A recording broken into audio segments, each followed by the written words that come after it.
They say that we're too young, I hate it. They say we're being dumb, so let them talk. We're living on the run, we'll make it, you and I. I know that we're not sober, but shut up and pull me closer, yeah. Holding me still too far away. Even when we're older, I promise that I'll still hold you like we're 17 and we're not afraid of making mistakes.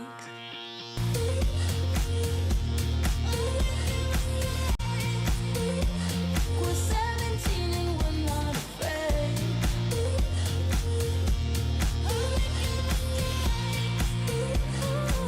They say that we're too young. Can we go back? Can we go back? Won't fall apart, don't let my heart break. Can we go back? Can we go back? Like we're 17 and we're not afraid. They tell us that we're wrong, we might be. This life, it isn't long enough to feel. My love for you is strong, I'm fighting you and I know that we're not sober, but shut up and pull me closer, yeah. Holding me still too far away. Even when we're older, I promise that I'll still hold you like we're 17 and we're not afraid of making mistakes. Ooh.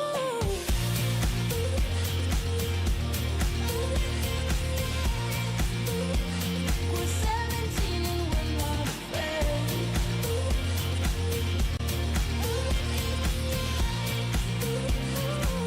They say that we're too young. Can we go back? Can we go back? Won't fall apart, don't let my heart break. Can we go back? Can we go back? Like we're 17 and we're not afraid. I know that we're not sober, but shut up and pull me closer, yeah. Holding me still too far away. Even when we're older, I promise that I'll still hold you like we're 17 and we're not afraid of making mistakes.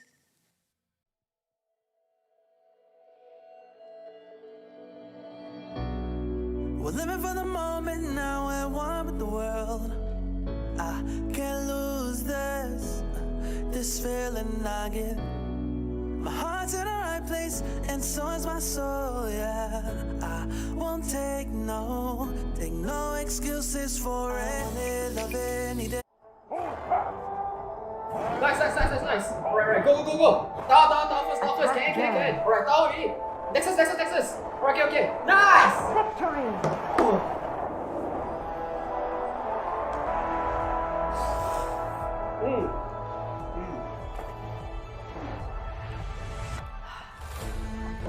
I'll see you in the game. Alright guys, let's go on. Okay.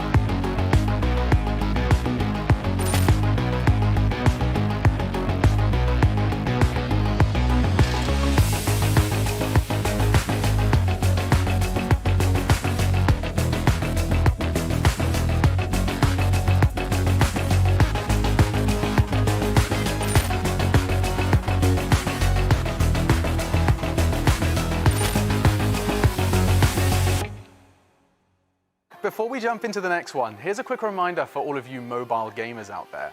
The ESL Mobile Open is just around the corner, so head over to Twitter right now and get all of those details. Tell your friends, build a team, and earn a spot in the finals. Feel the light, see the stage, hear the vibe. Pumped up to get ready for the fight. Big dreams, one chance, be the star.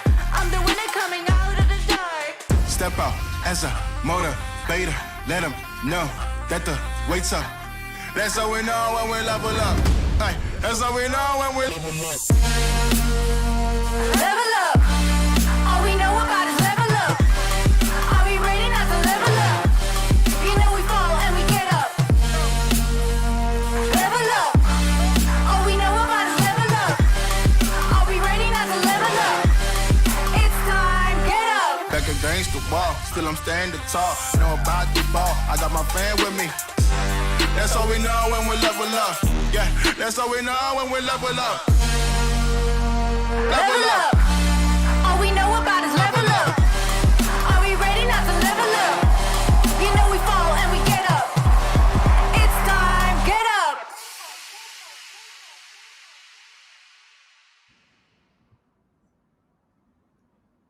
Welcome, ladies and gentlemen, boys and girls, to the ESL Mobile Open, presenting to you League of Legends Wild Rift SEA Icon Series. This is the summer season for 2021, made possible by Maggie, Yudu, as well as JBL. My name is AJ, and I'm the Mustachio with the one and only Contra to bring you all of the action from today.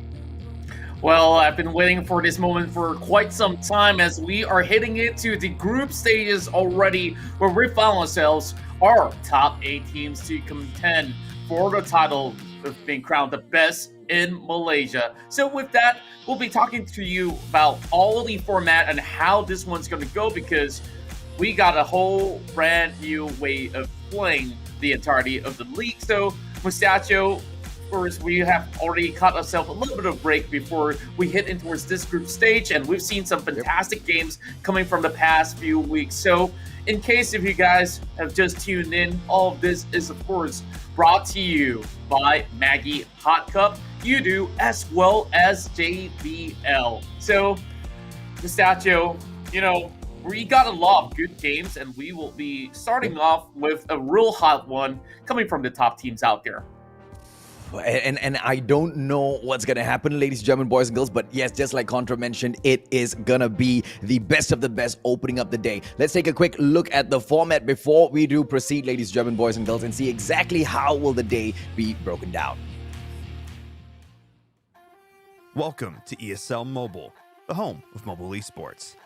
ESL Mobile is a global program designed to give you an opportunity to compete in your favorite mobile games, featuring multiple game titles, taking place in 3 regions and offering 2 levels of competition. There's something here for everyone.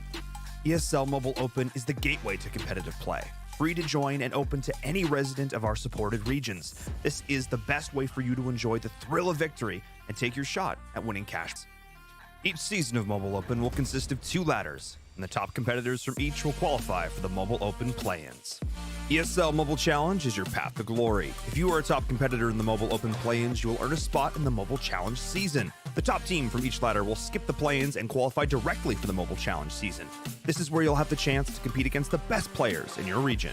At the end of each season, top Mobile Challenge players will compete in the Mobile Challenge Finals to determine a winner and be crowned their region. ESL Mobile is for everyone. This is your opportunity to join a diverse and growing community of players across the world and see just how far you can go.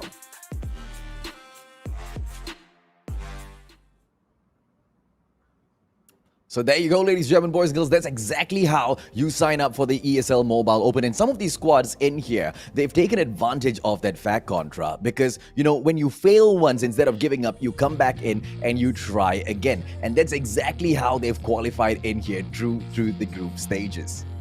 That's right. We see teams like Insomniax now rebranded, and hopefully they will be having a lot of motivation to play in this group stage. We see them try time and time again, and they've made their way through. So there's no excuses out there. If you guys do have friends or even a team to compete with, just go ahead and sign up for the upcoming ESL Mobile Open, and hopefully we'll get to cast up your matches out there. So today's program will be having a whole lot of best of threes to be played out. In fact, there's a total of 4 best of threes, as we'll be giving you the best action through the rift. So we will begin with our very first match, as we will show you how the bracket's going to be like in a moment. And if you are, of course, brand new to what the League of Legends Wild Rift scene is like, and this is the mobile platform for the most popular MOBA title out there around the world. So let's check out our qualified teams for the ESL Mobile Open. See Icon MY. Now, let's take a look. Yep, we've got 8 of them in total, ladies and gentlemen, boys and girls. 8 superstar squads who have battled their way to the top. Some of them had, I wouldn't say an easy path, but they made it through with one try. Some of them had to, work it through again and again to get here, not giving up. Berjaya Dragons, Geek Fam, RTZ Underank, the Homies, Eminence Raptors, Sem9, Linkx Esports, as well as Splatzone, Insomniax, just like you mentioned, Contra, rebranded. Are they going to be able to step in here and shake things up? These will be your 8 superstars vying for the top spot. That's right, and I'm really looking at all these big names out there, Berjaya Dragons as well as Geek Fam being one of the hot favorites, but we've seen what teams like Linkx Esports can offer with emotions out there. RTZ Underank, Homiee also being a formidable force, and also not forgetting Sem9's performance to be able to get their way here. And even the names that I did not mention has been able to pull some great games out in the open stages of the qualifiers. And now when it comes down to the format of this, every single win matters. Even if, let's say, you end up in a 2-1 sort of scoreline, because every win will offer them 3 points. Because this is a league, it will be very important to garner as much possible to make it to the playoffs. Absolutely right. And even if you do manage to take away one match, which is equal to 3 points, it will make such a huge difference, ladies and gentlemen, boys and girls. This is just day 1 of the group stages. Most of these squads are probably going to be going in there not knowing exactly what to expect, because there's just so much that you can study. And just when you think you've studied each and every single one of your opponent's strategies, they come back in there with something totally new. So the best way to do it is to face them off on your own and see exactly what you can do and cater your style to take them on and beat them at their own game. And of course, that's exactly what our participants for game number 1 will be looking to get done in here, ladies and gentlemen, boys and girls. And for one of them, it might be slightly easier as to what the community would think, because, well, they bring the brand, they bring the name, right? This will be a single round robin, just like what Contra mentioned. Each match is a best of 3, and each and every single win will give them 3 points. And if at all there is a tiebreaker, the score difference will be used to decide who will be moving on through.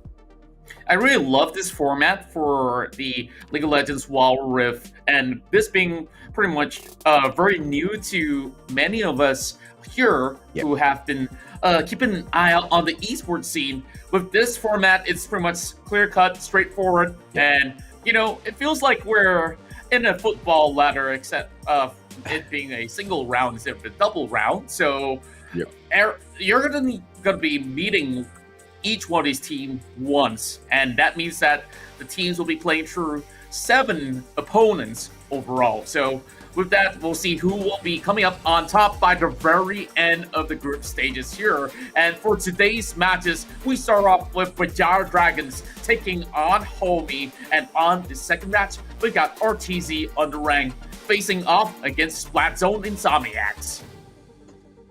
Later on in the day, Geek Fam will meet Linkx Esports, and then Eminence Raptors will take on Sem9. There will be a short break in between the first 2 series and the second 2 series of the day, so our Muslim brothers and sisters can break fast. That's right. And of course, Ramadan Mubarak to all of you guys who are celebrating the season itself. And our upcoming match here will be very, very spicy, like a Maggie Hop Cup, as I always say, because Berjaya Dragons, one of the top teams of Malaysia, will be taking on Homiee, who feels quite a veteran side when it comes down to mobile esports as well as PC League of Legends itself. And let's check out the lineup for Berjaya Dragons. Oh, yeah. Now, just for a moment, though, ladies and gentlemen, boys and girls, can we have the camera come back to us before we go to that lineup? Because here's the thing, right, Contra? We were kind of discussing this before the start of the day itself. Berjaya Dragons taking on the Homies. Berjaya steps into the field with such a big name, such a big brand promise. What are the possibilities? What are the odds here for the Homiee snatching one away from them, buddy? Well, I do believe that these guys have enough experience out there, and they do have pretty much high ranking when they're looking towards the leaderboard. But Berjaya Dragons, they got a couple of challengers out there, and I'm looking at Sagi as he is a very prominent Kaisa player. So with that, these guys, they're extremely creative when it comes down to the draft. We've seen Sagi even playing a Ziggs at the Dragon Lane. So this is a PC strat which this guy is flexing out, and I can't wait to see what else is he going to be putting on the table. Are we going to see an Ari at the Dragon Lane? I don't know, but I do believe that for the side of Homiee, they can actually apply a lot of pressure as well. And I'm just looking at a little bit of a lineup there. I believe there's going to be a player named LCC2 that will be joining us. So LCC2, he has quite a number of experience on his belt when it comes down to other titles. And also, he is quite a magnificent jungler out there. So keep an eye out for some of these names that I've just mentioned. So speaking of which, of course, we will be going down to all the sort of the stats that they did acquire back in the qualifiers. So without a certain doubt, Berjaya Dragons have been able to pull quite a smackdown to take out certain teams. But Homiee, you know, this is a name that is brand new to the scene, and they took out a Titan named Todak. And, well, if they can take out Todak, what about the Dragons? Like, they've already slain the Swordfishes. So, ain't gonna be an easy task.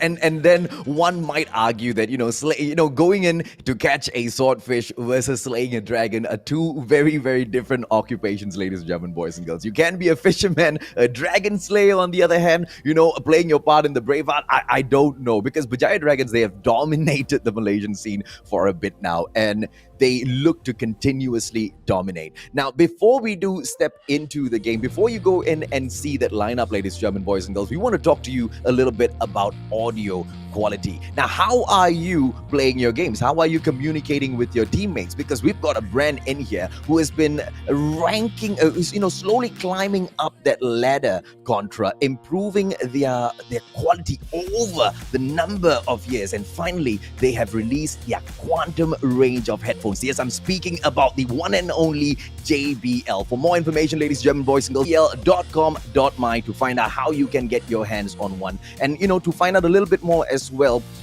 as to what makes JBL truly unique. That's right, and I'm quite jealous that you're having one and I don't really get my hands over that. So hopefully production could get that sorted out eventually. Then, I'll tell you what. I'll tell you what. No. Contra, I got the JBL. You can take the Udo, my friend, because this one, you can grab this. That's right. And speaking of which, of course, if you guys are looking for great plans for your mobile phone and you want to get unlimited data out there, you know what?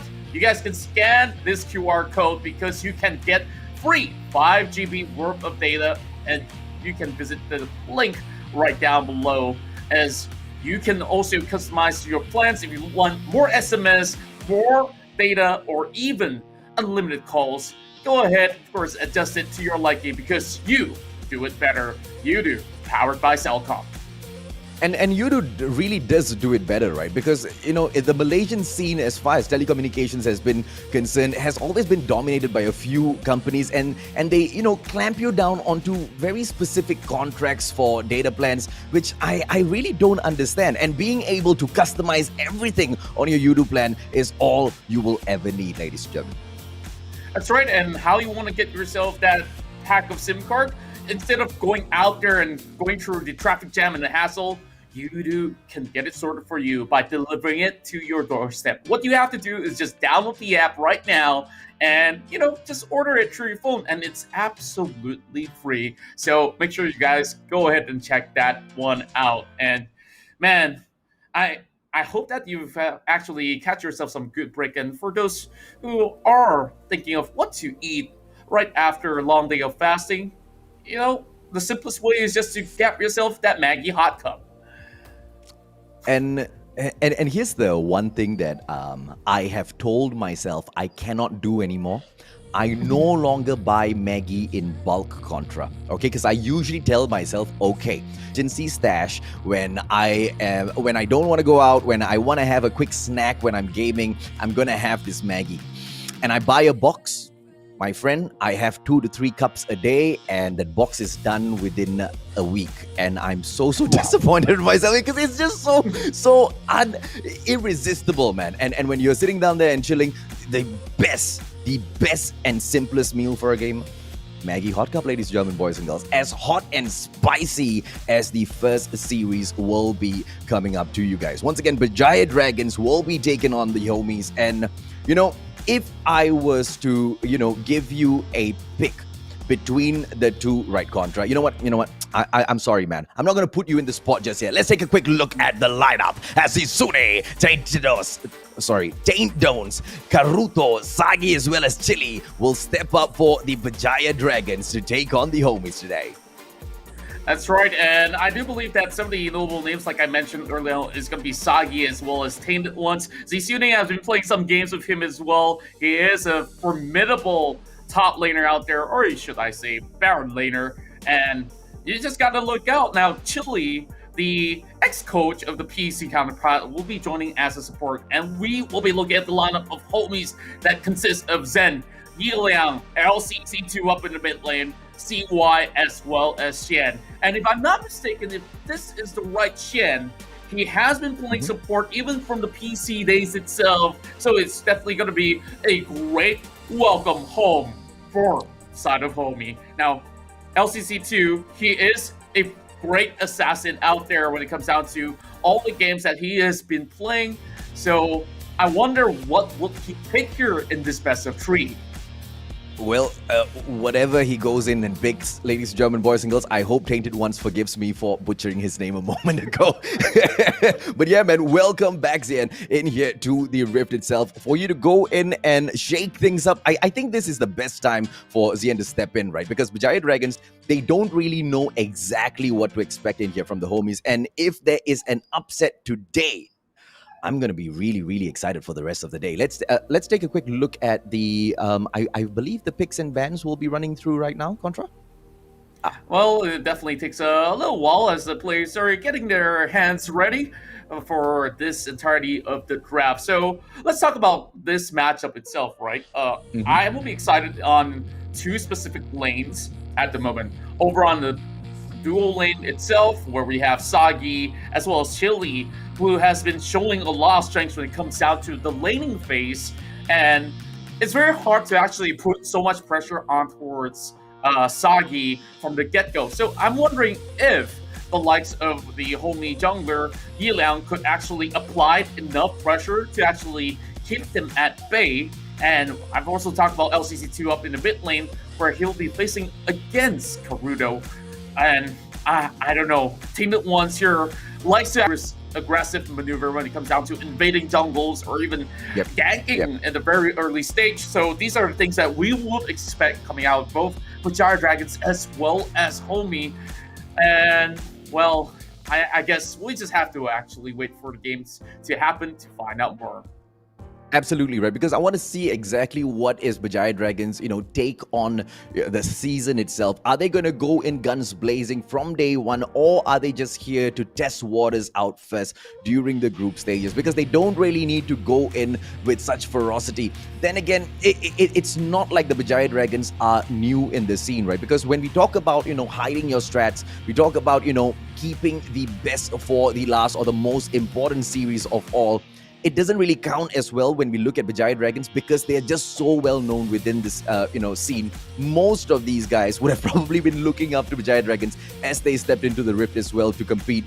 So I'm really curious. Are they going to go all out, or are the Berjaya Dragons going to show us that maybe these other squads have got something above them and they are not so strong in this season, and then come back in for a sweep later on? Because they are capable of doing something like that, Contra.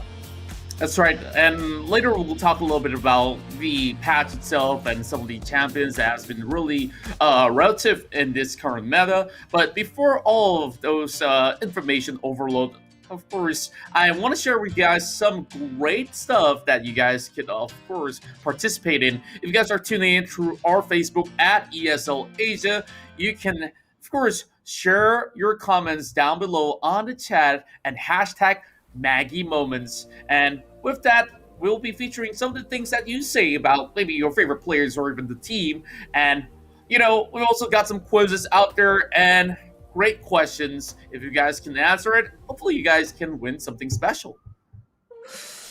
And what will this something special be, ladies and gentlemen, boys and girls? We don't know just yet. You all gotta hype it up, because the more interaction, the more hashtags we see, the better our bargaining power with Maggie will be, all right? We should be able to get something done, but we need to show Maggie that we'll be able to bring the numbers in first. So get yourself over to ESL Asia, ladies and gentlemen, boys and girls, on Facebook, and make sure you hashtag and throw your comments in there.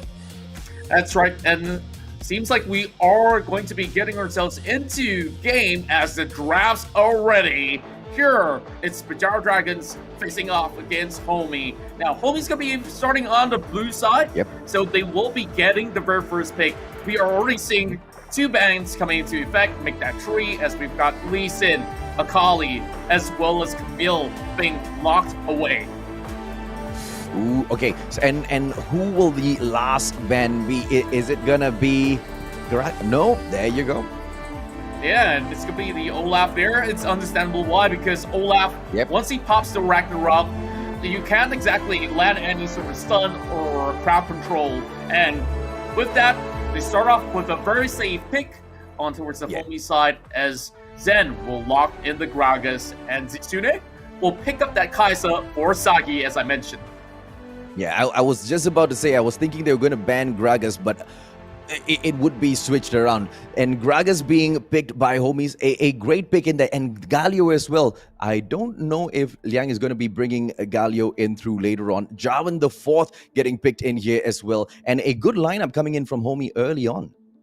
That's right, and we're just going to be seeing quite a number of chain crowd control from the likes of Homiee. So you will expect Liang to actually go in for the hunt from the get-go there, as he goes in flag and drag and popping a Cataclysm once he reached that level 5.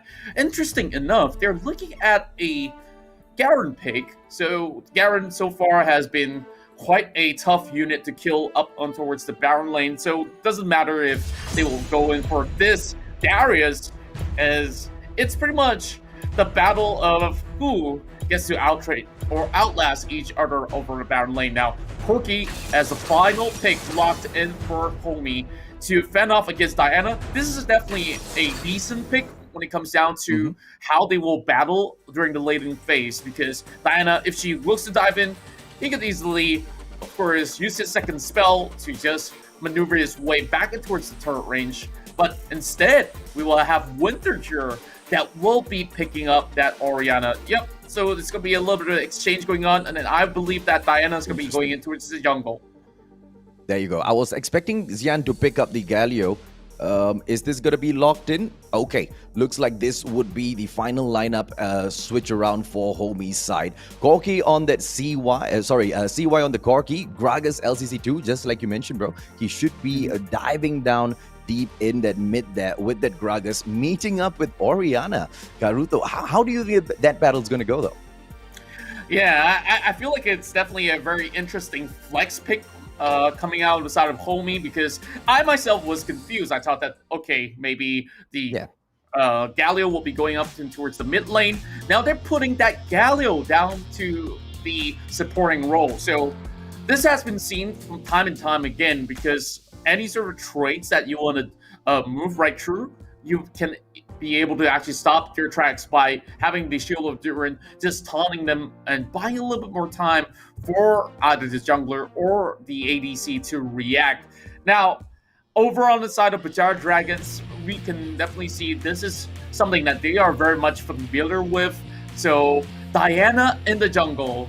Now, I've seen quite a number of Diana games, and after that quick tweak coming into the brand new patch, she is one of the strongest picks out there at this current meta. So with that being said, Berjaya Dragons here, can they actually get the first point against Homiee? Because Homiee, they started with a very good draft, and we are already seeing pretty much of a big group up down the bottom side of the river as this game shall commence. Well, it's just going to be a very simple meet and greet down here at the mid, as well as we've got a two-man pile up here. Corky is saying hello to everyone from the Berjaya Dragons side as well, ladies and gentlemen, boys and girls. And of course, everything is going to start off nice and easy today, Contra. That's right, and we can see a 1-2-1 Super V formation being brought out by Homiee instead of having a traditional setup going down the Dragon lane. The Dragon laners will be taking over mid just so it will be able to apply a little bit more pressure, but with the new changes going to turrets, if you have more players that's going to be hitting on to the first tier turret, the turret itself will gain a little bit of an extra depending on how many members that's going in for the push. Now, a little bit of a push and pull, but nothing substantial happening so far, and you can see a will be cutting across, and Chili, this is going to be dropping a little bit of ward here just to actually take a look. Sagi's soaking a little bit too much, though. Oh no, oh, this is being it's a great setup coming in from Berjaya Dragons, ladies and gentlemen, boys and girls. The taunt coming through real quick, and I saw that Chili was trying to go in there for a quick gank around, but I think Homiee, they are a little too smart for that. Very, very well taken. They dropped back from that encounter. They didn't get baited into that one, Contra. That's right, and they also applied enough pressure to negate that Diana anywhere nearby this scuttle that's over on the river, and we have pretty much an interesting rotation now. Corky can always be holding up mid-side, so there is an interesting roam that's going to be coming out of the likes of Homiee. So as the pace goes, there's no first but just about yet, and LCC2, instead of taking the mid lane, like we said early on, he can actually hold up with this Gragas as he's facing off against this Orianna, which could not afford to burn too much of the mana from the get-go. So things are looking pretty much clear, and a whole lot of respect being shown on both sides. Cataclysm already being popped up as Zisude is not even worried. He could easily walk off this one without a doubt. Oh, absolutely. And Corky, as he will move through in here, he needs to be really careful. Loaned at HP, Xian can provide that backup, but Corky's just functioning as a little bit of a bait right now. He will be backing away from that situation. Liang, on the other hand, will be moving in to take Sune out of the equation. But of course, they don't get that slay, ladies and gentlemen, boys and girls. They will have to be a little bit more patient before things get a little hot and spicy in here. Yeah, and this is why the Garen has been an effective pick, just to buy a lot of all these time and render the enemy's Baron later to decide, should I actually stay in this lane, which I can't exactly get all too much out from, or should I actually go in for the trade in the hopes that I can actually beat this Garen down to a pulp? And most often than not, whatever pick that is, you won't be able to do that because his passive just gets him up online once he gets that regen available, and you can see Zen itself has been soaking a lot more damage than he should, so he's going to be going back to purchase some items. I really do wonder what will they be getting in hand, so Zen's going to be able to buy pretty much the basic boot. Well, it's just a little bit of a push and shove, as the first Drake will be the Cloud Drake. Now, we have CN already grouping up as they will initiate the first move on towards this Cloud Drake. Oh, they're going in for a real quick push here, and it looks like the Berjaya Dragons are not fussed about this at all. And the rest of the players from Homiee, they will need to back away, and they make that exit real quick because they realize that the Berjaya Dragons are not too fussed about the Drake at all, and they have not figured out what is the deal here. What is the Berjaya Dragon trying to lure them into here, Contra? Well, I definitely think that is a good priority coming in from the side of Berjaya Dragons as well. If you're not going to be anywhere near that Drake, might as well go in for a little bit of trade there. And that trade is in the form of the very first turret, which gives them even more amount of gold, as you can see. Now, 17.5 to 16.5, just a K difference, but it does add up eventually once you actually have a little bit more pressure over the map, because the next objective will be the Rift Herald.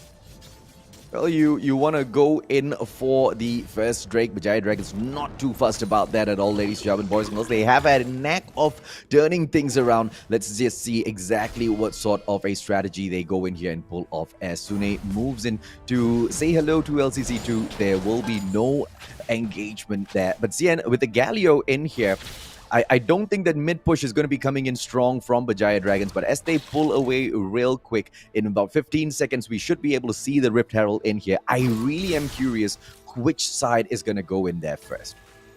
Yeah, and both sides going on neutral grounds, just denying a little bit more vision out of Karuyo's ward.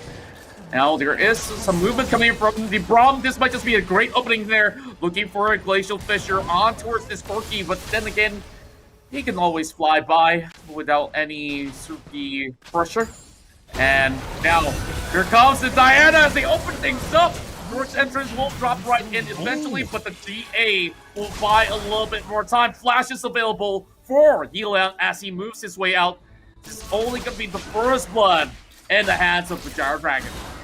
Oh, look at this split priority coming in right now, ladies and gentlemen, boys and girls. It's going to be the Rift Herald, but just one player down at that mid, ensuring none of those players from Homies drop in here for that pick on the Rift Herald. And it looks like Berjaya Dragons are playing their objectives right here. Now, if they go ahead to release that Rift Herald down that mid, there you go.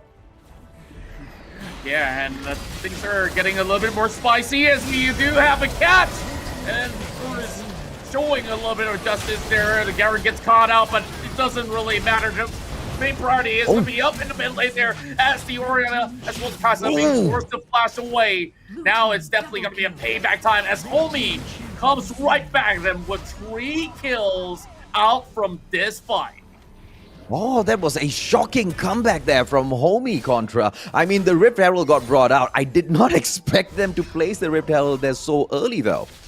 Yeah, I definitely think that they should have waited for some minutes to come by as they were actually giving a little bit more of that pressure, but they don't exactly have vision down the river, which proved to be a little bit of a problem as Homiee has been able to come right in and, of course, catch them off. Now, Chile so far has been doing pretty all right as we look. Some of these stats right now, we have Trinity Force being purchased from the Corki as well as the Darius. So the Sune, being pretty much the brick wall, will be able to clear out all these minions, and that will force Homies to retreat.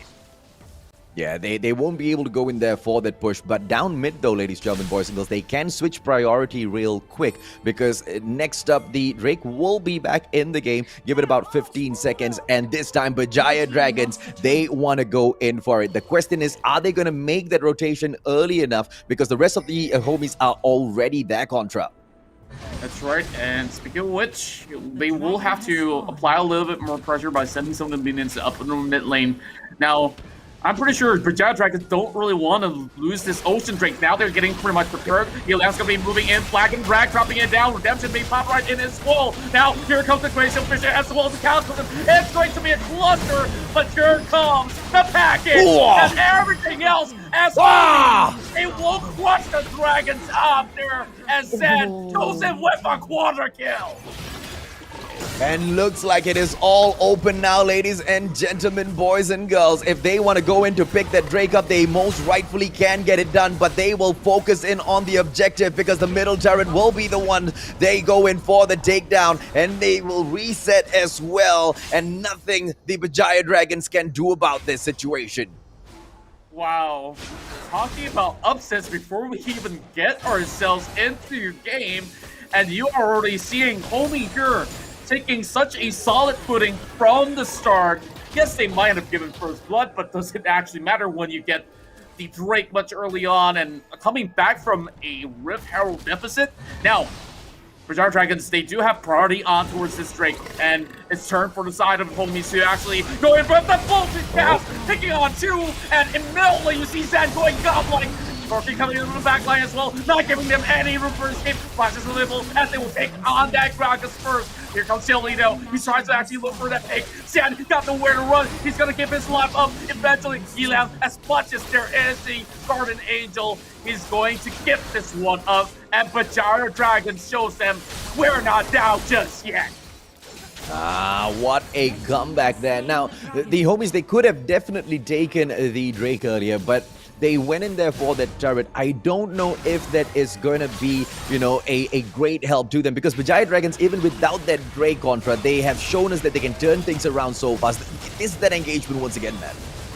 Yeah, and just look at them actually getting caught out here on a choke point, and this is a free range of kills for Zen because everyone was lined up for that Noxian guillotine to come into effect.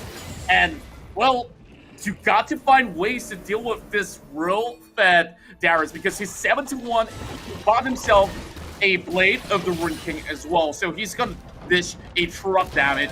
And over on the side of Berjaya Dragons, they're doing relatively well for the past fight, and they have managed to salvage things by getting the Ocean Drake, which gives them a little bit more sustainability when it comes down to the Omni Bam that they do have. So, as it stands now at 11 minutes on the clock, the next objective first will still be on that Baron. But then again, it's a little bit too tough to call it out, so we will have some wards being removed on that pit. Yeah, speaking of wards, look at the vision that the Homies have just around Baron. Perfection coming through for this play. And it looks like the Berjaya Dragons, just with that one ward there, they're not really going in for that focus. Are they going to go pushing down the Dragon lane, ladies, German boys and girls? Because the distraction gameplay is definitely needed as we see Garen moving through, assisting those minions. But the backup will come through, and Homies will be looking to put a stop to that. Berjaya Dragons just teasing the entry for that Baron entry just now, but of course that Galio from Xian will be keeping them at bay. And just look at the gold deficit, it's still on Homie's side after losing that battle, but nothing too much that we'll be worried about, and a lot of pressure being put on top of this Jarvan as the explosive cast being forced to be expended coming out of LCC2. Now, with that, I guess that they will try to actually apply a little bit more pressure, and now forcing a choke point on towards the corners of the river. And if anybody from the side of Homies actually face check, man, this is going to be spelling a little bit of a trouble for them. And they're still waiting. They've already cleared out all of these wards, so the one to face check is going to be Yilang as his Guardian Angel gets popped out immediately. Look at the sure firepower out there as the package comes through, and now repositioning with their heroic entrance, dropping on towards 3 as well. Here comes the Justice Punch as he moves right in, but this ain't gonna be enough. Homies now decides to fall back. They know that this fight is going to be a lost cause if they were to commit. Yeah, not just this fight, man. I believe the composition that Berjaya Dragons have brought in here to counter Homie is just perfection, right? Those team fights, they bring it and they bring it good. Homies, no matter what they try so far, they haven't been able to counter those team fights just yet. The Galio hasn't been, as effective as he wants to be so far, Contra. That's right, and I guess that they're trying to buy for time because for the likes of Homies, they need a full stack of items to really make it work. And speaking of full stack of items out there, I guess the Darius is trying to stack up a whole lot of mana as well as armor, eventually turning that into a Thimble Winter. And Yilang, he's got to be really careful about the way that he moves across the map. Now, the next trick is going to be extremely vital because this is an Infernal Drake. And if you give this over to Berjaya Dragons, well, is that an oopsie? Because he just popped his Nexus. Fat fingers, oops, ladies and gentlemen, boys and girls, but it's all right. It's LCC2. He's been doing all right so far. Zizune in here checking out the situation, de-warding real quick as they would like to go through, but Homies doing the exact same as well. It doesn't really matter now because they both know that the Infernal Drake is the target for both those squads, and another team fight will break out, Contra. My goodness, another beautiful one coming in from the Hero's entrance as they are chasing down the Dragons right now. Here comes the Noxian Guillotine. It does not really find Chili as he will pop these Zanyas. Now, with a little bit of chase here, the Corki is pretty much down low. Orianna chasing right through. Here comes the Flash, and more kills on the way as they will be able to get a double kill. And man, Karudo is popping off, and this is going to be the Drake up for the contest, but over the back you can already see Jarvan getting ready. He can still try to steal this one away as he will pop the blast cone. He moves right back out. He knows this is going to be a lost cause, taking too much damage. And Berjaya Dragons, not only did they turn the fight around, they get this final Drake in their hand. Yeah, that was a terrible attempt coming in there for the Homies for the steal because, yeah, it's good to think of the steal, but you need to time that right as well. He jumped in way too early, he had to flash away, and he wastes his flash there as well. Lucky for him, nobody went in there for the chase, ladies and gentlemen, boys and girls, because they could have, you know, keeping just two players there to focus in on that Infernal Drake and one to go in there for the chase. But Berjaya Dragons, they really know exactly what their focus in on this game is, and they will try to catch who else in here, ladies and gentlemen, boys and girls. Zen going in for the approach, but Zizune needs to go back on the back foot now because it is a 2-on-1 situation and he doesn't have much of a but then again, you look at the other side of the map as well. It also calls for a Baron. Now, it's going to be a good taunt out there. Can they steal it away? No is the answer. And what can the Gallo do but to get shut off? Package being used here by the Corki as they will be a flash coming in from the side of Healand. Dragon Drag not really hitting onto anybody at all. The Guardian Angel being popped in there, and there is no way that they could save Captain Jarvan 4. Well, Baron Nashor, ladies and gentlemen, boys and girls, has been taken by the Berjaya Dragons. What will that spell for this game now? As the Homies have only managed to pick that one Drake up so early in the game, and that itself, one might argue, was gifted to them by the Berjaya Dragons because they didn't go in there to contest for the Drake. Now, every single time Berjaya Dragons have gone in to contest for any one of these objectives, Contra, they've managed to get on top of it and go in for the slay. Yeah, and I gotta say that Homies definitely had missed priorities as they were chasing down a Garen with 3 members. They absolutely forgot that if they were to send any member out there to chase against this Garen, it's vital information for them to actually make that Baron call. And with that Baron right now, they are securing another turret over on towards the mid. And now, down towards the end hip here, they will apply even more pressure, now sending Zizune right down towards the bottom side for a split push as well. So Homiee needs to respond.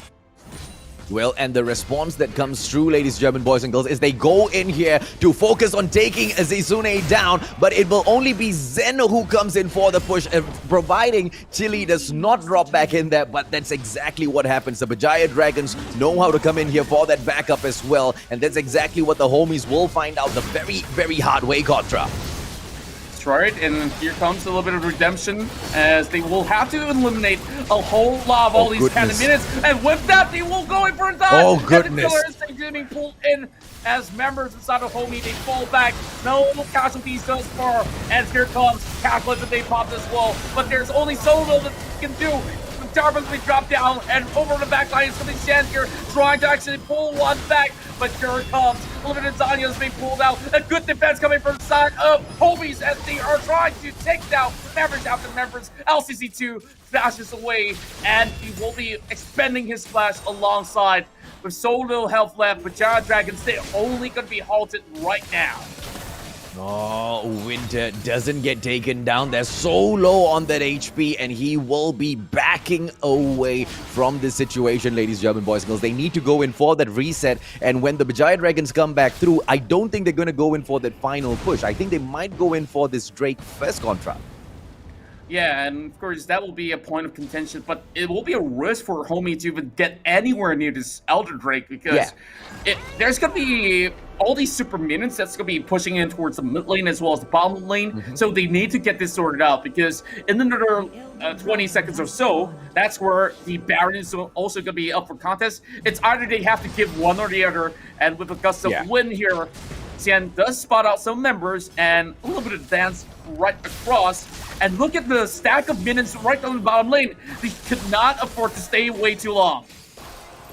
Well, they can't afford to overstay them, ladies and gentlemen, boys and girls. But the Homies couldn't call this map, this rift, their home at all. Berjaya Dragons from the start of the game, from the get-go, have had such a crazy control on this map. Whatever that Homiee has been able to pick up thus far, they've been able to gift it to them. Berjaya Dragons, that's the sort of command that they've had in this game so far, Contra, as they go in here for what might be the final push, but just to push all of those players from Homies back into their base.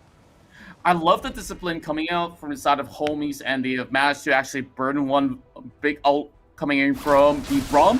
So without that Glacial Fissure, I guess in terms of team fights, they can't actually secure it. But all they have to do is just to send a few members out there just to tick on this Drake, and eventually it'll be gone. Like, Homies, they understand, okay, this is not the right time to fight. This is not the right time to even contest. But speaking of which, here comes Heroic Entrance right down below, and there will be a focus on towards the side of Karuto. He's being forced to actually pop his stats, and there will still be a little bit more pressure. Now they're falling back with all the minutes crushing in. The rest of Berjaya Dragons, they will march forward. They won't get a catch, but Sen, he's trying his best to survive.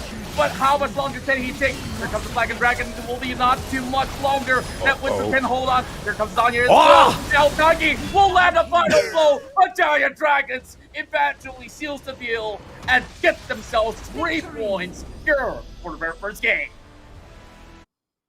How do you even break the defense of Berjaya Dragons down if you were Homiee, man? I mean, from the start to the end, no matter what the Homies tried, they could not take control of that map at all.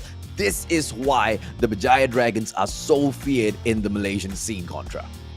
That's right, and you could see the amount of discipline that they had. And even though they were up in the lead, they weren't trying to do some fancy 1 versus 2s or so. Like, it was great coordination that has been able to secure them multiple objectives, and great shot calling overall, as we saw. The moment that they go on Zizuna, yeah, go ahead, kill the Garen. I'm going to be taking that Baron buff for myself.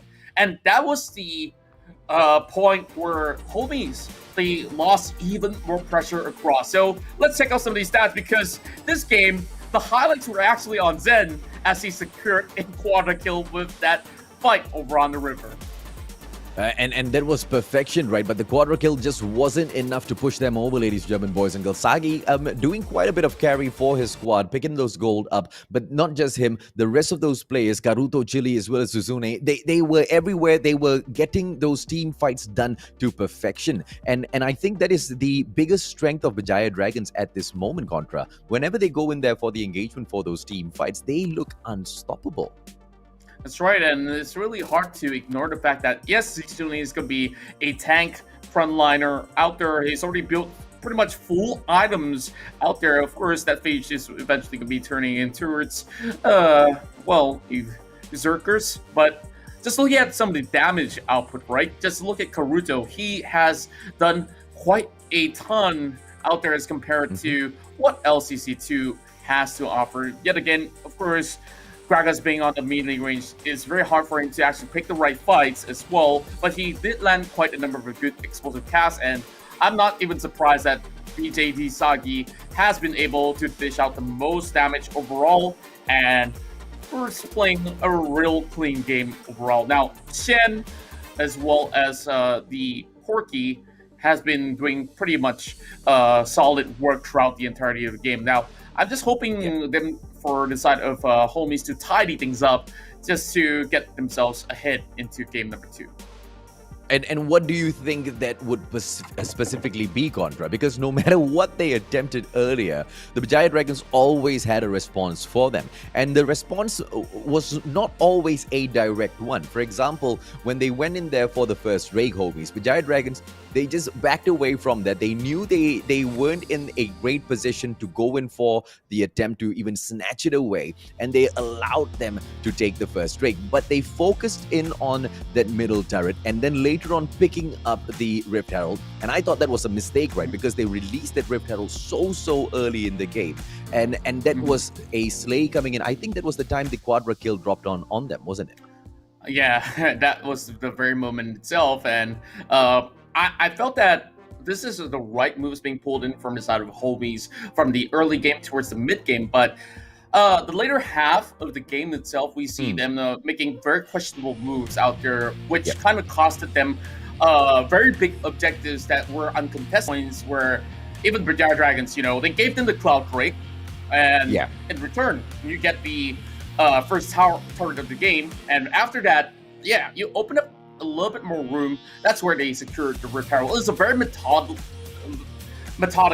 play coming in from the side of Berjaya Dragons here that is very much safe, and they knew how to just play with a little bit more strategy involved, and that's definitely the key difference. When it comes down to the bronze, we saw Homiees actually getting some real good fights out there, so maybe if they could just amp it up by another 100%, then perhaps then they will be able to at least wound the Dragons a little bit. Yeah, well, hopefully they'll be able to do exactly that, right? Because they need to go in there for, and how do I even start touching on this, right? Because no matter where they go in for that push, be that Baron lane or mid, it's so stacked up, right? And I was curious as to why they didn't try to go in for a stronger push down the Dragon lane, but only the Homies will be able to give us our answer. What do you think is the likelihood of the Homies pulling one back from the Berjaya Dragons, knowing the history of the Berjaya Dragons, seeing game number 1 and how the map was controlled by the Berjaya Dragons? Do you think the Homies are in a spot to pull one back? And if they were contra, what do they need to do? Well, to be honest, I think this is actually a real good performance, because at one point they were pretty much even, and we're going to be elaborating even more, because I believe Homiee still can actually offer something special. So we'll go on a short break, and when we come back, we'll bring you Game 2 here in the C Icon Series MY for League of Legends Wild Rift. Masih lagi beramat untuk seketika, tetapi lihat bagaimana eksplosif gas Becky telah pun tiba. Becky menjatuhkan mereka ingin masuk sekarang. Teleport telah pun tiba, Xiang telah pun sampai. Dia perlu menggunakan strike tapi terlewat. Blood, sweat, and tears written in the blacks of kings. 1 in a million, the billions that have to sing. Nice. Alright, go. Down first. Can. Alright, down already. Nexus. Okay. Nice!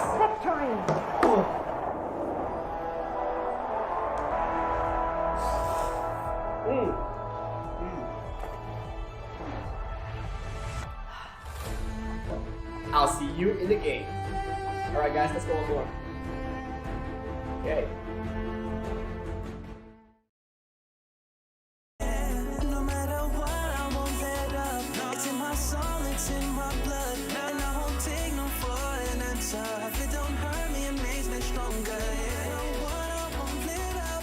It's in my soul, it's in my blood, and I won't take it no more. If I won't, I will be there.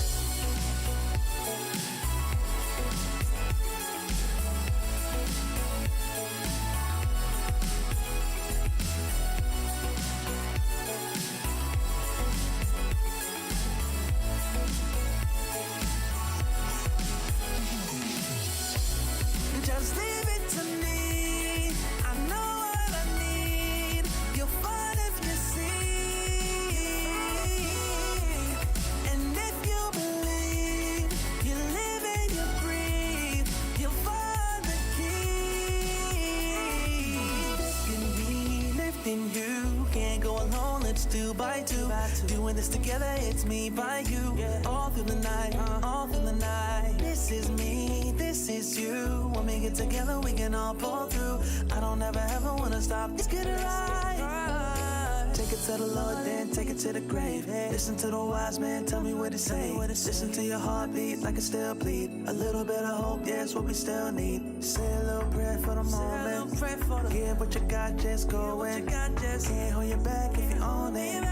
Live your life like a chosen. No matter what, I won't let up. It's in my soul, it's in my blood, and I won't take no for an answer. If it don't hurt me, it makes me stronger. No matter what, I won't let up. It's in my soul, it's in my blood, and I won't take it no more. If I won't, I will be there. Just leave it to me. I know what I need. You'll find if you see.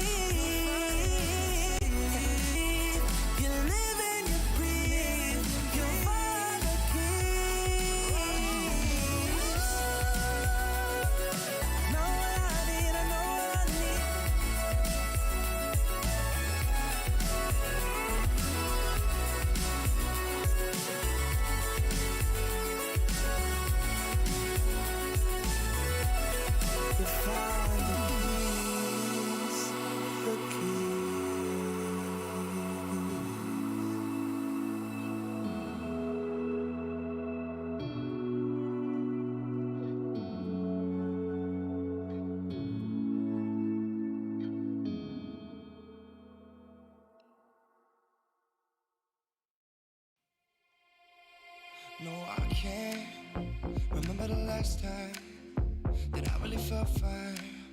Now I'm trying to rewind. Masih lagi bersama untuk seketika tapi lihat bagaimana eksplosif gas Becky di terlampau tiba Becky menjatuhkan mereka ingin masuk secara teleport telah pun tiba Siang telah pun sampai dia perlu menggunakan strike tapi terlewat. Blood, sweat, and tears written in the blacks of kings. 1 in a million, the billions that have to sing.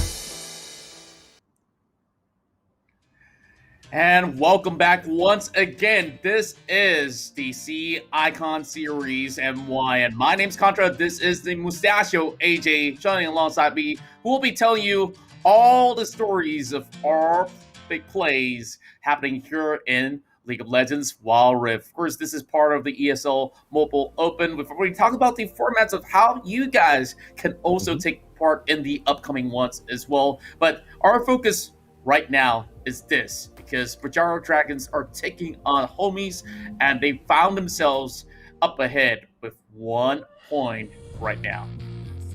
Yeah, man, and that 1 point, it may just be one win as far as some are concerned, but as far as the Homies are concerned, that was a crazy counter that they could not find within themselves, right? Because each and every single time they tried to counter whatever Berjaya Dragons were doing, they got shut down in a terrible way. Yeah, they may have scored a quarter kill, but that's as far as they went to, grab a little bit of name themselves in match number 1. Are the Berjaya Dragons going to be as strong in game number 2? It will depend on those drafts pick. Maybe, now that the Homies have had a taste of the, some dragon meat, maybe they might be able to come back slightly stronger in the next match, Contra. That's right. And speaking of which, change of drafts here, I'm not exactly sure what needs to be changed. I'm liking the Gragas pick as a flex pick, but if you're going to be playing him technically facing off against another mage, then easily he gets poked out of pressure in the early phase of the game. But it's all about the team fight potential that the Gragas actually can pull off, especially with the explosive cast that can displace the enemies and get themselves an easy pick. But the problem was also the fact that they don't really have too much burst to immediately pop somebody out from the game for Berjaya Dragons. So it was kind of like a extended fight from time to time. But Darius, I think he got himself a really good hit start, but then again, once the Darius goes right in, he cannot really fall back. So what Berjaya Dragons do, they can just double down the effort by breaking the front lines of the likes of Homies. So I guess to solve this issue, maybe they need to actually go for a very different variant as we move ourselves into our picks and bans for draft number 2. Yeah, I want to see a stronger jungle play coming in from the Homies, because I really feel like, Liang has got so much more to show us here, Contra, and hopefully this time around, maybe a Lee Sin. I was just about to say Lee Sin, my friend, but no, they go in there for the ban. Yeah, and I guess this is actually a real smart one, but then again, they could have picked it up for themselves instead of banning it away. And Akali, we've seen pretty much 100% of a ban rate ever since the final qualifiers, and this is going to be the build that has been locked away. Now, interestingly enough, last game, there was some opening for that Camille, and this time around, that will be the Darius being banned away from Berjaya Dragons because they are sick of getting dunked by the Noxian Gula team, and they immediately respond with a 6. Now, this is definitely an interesting way to open it up because it could have been a Kaisa, it could have been anything else. And, well, Berjaya Dragons, they responded with the Gragas. And that's the perfect pick coming in here, ladies and gentlemen, boys and girls, because the Gragas that is going to be pushing down the mid, possibly the mid later on by Karuto, is going to be quite crazy to go in and defend against. Jarvan, the 4th, being picked up here as the 2nd pick, and Kaisa coming in for the 3rd for the Homies side contract. Yeah, I do think that his Jarvan was really effective when it comes down to the early game. The late game onwards, I guess when they lose a lot of pressure in the map, that's where it becomes a little bit more of a problem. And after all, late game Jarvan, if you don't get yourself the knockups, well, why are you even playing those Jarvan anyway? So here comes the Wukong as well as the Braum. As you can see, something that is very, very similar with a different mechanism. So this Corki, I wonder if it's going down the mid lane or the bottom lane itself, as Shan here will pick up the Malphite. Okay, now this is pretty interesting, because if you were to actually open up with a Garen for Berjaya Dragons, then it will be an unkillable force here, with Malphite being pretty much the brick wall, but they will break into Yasuo. So this is where I'm excited, because there's so many knockups that can be set by Berjaya Dragons for that last breath. So you will hear quite a number of Hazaki coming in from the Yasuo. Well, let's see if or not this sort of a lineup is enough for the Homies, because I'm not super duper confident with the picks from Homies here against the Berjaya Dragons contra, but hopefully, you know, they have got some sort of a strategy that they will be able to pull off to show us that, you know, maybe they have this all in hand, right? Because the 3 points that they have to take against the Berjaya Dragons, although not many would be hopeful to do so, you know, they do need it desperately, right? Because each and every single win, each and every single 3-point opportunity is so important here. That's right. And if we look at the sort of the dynamics that they're actually bringing in from the side of Homies, they do have a lot of pick potential. But when it comes down to, you know, a full-blown 5 versus 5, that's where I think it's going to be a little bit difficult. As we look at the coordination from the side of Berjaya Dragons, it will be some big wobble combo of Ultimate, as we will now move into the Rift itself with a little bit of a fist fight between both giants.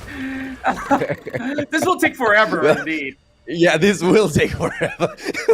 but they chose to go in there and throw those punches anyway. Malphite, very cheeky coming in from both sides, ladies and gentlemen, boys and girls, just to open up the day. Berjaya Dragons, obviously, you know, they can afford to play around a little bit more compared to the Homies. Homies need to go in here for that focus. But I feel like, you know, they are keeping it quite light here between the two. And it's a good way to start the game off. But the Homies really need to focus in on the objectives, just like what the Berjaya Dragons did earlier. You know, taking even a couple of Drakes against Berjaya Dragons, taking even 3 Drakes against Berjaya Dragons when they have nothing. We have seen situations where Berjaya Dragons really just turn things around. So I wouldn't have, you know, the Homies, they don't have the opportunity or the time to slack off here. Contra. That's right, and man, Stan almost gets caught out, and he walks away with 50% of HP left. Now, top lane's going to be the case of one slapping the other until somebody faints, and nobody's going to be doing just about that. But over on the river, we do see Chili has already arrived, as this jungling Wukong will be applying a little bit more of that pressure, and Karuto tries to actually put a little bit of pressure back towards the scuttle, as this will definitely give maybe a slight advantage towards the side of Yin Yang, as Berjaya Dragons, they will have to give this one up. Yeah, Liang, he should be able to get the scuttle, ladies and gentlemen, boys and girls. Goes in there for the focus. There you go. I don't think this mid-fight is gonna be good if the Berjaya Dragons go in here for a full commit, and Karuto will be backing away from that situation. And everything's fine and dandy. They will go in here and try to put that pressure on the Dragon Lane contra. That's right, and with that, I guess that Shan could just go back to recuperate and, of course, give a little bit more room towards the side of the Kaisa. Yes, his name is in Japanese. I could not read it, but if you guys are wondering what this is, pretty much the name of the Kaisa, it will be CY. Simply put, just the 2 letters of the alphabets. LCC2, ladies and gentlemen, boys and girls, a much easier name to read as well as understand and follow. CY once again going in here for the push together with Zian, but it looks like the Berjaya Dragon, Sagi as well as Winter, the combo coming in here from that Corki is just perfect. Liang might go in for a quick gank drop here, but no, he will focus on dewarding first, because they are preparing for the Drake take. And I believe if the Homies go in here and deward a little bit faster, they just have one more one in front of that Drake there, they should be able to, well, give themselves a slight advantage. I won't say the Drake is definitely for them, because we've seen how Berjaya Dragons go in there for the retake so many times. That's right, and I think that the itemization coming from the Dragons is a little bit interesting. So we've got the Balmy Cinder and also the Shin being built up. I'm believing that he's going to be building in towards an Iceborne as well as a Sunfire Aegis. Now, like you said, 30 seconds towards this Inferno Drake, this is going to be a very important fight up in the early game because once you get this Drake, you get some extra damage to dish out the entirety of the game. So Xian's going to be playing a vital role to keep everybody alive with the Monsoon, if that's going to be the case. A little bit of a slap attack coming from both ends. As LCC2, he arrives, explosive cast on top of Zen, but Zisune, he knows when to retreat. Yeah, Malphite, he will have to go in here for a quick reset. Infernal Drake, ladies and gentlemen, boys and girls, right in front of them. And Berjaya Dragons might try to go in here. I mean, it's in their names already. They might just try to settle all of the dragons. Sometimes they do go ahead to donate them to their opponents, but it doesn't look like this will be the case this time. As Sagi flies back through, the steal could come in as Xian and Liang drop in here, Contra. Oh boy, here comes the Cataclysm! They get that pick, and that Drake is open for the retake! But instead, Berjaya Dragons still snatches it back! Now, the rest of the members of Berjaya Dragons, they're caught inside of the pit, and with nowhere to go, they get slapped, they get thumped, and Homies, they walk away with pretty much the ace. Ooh, and they should be able to go in here for the focus as well, and they will pick the Dragon Lane turret to go in for the takedown. But that backup, the retake coming in from Berjaya Dragons, I think that they have wasted just slightly too long here, and they will not get the turret, but the damage has been done halfway on that HP for the turret. I guess they will have to make do with that, Contra. Yeah. And the problem about Homie's side early on was that they burned two flashes, and let's look at the replay, because it looked to be Berjaya Dragon up ahead until the Cataclysm dropped right in, alongside with the package as well, and they might have just about time, but yet again, when it comes down to positioning, Berjaya Dragons, they overcommitted right there, and Sagi still walked away with 1 kill before bowing out. So I believe that it was still a very fair trade. And Homiee, yep, they're slightly up ahead in goal right now. And here comes the dive as well as the setup here. The flag and drag knocking Zisune up in the air, but he can just use his body slam to escape. So the coast is clear. And now Liang can back away for a bit, ladies and gentlemen, boys and girls, as we will have just about 5 seconds more for that Rift Herald to appear. The scuttle gets taken out first, and it looks like the Homies want to set this up for themselves if they're able to take this Rift Herald as well. But no, that push coming in from Berjaya Dragons, Contra. Yeah, and we do have a Tinkerbell left from that brawl as Winter walks away alive, and he tried to actually go in for a dive as well with a double for Zen now going for the chase, but it will not be without them taking a little bit of damage here. Berjaya Dragons get 1 pick, and they found CY. This ain't looking all too good, but this E-Ram up in the middle is not really going all too well for the likes of Homiee. And speaking of which, they are already attempting the Rift Herald, so this one pretty much free for Berjaya Dragons. And once again, right, the Homies making that exact same, I wouldn't call it a mistake, but I guess they just can't counter the Berjaya Dragons whenever they come in here for a push. Like I've mentioned in the previous game, whenever Berjaya Dragons aim for an objective, they do not step away until they get it. I mean, the Infernal Drake, they wanted it, they went in there, they got the slay. Homies did come in there for the attempt, but they couldn't do much about it. The Rift Herald, on the other hand, it was the Homies that started things off first, but the Berjaya Dragons, they came in there with that pressure, pushing them away, go in there for that slay, and they have it in the bag as well, Contra. That's right, and I'm looking at the optimization. We've already got the Luden's Echo as well as Abyssal Mass coming in shortly, I believe. And, well, Landreese definitely is something that will be very important. Here comes the Redemption as well as the Monsoon, keeping it alive. That will be the Cyclone actually dropping on off great members. Here comes the Glacial Pitcher as well. Where can you run, Homiee? And with that, 2 members, they immediately get popped, and they don't even have anything to respond with. Yet the Jarvan was a little bit too late to the scene. I don't know if they keep committing such a mistake. This will be a big, big loss for the likes of Homiee. And nothing, I mean, we can't fault them in a way, I guess, because, you know, they are taking on the Berjaya Dragons. I mean, anyone would shake before these titans, right? And the Homies, they are trying everything possible, but they are just so scattered across the map. And I don't see the cohesiveness that, you know, the Berjaya Dragons bring into those engagements time and time again, Contra. Each and every single time when they want to go in there for these objectives, the lineup that Berjaya Dragons throws in is so tactical. And it's always Izune as well as Winter who go in there for the open. Sagi drops back together with Chili for that backup, and they focus in on the Slay. Homies attempting once again now. Oh, what a combo coming in with Unstoppable Force on top of the Cataclysm right now. Now this is up for grabs, and it is down to the Slitter of Health. At this time, Homiee snatches it away, but Chili gives chase. He says, you take my Drake, I'll take you down. Yeah, you take my Drake, I'll take your ace, and they will go in for the middle turret now, ladies and gentlemen, boys and girls, and way too easy. And they have brought the Rift Herald out as well. 2 turrets in a go. Nothing the Homies can do about it, even if they wanted. And just like that, they will back away from this, not overcommitting, just allowing the Rift Herald to do the rest of that damage as they wait for the players of Homies to make that approach. But Berjaya Dragons, they might be able to catch them off guard because the Homies look like they are just all over the place on the map now. Yeah, and I gotta say that attempt was actually beautiful when it comes down to how they executed it.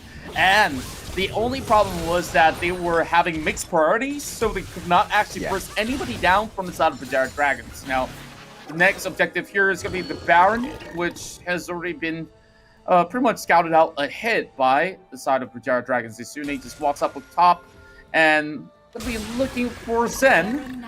As a Malphite, there's only so little that you can do, and once you're all alone, you could easily just be clumped up. And Berjaya Dragons just hoping to go in for a little bit of pick. They spot out Sagi with a little bit of discipline by sending in a little bit of a shot from the void.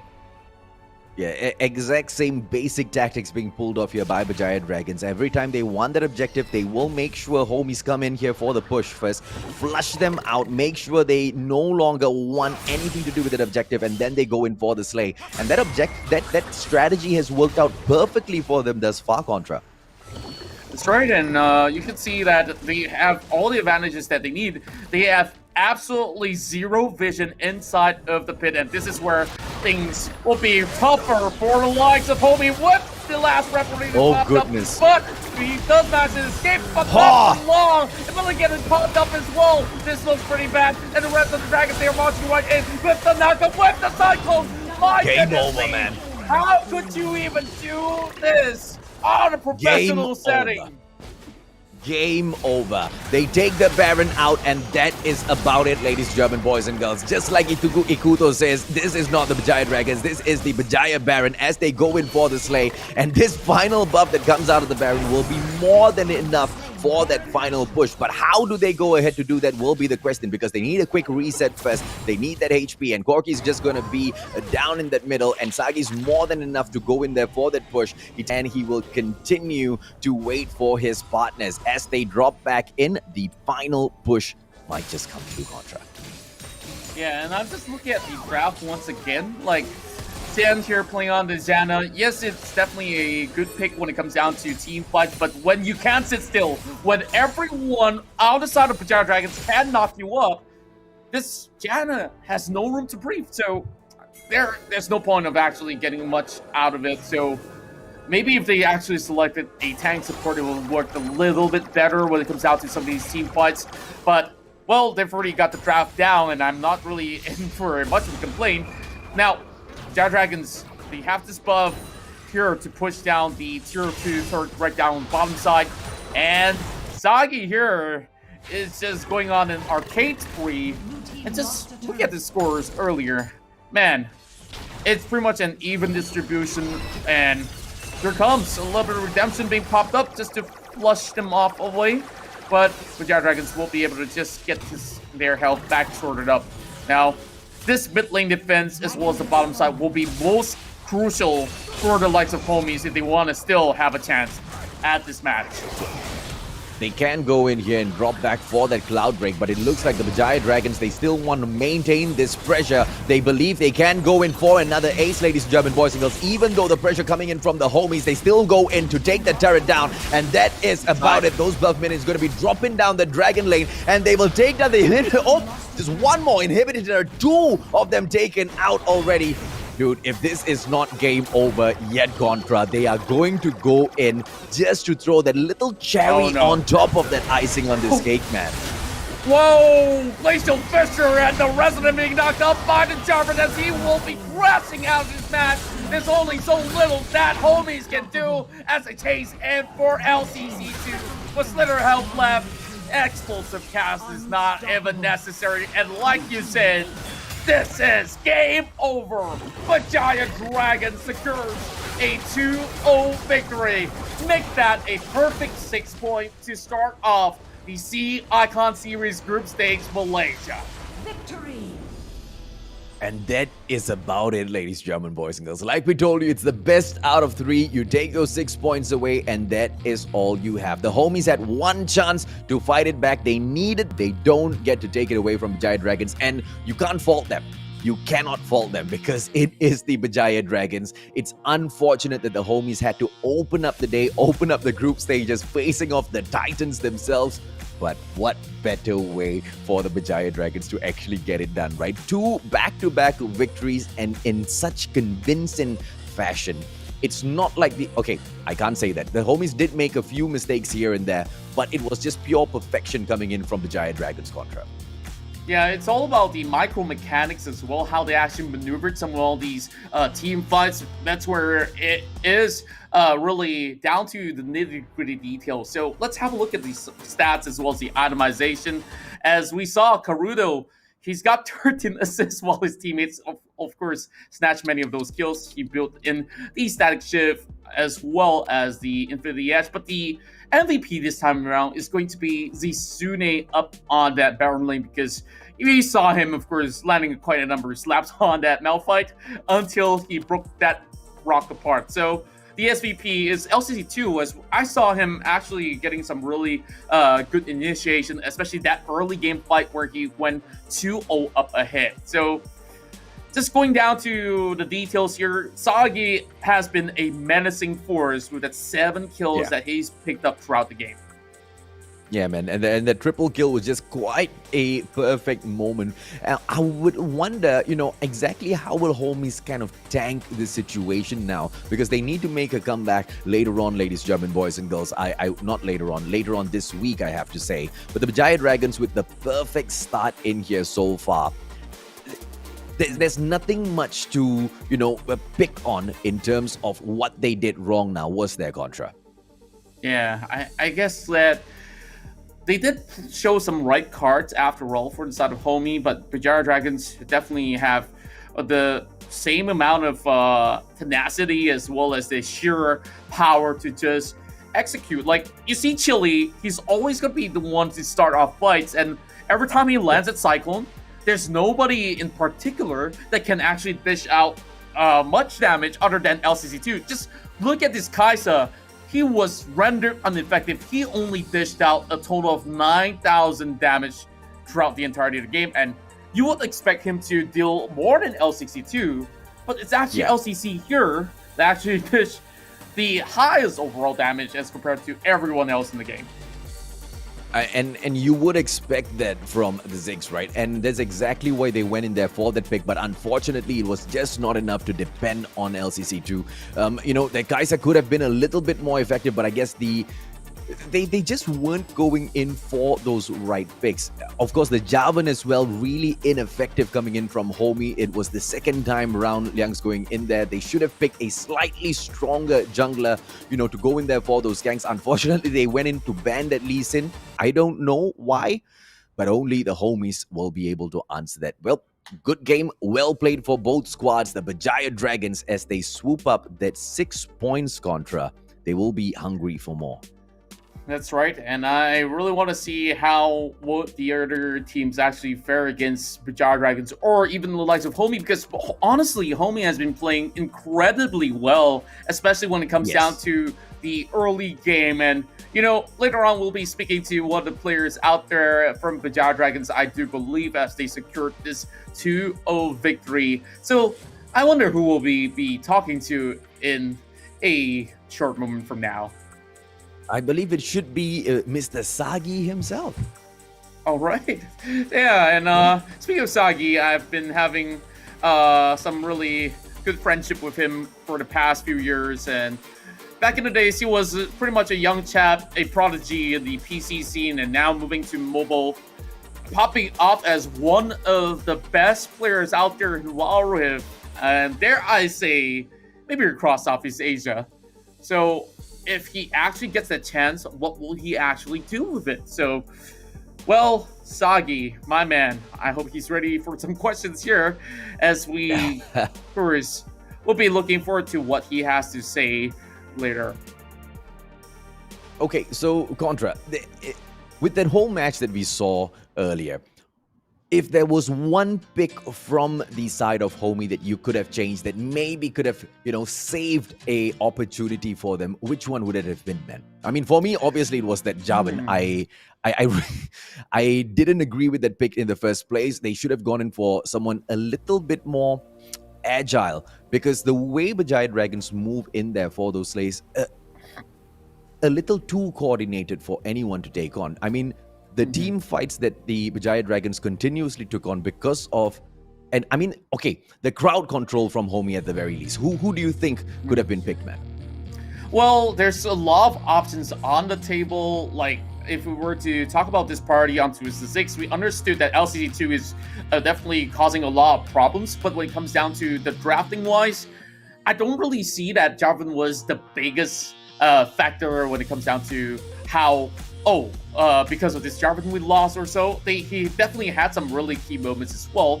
I feel like Janna in this entirety of this battle, it was rendered ineffective just because the fact that there's too many knockups that you have to dodge. Like, you got the Glacial Fissure coming from the Braum, you got the Cyclone, which almost is inevitable when it comes down to the Wukong running at your face, and the Yasuo. So when you combine so many knockups, you have no good monsoons that can be pulled out. So when it comes down to the sustain, it can be a little bit more difficult. So if they had the chance to actually get the Braum, then maybe it will be a little bit better. But with that, of course, Berjaya Dragons, they've snatched a lot of all these good picks, and we'll be speaking shortly to our dear player hailing from Berjaya Dragons, Sagi. Hi there, Sagi. Hello. Hey, Contra. Hello, everyone. Hey there, buddy. Hey there. Congratulations on that 2-0 victory against the likes of Homiee. And I do see some of the players out there. We got Chili at the back. So how do you feel about this matchup? Because Homiee, they were giving you guys a run for the money in the early game, but eventually you guys sorted it out through the mid game. We were kind of shaky in the early game because, first few set of the day, and then, when we actually played our comp to our expectations, then we started like cleaning the game from there, Slow steps.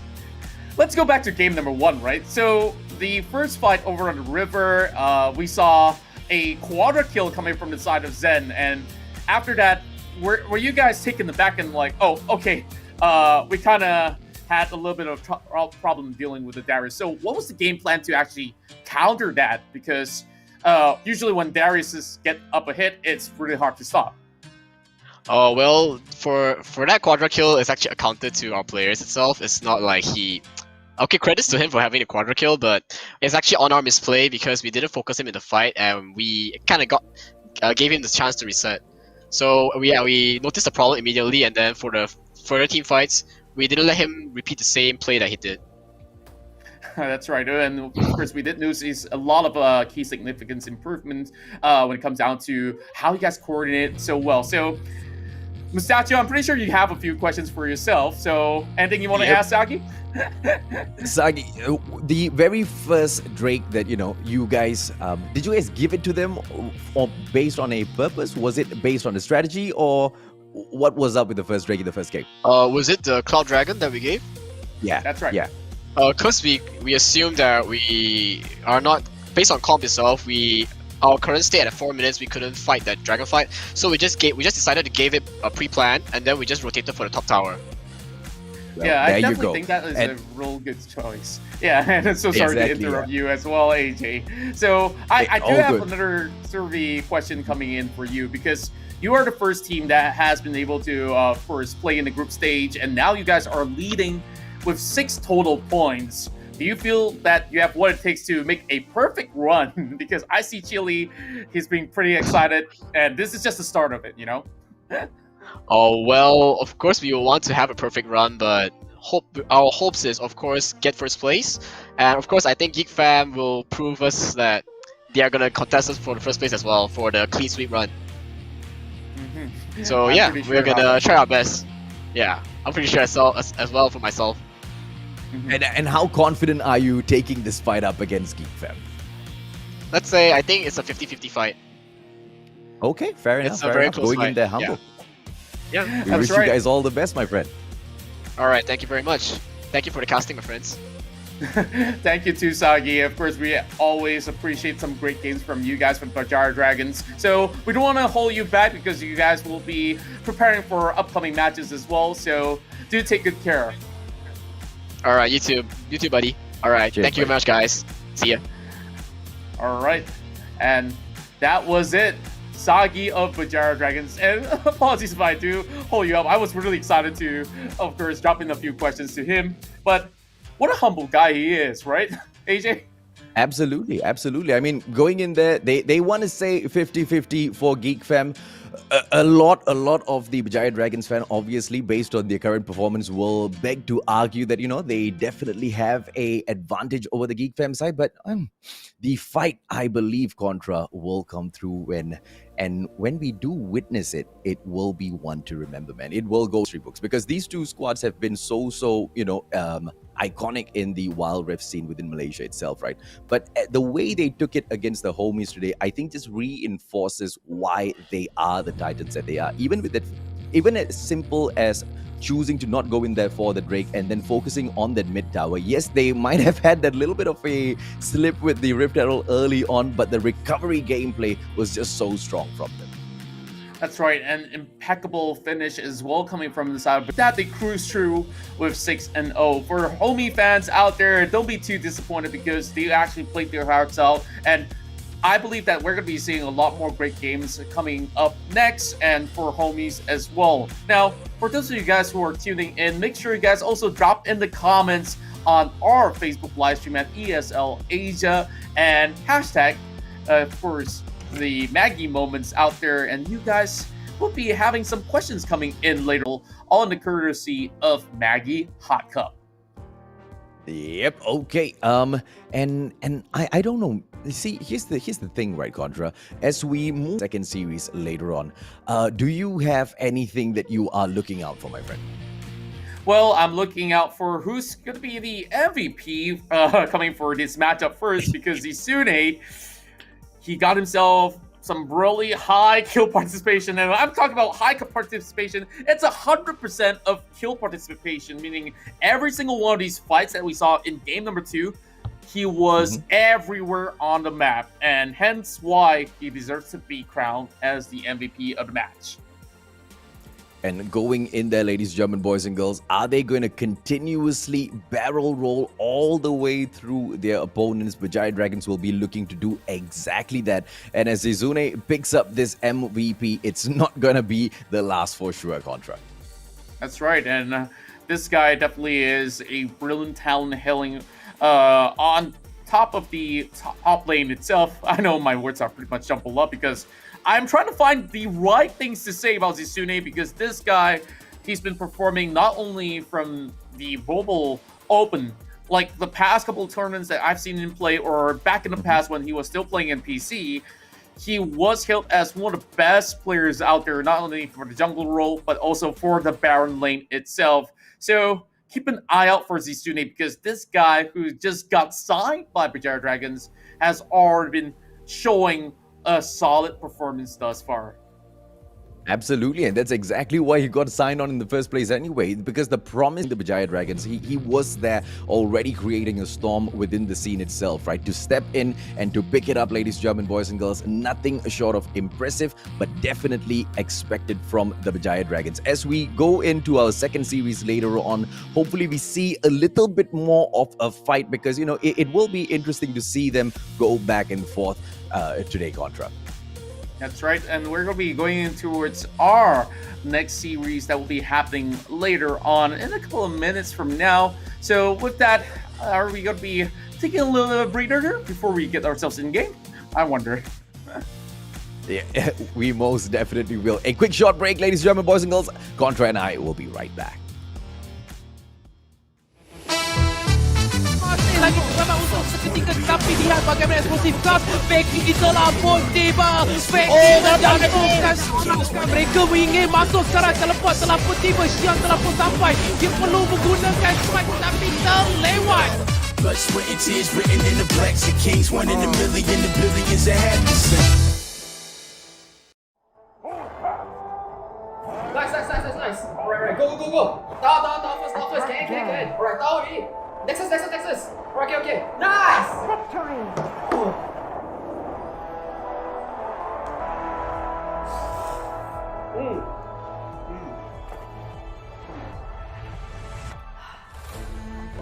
I'll see you in the game. Alright guys, let's go one more. Okay.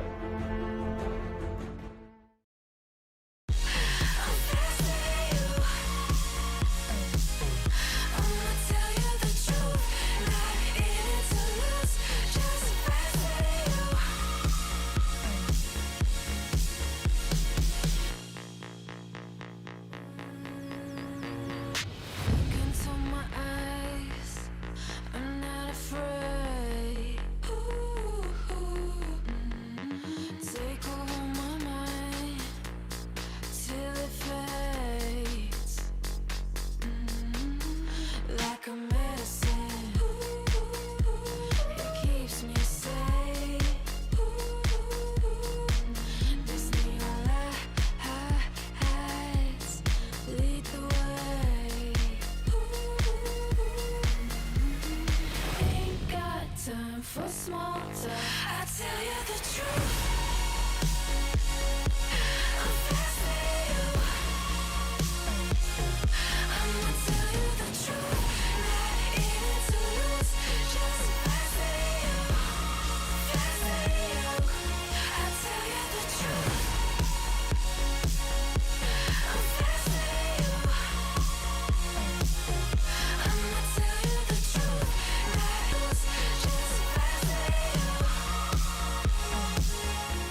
I tell you the truth. Just faster than you.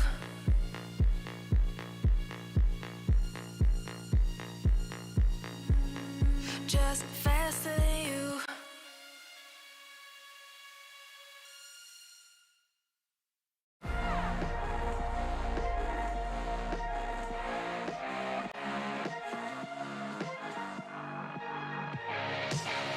Glasses on, my hoodie's right. Break the door, give me side eyes. Are you feeling yours? Cause I'm feeling mine. Slide back to the future, got my own time. It's different dope to feel right. Got my own high, don't need no lines. Sneaky bitches never ever acting so nice. Alright. You can tell me nothing. Come back when you got something to say. Just put the fire in my friend. Take a seat in the back, yeah. You can tell me nothing. Come back when you got something to say. Just put the fire in my friend. Take a seat in the back, yeah. Masih lagi bersama untuk seketika, tapi lihat bagaimana eksplosif gas Becky di telah pun tiba. Becky menjatuhkan seorang. Mereka ingin masuk sekarang, teleport telah pun tiba. Xiang telah pun sampai. Dia perlu menggunakan strike tapi terlewat. Blood, sweat, and tears written in the blacks of kings. 1 in a million, the billions that have to sing. Welcome back to the League of Legends Wild Rift C Icon Series. This is the summer season for 2021, brought to you by ESL Mobile Open, made possible by Maggie, Yudu, as well as JBL. Ladies and gentlemen, boys and girls, my name is AJ and I am the Mustachio, together with the one and only Contra, bringing you all of the hottest action from the day, from the Rift. And Berjaya Dragons, Contra, have managed to start the day off perfectly today. That's right, and we spoke to Sagi, and he definitely seemed to be very ecstatic about that win, and he also elaborated on their decision making. This is the kind of shot calls you have to make as a team. Like, if you were to take a little bit of a loss in the map, whether it's coming down to Drake priorities, they understood that the early game is not where they shine the brightest. So instead, taking turret was the wiser option, eventually controlling the map even further. So I hope that some teams out there can take a little bit of a pointers when it comes down to how to make good decisions when it comes down to the Rift. So with that, we still have another game coming up next in the best of 3. So AJ, who do we have up next? Oh, RTZ will take on Splatzone Insomniax, my friend. And I'm really looking forward to this because both of them have been so impressive in the qualifiers to get to the group stage, right? And yep, a couple of tries to get in. Definitely, it is only because of the type of opponents they had to face off to qualify in here, but never ever giving up through the time. Insomniax recently rebranding themselves to Splatzone Insomniax, and they have been fighting day and night, practicing to make it in here. Hopefully, it will not be such a tough time at the group stages for them here. That's right. And speaking of which, we got to keep an eye on Lottie as well when it comes down to Splatzone Insomniax, because he has scored himself that very first pentakill that we saw in the final open qualifiers, and that is something that we will remember for the entirety of this summer split itself. So AJ, what about the side of RTZ Underank? Because I believe that you did cast some of the matches and you've seen how they perform. So RTZ, they do have quite a number of stellar names to be brought up as well. Oh, absolutely, man. I mean, Ovo, whenever he drops into the jungle, you need to make sure you keep an eye on this guy, because the ganks that he has pulled off thus far to come in for the support for his squad, absolutely unbelievable. A few stellar moments from himself. I mean, Kagame is in there for, he's the firepower of the squad, right? So really excited to see both of them take it on, against each other. I'm thinking it's probably going to be a 2-1 here. They're not going to, allow each other to take a 2 flat over them, Contra. That's right, and I believe that this will definitely go into perhaps a third game, because these guys, I believe that they've met each other way back, like we talked about Insomniax and the run where they tried again, and finally they made it in by the very last game itself, and in a very epic proportion indeed with the pentakill. So I'm pretty sure that the side of RTZ Underrank, they won't be underestimating these guys who are so hungry to take any sort of W that they can get. And even when it comes down to a 3 match, right? So with 2 teams walking with points, that's definitely the best scenario. But none of them wants to drop in with no points to start off the first run here in the league. And let's see if or not, of course, our prediction does come through, that this gets pushed into game number 3, right? Because the exact, the exact opposite can only be another situation where another squad, just like Berjaya Dragons, takes 2 back-to-back victories. And if that is the case, it will be quite big. And I will be truly worried for the team that actually tanks the 0 on here. Because I believe, based on, the current performance from RTZ and Splatzone Insomniax, they have been quite equal with their performance. Now they're going to, face up against each other, ladies and gentlemen, boys and girls. Let's take a quick look at RTZ's lineup, as they have Crown, Ovo, Rods, Kagame, as well as Shanks to step into the Rift today, Contra. That's right, and you mentioned about Ovo being quite a unstoppable force in the jungle. Kagame is also another player that I've been keeping my eyes on, because this was the ex-player out of the side of BJD, and we've already seen them in action before, right? So with that, I believe that Kagame here has something to prove. Once he's being removed from Berjaya Dragons, eventually they will have to face each other off, and that's where the pressure is on. So RTZ Underrank don't want to give any points away. So currently, just look at what they have been playing thus far. Kagami has quite a number of pool of AD carries that he can work with as well, other than just, the typical Kai'Sa that we've been looking at from time to time. And just seeing how dynamic this team is, they will be pulling in quite a number of interesting draft if we move ourselves into action. And now, speaking of which, we will take a look at Splatzone's Insomniax lineup. Yeah, boy. Dusk, Linkx, Dan, Lotte, as well as Buck stepping into the rift for Splatzone. Insomniax recently rebranded, ladies and gentlemen, boys and girls. And the Insomniax, they are a squad that just do not know how to give up now, do they, Contra? Yeah, and speaking of which, we see that tenacity, and very much so this team packs quite a high firepower when it comes down to the Baron laner Dust. This guy is a veteran, and that he likes to play fighters like Fiora, Akali, or even anything that you can throw up into the picture. If you want to give him a Gragas, yeah, he's going to be working it out as well. But Lotte is the one that has been receiving the spotlight through the past couple of games that we have seen. And it's also credits to the entirety of the whole team members that has given him so much room to work with. So you cannot afford to give the Kai'Sa to Lotte once more. and I wonder if or not RTZ, I mean, I'm very sure they've gone in here and have already done their research. I wonder though, will they be focusing on, nerfing Lotte as well as his Kai'Sa, if that's even possible? Because like you've mentioned, right, this guy is quite crazy when he goes in there. Linkx is not going to be a very huge problem for OVO to deal with, but Dusk, man, when he takes on that Baron lane Contra, we've seen him, be such a impregnable force. You really cannot go past at the Baron lane. Most of those teams have, dropped down into mid or the Dragon lane to, try to go in there for the breach. And we've also seen him come in there for those rotations. He is quite the titan on his own. That's right, and I gotta say that this is going to be a very epic proportion of battle, just like what we saw between Homiee as well as Berjaya Dragons much early on. And down to the scoreline, I believe that when we saw some of the highlights from the open qualifiers, we do see them knowing how exactly to maneuver around some of these sort of team fights. So it's really boiling down to who has the better draft over on towards the drafting phase itself, as we are getting the players prepared for some of the picks and bans heading in towards the very first game. So, any sort of expectations here, any predictions coming in from you, AJ, before we actually go in? The only prediction I think I can pull off here is that we are probably going to see a game number 3. Based on these two. I really cannot call it between RTZ and Insomniax, man. It wasn't as easy as the first game. No disrespect to the Homies. It's all respect going to the Berjaya Dragons, right?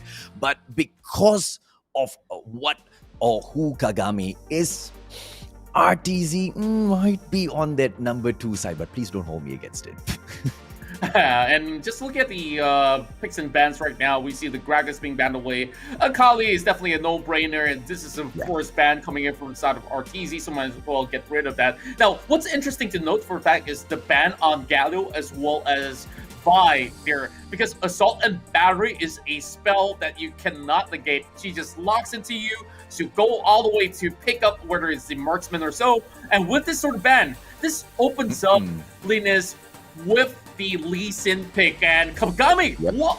Wait. We're seeing a first pick Katarina. This is a very dangerous option, but they are going in with the full risk and perhaps with some high rewards. Oh, well, let's see if or not that actually pays off. RTZ side, Diana being picked up by OVO here for his squad. Brom pick coming in from Insomniac. So far, so good. I wonder who's the jungler gonna be for... Okay, you know what? Let's see all 5 first. For all you know, these guys are gonna be flexing it out, man.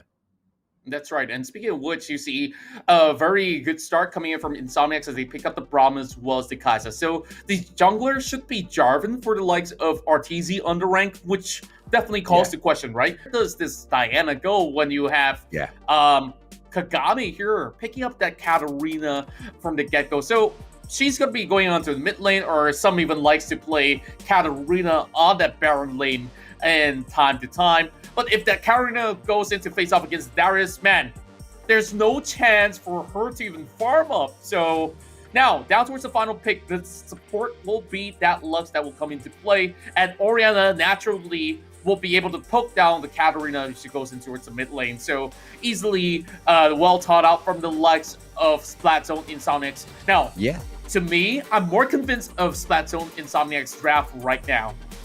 Exactly what I was thinking as well. I mean, can I change my answer? 2-1 maybe Splatzone Insomnia. No. It's way too early to say because the response from RTZ in game number 2 with the drafts and picks might just be equally as strong, right? Let's see exactly what happens, ladies and gentlemen, boys and girls, as we go in through to this game number 1 in series number 2, whether or not RTZ will be able to pick it up against all odds beyond those picks, or will the Insomniacs be able to show that, you know, they are the better side in here, Contra?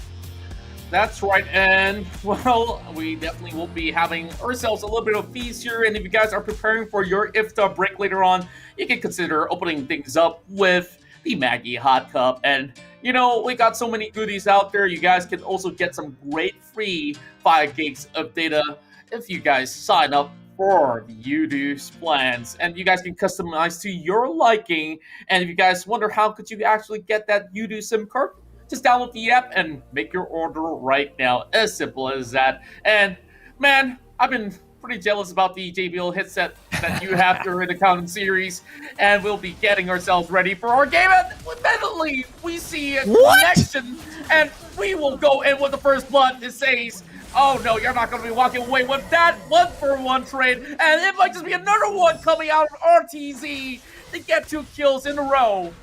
And Lotte almost getting taken down there. Shanks might go in here for the push, ladies and gentlemen, boys and girls. Lotte will have to go in for that reset, and all of a sudden Dan looks like he might just be in trouble. Such an early engagement coming in from both sides, and the commit, I just was not expecting that.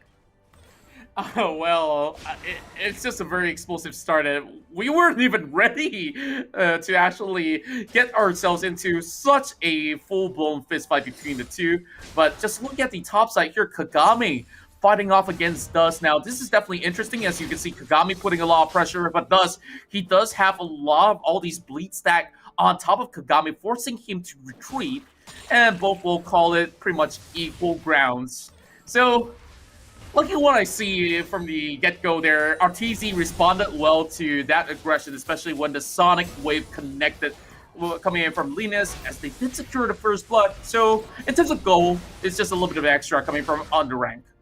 Oh, Kagami almost going in there for the slate, but Linus now in here for that spot. Might come in for the gank and gets him right in there with it, but Kagami one more shot, and the Lee Sin manages to get that kill, man. Pulling it back 2-2, but it is all fair and square in Love and War for now, Contra. That's right, and there was a flash being burned out as well, so if they were to double down the forces, and you can see the setup is coming right in. Just look at the top side. He's going to be walking back to lane to another 3 members inside of Splatzone Insomniax and make that another kill. No way out, and this is absolutely devastating for Kagami. Yeah, the laning phase totally. They are just going in there for those team fights. I think they heard you. They said they just heard team fight and they just want to fight Contra. Let's go. Over going for the push on Lotte. And I feel like this is a good move coming in for the side of RTZ Underank. Bye-bye, Lotte, he says. Crown comes in there for that support as well. And they should be able to go in here for that push on the turret now. Yeah, and yeah, the more members you have right now under the turret, the more defense it will actually have. So as much as that is the case, they just want to make sure that they get a little bit of turret plating, get a little bit more gold back. You see, when it comes down to the kills as well as the goal, it's pretty much even up. Flash being popped up, and oh my goodness, in return, you can see that they will still go in with the Death Lotus here. A little bit more damage here as they will go in with Sun. Linus now with a tick of health left. He will eventually get taken out. What a response coming from Owo. And also Kagami from the bag. It says, anything you could do, I could do better. This is a complete chaos, you know, ensuing from both the squads in here.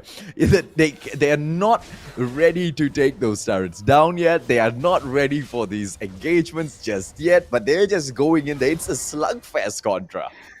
Yeah, and this is what we were expecting from the get-go, right? When we right before we even started off the game, we were talking about how great of the sort of the sheer power that both sides has, and it shows with the confidence of RTZ with the first pick Katarina itself. Now, I want to talk about the bottom side of the gank that we saw on top of Latte, because we saw the Braum going up for a truly man setup against Kagame, who have first suffered some blows. But in response, they go in for Latte. They didn't really need all 4 members to actually dive him. And yet again, they juggled the turret aggro all too perfectly. Now, the Drake is in contest. Well, it might not be for long as we see RTZ Underank backing away, and they might just allow Splatzone Insomniax to step in. But are they going to go in right round for a gank, ladies and gentlemen, boys and girls? Lena is going to try to make sure that does not happen. Lotte in the area as well for Splatzone Insomniax, and RTZ Underank might not be able to do that, and therefore they will reset and allow Insomniax to push in a little further. Yeah, a little bit of a Dragon's Dance here for both ends as they are just hoping for either side to commit. Here comes True Chop Barrage connecting the side of that as well. Perfect Dragon's Race to actually knock them back, but the counters and pull off the rest of the members from the side of Splatzone and Insomniax. And this is definitely considered as a big win for the likes of RTZ Underank. 1 member left intact and make that an ace. And RTZ Underank patiently playing the way the game and secures this Drake as well. I swear to God, I have not seen a Wild Rift match this fast, Contra. This is my first one. Yeah, and I believe that we're going to be seeing a lot more, because this is best of 3 that we are talking about, and RTZ Underank just showing such a dominant start. Yes, there was a couple of kills going left, right, and center, but here comes another 3-man advantage here against Kagame. Give this guy a break, will you? Man, Kagame tries his best, but Linas! Oh my goodness! Let's actually go back to where we started off, right? So this was that setup, especially on the jar weapon, because Omo, he not only knocked everybody up, he also found a little bit of that room to get that Cataclysm to lock them in place.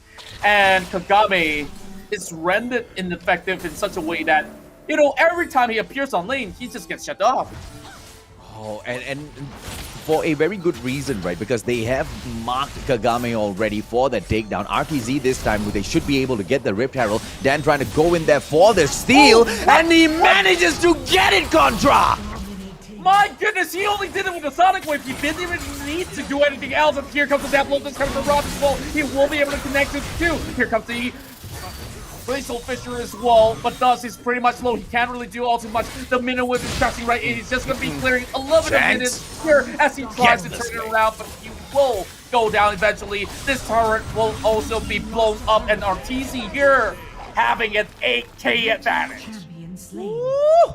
And they will continue going down for that push. Kagame in here, and he will be placing that pressure down mid, but just for the time being, he needs to go in for a reset, ladies and gentlemen, boys and girls. It's going to be Dan in here now, going in for that mid push. The whole of the RTZ squad going in for that reset, Contra, for a right reason. They need to prepare themselves for the next battle, because the pressure that is going to be coming in from the Splatzone Insomniax looks like it's focused down that mid center there. That's right, and just look at the side of RTZ Underank. Everything in the box is being checked up because they have 3 assassins overall, or you can definitely argue with me. Now, this is going to be a big pick, but they do expend quite a number of things just to get this one sorted out. So Dust here slams it up with the Noxian Guillotine, and with that, he does have pretty much 2 kills in the back, but in terms of resource, he does have only 6k in terms of gold. He still has to play a little bit of catch up. Well, we have seen some squads make some crazy comebacks, but I don't know if it's asking for too much from the Insomniac side right now. It's a 17-5 on the kill count, and like you've mentioned already, man, on the goal, they've got such a crazy lead so far, and they continuously build up on it. Yes, they managed to go in there for a quick 3-on-1. Oh! Like this, what a flash coming out from the Lux, and now Insomniax aside, Splatzone, they get splattered all across, but here comes Sus as well. He pulls one over the wall, but he cannot do all too much. He's looking for the guillotine on top of Kagame, but too much of distance here being pulled back. And RTZ Underank showing us how you take team fights.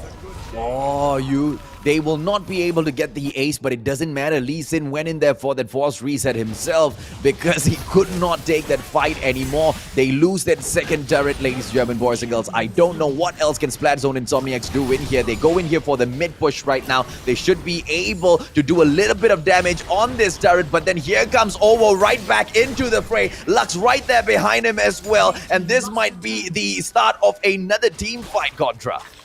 They will have to win this fight here over Drake Pit, but with so much levels up ahead, well, there is still a chance, I hope, and here comes Dust actually getting a catch, and here comes everybody ducks and right in! Oh my goodness, the Diana gets taken out, but on one top, here comes Insomniax, and the troop top run connects afterwards too, and the Cataclysm finally connects, and there's just no escape whatsoever. Rots goes in for the chase, looking for Linkx as well. Too much space created, but Linkx still actually top front. Oh no, he gets down! This is a triple kill coming for Rots!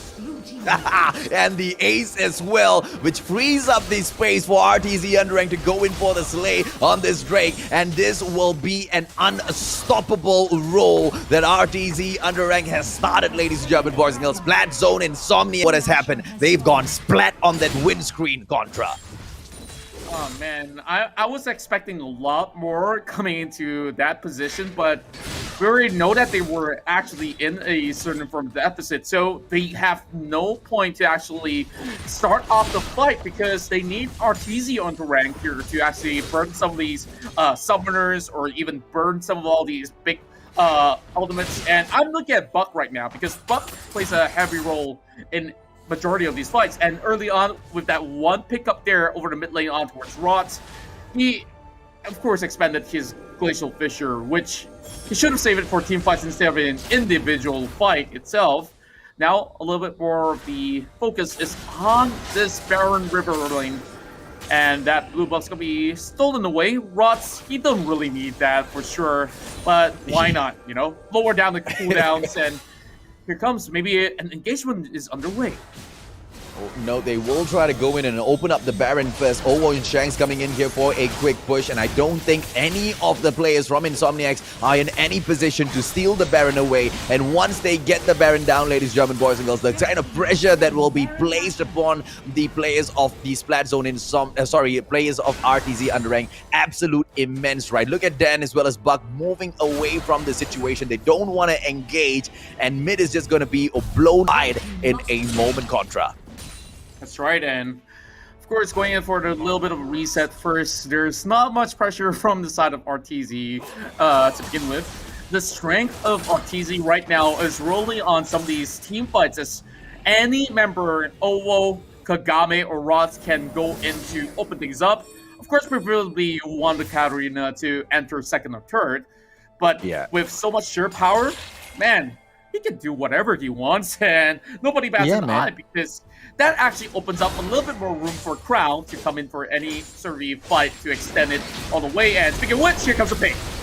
But they wouldn't be able to do much. Kagame flashes away, but jumps right back into the fray. Oh, well, they are confident, but it's a 4-on-2 situation, and they will get the slay. RTZ Underank committing a little bit too much in that fight, a little bit overconfident maybe, Contra.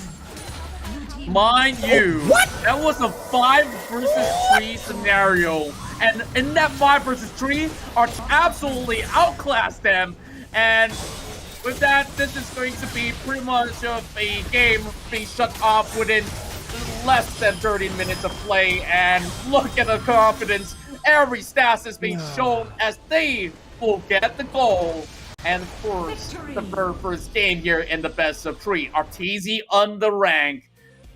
Dude, this game, I was talking about how good the draft is for the likes of Splatzone and Insomniax, but the execution even more so better on the likes of RTZ Underank.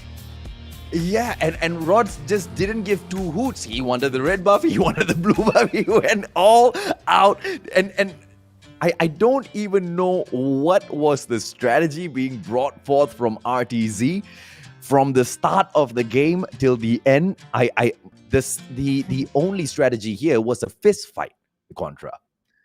That's right, and I believe that they have already planned this from the get-go. And look at Rods, 14K. Are you kidding me? Like, he actually built in a Guardian's Angel. Like, yeah, just in case. come in with.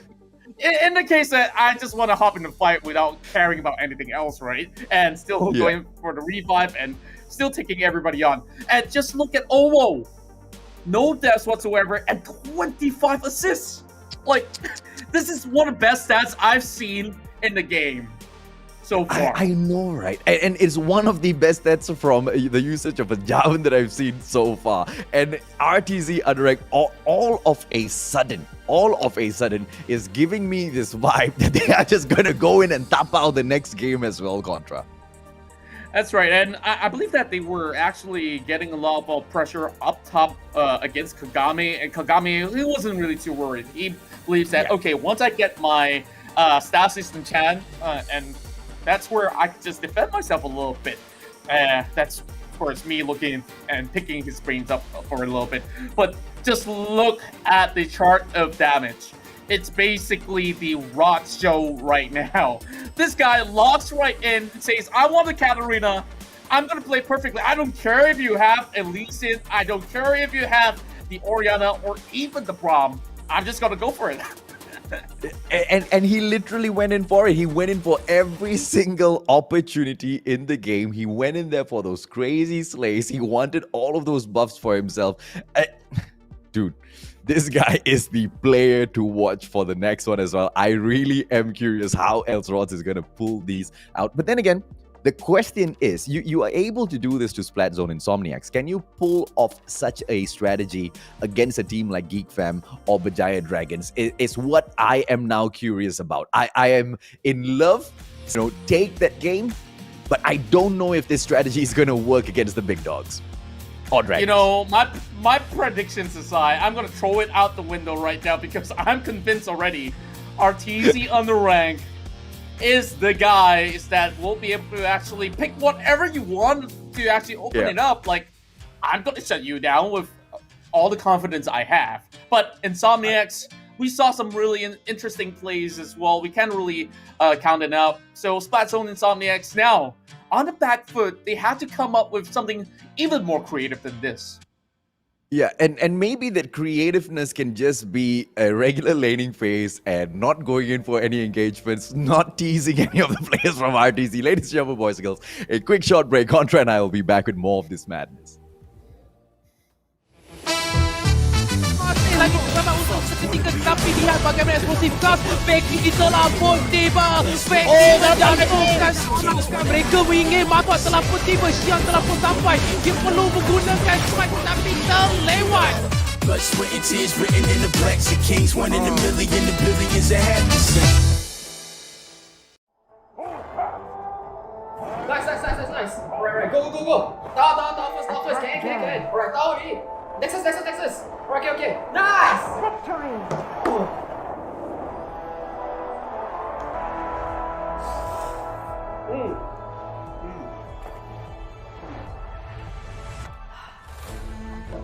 I'll see you in the game. Alright guys, let's go on board. Okay. Cut the skin, I bet I bleed. And when my back against the walls, put in that work, I lead. I see the vision clear, seeing things that y'all don't see. 2 dogs on a vision, call it 2020.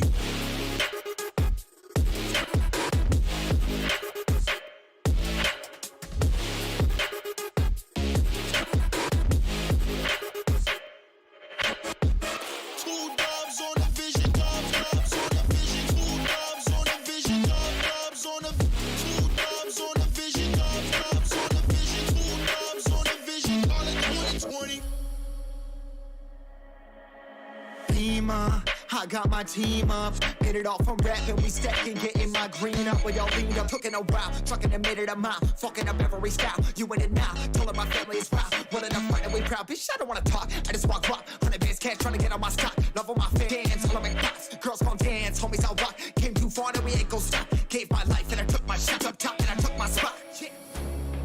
If it's a problem, then we really ready. Yeah, 100 with me and we for the war. My heart is formed and my vision deadly. I've been dialing in my sights, see it 2020.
Masih lagi bersama untuk seketika, tapi lihat bagaimana eksplosif gas. Becky telah pun tiba. Becky menjatuhkan seorang.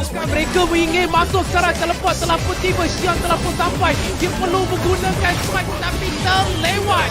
Blood, sweat, and tears written in the blacks of kings. 1 in a million, the billions that have to sing. Welcome back to the summer season of the C Icon Series MY. My name's Contra, this is the Mustachio AJ here with me as we are both your casters for the entirety of this showdown. We've got some really hype games, I tell you that, because RTZ Underank, they're one up against the likes of Splatzone Insomniax. Have you ever seen a match at the Rift that crazy from the get-go? Like such early engagements and then continuous engagements all the way. How often do we see this, Contra? Because, you know, I'm still a baby at the Rift. How often is this? I think at the very highest level of setting, it can be depending on the style of play of both teams, but once you have two ultra aggro teams that are at it, we see some creativeness coming in from both ends, right? We started off that river fight here with the Lee Sin connecting his Sonic Wave and eventually went into going for the first blood. But they replied with 2 kills, and then they say, you know what, I'm not happy about you, Kagami. I'm going to camp you up on the top lane. I'm going to take you down. And they say, you know what? You know, Latte is being left alone.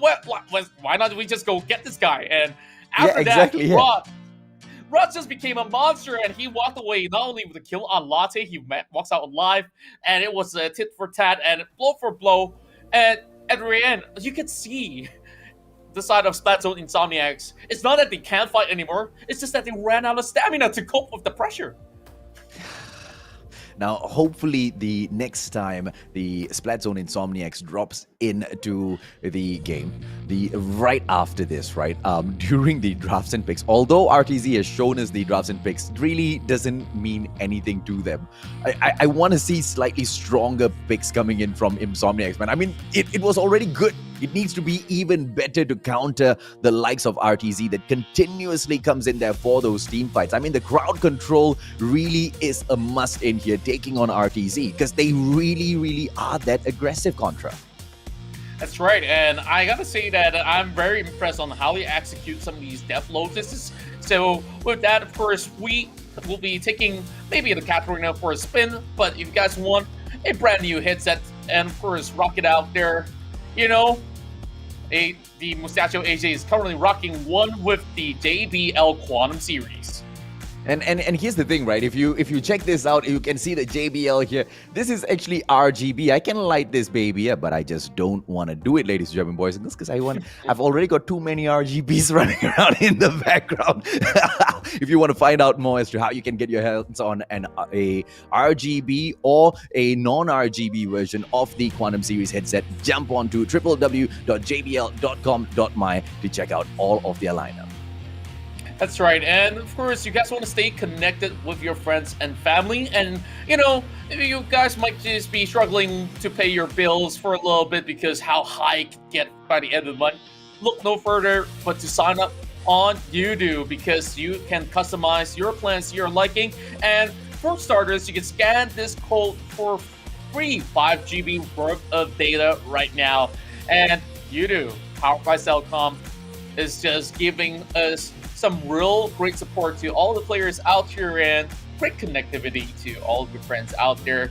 So, the Mustachio AJ, I know there's so much things here that we got to talk about, but then again, you guys really want some goodies, go ahead and scan that QR. Absolutely, ladies and gentlemen, boys and girls, and of course, not forgetting our main partner, Maggie Hot Cup. I'm so super hungry, man. I just wish I had nicked a few extra hot cups from the office the other day. Oh yeah, I believe that we actually picked one up, just dropping by for a short moment.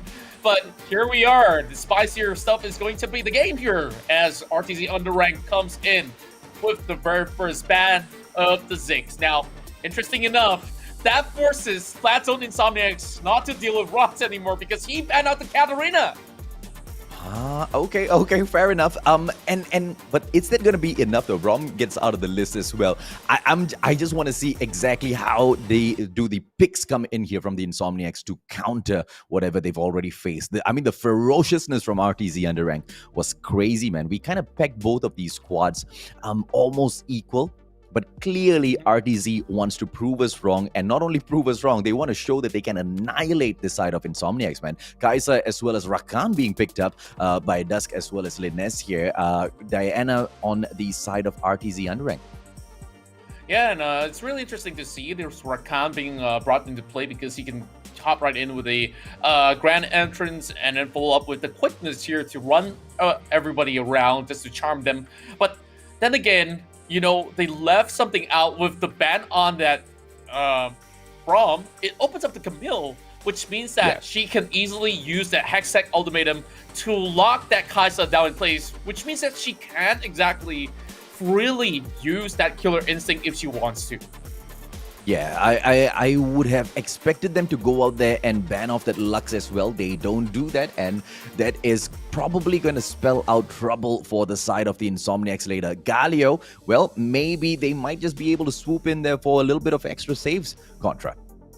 Exactly. I don't think that there's any point of time that you want to really plan out a Lux because it's kind of like a double-edged sword, like Lux is very much immobile, but the reason why they're going for a different sort of ban is also to open up that Galio so that they can pick it up for themselves. And yes, they actually did. And now they can combo it with the Wukong, opening things up, and with the Heroic Entrance to drop right in. So that can just apply multiple knockups. And the final pick here might just be the Mundo, but I'm looking at the Fiora because Dust is exceptionally powerful with this sort of pick, especially when you have the Gragas that has been set in place for RTZ Underank.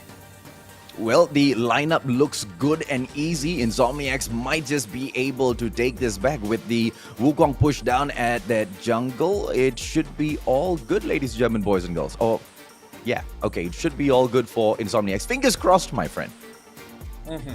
I guess that this is where the Gragas pick has always come in handy because they saw, okay, a Gragas versus Fiora is not really the best of matchups. Now, it will be down to a skill matchup between the Camille as well as Fiora. So we will fixate our eyes on that top lane because for the likes of the Camille, whenever she gets into this really sticky situation when Fiora pops her element with a grand challenge with all the valid points in tech, you can just hop up in the air with the Hextech ultimatum and lock him in place, especially when the Fiora goes in for dive. But it's also very tricky to note for a fact that if the Camille tries to actually throw some cables out, try to actually stun out the Fiora, that's the riposte just to parry that stun and that's where she can actually find the opening. So this 1v1 up in the top lane here will be a little bit feistier than what we saw in the past game, because Kagame, he got bullied apart, and I don't think that he's happy with that this round. And that's the problem, right? If it's a one-on-one, I feel like Kagame could have still stood his ground, but they kept going in there for that absolute torture on him, man. I mean, the gank that came through the jungle multiple times proved to be a little bit too much. Are we going to be able to see the likes of Splatzone and Insomniax make their comeback in here? Lotte, as well as Lin, as they haven't been able to shine as much. Crown keeping an eye on Dusk here, who is coming in for a quick push. It gets a stab at him, but they will back away. Good. Nice to see, them not going in for such heavy committal early in the game. That's right, and this time around, they're actually pummeling a little bit more pressure on towards this Diana up in mid lane with a 1-2-1 setup. So that itself is a good way to just shut her back and, of course, make her lose a little bit of gold or expend a lot more mana if they were to go for a trade. But this is where they could just send in the Lux just to ensure that, okay, the coast is a little bit cleared up so that Rots can actually farm a little bit safer. Now, back towards the top, you can already see that there is a little bit push and pull going on, and man, a lot of damage being dealt towards the side of Crown, and he has to back off, and this minion wave is going to be favoring the side of Dust, and both of them still has the barrier up. Yeah, Gragas is going to go in there for that support, but Kagame is going to be in trouble now, ladies and gentlemen, boys and girls. But Dan will pull away because the Galio is not going to choose to go in a little aggressive. And this is what I was talking about, right? You've got Ovo Shanks as well as Rods in here, and they will come in for that support. Galio might just be in trouble, and they want to take a quick peek. They have taken this Scuttle out first, preparing for Drake number 1. Oh, what? A solo kill coming in from Kagame? Are you kidding me? As you are looking at Buck now getting a little bit more insane over on this one, but he will hope to actually go in for Drake. With a tick of health left, Buck survives, but unfortunately Kagame did the best that he can. Absolutely right. It was a good take at first, but then I think the flash just came in a little too fast, ladies and gentlemen, boys and girls. Kagame, well played though, and the pressure up top at the Baron lane will continue as Crown and Dusk take it upon themselves to go in for this lane. Dusk committing a little too much there, and Crown will try to survive, and he will do just enough, but he needs to back away right now, Contra. Yeah, and instead, Ovo tries Ovo to actually look for the pick, but that will be a recall already set in place. Just a little bit too late to the scene at the very least. So Crown as well as Dust. You do know for the fact that last game it was Kagame that was actually going on his own lane. That experience can be counted up, and here comes the Thunderstorm as well, just to try to trade right back. And yes, he gets it. What a turnaround, Kagame! Showing again and again. His turns. Yeah, I don't think Dan was,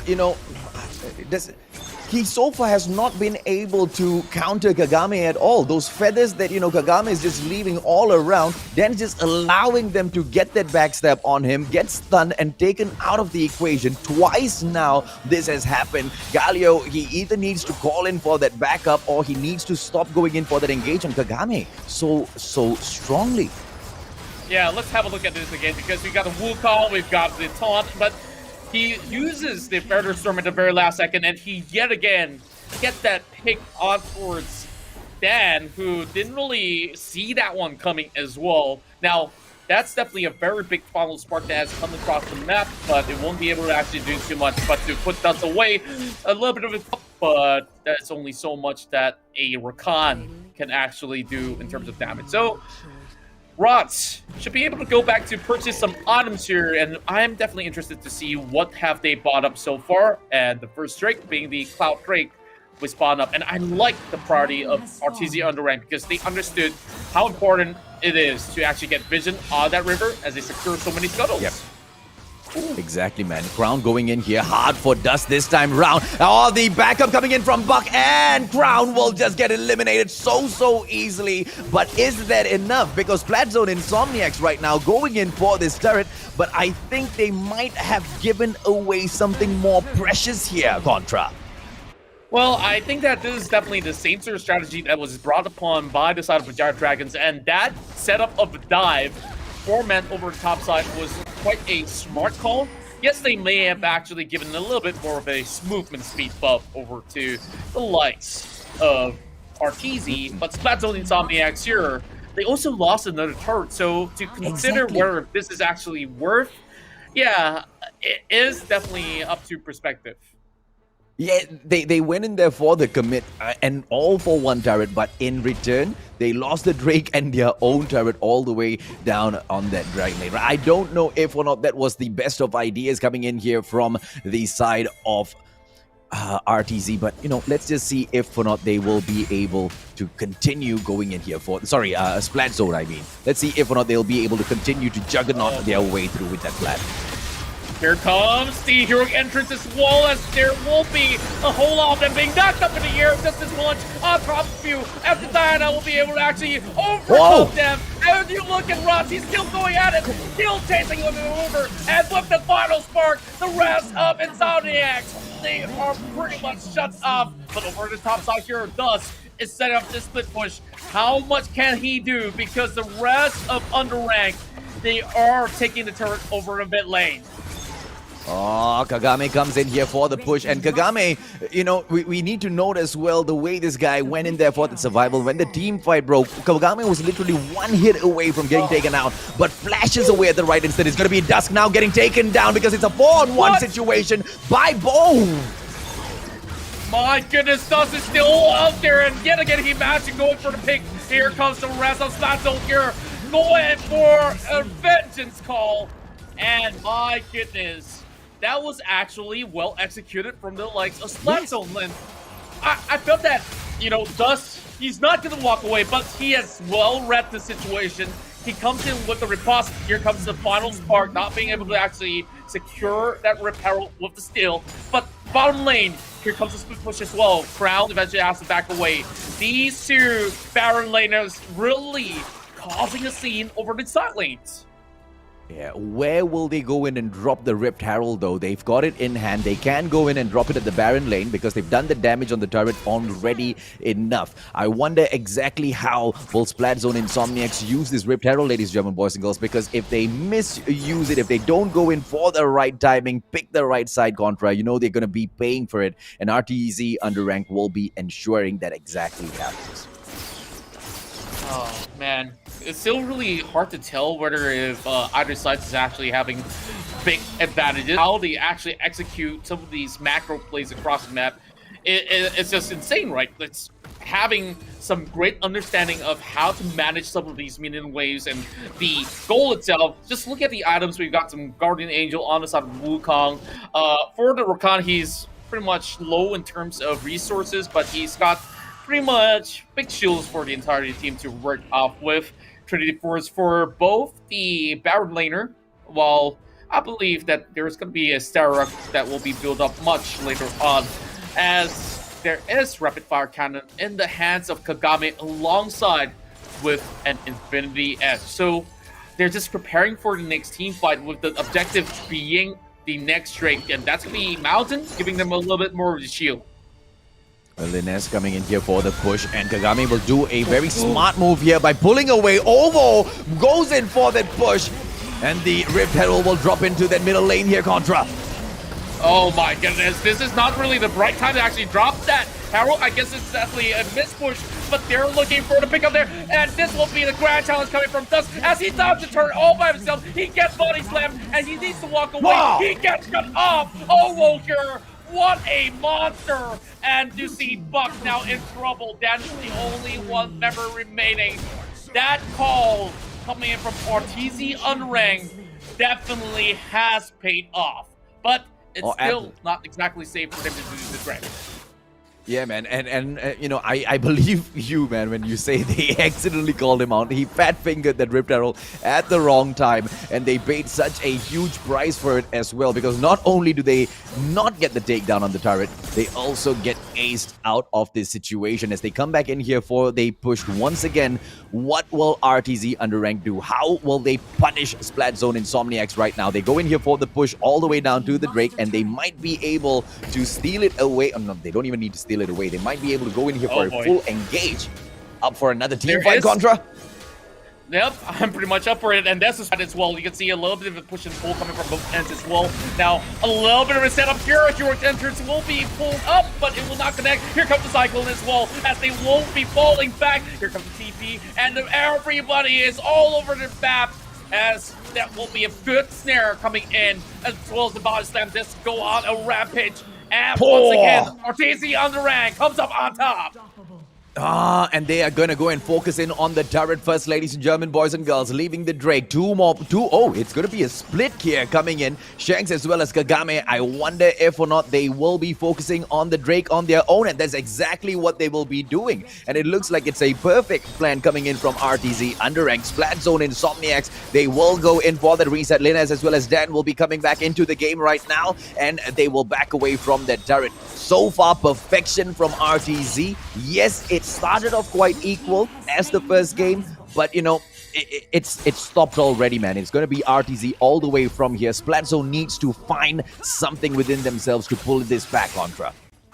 I think the beauty about the side of RTZ Underrank's composition is this positioning. Like, OO can, at any point in time, drop that explosive cast, and if that's not enough, you can see Rocks can actually suction them into a certain position that they don't want to be in, and that's where the wombo combo comes in. And to top it off with the cherry on top of the icing, it's going to be Crown that can actually lock them down. Here comes the body slam, as they will pick on towards Dan, but Dan, he's being very tanky, and oh my goodness, they locked them in place. Final spark being popped up as well, as the grand entrance has already been used, and Hero's entrance just to exit out of that pathway. And this is a real good reset, but right down below there's going to be a 1 versus 1 going on, and Crown, he has to walk away out of that. Yeah, it was a good pull away from Splatzone. Insomniax just pulling all of them towards the turret so they can help, you know, get that assist as well. But it just wasn't enough. They didn't go in for that slay, and they have pulled away too much, giving the Baron all to RTZ Underank. And you know, although that plan was good, but this steal might just come through though, Contra. Oh, here comes the flash as well, and they are doing every possible thing that they can. Here comes the final bar, and it will take the Wukong down. No smite whatsoever for Splatzone Insomniax, and this is going to be secured by RTZ. Now, over the mid lane, there's still a little bit more pressure being created by the Camille, causing so much of a disruption here, keeping Dust all too busy. But here comes a little bit of 1v1 action going on. As you can see, Riposte has already been used, and he doesn't really have that much mana. Here comes the hashtag ultimatum as well, locking him in place, and here comes OO with the flash. It will not be anything for them to do as Crown flexing it. Yep, I'm a flash right in front of your face right after that. Taking another tower, and RTZ is going to march right in. Oh my goodness, Dan pulls away. Buck gonna get taken down as well. Oh, they have got nothing in this game at all, Contra. And just one final push. The two inhibitor turrets taken down already, and they're going in for the third one as well. If they manage to do that, they're just going in for the juggernaut victory over Splatzone Insomniax right now. They're not even bothering to touch the Nexus just yet. Wow. I mean, they got time to play. This is their game to lose. Like, they're all 2 up ahead already. 57k to 42. I mean, how can you even drop the ball right now? Like, RTZ, they can't afford to even lose one fight. Maybe not the second one, for sure. But in terms of coordination, I feel that it's definitely hard for them to actually do all too much. Then, so far, between these past 2 matches, Latte didn't really seem to have find any sort of an easy opening to actually get towards the backline, especially Kagame can open up Featherstorm. So that's not the target that they want to focus first and foremost, unless it was an easy catch. But here comes Crown. Crown going in solo for this push, and he will be pushing those players back. And he's just buying time because over the top side, they are trying to secure the tower. He does have the GA, and here comes Ron! My goodness, sucking them up! And Dust will go down. The rest of RTZ Underank absolutely obliterate them. Going in towards the Nexus already, and they are looking for every single drop of kill that they can find. As RTZ Underank gets that perfect 2-0. I believe we pissed RTZ Underank off before the game even started by saying Splatzone and Insomniax can match up to them. Ladies and gentlemen, boys and girls, RTZ just unleashed every single thing within their arsenal upon Splatzone and Insomniax, and that's exactly what happened to the Insomniacs. They went splat. Yeah, and well, I just really want to think about both games and digest it right now, because game one, it was the Katarina show coming from Rods. This time we saw Kagami flexing his muscles, Crown really doing insane work over the side lanes, whether it's the Baron lane or even the Dragon lane. Like, what sort of answers do you have? Because in terms of team composition, it looks so solid for this side of Splatzone and Insomniacs, but it was down to all these fights that really wasn't favoring them at all. So there's a few ways we can break this down, right? I think, you know, when I was stepping into the Rift first off, Contra, you kind of introduced me to the game. You walked me through those team compositions and all. And I feel like, you know, Insomniacs have gone through that class very well, and they know their team compositions. They know which champions to go in here to pick, but it is the Underrank that knows how to use those champions no matter who they pick, right? And it also comes down to the opportunities to go in for those engagements. So many a times Insomniacs went into engage and they just couldn't get the job done. Yeah, and I gotta say that this dive composition coming from the side of RTZ Underank has worked well for them for the past 2 games already. Just checking out on where Kagami is at, he finished up the rapid fire cannon model reminder, as well as the Phantom Dancer. On top of it, the Infinity Edge. Like, this guy is banking in those checks, and well, Rots, once again, being the MVP, and you gotta give this guy credit where credit is due, because this Diana is not a typical Diana. She built the Raw of Ages, yes, very common, same goes to Rabadon as well as the Infinity Orb, but look at what she has in her belt. A Tormail to counter any sort of physical damage and reflect some damage back, because they know that the attention will be drawn towards this Diana.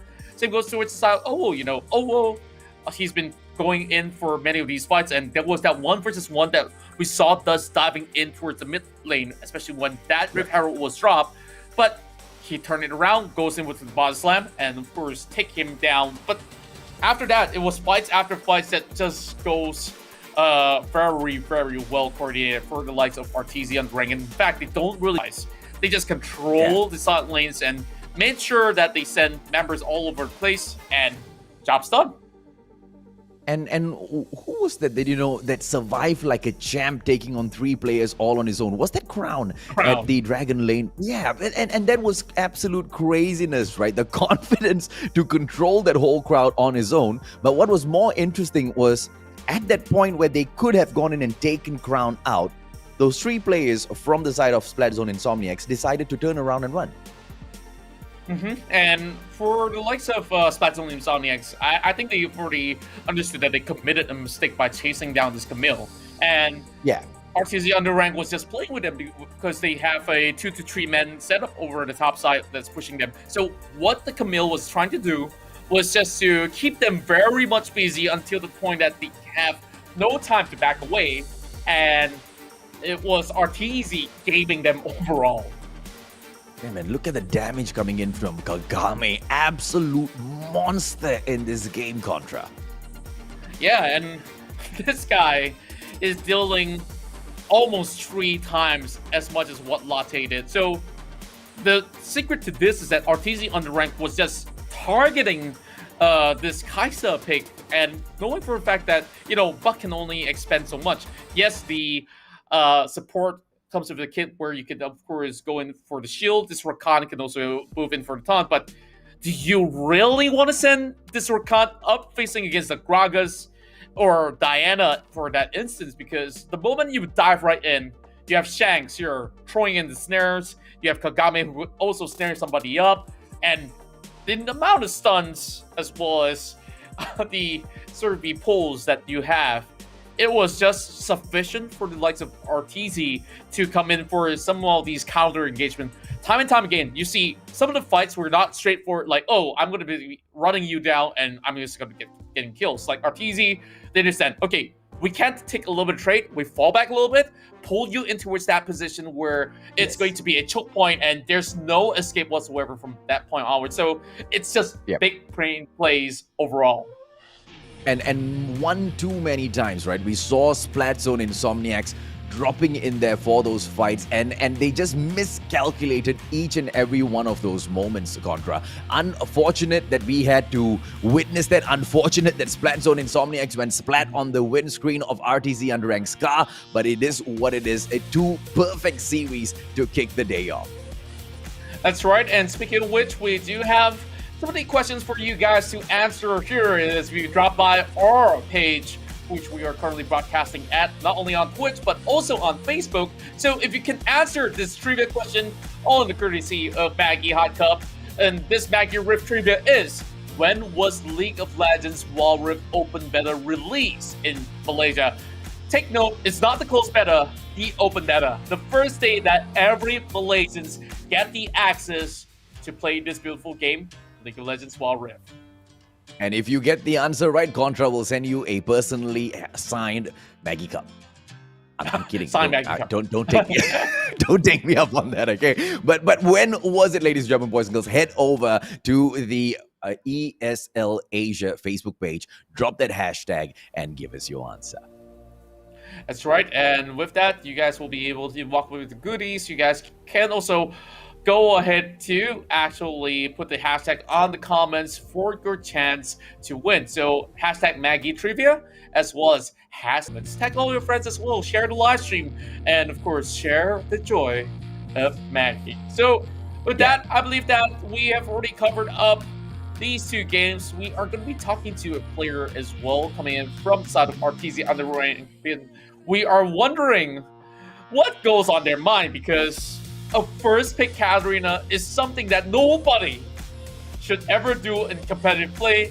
They are the only ones with the guts to do it, and they walk away with Rods here getting quite an astounding play. And speaking of the MVP itself, I'm taking my guess, it's got to be Rods. So are you ready, AJ? Yeah. Let's see, man. Is it gonna be Rods, ladies and gentlemen, boys and girls, or could it be Kaga? Oh, Shanks picks it up with his Rakan, ladies and gentlemen, boys and girls, with a total damage dealt of 5,576. What do you think about this, Contra?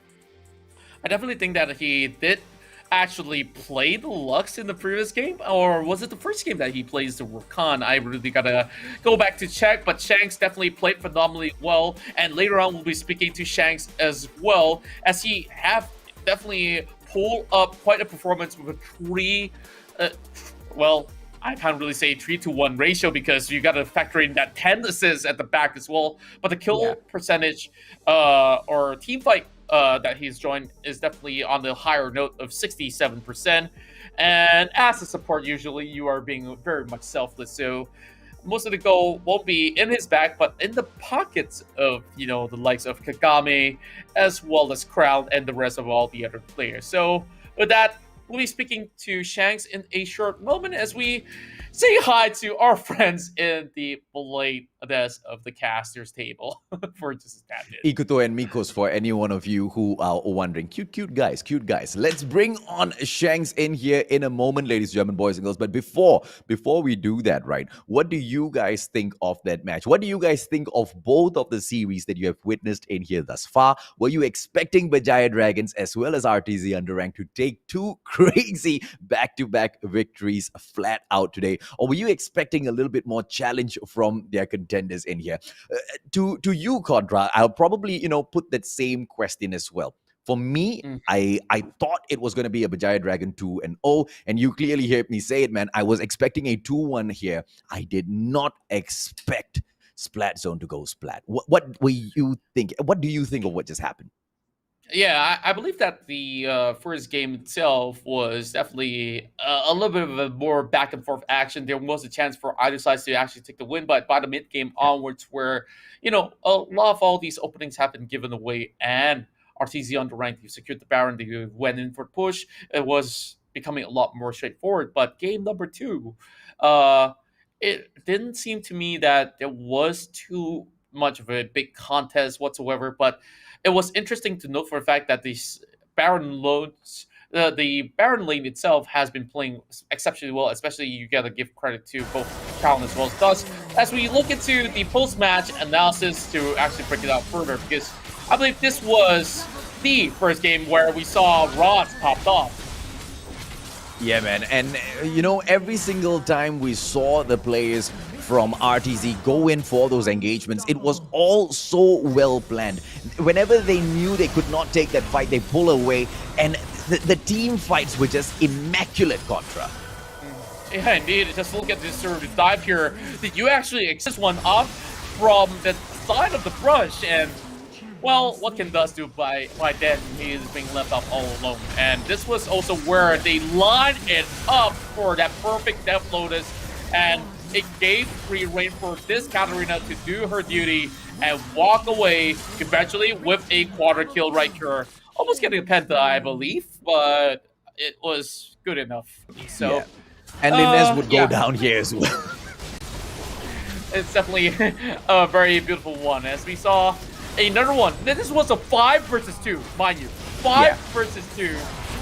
And eventually comes right through.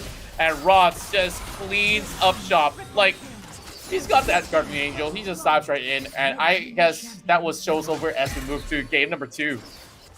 Yeah, and at that point when there was a 5 versus 2, I really thought RTZ was getting a little too confident, right? But they showed us exactly why they went in there for that engagement. And from then on, in game number 2, we did see some back and forths early, right? And, RTZ Underank were kind of being pushed back by Insomniax a little bit. But they went in there for that slay and showed them who's boss at the end there. That's right, and we saw this was a perfect setup there where it was a little bit of a overdive as well, coming from the likes of IX, as we have every one of these members from the side of RTZ ready to turn this fight around. Like, they kind of got split up. Some of the members are committing over Riverside, and some have already moved in towards the enemy lines of the jungle. And this was that 1 versus 2 scenario, and it definitely was a change of pace, especially when they were just buying a little bit more time for the top lane. And show was over. RTZ Underank now walks away with a total of 6 points, as they will be on a draw with the likes of Berjaya Dragons here at the #1 spot. And truly well deserved based on the way they took that game, ladies and gentlemen, boys and girls. Will they be able to take such a strategy against a team like Berjaya Dragons, Geek Fam later on down the group stages? We will definitely see that. We are still waiting for the player from RTZ to come in here because we've got our interview session with them, but unfortunately we have to be the bearer of a slight bad news. He was not able to make it, and we will have to skip over that Contra. That's right. I believe that it was quite an intense match anyways, and oh well, I guess one day we'll be able to actually get a little bit of catch-up session with Shanks, or even the likes of the rest of the players of the team. And Shanks himself, he was the MVP for very good reasons, and it's not all the time that you see supports actually getting the MVP mention, but if you don't have them as the backbone of the team, there's no big play setups coming in from like the likes of Rods, no Crown, or even Kagame, because this was a lot to do with how they actually maneuvered around, and Shanks having the rights to actually do the better shot call for the team. So with that, of course, kudos to them. And for the side of Splatzone Insomniax, they got to work a little bit harder here for their upcoming matches. And of course, starting on the back foot here doesn't mean that this is the very end, because this entirety of the season, each respective team will meet one another 7 times. I mean, you have to face against every single team out there, just to make things clear, because it's a I should have asked for more money if they meet each other 7 times, Contra. Well, yeah, that's true. That's true. I mean, well, if that happens, I wouldn't complain. No complaints at all. No complaints at all, indeed, man. I mean, the rift has been absolutely crazy thus far. Berjaya Dragons, together with the RTZ Underank squad, has managed to show us ultimate perfection. Will this streak continue? Are we going to just see clean series as we go on later on in the day? Because we have got more matches coming up for you guys. Because Splatzone, Geek Fam, as well as Linkx Esports will be facing off each other next, and I'm absolutely excited to see Geek Fam in action. And then Eminence Raptors will take on Sem9, and we've seen Sem9 in action already. Swag, Wild Rabbit. I mean, the whole lineup of Sem9 gets me excited, Contra. That's right, and with that, I believe that we'll be catching a little bit of breather right now, as you guys can definitely get yourselves ready for Iftar. And for those of you guys who are celebrating, of course, happy Ramadan Mubarak from us, as AJ and I will also be catching our dinner. So we go on long break, and when we come back, we'll bring you match number 3. This is DC Icon Series MY. And, well, AJ, anything else we want to say before we go on a break? Make sure you all grab your Maggie cup, all right? Contra and I will be back after a bit. Masih lagi bersama untuk seketika, tapi lihat bagaimana eksplosif gas Becky terlampau tiba. Becky menjatuhkan serangan. Mereka ingin masuk secara teleport, terlampau tiba. Xiang terlampau sampai. Dia perlu menggunakan strike, tapi terlewat. Blood, sweat, and tears written in the blacks of kings. 1 in a million, the billions that have to sing. Nice. Alright, go. Down, first. Can. Alright, down. Nexus. Okay. Nice! Victory!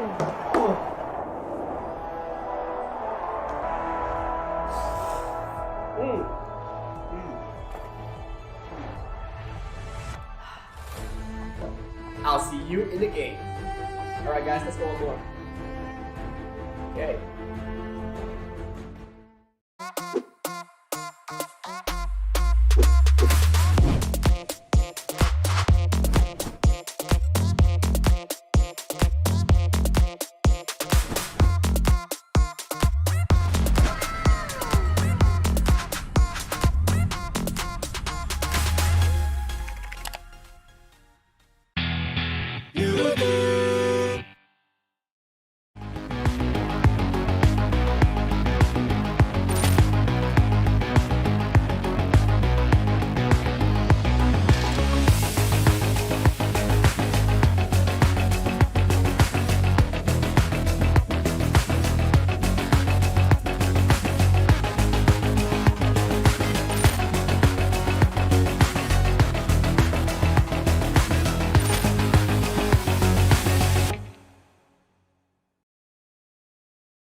Similar to another game I know called Mobile Legends with 3 mid. But I don't imagine we. Yeah, you first. I don't imagine we hold that position. This is, I think, just trying to enable this invade, but it has worked. You can see that 3-man mid group now going into the jungle and successfully stealing away an awful lot. The big trick now is to stop RTZ from managing to get all of that back on the opposite side, you know, set up a vertical jungle. We'll see if that happens. I say this reminds me of 3 mids because in another game, the Mobile Legends scene has run a 3 mid, and it might have affected Wild Rift in some way or form. I'm not sure how the PC one goes, but I've heard that when Wild Rift released, some Mobile Legends player brought their strategies into Wild Rift, and sometimes it works. Oh, they were so confident that they would get that scuttler from the burning from the red buff. Blowing my mind. It worked. I would like to confirm that we did not see a counter invade from OWO. They did not get any jungle back, which means there's a pretty massive gold lead for Berjaya Dragons at the very start of this game.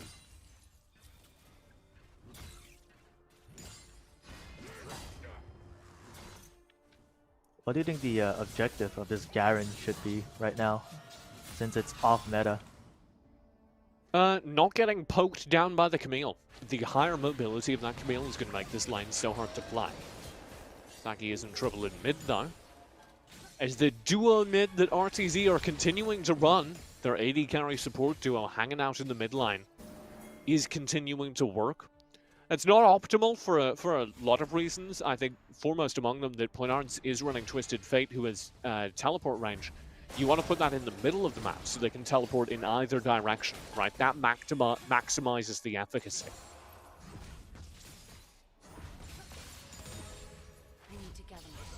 I think that RTZ, judging by their draft, I think they just need to do whatever it takes to protect. Dish out some massive burst damage. However, on Berjaya, they revolve a lot around Kai'Sa and the rest of the team to sustain and keep her alive. So it all depends who can protect their dishing out damage well.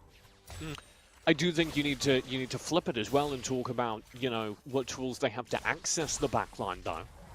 Because that's the battle between Tainted Ones on the Lee Sin and Crown on the Camille. Those are the two dive sources. Poinards in trouble as we will get one half of that. Tainted Ones with a good kick to start things off. Does find this stun, but won't recast the resonating strike. Not interested in chasing behind turret. And it'll be 6 seconds left before the first Drake spawn. And will they actually go for this one? Who's gonna get for this one first? It's gonna be a Mountain Drake popping up. Tainted Ones in the area. Interested in locking down vision, picking up the Rift Scuttler at least. RTZ, I don't think they're responding quickly enough against Berjaya Dragons at the Drake area. I don't think they're going for it. Yeah, they do. They're just playing around. They do have essentially a 4v4 developing there. But RTZ can't start the fight with that Rift Scuttler down. They'll just be spotted very instantly. So instead, they need to take their time. Teleport is being spent into the mid lane as the Twisted Fate prepares for this fight. Here it is, Destiny cast. Watch out for that TFTP. We are going. There it is, Poinards out of the space with the gold card instantly deployed, but the redemption is there. Valkyrie finds nothing. Drake is so very low. Backline dive from Tainted One. There's no smite on the Drake, but it will be picked up by Berjaya. They lose Tainted Ones on the dive. However, Hextech ultimatum. Now they've lost two as Sagi falls as well. You've lost your Kai'Sa, you've lost your Lee Sin, but you have got a Mountain Drake. I feel like RTZ won that fight because Braum just stunned onto Graves, and that was it. He just missed everyone else, and then they just capitalized on that control. The Chili missing out his ult. Yeah, quite a lot of kind of engage going awry there. I'm going to particularly flag Tainted Ones who recast Nating Strike, you know, full Lee Sin dive into like a 1v4 in the backlines, while the Drake's still being taken. That was very, very dangerous because Tainted Ones is the majority of the team's damage and does have smite at this point in the game. So you really, really want Tainted Ones on the point to smite away the Drake. It worked out because the Kai'Sa burst is essentially a smite if you land all the techs. But it was very dangerous. It could have been smited away by RTZ.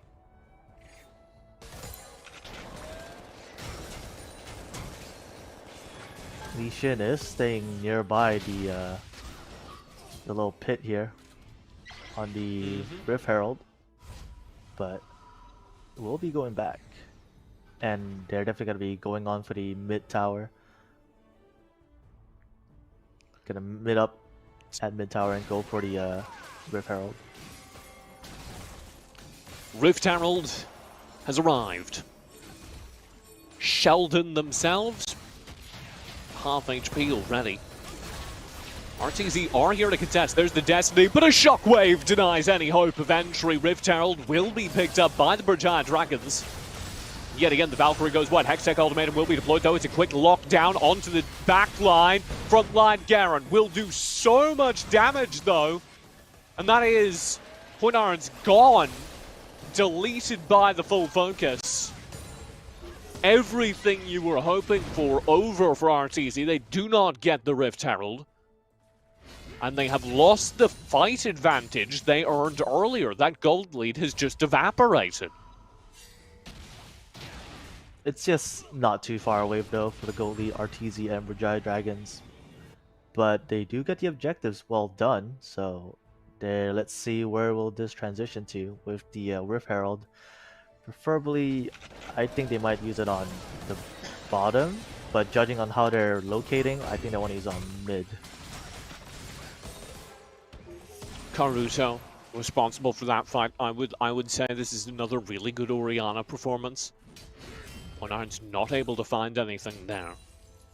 And most disappointingly, Crown, found their target. Sagi did get locked down by the Hextech ultimatum in the middle of that fight. And they didn't get to do anything with it. Berjaya, had their theoretical star carry locked down. And RTZ didn't get anything out of it.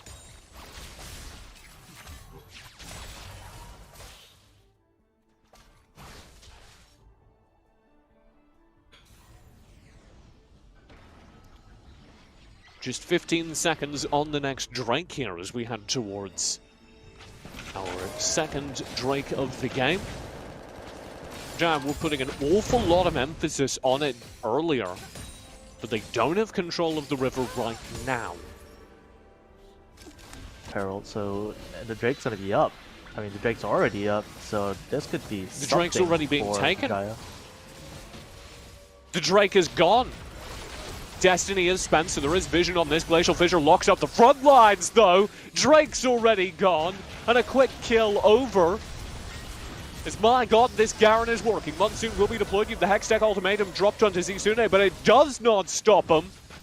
The damage being thrown in from Sagi on the back lines, and here is that Rift Herald.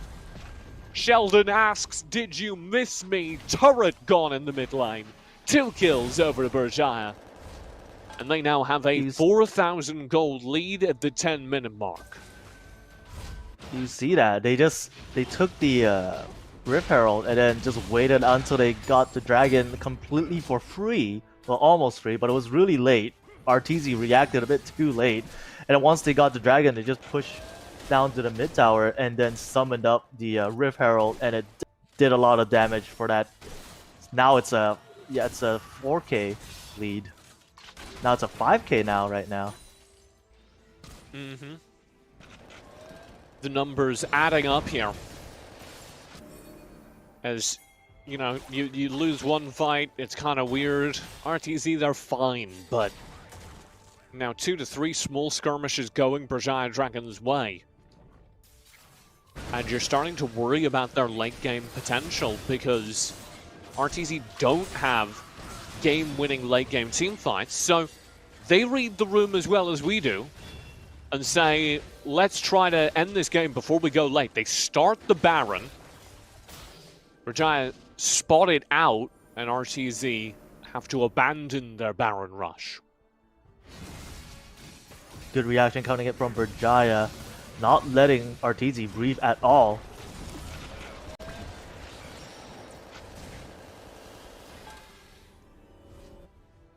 And I thought it was going to be a team fight coming, but RTZ can't go in at all. Berjaya dominating the map so far. They have taken 0 towers on RTZ side, but Berjaya, they've taken almost everything so far. Bottom's going to be taken out. All the tier 1's going to go down right now.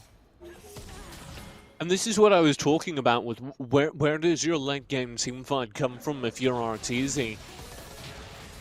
They do not have the tools to keep the Lee Sin off of the backline. Unless Shanks is perfect, which you can't expect him to be. And you have so much damage available now from the Orianna, from the Kai'Sa over on Caruso and Sagi. I just don't see a way back into this for RTZ. That's right, TJ. Tainted is just too much troublesome against the Twisted Fate. Just diving in. And then Sagi just doing all those damage as she can. And now Berjaya Dragons, they're just gotta be going up for the next objectives. the Garen we doubted. Zizune also a huge part of this game so far. Well, we didn't really doubt it, the Garen. I did. I won't put words in your mouth. I doubted the Garen. But doing a lot of damage on the front lines of these fights and also being a very Opera-like. This has worked out incredibly well, and the Garen is actually the player with the most gold in the game. So take that as you will. Dive in here in the mid lane. Saggy killer instincts forward underneath the turret and will find the kill. RTZ lose Shanks. And that means there's nothing to protect your back lines, even theoretically, as Saggy continues to just step forward and land auto attack after auto attack. Guess what time it is? Drake time, let's go. It is now Drake time. Objectives for Berjaya over and over again. They're gonna be catching up all of these turrets soon. Berjaya able to win the fight in the mid lane with perfect timing, immediately turn over towards the Drake. And that fight comes from Zaggy just spotting an opportunity, killer instincting it, and nuking Shanks, just absolutely destroying them.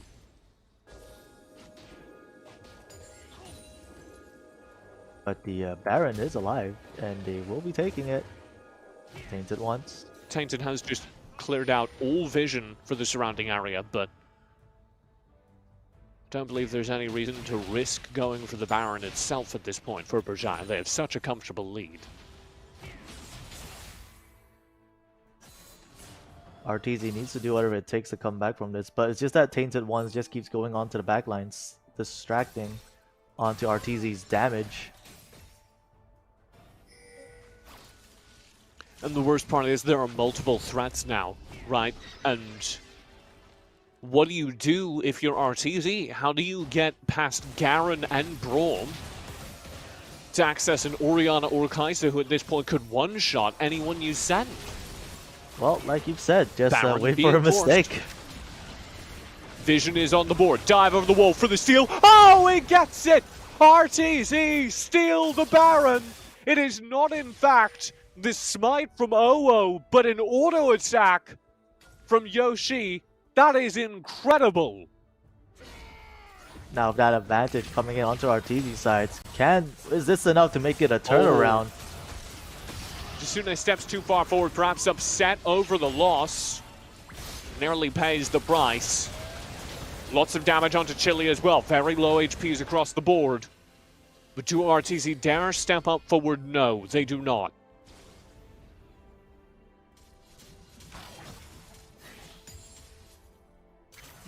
This was why I said I didn't believe Berjaya had any interest in going for the Baron. Show me this. It is literally an auto attack that gets that. Because they can just wait. They are winning the game at that point. Their choice to go for the Baron while the entire RTZ team are on the board introduces unnecessary risk. They could have just waited till they were able to force a team fight. Won the team fight and won the game. Now RTZ do have a couple moments with this Baron to try and make something happen. But Berjaya, they do have the map control so far, so it's definitely not too big of a loss if they could just play the cards carefully right now up against RTZ. Turret will go down. Here's the push ever further forward.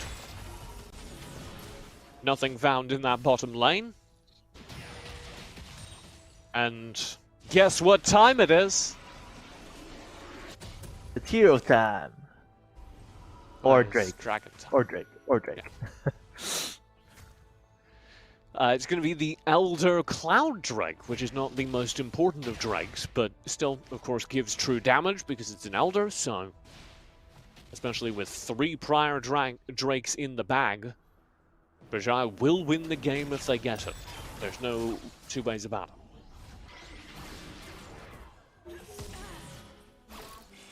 And I'm worried. 15 seconds on that, game-ending timer.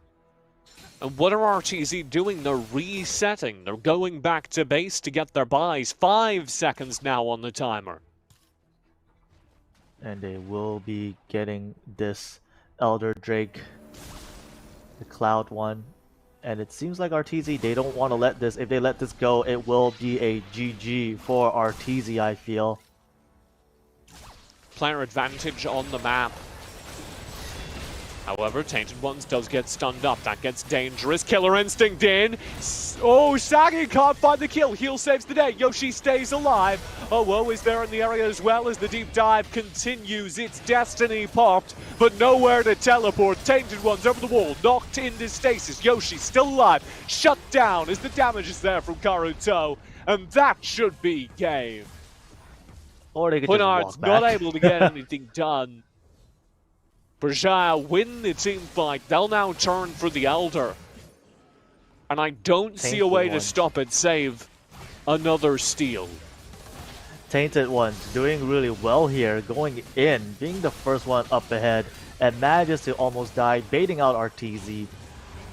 But then the whole entire team of Berjaya Dragons, they're just too good at reacting, along with the Tainted Ones. I mean, Karuto just has so much damage at this point. What do? I can't believe Sagi got away with that. Sagi Killer Instincted, like, into a 1v3. It was just fine.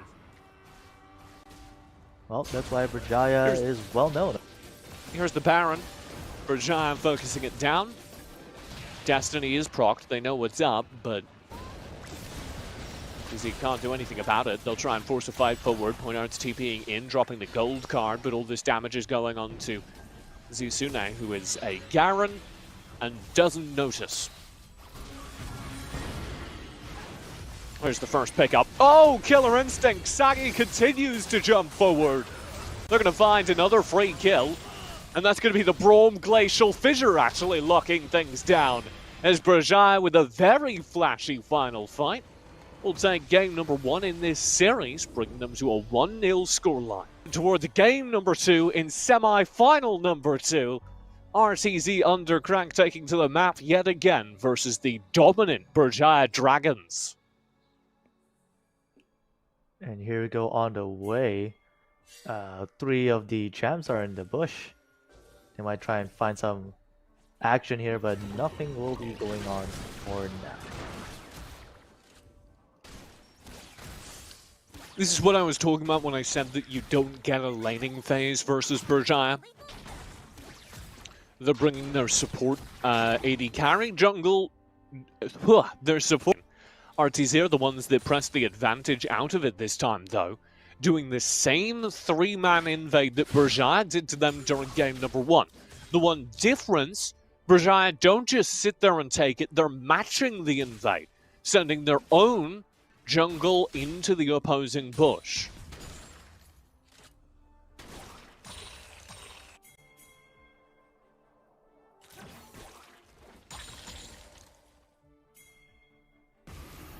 Top lane, there's going to be yet more pressure as Crown pushes forward here. Oh my lord, a flash away, but there's 3 stacks of the Winter's Bite, so the stun will come through. And that means that RTZ get first blood.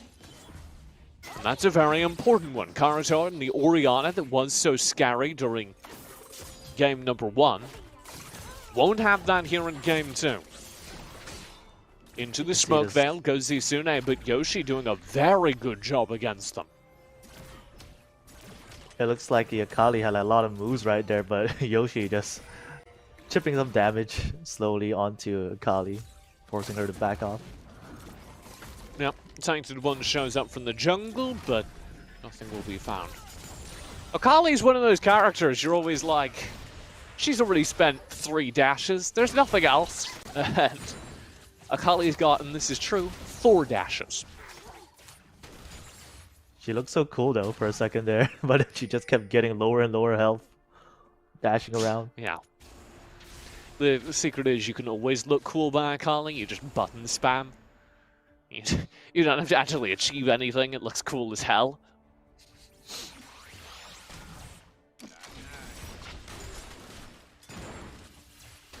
Pressure in the mid lane will force Plenty later of the Slightly game, back. I think Akali needs to chase up onto Kaisa and definitely shut her down in the late game. That's going to be very important to watch. It's kind of Vi versus Akali in terms of dive. We highlighted this matchup last time, but Owo has all the dive over on RTZ.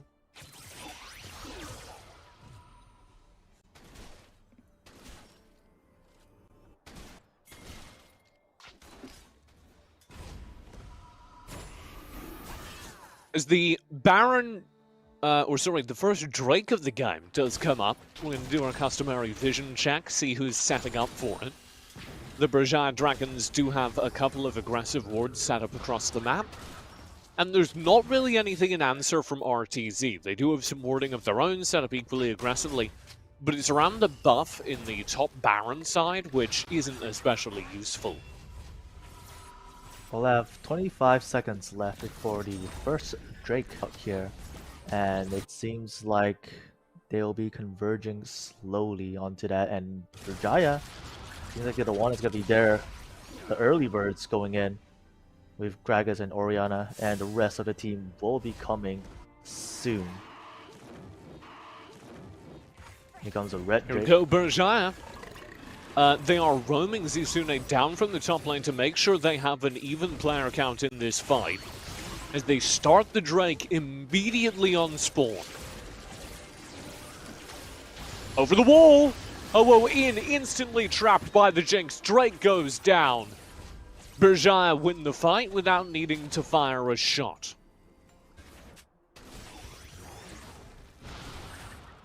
Did RTZ take that? The Drake? Oh, you're right, they did. I completely Congratulations missed to it. RTZ.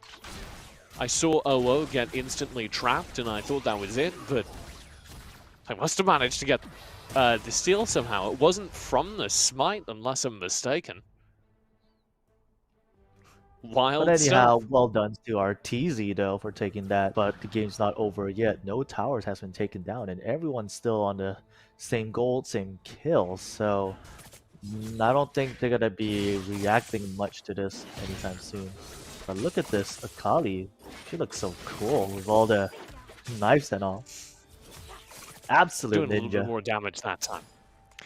Yeah. I apologize. I'm kicking myself for missing that steal. We've been going a while. That's my only excuse. Getting a little So how are you tired holding here. up, TJ? Yeah, I was gonna ask. How are you holding up, TJ? Being what time is it now at your place? It's now 7 a.m., so it's regular morning 7 time. a.m. Which is good, because I tripped over my cat when it was like 4 a.m. I was going to the restroom in between games, and I just walked into her. What if you're Felt an animals, awful. man? You were talking I about know, the I said I corgi, wanted to kill and they just- corgis earlier today. RTZ will start the trading this game, grabbing themselves the turret up in the top side. They're also going to use that to turn instantly over towards this Rift Herald. And Berjaya, what do? They're roaming up to fight it.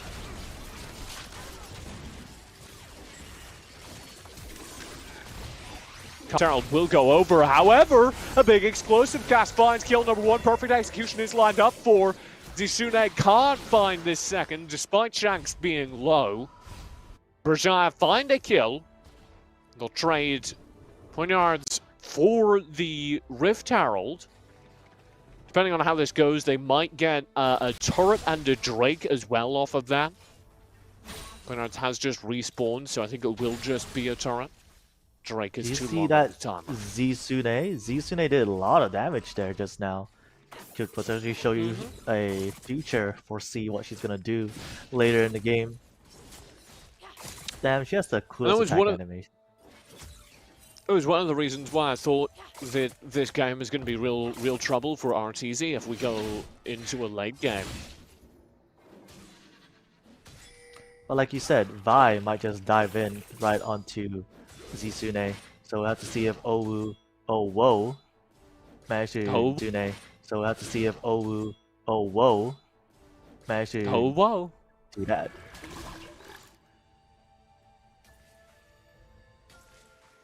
Drake is up. in 30 seconds? 40 seconds. Cut me some slack. And Berjaya don't seem totally concerned about it. They're going to make sure that they have the waves set up. They're going to make sure that they can control the top half of the map as well. Which is dangerous. RTZ did already get the first Infernal Drag.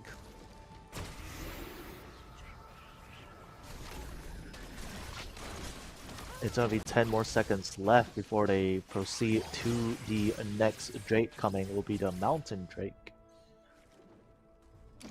And Berjaya don't have control of the river. Monsoon will be spent. That was the Janna ult.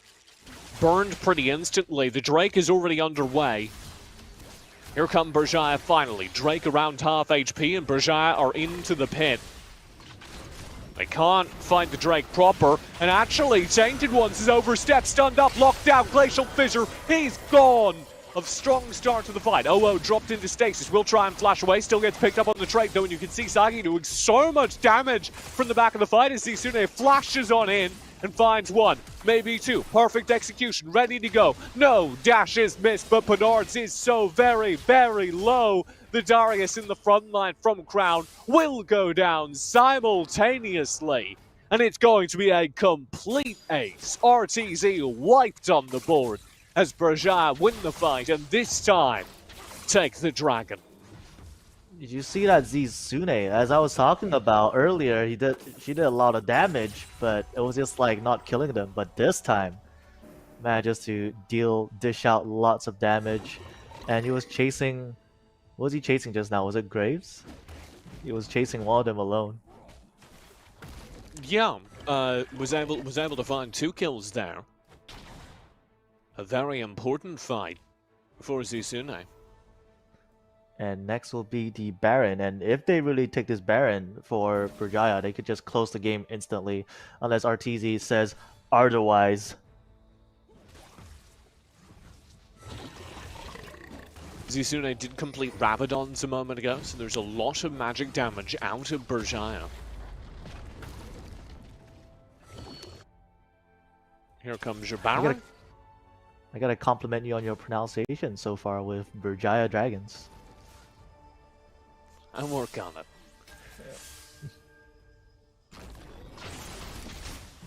Dive round the side. Tainted Ones will start this off, pushing OO back. This is all just association of OO. OO should be fine, right? OO. I'm nailing it. Good to know. Got lots of practice on that one. OO's in trouble! Oh no, Glacial Fissure will start things off to turn the back. And you do have the full stun. Tainted Ones drop to half HP. But they've got plenty more, and Shanks does not. As Zisune dives in, Shanks will fall. Sniped round the side, and Monsoon regens the Berjaya Dragons back to full HP. This is going to be the Baron. And like I've said, the Baron, I think that's it. After the Baron, perhaps. We'll see what RTZ is going to be doing because they're rushing in all the way, but can they get there in time? They're so far away. Baron will be picked up. Double pull from Crown to try and turn things around, but they're instantly locked down. Goodbye, Crown. And maybe goodbye, RTZ, in game number 2 of this best of 5 series. As the Baron buff is picked up. And Berjaya now have a truly massive gold lead with which to implement it. Killer Instinct. Dive onto Sagi. No. Healed up by Chili. Shielded by Chili. There's no way that kill happens. And they will just carefully take up this mid turret. And they're inching closer and closer to game number 2 victory for Berjaya Dragons. Can RTZ flip this around out of nowhere? I don't think they can. Ooh. Tainted Ones pulled over the wall behind the turret, but they're okay with that. They say, alright, I guess I'm over here now. Take the turret. And here comes the push for the second inhibitor turret. Crown does not land the pull this time. And the turret is falling. Good Glacial Fissure will start things off. OO dives the backline. Zisune is badly positioned and dropped very low. Will dive through the team though, and with a shockwave to back him up, Zisune survives. And guess who doesn't? Yoshi, Crown, and Shanks 3 players dead for RTZ as Berjaya Dragons shove through and end game number 2. Do you see that? Zisune almost dying here. Oh wait, never mind.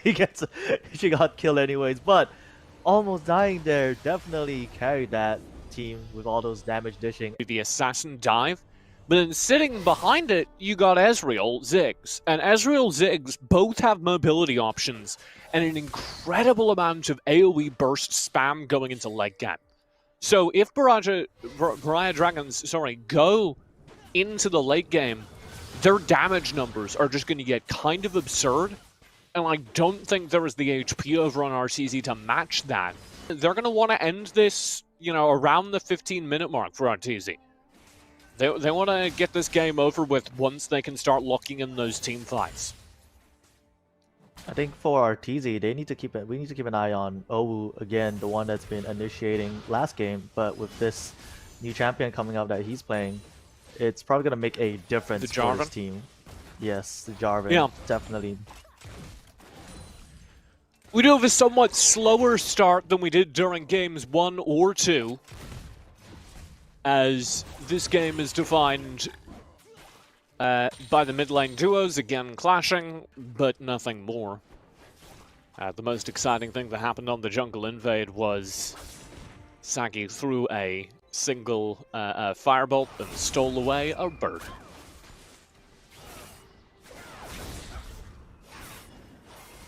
So, as a person that's been playing League of Legends for a while, what makes Yasuo such a meme? He's an incredibly aggressive character. His whole kit is about just going in. Hold this thought. And he's also anime bait. Like anyone who's really into anime will play him. So these young kids who are really into anime play feed, and that's why people think he's a meme. Well, speaking of feeding, Yasuo almost died. Yeah, he's just doing Yasuo things. There's also the fact that his kit is good enough that when it gets online, he oftentimes just can come back into the game through team fighting.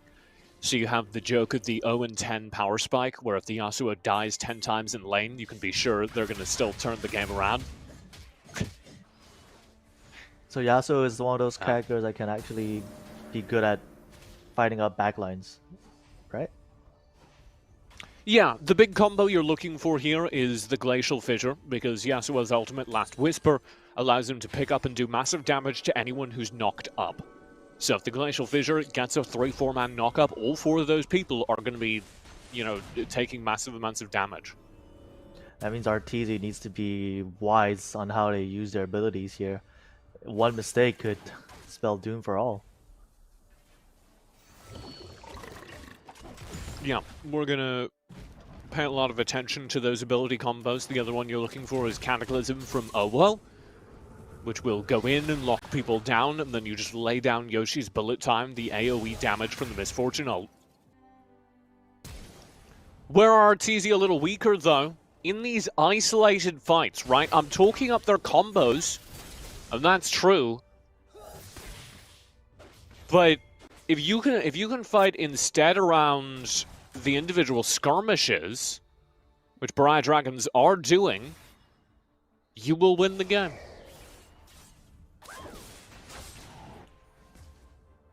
But there'll be 18 seconds left before this first strike's gonna be coming out, and looks like I feel like RTZ will be preparing with all the way on mid side, walking in.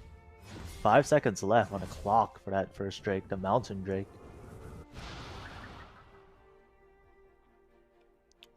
Here we go. A setup for it.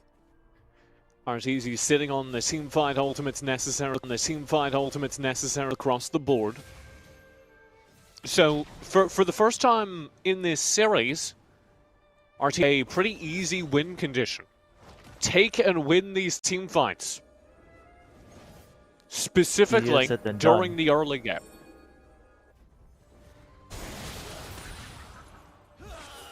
They're trying to isolate the Ahri here in the mid lane, trying to isolate parts of this composition so they don't need to fight into the combos.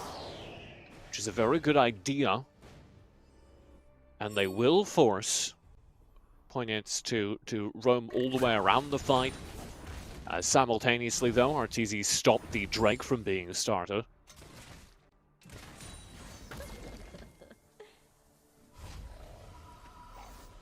I don't think no one's actually going on to this Drake so far. But Berjaya Dragons, I feel like they're gonna be the first one going in right now. Berjaya Dragons will indeed start the Drake, and there's nobody nearby. Shanks is too far away, zoned back by the explosive cask. And that is going to be it. First strike of the game without a drop, without a problem, without a fight to Berjaya Dragons. RTZ just lost the moment to actually go initiate, and like you said, they need to probably win this early game. But that's just one part of the loss, so not completely lost yet. Yeah, that is a missed opportunity to be sure. But they will have a second of Jess Rift Herald coming up. So we'll see if RTZ can capitalize on this. They're much more eager about starting it. This is warded by the Rift Scuttler there. You can see that blue circle, so Berjaya know exactly what's going on.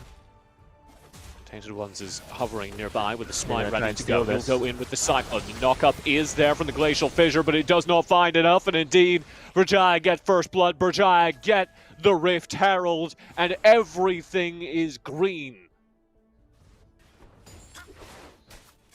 Everything going in favor of Berjaya Dragons. You said they have a win condition, but there's no win condition if you're taking every objectives, which Berjaya Dragon is. Yeah, I mean, their goal was to avoid taking 5v5 team fights and instead take a series of skirmishes that they win. And I'm not entirely sure why RTZ opted into that, but they did, right? We just saw them try and take the Rift Herald with 2 players and not 2 players that comboed with each other.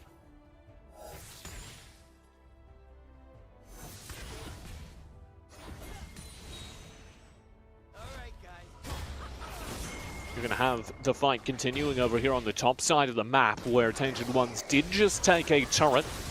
Karuto's nearby, so he'll be raining in the damage while Tainted Ones runs for his life. Redemption comes in for the heal. It's too late, but Inferno Bomb does damage. So Karuto wants to try and turn this fight. You have a TP in as well. True Shot will go wide, but over the wall. Oh, huge explosive cask. Zisune trying to lock down this fight, but they cannot get a single kill.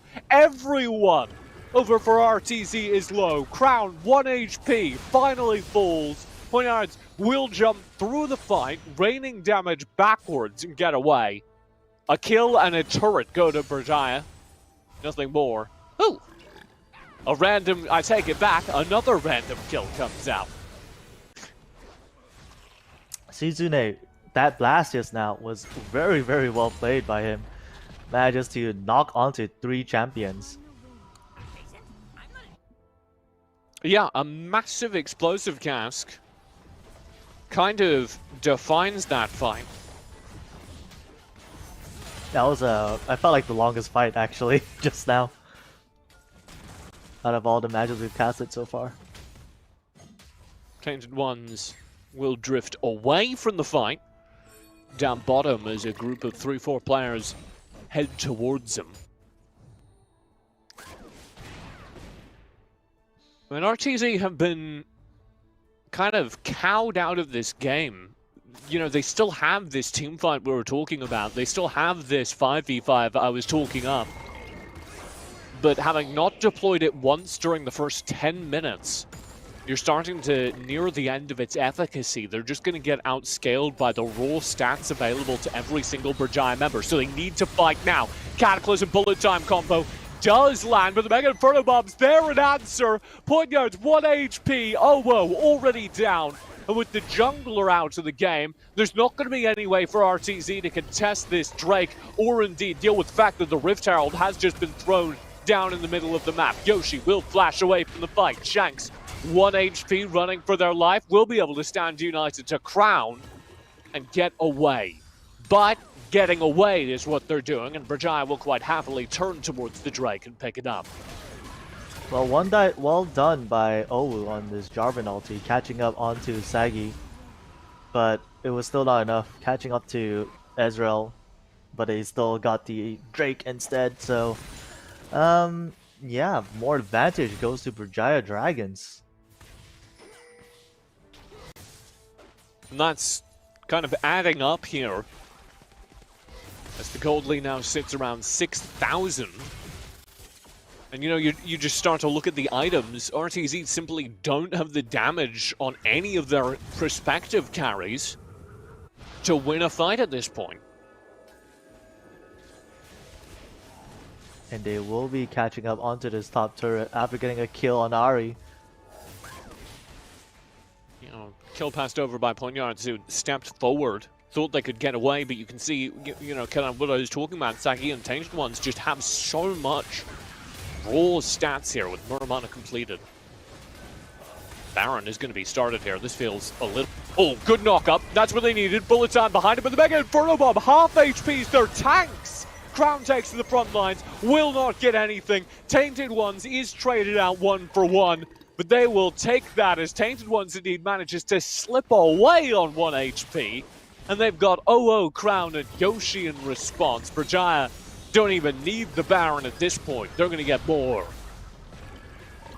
And now they will head on to the Baron. Well survived by Tainted Ones.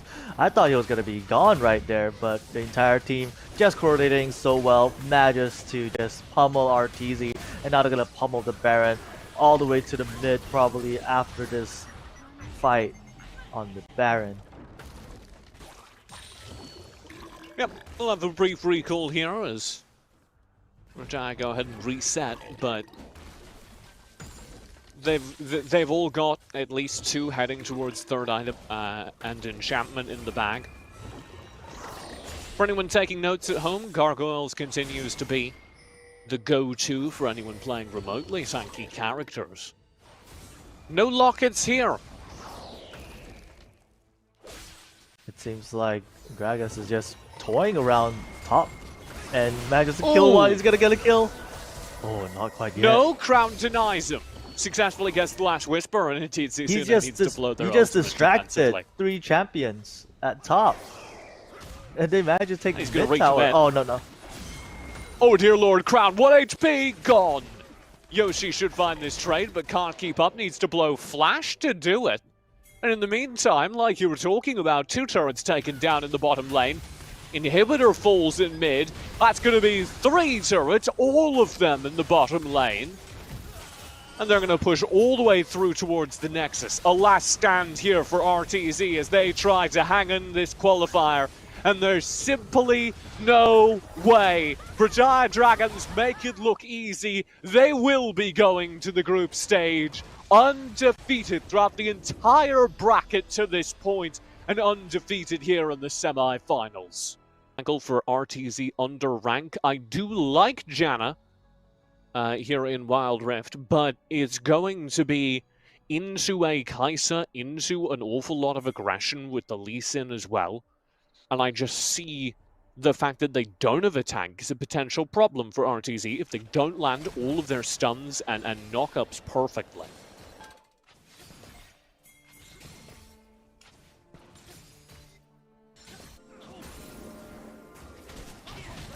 This game starts aggressively with Berjaya Dragons poking into the jungle, trying to steal away some Raptors, start the game off with a bang.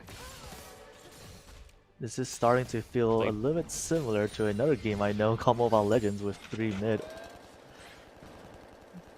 But I yeah, don't imagine we... Yeah, you first? I don't imagine we hold that position. This is, I think, just trying to enable this invade. But it has worked.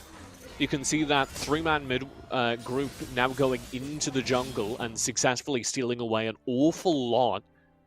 The big trick now is to stop RTZ from managing to get all of that back on the opposite side, you know, set up a vertical jungle. We'll see if that happens. I say this reminds me of 3 mids because in another game, the Mobile Legends scene has grounded, and it might have affected Wild Rift in some way or form. I'm not sure how the PC one goes, but I've heard that when when Wild Rift released, some Mobile Legend player brought their strategies into Wild Rift, and sometimes it works. Oh, they were so confident that they would get that scuttler from the burning from the red buff. Blowing my mind. It worked. I would like to confirm that we did not see a counter invade from OWO. They did not get any jungle back, which means there's a pretty massive gold lead for Berjaya Dragons at the very start of this game.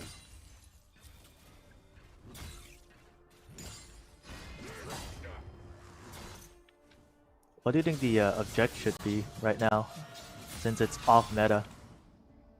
Not getting poked down. See if that Camille is going to make this lane so hard to play.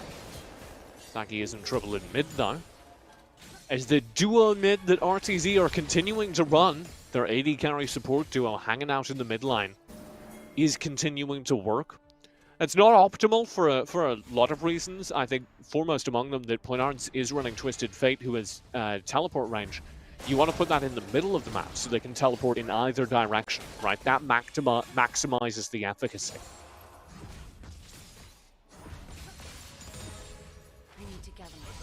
I think that RTZ, judging by their draft, I think they just need to do whatever it takes to protect Twisted Fate to dish out some massive burst damage. However, on Berjaya, they revolve a lot around Kai'Sa and the rest of the team to sustain and keep her alive. So it all depends who can protect their dishing out damage well. I do think you need to flip it as well and talk about, you know, what tools they have to access the backline though. Because that's the battle between Tainted Ones on the Lee Sin and Crown on the Camille. Those are the two dive sources. Poinards in trouble as we will get one half of that. Tainted Ones with a good kick to start things off, does find this stun, but won't recast the resonating strike. Not interested in chasing behind turret. And it'll be 6 seconds left before the first Drake spawn. And will they actually go for this one? Who's gonna get for this one first? It's gonna be a Mountain Drake popping up. Tainted Ones in the area. Interested in locking down vision, picking up the Rift Scuttler at least. RTZ, I don't think they're responding quickly enough against Berjaya Dragons at the Drake area. I don't think they're going for it. Yeah, they do. They're just playing around. They do have essentially a 4v4 developing there. But RTZ can't start the fight with that Rift Scuttler down. They'll just be spotted very instantly. So instead, they need to take their time. Teleport is being spent into the mid lane as the Twisted Fate prepares for this fight. Here it is, Destiny cast. Watch out for that TFTP. We are going. There it is, Poinards out of the space with the gold card instantly deployed, but the redemption is there. Valkyrie finds nothing. Drake is so very low. Backline dive from Tainted One. There's no smite on the Drake, but it will be picked up by Berjaya. They lose Tainted Ones on the dive. However, Hextech ultimatum. Now they've lost two, as Sagi falls as well. You've lost your Kai'Sa, you've lost your Lee Sin, but you have got a Mountain Drake. I feel like RTZ won that fight because Braum just stunned onto Graves, and that was it. He just missed everyone else, and then they just capitalized on that control. The Chili missing out his ultimate. Yeah, quite a lot of kind of engage going awry there. I'm going to particularly flag Tainted Ones who recast Nating Strike, you know, full Lee Sin dive into like a 1v4 in the backlines while the Drake's still being taken. That was very, very dangerous because Tainted Ones is the majority of the team's damage and does have smite at this point in the game. So you really, really want Tainted Ones on the point to smite away the Drake. It worked out because the Kai'Sa burst is essentially a smite if you land all the techs. But it was very dangerous. It could have been smited away by RTZ.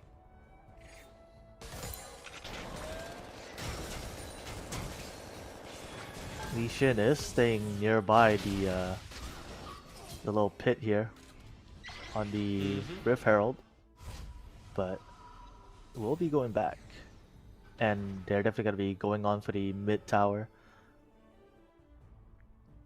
Gonna mid up at mid tower and go for the Rift Herald. Rift Herald has arrived. Sheldon themselves, half HP already. RTZ are here to contest. There's the Destiny, but a shockwave denies any hope of entry. Rift Herald will be picked up by the Berjaya Dragons.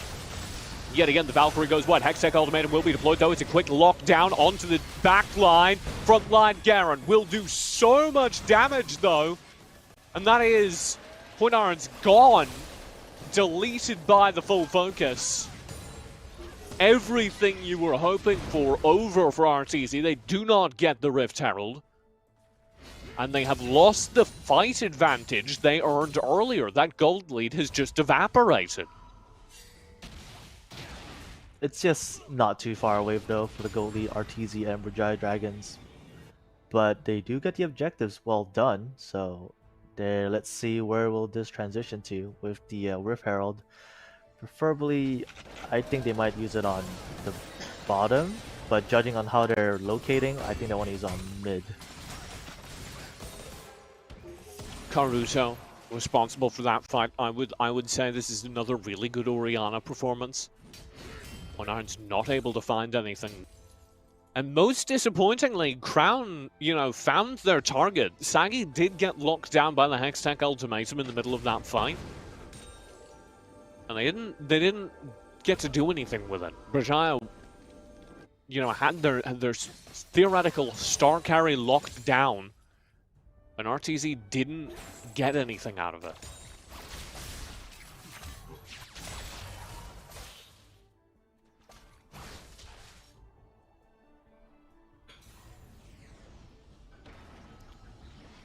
Just 15 seconds on the next Drake here as we head towards our second Drake of the game.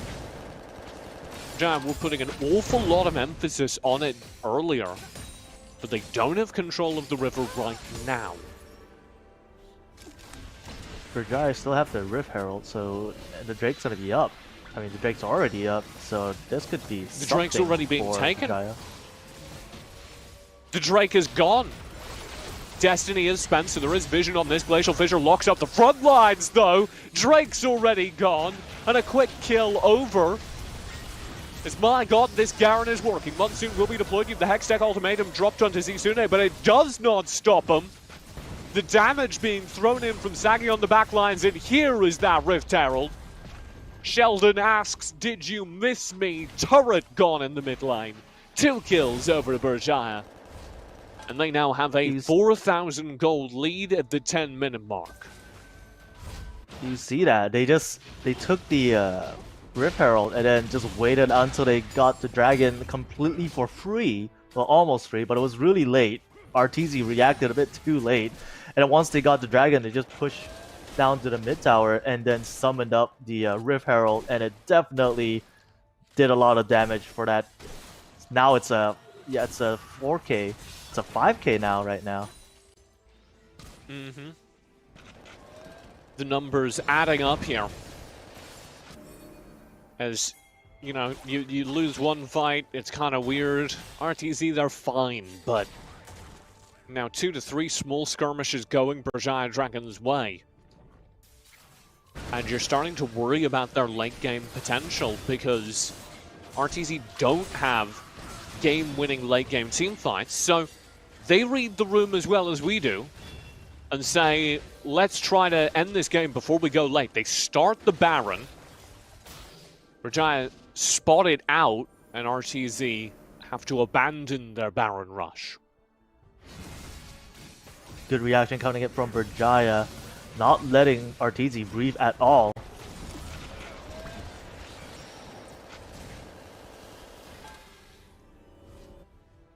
And I thought it was going to be a team fight coming, but RTZ can't go in at all. Berjaya dominating the map so far. They have taken 0 towers on RTZ side, but Berjaya, they've taken almost everything so far. Bottom's gonna be taken out. All the tier 1's gonna go down right now. And this is what I was talking about with where does your late game teamfight come from if you're RTZ? They do not have the tools to keep the Lee Sin off of the backline. Unless Shanks is perfect, which you can't expect him to be. And you have so much damage available now from the Orianna, from the Kai'Sa over on Caruso and Sagi. I just don't see a way back into this for RTZ. That's right, T-Jinted is just too much troublesome against the Twisted Fate. Just diving in. And then Sagi just doing all those damage as she can. And now Berjaya Dragons, they're just gotta be going up for the next objectives. The Garen we doubted is also a huge part of this game so far. Well, we didn't really doubt it, the Garen. I did. I won't put words in your mouth. I doubted the Garen. But doing a lot of damage on the front lines of these fights and also being a very operable. This has worked out incredibly well, and the Garen is actually the player with the most gold in the game. So take that as you will. Dive in here in the mid lane. Sagi, killer instincts forward underneath the turret and will find the kill. RTZ lose Shanks. And that means there's nothing to protect your back lines, even theoretically, as Sagi continues to just step forward and land auto attack after auto attack. Guess what time it is? Drake time, let's go. It is now Drake time. Objectives for Berjaya over and over again. They're gonna be catching up all of these turrets soon. Berjaya able to win the fight in the mid lane with perfect timing, immediately turn over towards the Drake. And that fight comes from Sagi just spotting an opportunity, killer instincting in, and nuking Shanks. Just absolutely destroying them.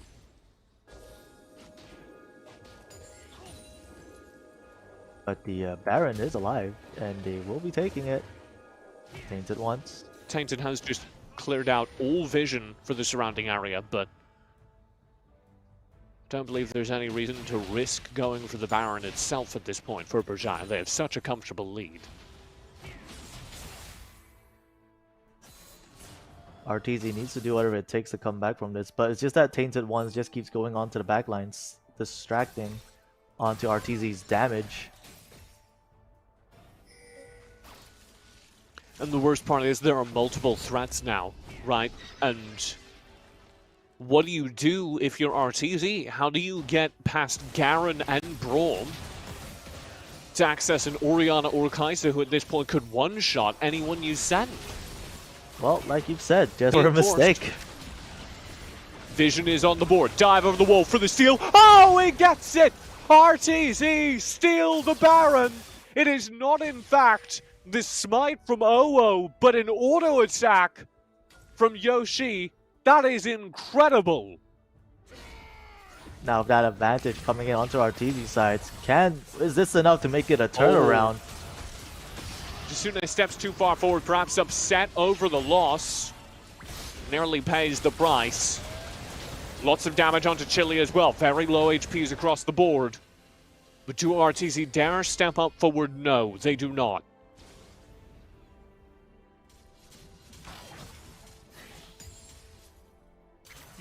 This was why I said I didn't believe Berjaya had any interest in going for the Baron.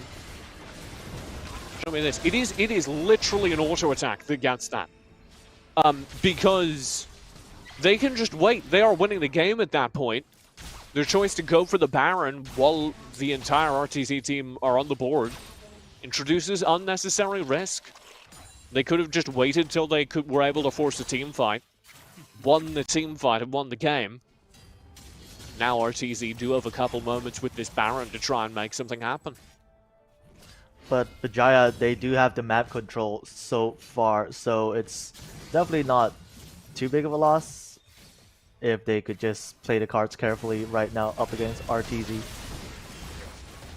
Turret will go down. Here's the push ever further forward. Nothing found in that bottom lane. And guess what time it is? It's hero time. Or Nice. Drake. Dragon time. Or Drake. Or Drake. Yeah. It's going to be the Elder Cloud Drake, which is not the most important of Drakes, but still, of course, gives true damage because it's an Elder, so... Especially with 3 prior Drakes in the bag, Berjaya will win the game if they get it. There's no two ways about it.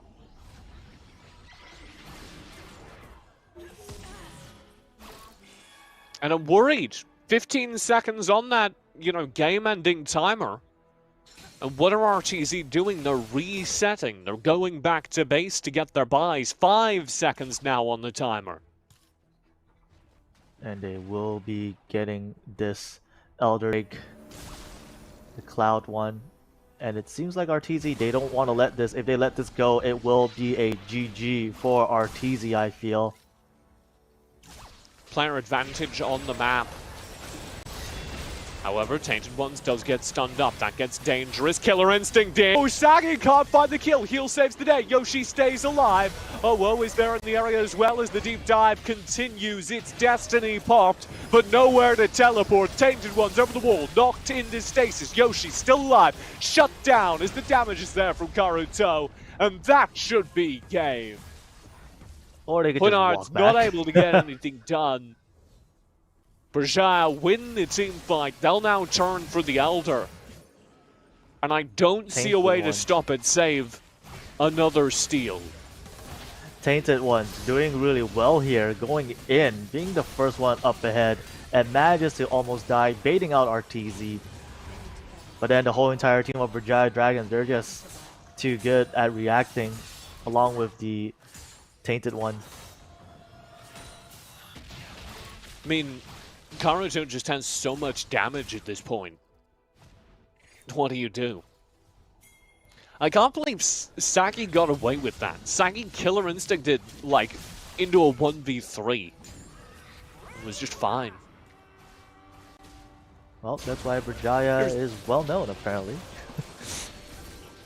Here's the Baron. Berjaya focusing it down. Destiny is procced. They know what's up, but he can't do anything about it. They'll try and force a fight forward. Pointards TPing in, dropping the gold card, but all this damage is going on to Zusune, who is a Garen and doesn't notice. There's the first pickup. Oh, Killer Instinct! Sagi continues to jump forward.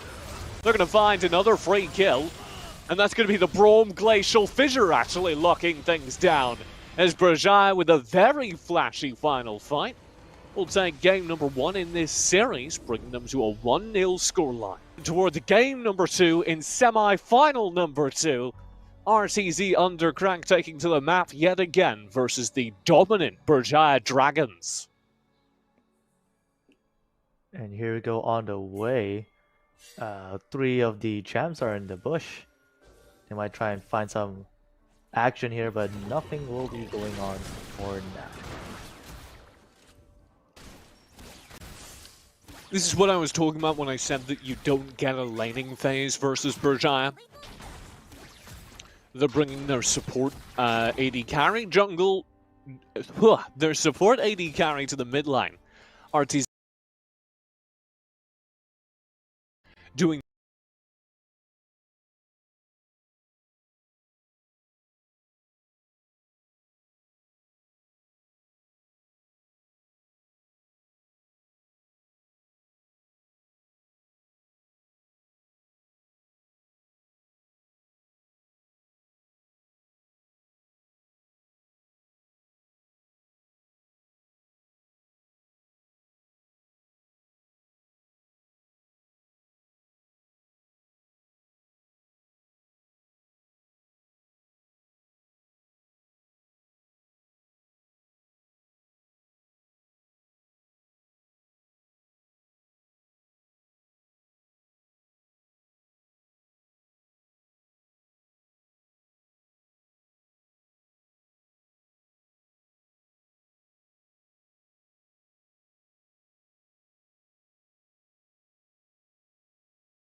Before we jump into the next one, here's a quick reminder for all of you mobile gamers out there.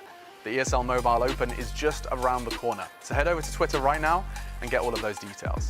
Tell your friends, build a team, and earn a spot in the finals. Feel the lights, see the stage, hear the vibe.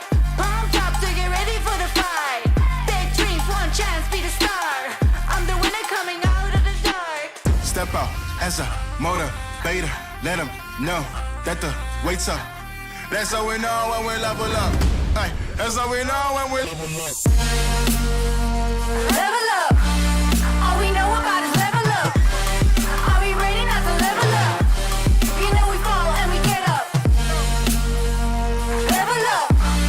All we know about is level up. Are we ready not to level up? It's time, get up. Back against the wall, still I'm standing tall. Know about the ball, I got my fan with me. That's how we know when we level up. Yeah, that's how we know when we level up. Level up. All we know about is level up.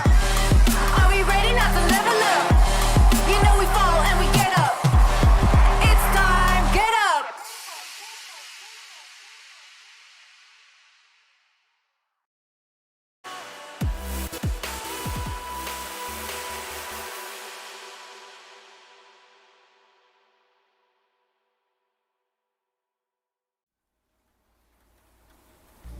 They say that we're With the too Leafs in young. as well, I hate and I it. just see They the say fact that they we'll be don't have a tank is a potential problem for RTZ if they don't land all of their stuns and knock-ups perfectly.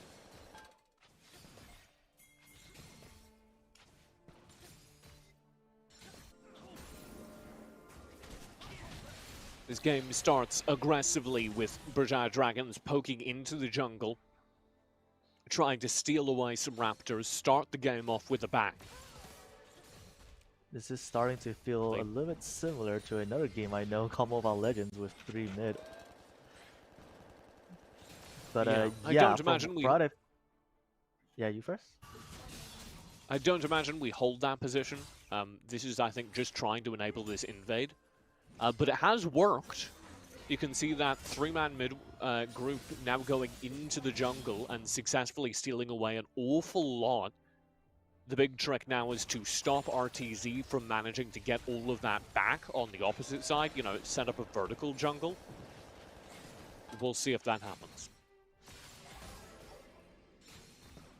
I say this reminds me of 3 mids because in another game, the Mobile Legends scene has run a 3 mid, and it might have affected Wild Rift in some way or form. I'm not sure how the PC one goes, but I've heard that when Wild Rift released, some Mobile Legends player brought their strategies into Wild Rift, and sometimes it works. Oh, could get that scuttler from the burning from the red buff. It's blowing my mind. It worked. I would like to confirm that we did not see a counter invade from OWO. They did not get any jungle back, which means there's a pretty massive gold lead for Berjaya Dragons at the very start of this game.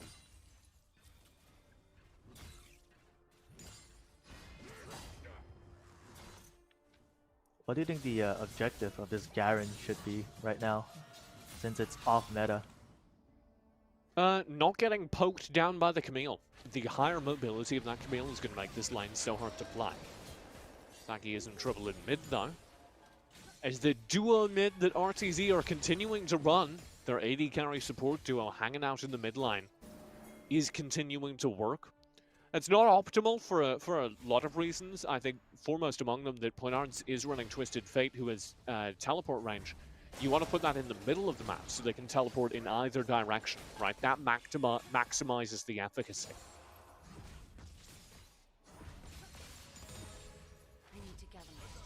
I think that RTZ, judging by their draft, I think they just need to do whatever it takes to protect Twisted Fate to dish out some massive burst damage. However, on Berjaya, they revolve a lot around Kai'Sa and the rest of the team to sustain and keep her alive. So it all depends who can protect their dishing out damage well. I do think you need to flip it as well and talk about, you know, what tools they have to access the backline though. Because that's the battle between Tainted Ones on the Lee Sin and Crown on the Camille. Those are the two dive sources. Bernard's in trouble as we will get one half of that. Tainted Ones with a good kick to start things off. Does find this stun, but won't recast the resonating strike. Not interested in chasing behind turret. And it will be 6 seconds left before the first Drake spawn. And will they actually go for this one? Who's going to get for this one first? It's going to be a Mountain Drake popping up. Tainted Ones in the area. Interested in locking down vision, picking up the Rift Scuttler at least. RTZ, I don't think they're responding quickly enough against Berjaya Dragons at the Drake area. I don't think they're going for it. Yeah, they do. They're just playing around. They do have essentially a 4v4 developing there. But RTZ can't start the fight with that Rift Scuttler down. They'll just be spotted very instantly. So instead, they need to take their time. Teleport is being spent into the mid lane as the Twisted Fate prepares for this fight. Here it is, Destiny cast. Watch out for that TFTP. We are going. There it is, Poinard out of the space with the gold card instantly deployed, but the redemption is there. Valkyrie finds nothing. Drake is so very low. Backline dive from Tainted One. There's no smite on the Drake, but it will be picked up by Berjaya. They lose Tainted Ones on the dive. However, Hextech Ultimatum. Now they've lost two as Sagi falls as well. You've lost your Kaiser, you've lost your Lee Sin, but you have got a Mountain Drake. I feel like RTZ won that fight because Braum just stunned onto Graves, and that was it.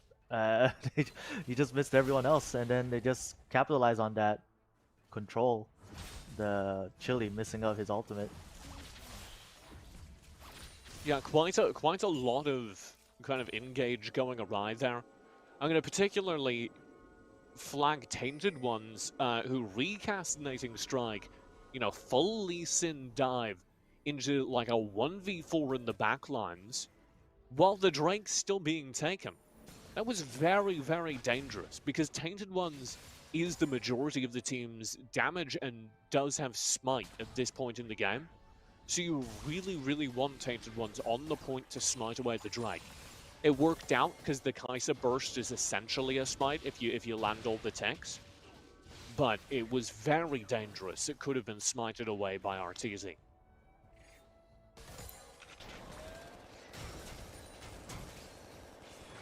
Lee Sin is staying nearby the little pit here on the Rift Herald, but we'll be going back, and they're definitely gonna be going on for the mid tower. Gonna mid up at mid tower and go for the Rift Herald. Rift Herald has arrived. Sheldon themselves, half HP already. RTZ are here to contest. There's the Destiny, but a Shockwave denies any hope of entry. Rift Herald will be picked up by the Berjaya Dragons. Yet again, the Valkyrie goes wide. Hextech Ultimatum will be deployed, though. It's a quick lockdown onto the back line. Front line Garen will do so much damage, though. And that is Poinard's gone. Deleted by the full focus. Everything you were hoping for over for RTZ. They do not get the Rift Herald. And they have lost the fight advantage they earned earlier. That gold lead has just evaporated. It's just not too far away though for the gold lead, RTZ and Berjaya Dragons. But they do get the objectives well done, so let's see where will this transition to with the Rift Herald. Preferably, I think they might use it on the bottom, but judging on how they're locating, I think they want to use it on mid. Karuto responsible for that fight. I would say this is another really good Orianna performance. Poinard's not able to find anything there. And most disappointingly, Crown, you know, found their target. Sagi did get locked down by the Hextech Ultimatum in the middle of that fight. And they didn't get to do anything with it. Berjaya, you know, had their theoretical star carry locked down And RTZ didn't get anything out of it.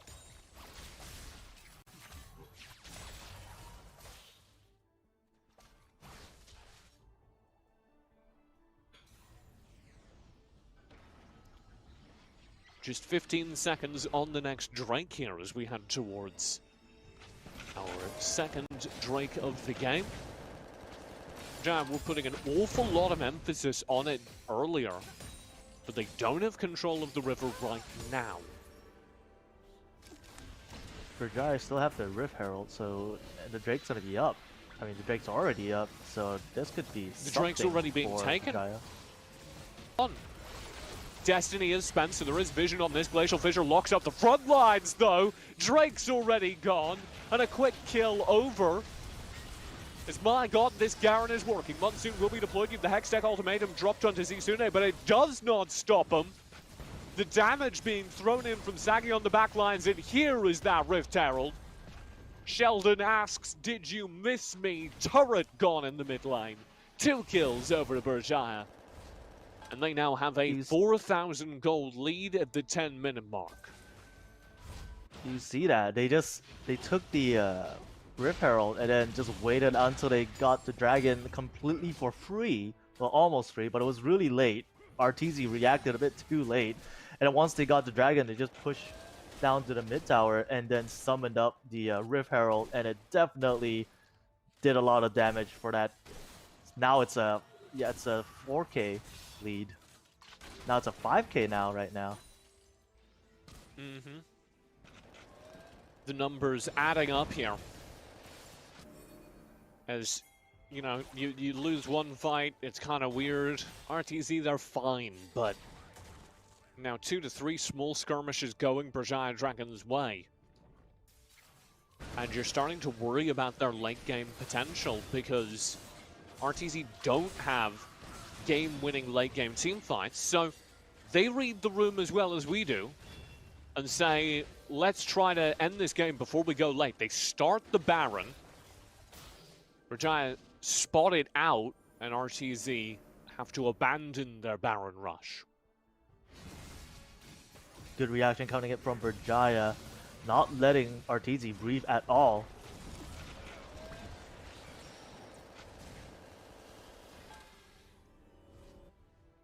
And I thought it was going to be a team fight coming, but RTZ can't go in at all. Berjaya dominating the map so far. They have taken 0 towers on RTZ side, but Berjaya, they've taken almost everything so far. Bottom's going to be taken out. All the tier 1's going to go down right now. And this is what I was talking about with where does your late game team fight come from if you're RTZ? They do not have the tools to keep the Lee Sin off of the backline. Unless Shanks is perfect, which you can't expect him to be. And you have so much damage available now from the Orianna, from the Kai'Sa over on Caruso and Sagi.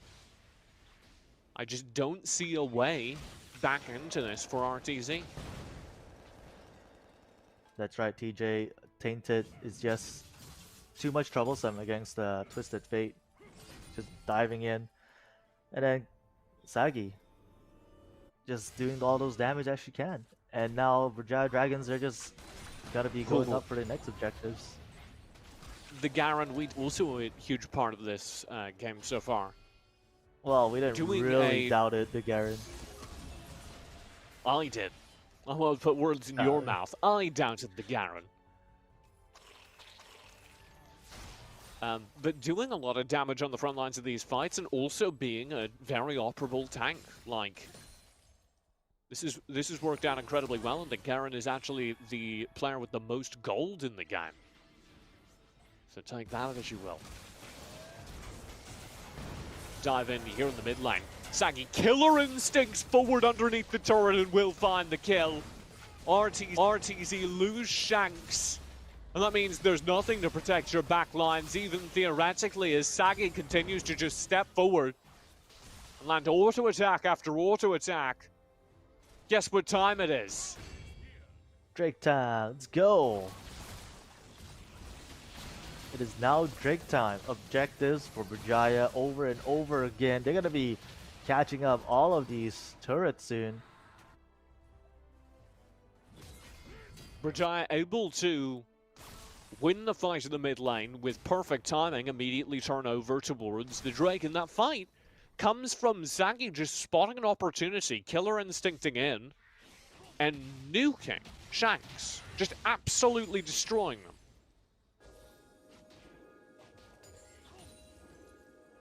But the Baron is alive, and they will be taking it.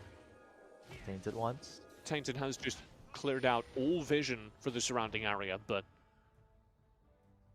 don't believe there's any reason to risk going for the Baron itself at this point for Berjaya. They have such a comfortable lead. RTZ needs to do whatever it takes to come back from this. Just keeps going on to the backlines, distracting onto RTZ's damage. And the worst part is there are multiple threats now, right? And what do you do if you're RTZ? How do you get past Garen and Braum to access an Orianna or Kai'Sa, who at this point could one-shot anyone you send? Well, like you've said, just Baron wait being for a forced. mistake. Vision is on the board. Dive over the wall for the steal. Oh, he gets it! RTZ steal the Baron.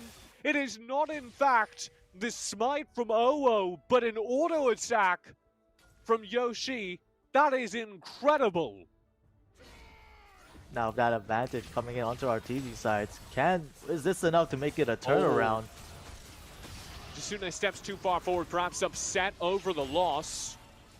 Nearly pays the price. Lots of damage onto Chili as well. Very low HPs across the board. But do RTZ dare step up forward? No, they do not.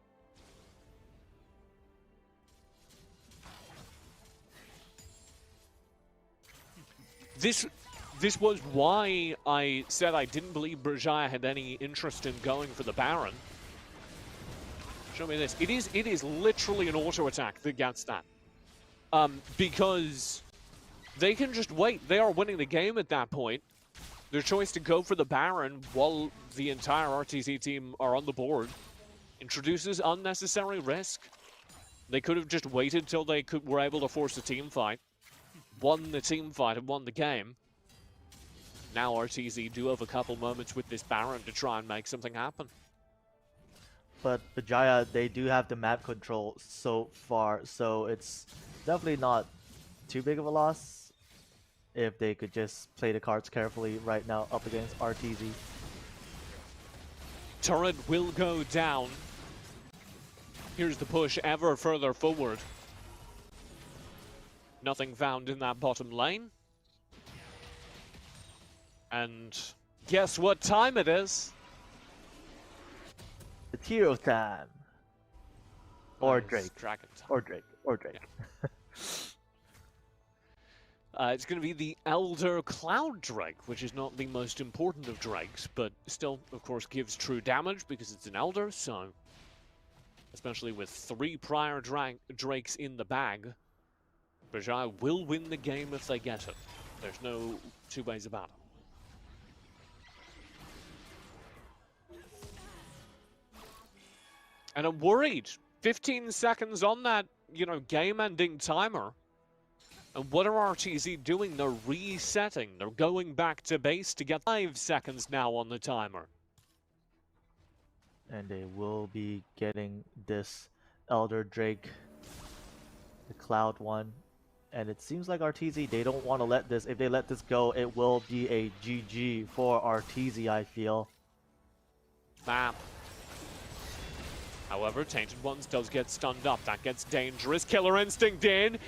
Oh, Sagi can't find the kill. Heal saves the day. Yoshi stays alive. Oh, is there in the area as well as the deep dive continues. Its destiny popped, but nowhere to teleport. Tainted Ones over the wall, knocked into stasis. Yoshi still alive. Shut down as the damage is there from Karuto. And that should be game. Or they could just walk back. not able to get anything done. Berjaya win the team fight. They'll now turn for the Elder. And I don't see a way to stop it, save another steal. Tainted Ones being the first one up ahead and manages to almost die, baiting out RTZ. But then the whole entire team of Berjaya Dragons, they're just too good at reacting, along with the Tainted One. I mean, Karuto just has so much damage at this point. What do you do? I can't believe Saki got away with that. Saki Killer Instincted, like, into a 1v3. It was just fine. Well, that's why Berjaya is well known, apparently. Here's the Baron. Berjaya focusing it down. Destiny is procced. They know what's up, but he can't do anything about it. They'll try and force a fight forward. Point Art's TPing in, dropping the gold card, but all this damage is going on to Zisune, who is a Garen and doesn't notice. Here's the first pickup. Oh, Killer Instinct! Sagi continues to jump forward. They're going to find another free kill. And that's going to be the Braum Glacial Fissure actually locking things down. As Berjaya with a very flashy final fight will take game number 1 in this series, bringing them to a 1-0 scoreline. Toward the game number 2 in semi-final number 2, RTZ Underank taking to the map yet again versus the dominant Berjaya Dragons. And here we go on the way. 3 of the champs are in the bush. They might try and find some action here, but nothing will be going on for now. This is what I was talking about when I said that you don't get a laning phase versus Berjaya. They're bringing their support AD carry, jungle, their support AD carry to the mid lane. RTZ are the ones that pressed the advantage out of it this time, though, doing the same 3-man invade that Berjaya did to them during game number 1. The one difference, Berjaya don't just sit there and take it, they're matching the invade, sending their own jungle into the opposing bush.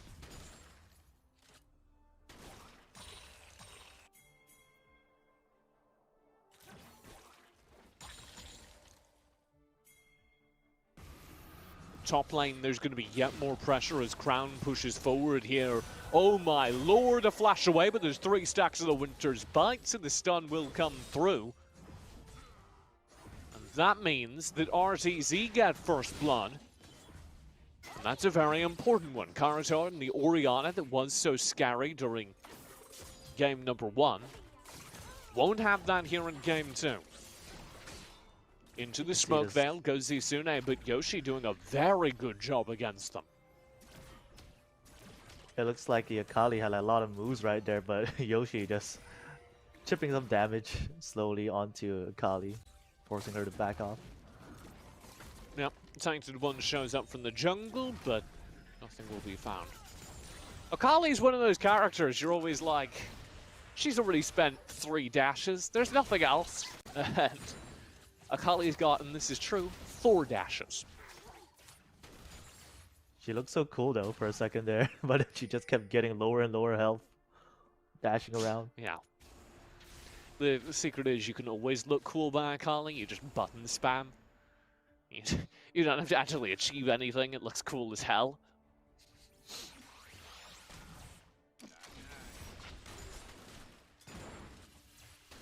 Pressure in the mid lane will force.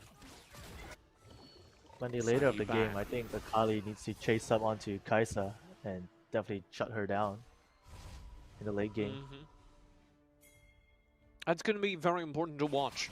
It's kind of Vi versus Akali in terms of dive. We highlighted this matchup last time, but Owo has all the dive over on RTZ.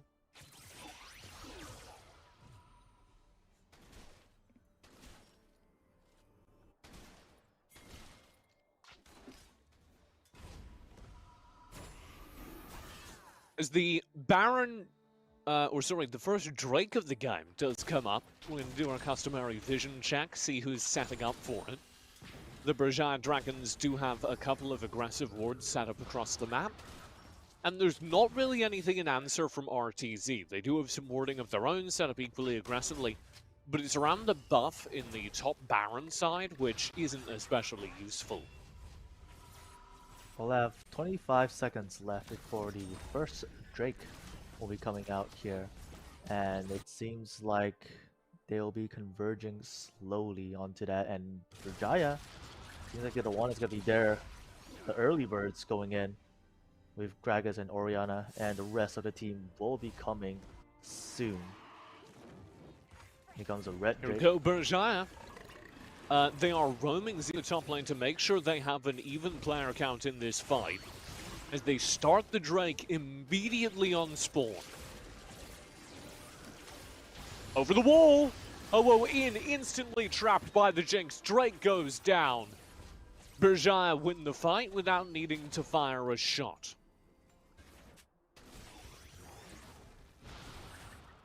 Did RTZ take that? The Drake? Oh, you're right, they did. A very impressive Yeah, steal. they did. I Congratulations completely to missed it. RTZ.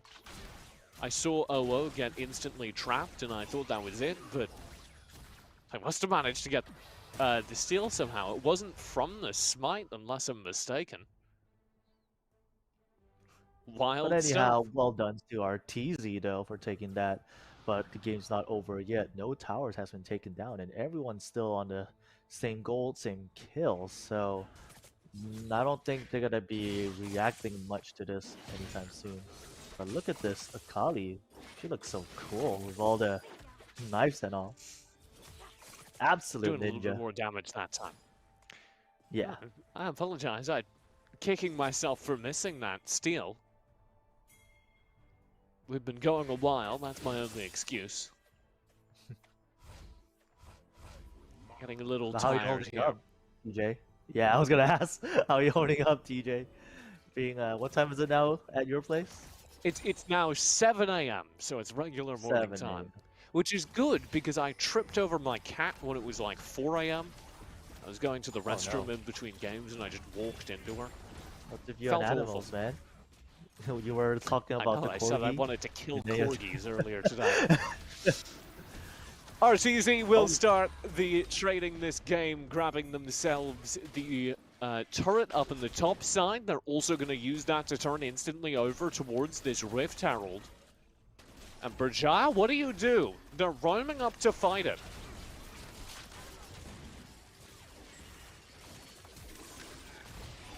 Can't get anything out of it. The Rift Herald will go over. However, a big explosive cast finds kill number 1. Perfect execution is lined up for Zisune. Can't find this second, despite Shanks being low. Berjaya find a kill. They'll trade poignards for the Rift Herald. Depending on how this goes, they might get a turret and a Drake as well off of that. Poignards has just respawned, so I think it will just be a turret. Drake is Do you too see long that at the time. Zisune? Zisune did a lot there just now. Could potentially show you a future, foresee what she's gonna do later in the game. Damn, she has the coolest was attack one of- animation. It was one of the reasons why I thought that this game is going to be real trouble for RTZ if we go into a late game. But like you said, Vi might just dive in right onto Zisune.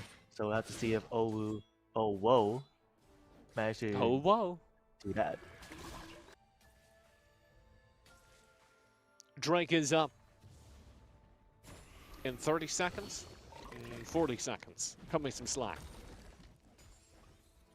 And Berjaya don't seem totally concerned about it. They're going to make sure that they have the waves set up. They're going to make sure that they can control the top half of the map as well. Which is dangerous. RTZ did already get the first Infernal Drag.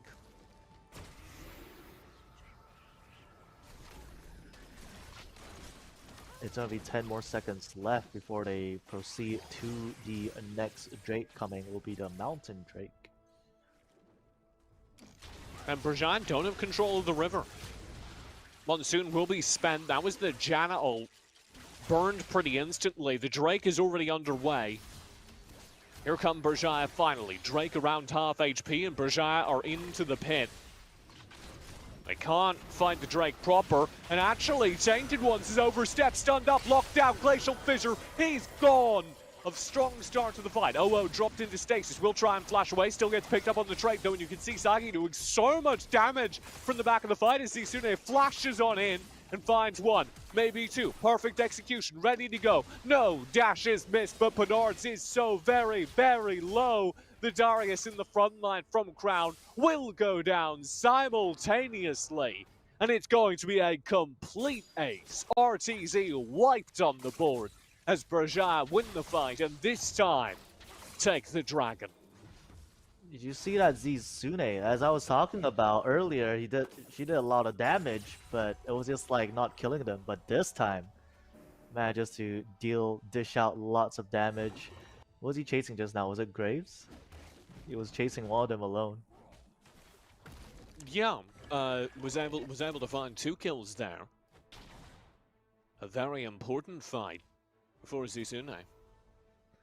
And next will be the Baron, and if they really take this Baron for Berjaya, they could just close the game instantly, unless RTZ says Ardos.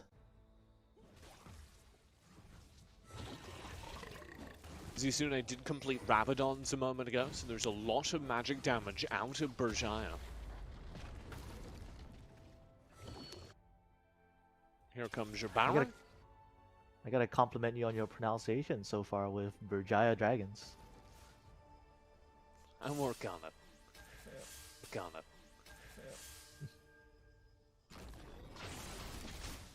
Tainted Ones will start this off, pushing OO back. This is all just a setup. How's my pronunciation of OO? OO should be fine, right? OO. I'm nailing it. Good to know. Got lots of practice on that one. Oh, whoa's in trouble. Oh no, Glacial Fissure will start things off to turn the back. And you do have the full stun. Tainted Ones drop to half HP. But they've got plenty more, and Shanks does not. As Zisune dives in, Shanks will fall. Sniped round the side, and Monsoon regens the Berjaya Dragons back to full HP. This is going to be the Baron. And like I've said, the Baron, I think that's it. After the Baron, perhaps. We'll see what RTZ is going to be doing because they're rushing in all the way, but can they get there in time? They're so far away. Baron will be picked up. Double pull from Crown to try and turn things around, but they're instantly locked down. Goodbye, Crown. And maybe goodbye, RTZ, in game number 2 of this best of 5 series. As the Baron buff is picked up.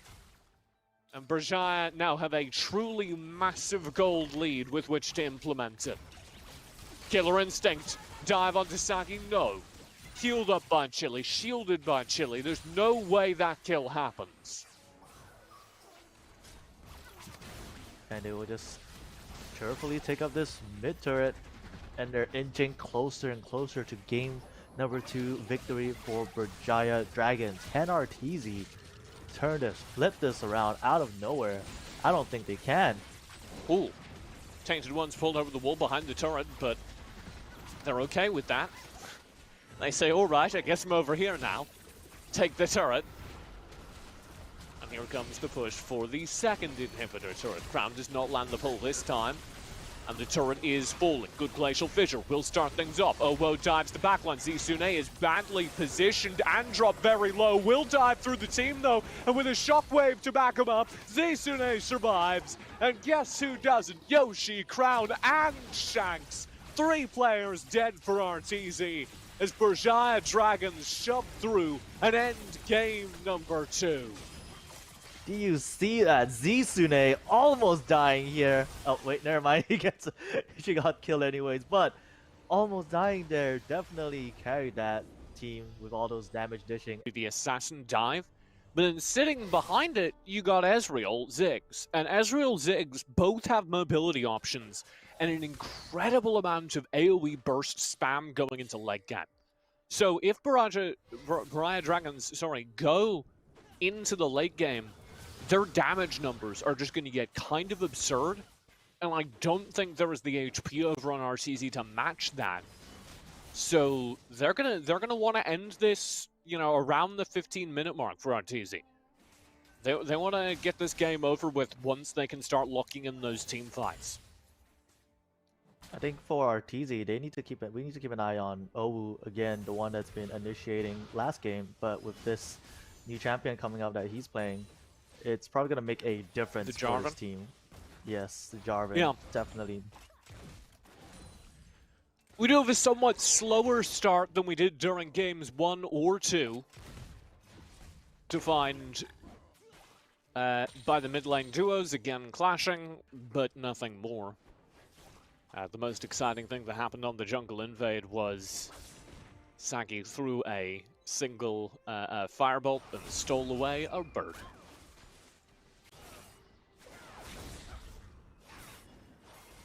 So, as a person that's been playing League of Legends for a while, what makes Yasuo such a meme? He's an incredibly aggressive character. His whole kit is about like just going in. Hold this thought. And he's also anime bait. Like anyone who's really into anime will play him. So these like young kids who are really into anime play the character and just feed, and that's why people think he's a meme. Well, speaking of feeding, Yasuo almost died. Yeah, he's just doing Yasuo things. There's also the fact that his kit is good enough that when it gets online, he off back into the game through team fighting. So you have the joke of the 0-10 power spike, where if the Yasuo dies 10 times in lane, you can be sure they're going to still turn the game around.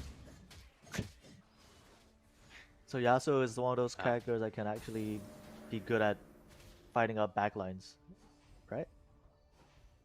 Yeah, the big combo you're looking for here is the Glacial Fissure, because Yasuo's ultimate Last Whisper allows him to pick up and do massive damage to anyone who's knocked up. So if the Glacial Fissure gets a 3-4 man knock-up, all 4 of those people are going to be, you know, taking massive amounts of damage. That means RTZ needs to be... Masih lagi bersama untuk seketika, tapi lihat bagaimana eksplosif gas Becky di terlampau tiba. Becky dan Jantung mereka ingin masuk secara teleport, telah pun tiba, Xiang telah pun sampai. Dia perlu menggunakan strike tapi terlewat. Blood, sweat, and tears written in the blacks of kings. 1 in a million, the billions that had to sing. Welcome back to the League of Legends Wild Rift for the SEA Icon Series. This is the summer season for 2021, brought to you by ESL Mobile Open. And this is made possible by our partners Maggie, Yudu, as well as JBL. My name is AJ and I'm the Mustachio, here with the one and only Contra to bring you all of the action for today. We hope you guys have broken fast already and are ready for the next 2 series that we have in store for you. That's right. I feel rejuvenated right after a little bit of break. I hope you definitely catch some good rest as well, AJ, as we are I ate 3 Maggie cups, bro. 3 Maggie cups? Boy, I only got myself 1 in the form of the awesome Laksa, but of course, I think that's pretty much good enough. At least I get a little bit of taste of that. Anyways, if you guys want to catch up to speed, of course, you guys can watch all the VODs. We are live on multiple platforms. We are on Facebook, Twitch, as well as YouTube, I do believe. And you know what? Early on, we did pop a question to you guys there, and you all can actually stand a chance to win some great gifts coming in from Maggie themselves. So, what's the question? It was, when was League of Legends Wild Rift Open Beta released in Malaysia? Haha. Should you reveal the answer? I played a trick on you, Contra. I told you before the break that there is a prize. Actually, there's no prize just yet. I made a call to Maggie. They might send us a prize the next time round. But make sure you guys participate anyway, okay? The Maggie prize from Contra, that one, the Mustachio will sponsor for you guys. 1 Maggie cup only, not more, okay? Just 1 a day. Okay. I'll get you the other one if you need a double. So, I do have the answer. If you need the answer right now, it's actually very near to my birthday, actually. So, it is October 27th. So, it's just 1 week after my birthday. So, you can definitely guess when I was actually born. Not on the 2020, but about Like 28 years like ago. I mentioned earlier, right? We really want to see how many of you participate in these questions and answers first before we can convince our partners to throw in some goodies for our viewers. So be a little bit more active in the comment section. Don't forget, for whenever we throw in the Maggie Rift trivia, you guys can answer on Twitch, YouTube, as well as Facebook. Okay, so throw your answers in there. We want to see a lot of engagement coming in from the community, and if we do see the numbers, then it's gonna be easy to tell Maggie, hey, yo, Maggie, yo, what's up, bro? Throw some stuff in, bro. That's right. And not only that, you guys can also participate in a little bit of a polling on our Facebook at ESL Asia. So who do you think will be the champions of the group stage or the specific match itself? So let's see who actually gets it right. So of course, a little bit of brownie points for all of you guys out there. Now, RTZ Underank has secured their very first victory out there, taking down the likes of Insomniax. Of course, they got their names rebanded already. So we have been seeing some really, really solid work coming out of all these teams that have been playing. So on top of that, we had Berjaya Dragons, of course, securing their 2-0 victory as well against a very formidable side. And yet again, I felt that, some of these matches really came towards some point of contest, especially when it comes down to just one objective that can change the game. Okay, and for the next series though, Contra, compared to the first two, I think it's gonna be even more competitive, right? Because the Giants Geek Fam will be stepping into the Rift, and Linkx Esports will be taking them on. Now, we're not gonna be making any predictions yet, but let us know in the comment section who is your hot pick for the next match, all right? That's right, and so far, I do believe that some of these teams here have been able to actually come up with some interesting sort of drafts, like we saw in RTZ Underank with the first pick, Katarina, something that nobody has seen for quite a while. So with that, who knows, Geek Fam might just be pulling that one as well. So let's have a look in the champion poll as well. So you guys can definitely take a little bit of a guess which one will be the winners between this duel of Garen versus Darius. So, who's your favorite Baron laner? Yeah, who is your favorite Baron laner, ladies and gentlemen, boys and girls? Vote, but do me a favor, head over to ESL Asia on Facebook, okay? So the votes this time around will only count if you drop them on ESL Asia, the Facebook page, not on YouTube, not on Twitch. Garen versus Darius. Who is your favorite Baron laner? This sort of matchup we did see coming out of that Homies versus Berjaya Dragons. And Garen definitely can hold his own when it comes down to this sort of lane. But that Darius match has secured more than about 10 kills and also walked away with a quadra. So you cannot really count that out. So what's your favorite out there when you go down to solo queue? Drop us that comment. Is it Garen? Is it Darius? Noxus? But for you, Contra, Garen or Darius? Well, I fancy the chance of comboing my Noxian Guillotine, so I'm pretty much on the Noxian side of Darius. Garen, yeah, he's cool, but then again, once you use all your spells, you're like, okay, what else do I do, right? You're kind of like a tanky mid-shield. Darius, you can still make a little bit of a flare play, I believe. Fair enough, man. Fair enough. I haven't reached the stage of being able to pull off flares within my plays just yet, but once I get them, man, we should have a match together, buddy. The two squads that are going up against each other, Geek Fam as well as Linkx Esports. I mean, Geek Fam's a giant within the esports world on their own. Linkx Esports, so many names in there that is so familiar to all of those in the scene itself. They will be taking each other on, ladies and gentlemen, boys and girls, and it is going to be quite ugly, I am sure, Contra. That's right, and we're going to be looking at this legendary lineup coming in from Geek Fam. Ozorveki definitely needs no introduction when it comes down to League of Legends or League of Legends Wild Rift, as he has been dominating ever since he set foot on this game. And he'll be paired with the Shank, Rumble, Momo, as well as Nick. So I really want to watch some of all these big plays coming in from Rumple, because last week we saw him stealing almost all these major objectives, especially with that real sick Sonic Wave into the Smite on that Baron. So what else will Geek Fam come up this time around, as they will face off the likes of Linkx Esports?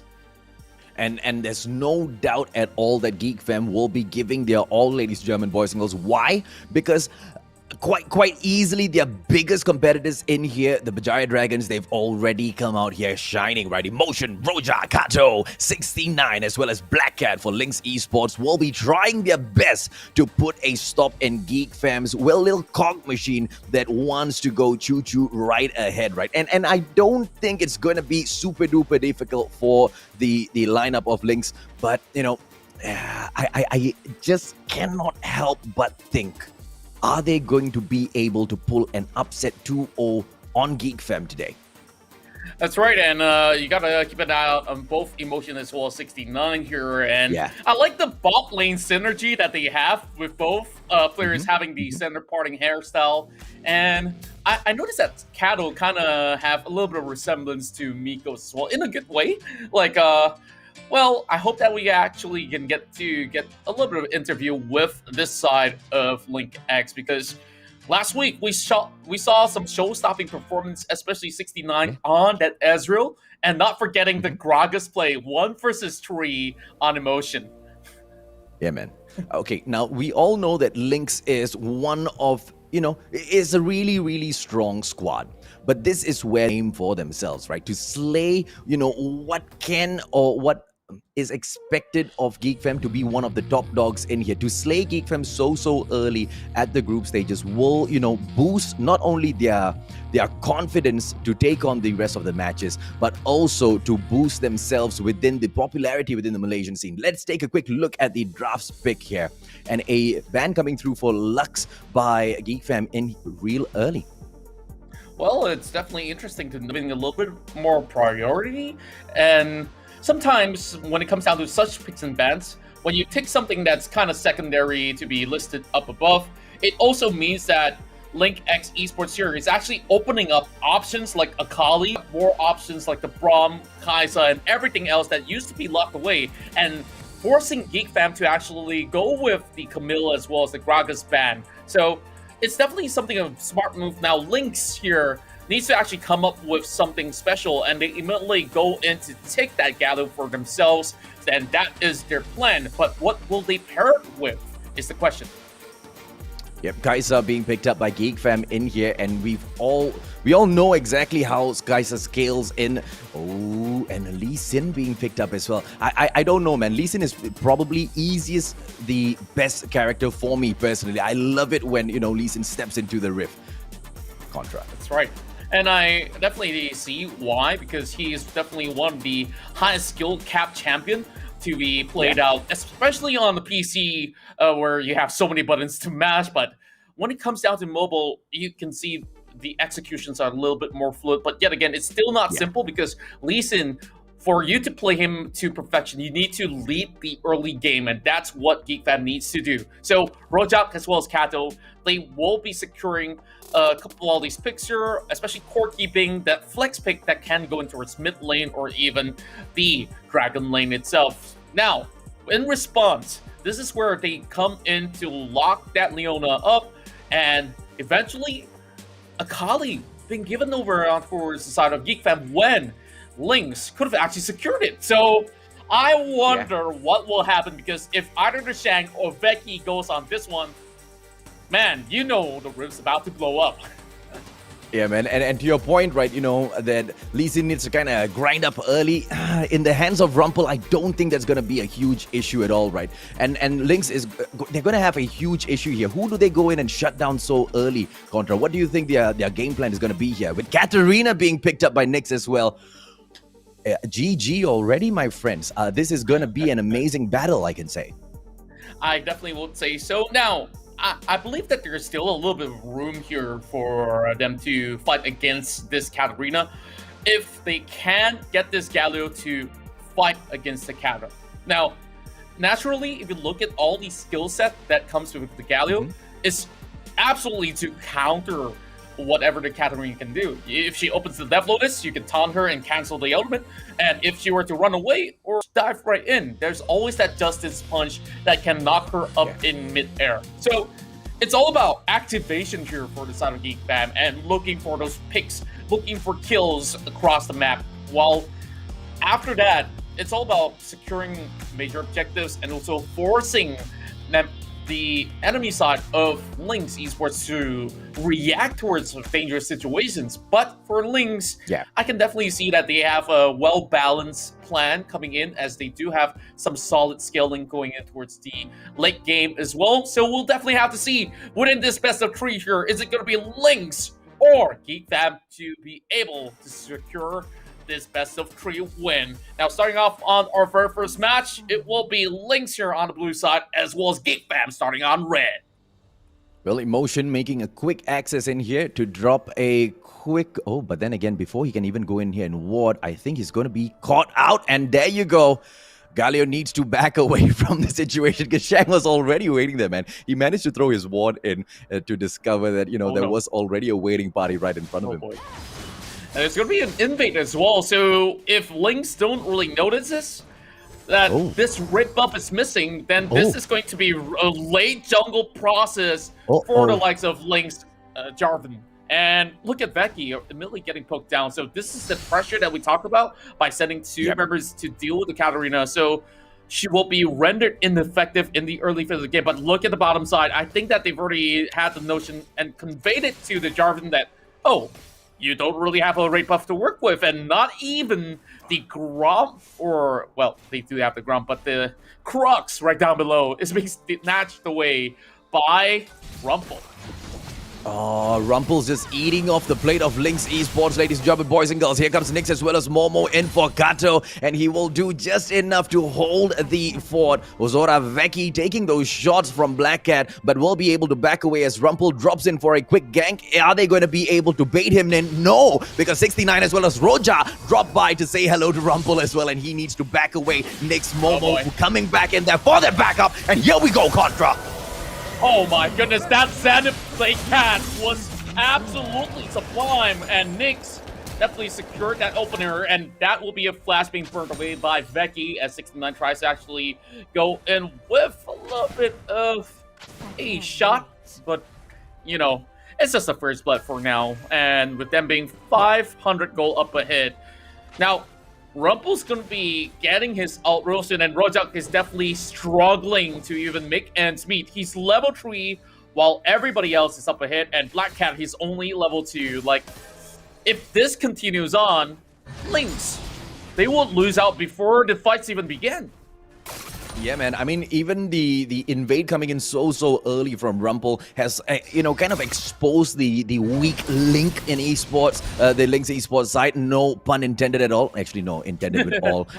Emotion, Shang in there with the shot. Should be able to wait for his minions and then go in for the push. But Emotion playing the turret game really well. They'll just gatekeep each other, ladies and gentlemen, boys and girls. Not much action at the Baron lane, but we will drop back down here towards that mid as Rumple gets chased by Roja. Black Cat right there behind him as well. But it's all fine and dandy. I don't expect either side to take it aggressively, but as I say that, nah, it's just they're still taking it easy. That's right, and you know, this sort of the jungling process gets a little bit trickier, but you can already see Roja being able to and of course get himself back on track. Now he's going to be on level 5 as he has already secured the scuttle, so to speak, and now vertical jungling is a thing when it comes down to some of these invades where you can't always go parallel all the time, and you just got to find a way to respond to the enemy's aggression, not to actually go toe-to-toe to fight because you're already some levels down. But Kato right now, he's got no trouble handling this lane alone due to the fact that he has Spirit Rush available whenever he gets into a certain dangerous situation. So it will make things a little bit harder for Rumple to gank, and you can evidently see right now he's struggling to actually go in for that pick other than the ones that we saw early in the river. Well, let's see if or not they get this, ladies and gentlemen, boys and girls, because the slay on Rumple doesn't come through, although it was a 3-on-1 situation. He manages to back away from that fight. Black Cat as well as Roja so aggressive down here at the river because they want to clear it out. They want to engage the Drake first off. But you know Geek Fam, and if you know anything about them, the steal is not impossible because the Lee Sin handled by Rumple, he is one to look out for, Contra. That's right. You can see that they're playing it a little bit safer. And right down below, Spirit Rush already being popped up. Not enough to actually take down Momo. And he didn't really need to pop the barrier. Now, Kato just challenging him to move forward. So that is an intentional recall. But looks who's behind. Nyx is coming right in. Once that solo hits, this might just be bad. And that's actually... There will be the flash being popped up. The cavalry has arrived as well. Linkx, they want to hop right in with capitalism, but this is not the right timing. No backup whatsoever, but here comes 69 as well as he goes in with the package. He will try to dish out a little bit of poke here, and both sides call for a retreat. The better team engagement, one of the best team engagements that we've been seeing here all day, ladies and gentlemen, boys and girls. Quite equal between Geek Fam as well as Linkx Esports right now. Why? Because they both know when to pull away. And it's going to be Lee Sin dropping in, but he knows the danger is right beyond because 69 Roja as well as Black Cat are right there in front of him. Drake not taken down just yet, and Lee Sin is waiting for that approach to come in here from Linkx Esports because he wants that steal. But if you give them the opportunity to go in there for that pick, they will step in, Contra.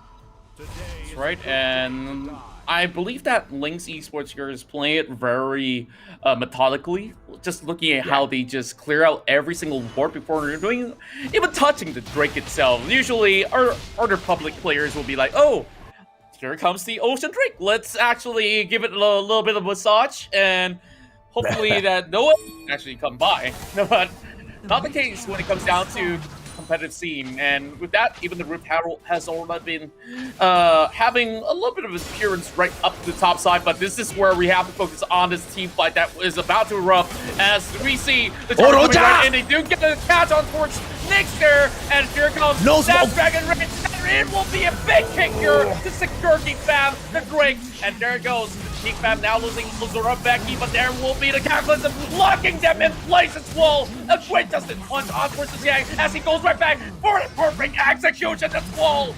Oh my, Geek Fam. They got the better trait, but the Drake is still theirs. Oh, absolutely, man. I mean, to go in there and take that Drake right after Lee Sin kicks Roja's face right out of that area, ladies and gentlemen, boys and girls. That is exactly what Geek Fam is all about. Now, Drake number 1 taken down already. Are they going to go in here for the Rift Herald as well after this reset? And I think that exactly is the intention. As they drop in, the wards have been placed by them. They've got vision in here. Scuttle not taken down yet. Black Cat might go in for this push. He will go in and D-ward real quick. They need this Scuttle. Nyx on the approach as well, Contra. That's right, and you got Geek Fam there getting pretty much well prepared. Now, Black Cat almost getting that plate to the face, and this is definitely going to be a real sticky situation. Now, a flash has to be called right in, as that will be the solar eclipse right down there. And over the mid lane, what's going to be happening right here is going to be Becky getting a little bit of pressure as Roja tries to do the flag and drag to knock him up in the air, and it's going to be missing the shot. While Kato now tracing on towards Momo as they are having a little bit of... And this is where the killer instinct is being popped right there. Then Kato, he's going with the Spirit Rush. Won't be able to actually get ulti much. Here comes Becky, and immediately canceled. My goodness. What a call coming from Black Cat. Oh, and I think Black Cat has done just enough. Ladies and gentlemen, boys and girls, Rumple needs to stay behind here. He cannot go in and engage so much just yet. He has got enough of HP just to go in there for a quick smite and steal that Rift Herald later on. But he will need to reset if he wants to engage any more further. But it's going to be Rumple in there confidently engaging with that Rift Herald, ladies and gentlemen, boys and girls. Why? Because he's got that backup from the rest of his teammates in here. Now, there you go. A quick reset coming through. He knows it will be a little too dangerous, Contra. And I think Geek Fam has made the right decision here. I can't. That's right, and I was looking at 1 versus 1 between Emotion as well as the Chang. And it was an interesting interaction because that Justin Splunge didn't really land. And because of that, he was shot over the wall and he like, okay, I messed up. I'm gonna flash away before further embarrassment of a solo kill. And speaking of which, now Emotion coming back in. The Shang does have a little bit less health, but does not mean that he can actually do much. And here comes the Justice Punch connecting. The Wind's Rage just shutting him down towards 25%, but does not mean that the Shang could not turn this one around. Yeah, oh boy. There you go, man. I mean, this Lee Sin, leave it to Rumpel to secure all of the jungle objectives, ladies and gentlemen, boys and girls. If you've got a strong jungler like Rumpel, you might as well just count yourselves as the champion already. But it's a 3-man push in here towards Rumpel, and they will just cross over him real quick, ladies and gentlemen, boys and girls. Why? They want to secure the scuttle, because at this very next rate, at the very least, if they can get the cloud break, maybe that will give them a little bit of boost to hold the forces of Geek Fam back. That's right, and the question now is, where do they actually drop this Herald? Now, the package is being used in vain. Usually, when you have that package appearing every few minutes or so, that's where team fights, you drop it in between and displace your enemies, and as they walk through the flames, they get a chunk of their health being taken away. Now, 5 seconds to the next trick, and we will be seeing whether or not can Linkx Esports actually turn this one around. Infernal Drake says hello to everyone. Geek Fam already on site to say hello to the Drake for their own. Ozora Veki in here with those shots first. Roja right behind can come in here for the quick steal and the smite, ladies, German boys and girls. 2006 on that HP. Can Roja get it? No, he gets kicked away yet again. And it looks like Rumpel might go in for this lane. Yes, he does. How? How do you hold Rumpel back on trial? My goodness, you just don't hold him back. The question is just to let Geek Fam have it. Well, it's not even a question. It's basically the answer, because members inside of Linkx, they were quite scattered. And not only that, you need to have many of them to, of course, exert a little pressure, especially coming in from the entry point of Geek Fam's very own jungle. And with that, if you give just a little bit of room and not protect the Jarvan, there's no chance that he can smite it away, because every time he tries to do so, he just gets kicked upon with the Dragon's Rage. Yeah, and this is the second time in a row Rumpel has done that, right? And every single time Roja tries to come in there for a quick steal, he gets the boot to the face. And if this continues, ladies and gentlemen, boys and girls, none of the objectives in this jungle, none of the Drakes or Baron Nashor, for that fact, is gonna be available to Linkx Esports. Black Cat on the backhand right now. He needs to get away from this situation. Kato as well as Shang, on the other hand, they will light it up. Rumpel in here for a quick gank. He might be able to get it, but Kato, a little catty action, a little too fast for them. That's right, Rojak definitely have the sort of wealth of experience to come in for the counter gank, but of course, now there's too many of these members up top. He has to give this turret away, and here comes the Dragon's Rage connecting alongside with a Sonic Wave. He won't be having his Guardian Angel pop off. Well, I, of course, stand corrected. He didn't really have the GA up available, and that kill immediately goes in the hands of Rumpel, just shining like a star, and now calls out. Yeah, with an 8k lead on that goal, they will pull the Baron as well, ladies, German boys and girls. And there is nothing at all that Linkx Esports can get done, because it is once again Rump. Every single one of these main objectives for the squad. Geek Fam will continue to annihilate whatever objectives on the board, and Linkx Esports do not have a chance in hell. You want to see the rest of the team members of Geek Fam come in here and perform, but it is just not their time just yet. Rumpel's just stealing the stage, bro. Yeah, and how is this guy so good? Like, he already calculated everything before it happens. And speaking of which, here comes another connection. Now that Gale Wind's gonna be knocking him up, so whether or not if he pursues this is another question. And that's gonna be a little bit too deep of a dive. No members inside of Geek Fam will be able to actually get everywhere nearby. Oh, look at Rumpel! What?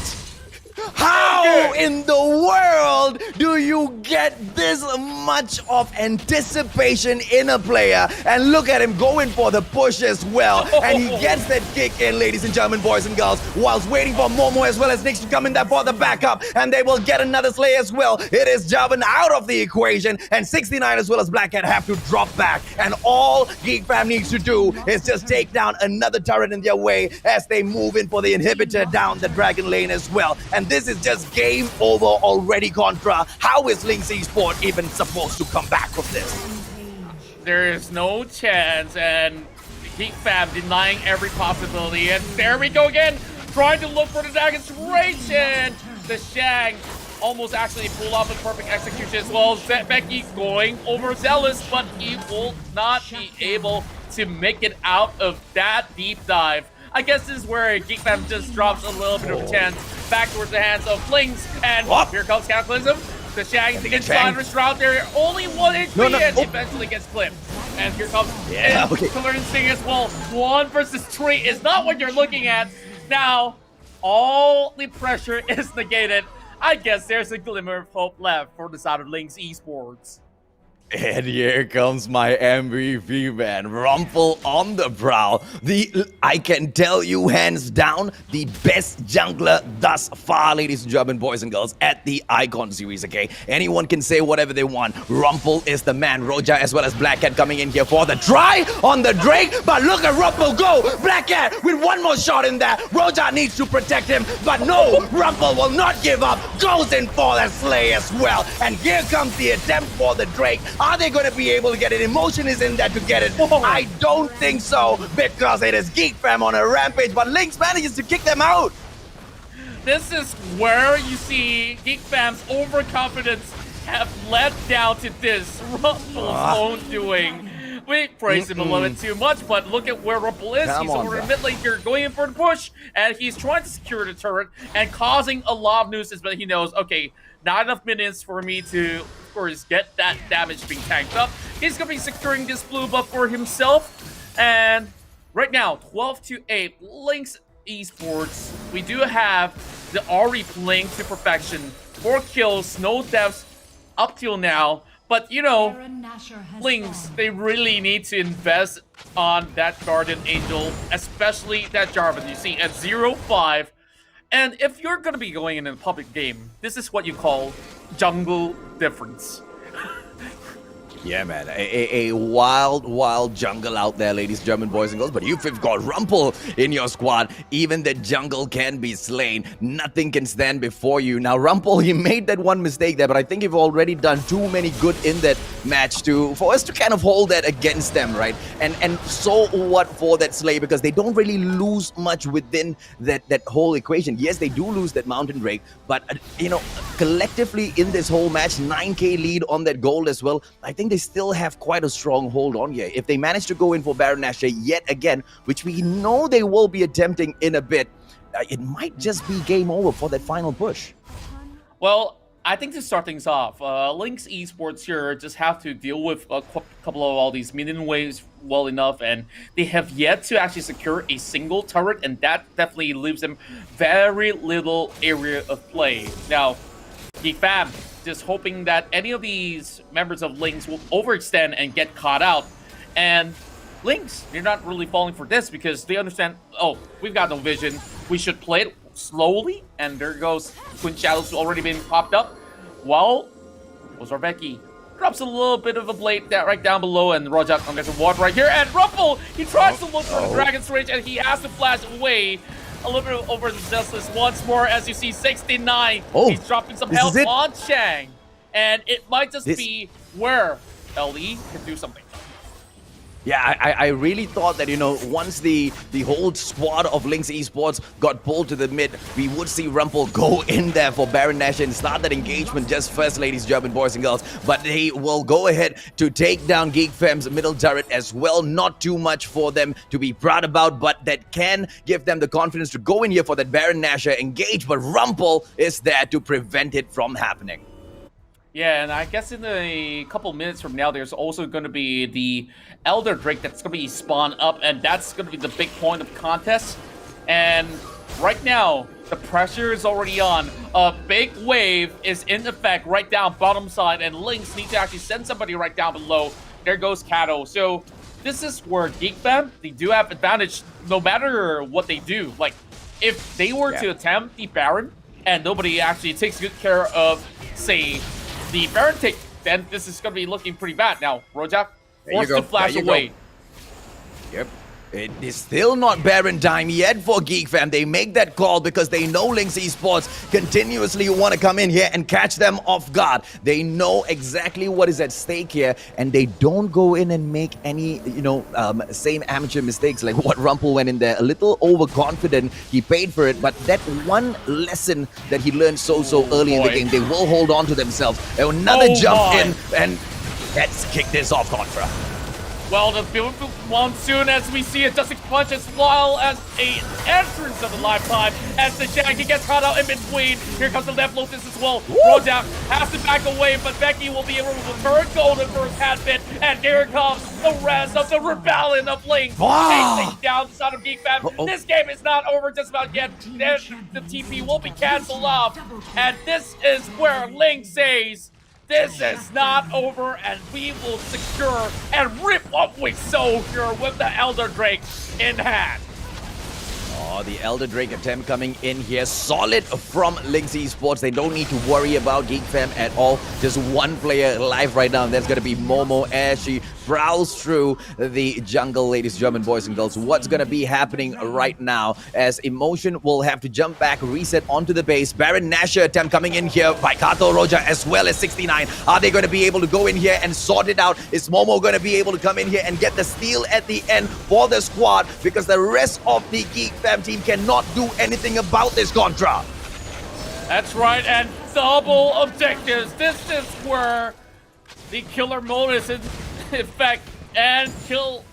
Well, I want to say Linkx, and I kind of read it in reverse, I'm making a fool out of myself. Like, I can't brain it. That fight was so beautiful, and one wrong move, Geek Fam now on the back foot. That goal lead that we talked about much early on, throw it down the bin because both of them are kind of like, what, 70 to 70? Yeah, man. Okay, now, yes, Geek Fam went in there. They got 2 Drakes for themselves. But Linkx Esports, they've gotten the more important Drake, ladies, German boys and girls. And then right after, Baron Nashor giving them that huge boost as they go in here for an engagement down middle. Kato with the pressure. Roja for that backup as well. 69 trying to bait those players in. And Rumpel not making the mistake that he has done one too many times now. He needs to back away. The confidence gameplay from Geek Fam seems to be broken down as the players from Linkx Esports go in here for the second turret down mid. Are they going to be able to go in for the push as well for the inhibitor turret on the middle? I don't think so, because Geek Fam is right there gatekeeping that Contra. That's right, and speaking of which, we do have a split push in effect, and if anything goes down, that's where the Gallo will come in with the big entry. And there you go. They've already breached the inhibitor. They found Chang inside of the shroud, and there it goes. Dragon's Rage and immediately gets popped away. Geek Fam, this is going to be a reverse, and Linkx Esports, they're tearing them down. Geek Fam, they're falling apart, and the first point will be in the hands of Linkx Esports. And what a game this was. The weak Link turned out to be the strongest jungler, and Linkx Esports exploiting that weak Link. Contra, not many mistakes were made by Geek Fam, but the overconfidence makes them pay such a huge price. And this was a reverse turret sweep all the way down to the Nexus just by securing that Elder Drake as well as the Baron Nashor back to back. They knew they just had some few precious seconds to get that buff, to use that buff to perfection, and that's exactly what Linkx has done. And this was the question I asked, right? Can Linkx surprise all of us by taking a 2-0 on Geek Fam? And we might just be on the road there, because if they could do it when they were suffering at the start, now they are confident and strong, Contra. That's right. I definitely think that the entirety of this match here is very, very well executed by both ends. But of course, little mistakes have definitely resulted in Geek Fam suffering this loss. Now, let's have a look at the stats here, because that final fight puts Linkx up ahead. And with that, they walk away with 16-13. But you see, other than Rojak, of course, throwing his body out there, but once I mentioned, when he gets that Guardian Angel, they have already stopped the bleeding. So they can easily dive in, and Kato has played a perfect game. So no jungler difference in this matchup itself. And Emotion, once again, he popped off on that very significant fight. And Geek Fam, man, that Ultra Aggro kind of hurt them back, as it's a double-edged sword. Yeah, I don't know how Ozora, Veki, and team is taking this right now, man, because they would definitely be super disappointed, because the lead that they had at the start was great, but the comeback gameplay from Linkx Esports stunned everyone, including us, ladies and gentlemen, boys and girls. 69, look at the sheer damage coming in here, man.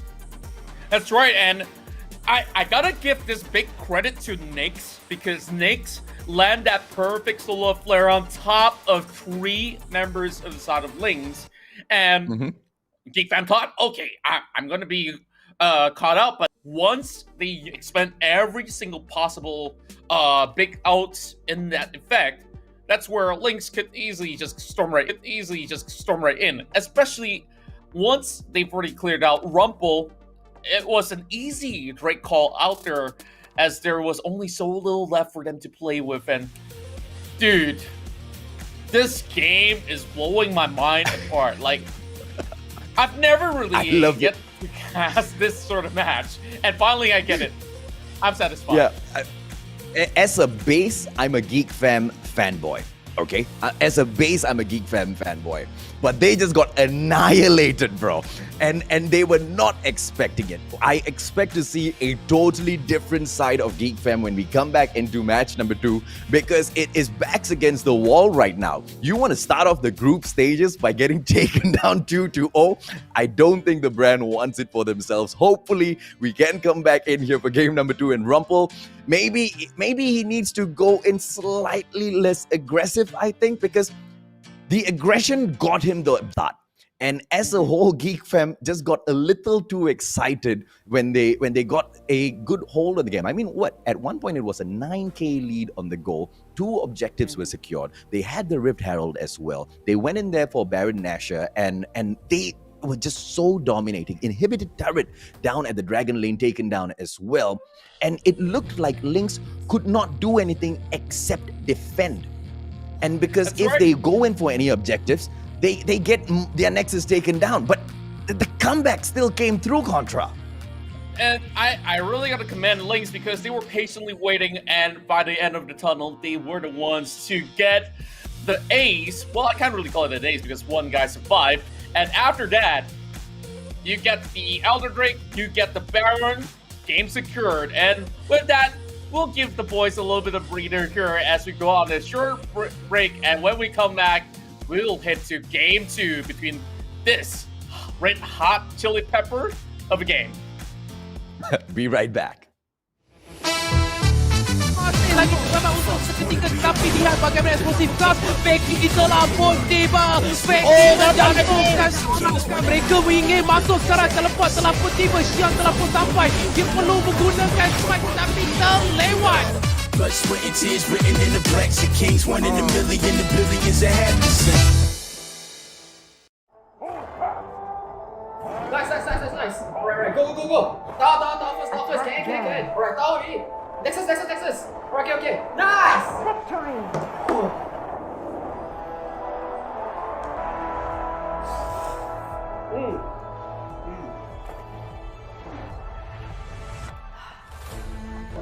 I'll see you in the game. Alright guys, let's go on board. Okay.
bagaimana eksplosif gas. Becky telah pun tiba. Becky menjatuhkan serangan. Mereka ingin masuk sekarang. Teleport telah pun tiba. Xiang telah pun sampai.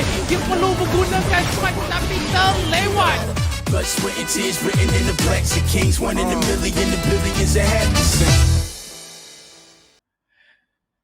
Welcome back once ladies. again. You first, my friend. You first. Y'all can't blame us, okay? Both Contra and I are absolutely livid with what just happened. So sorry for Contra for cutting you off, man. No worries at all. I definitely understand the joy of the game itself. And of course, go ahead and do the honors to welcome everybody on board.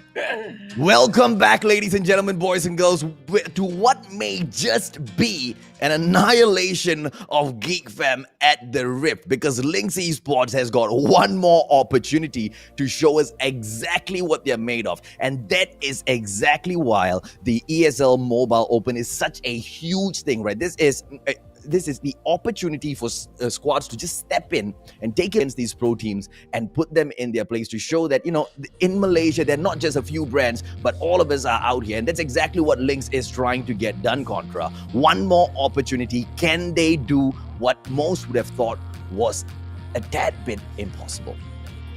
Well, you know, maybe there was a point in time of the game where they kind of felt, you know, man, Linkx Esports were just not really up to par, and that's where Rumble kind of played a little bit more aggressively and overextended, played a little bit more flaunty, I would say.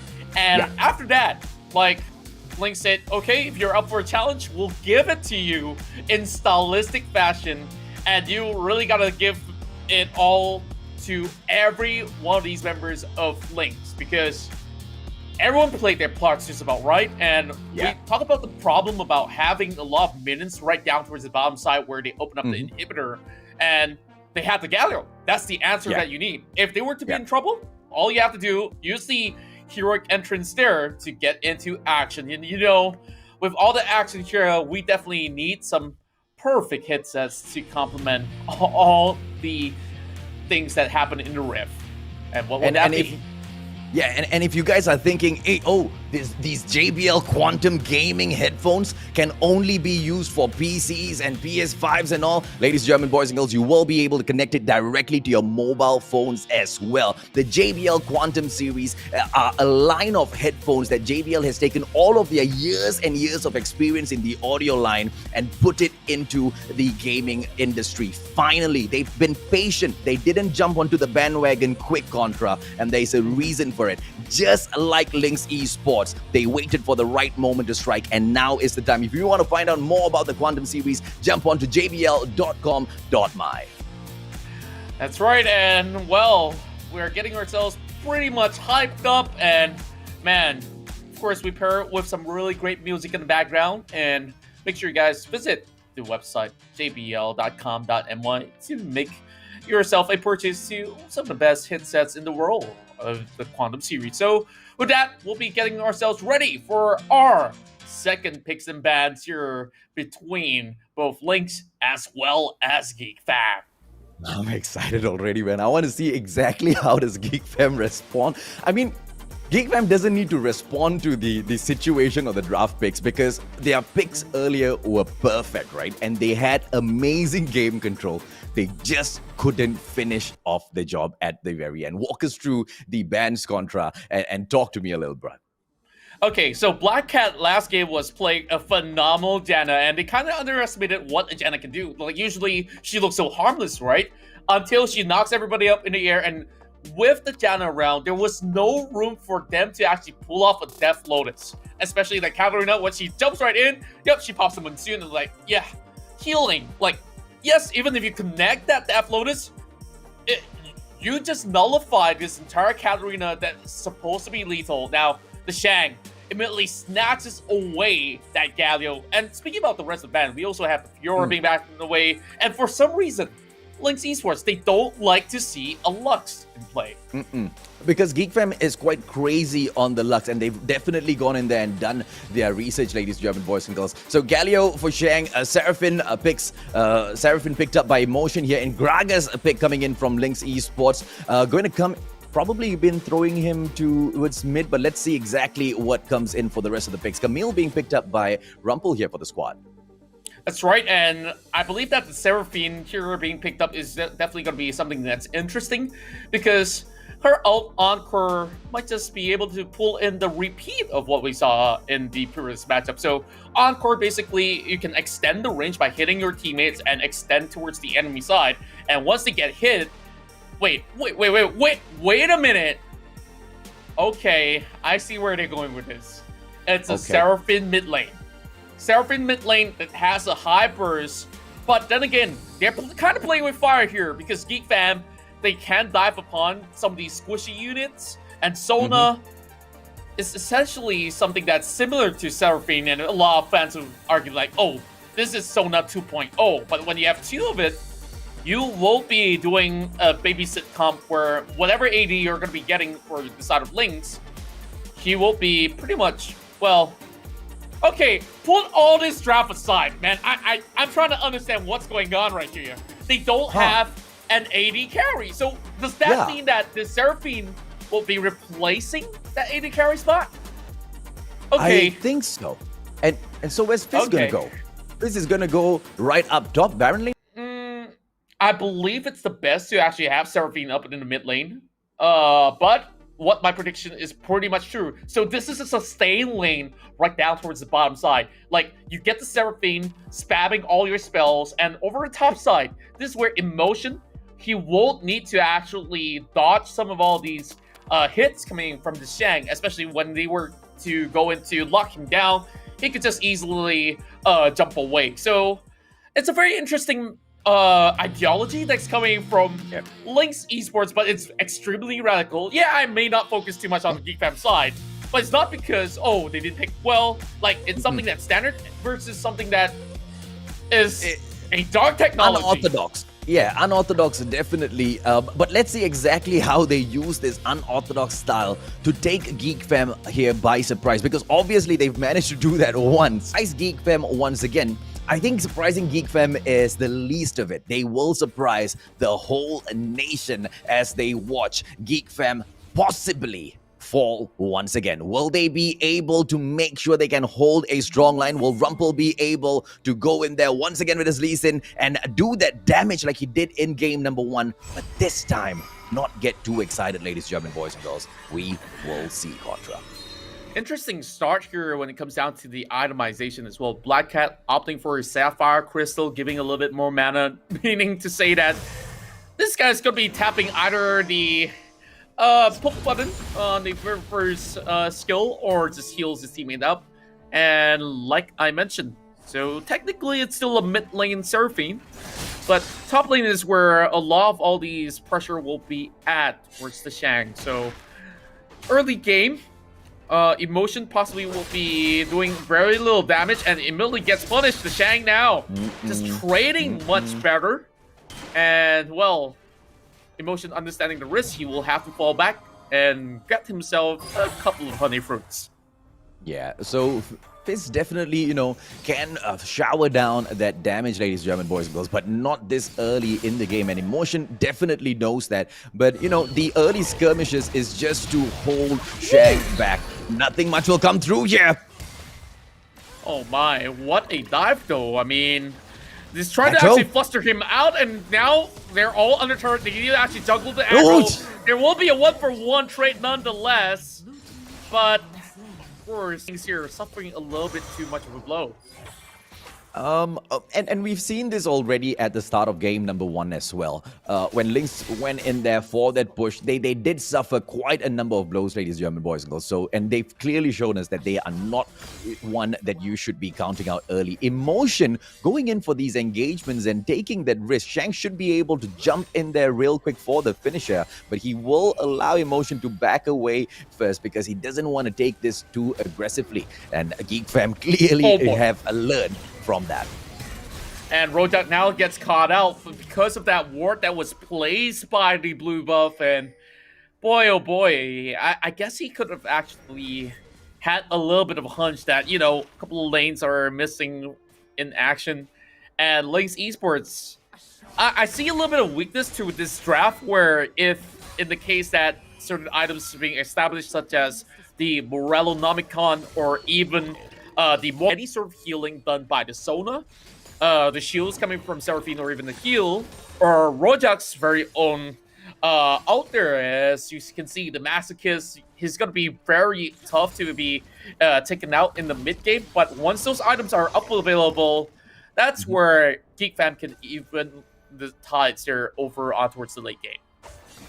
Let's see if or not Ozora Veki will be able to drop in with Nyx and Rumpel and do some damage here, ladies and gentlemen, boys and girls. The Drake will be coming in, but you know, much later. They need to go in and push and see if Kato can be caught off guard. And Kato drops in for the push and will be backing away, ladies and gentlemen, boys and girls. 69 as well as Black Cat in here for the fray as well. And the Geek Fam boys will need to back away. But they managed to go in for the quick steal on the blue buff though. Yeah, and I gotta really commend on the quick response as well. As much as they were standing on top of the ward, and Linkx, they managed to get a slight trading being done. So, it didn't really result to much of a kill, but it was an instant reaction at the very least. Now, going back towards itemization, we do see a big fat sword on the hands of... I guess that he is trying to build in towards a mortal reminder or up in towards the early game, and he's got no other choice. And he needs to cut all these healing in order to actually win those team fights. And Linkx Esports, their simple plan is basically to out-sustain their enemies in every single fight. But it was evident that when it comes down to the laning phase, it's a little bit harder to do. Now, a Cleaver being tossed over on towards the Drake, and they're about to start a fight. Well, they will want to back away because taking this engagement with Rumpel there, who is clearly capable of going in for the steal, is not the greatest of idea. Dr. Mundo, on the other hand, can try that sneaky attack and go in for the steal, allowing maybe Lee Sin to open up the Drake first. Let's see exactly how Linkx Esports takes this, ladies and gentlemen, boys and girls, as Roja tries to keep Rumpel away. He's got the true damage, though, that red buff picked up by Rumpel in anticipation of this Drake, and the team fight is just on the horizon. Contra. Oh, speaking of that, that's going to be a solo pick. Join alongside with Momo with the killer instinct. And this is how Geek Fam wants to pull it off. Like, if they are together as 5, it will be a lot harder to do. But now that Kato's out of the equation, there needs to be a response coming from the likes of Linkx Esports, and they're a little bit too far off. Now here comes Nyx, and here comes the Ewing entrance on top of 2 as they got knocked in mid-air with the Ignite also being popped away. It's only a tick of health left on Rojak as he walks away, battered and bruised. But Kato, can he actually do anything at all? He will just back away as this Drake is too far out of reach. Yeah, this time you can clearly say that in the movement of Geek Fam themselves, they are not taking any risks at all, ladies and gentlemen, boys and girls. They want to go in for this time. They want to show you they can do it to perfection. And it's going to be the Rift Herald that pops up in about 10 seconds on the left-hand side of your screen. I wonder exactly who will be dropping in for this first, because Mundo seems like he wants to go in and approach the Rift Herald. God knows they need to go in and take these turrets down. That's right, and, you know, whatever dark technology that they came up with here, it's actually not working out for the moment, because for the likes of Geek Fam, I think that they have seen many different kinds of things, but Linkx Esports, they're hoping to bank in on the late game potential, especially when Rojak becomes a lot deeper. But here comes every one of these members of Geek Fam. I knocked him up in the air as well, and a tick of health left, and this will be pretty much the Rumpel taken out as well. And well, Linkx, as well as they secure that, they lose out every member in this team fight. It was an absolute chaos, and Geek Fam still smiling as they go for 2 turrets. Yeah, man. Rumpel just wanted to go in there and smash it, ladies and gentlemen, boys and girls. But all he got was Dr. Mundo's head, resetting them with an ace. They will manage to take the turret down the middle, just down to half HP. The top one has been damaged, has been broken. Are we going to be able to see Geek Fam rampage over the team of Linkx Esports? Or are they going to make that comeback yet again? Take a quick look at this replay. The Contra, I think we might not see the replay. Yeah, I guess it just goes on the standstill. But just a recap on whatever happened over on the Riverside. It was a big invade coming in from the side of Geek Fam, and with that solar pick, eventually they secured the very first streak. And for Linkx Esports, they were playing with fire, you know? Like, everybody inside the pit, there wasn't any of these other members that was, like, on the Overwatch, hiding inside of any of the brushes at all. And therefore, yes, they get themselves the repairable, but having to pay out. Rumpel has already got himself that Guardian Angel as well, so having 2 lives, he can play a lot more aggressively. Yeah, the 12,000 goal lead here by Geek Fam. No small thing. Those emotion, well, the emotions of Linkx Esports all over the place right now because they are you know, juggernaut pick coming in here for the confusion. Doesn't work through. Emotion, one more hit in there, but Shang has to flash away, ladies and gentlemen, boys and girls, and Emotion will still stand. Oh no, Emotion actually got slain. My apologies. That's right, and with that, you see the connection of the Encore, but all the members of Geek Fam just smacking them off of the Rift. Now it's only down to Kato, and this guy knows this is a lost cause. So, after the victory of Linkx back in game number 1, I feel like, you know, they're just having a whole lot more fun. Like, Emotion obviously could have backed away by walking a few steps behind, but he wanted to outplay the Shang. So he definitely sends Chum the Waters, but the Shang, he's got an Ignite going on. So with the Ignite, it's true damage. You can't avoid it, and I don't know, is he trolling or not? That is definitely leaving out to the audience to judge.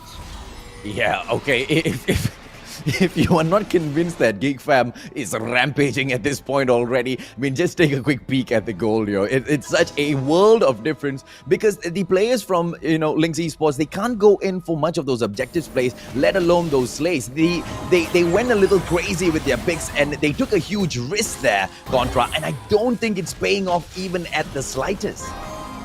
Yeah, and another problem that I do notice from the side of Linkx Esports, I mean, judging from the fact that, yes, you have Rojak as the meat shield, but you don't exactly have any other opportunities out there to initiate a fight other than needing Cattle to be up in the front line. So somebody has to take a risk out of the side of Linkx Esports to be able to actually get any advantages at all.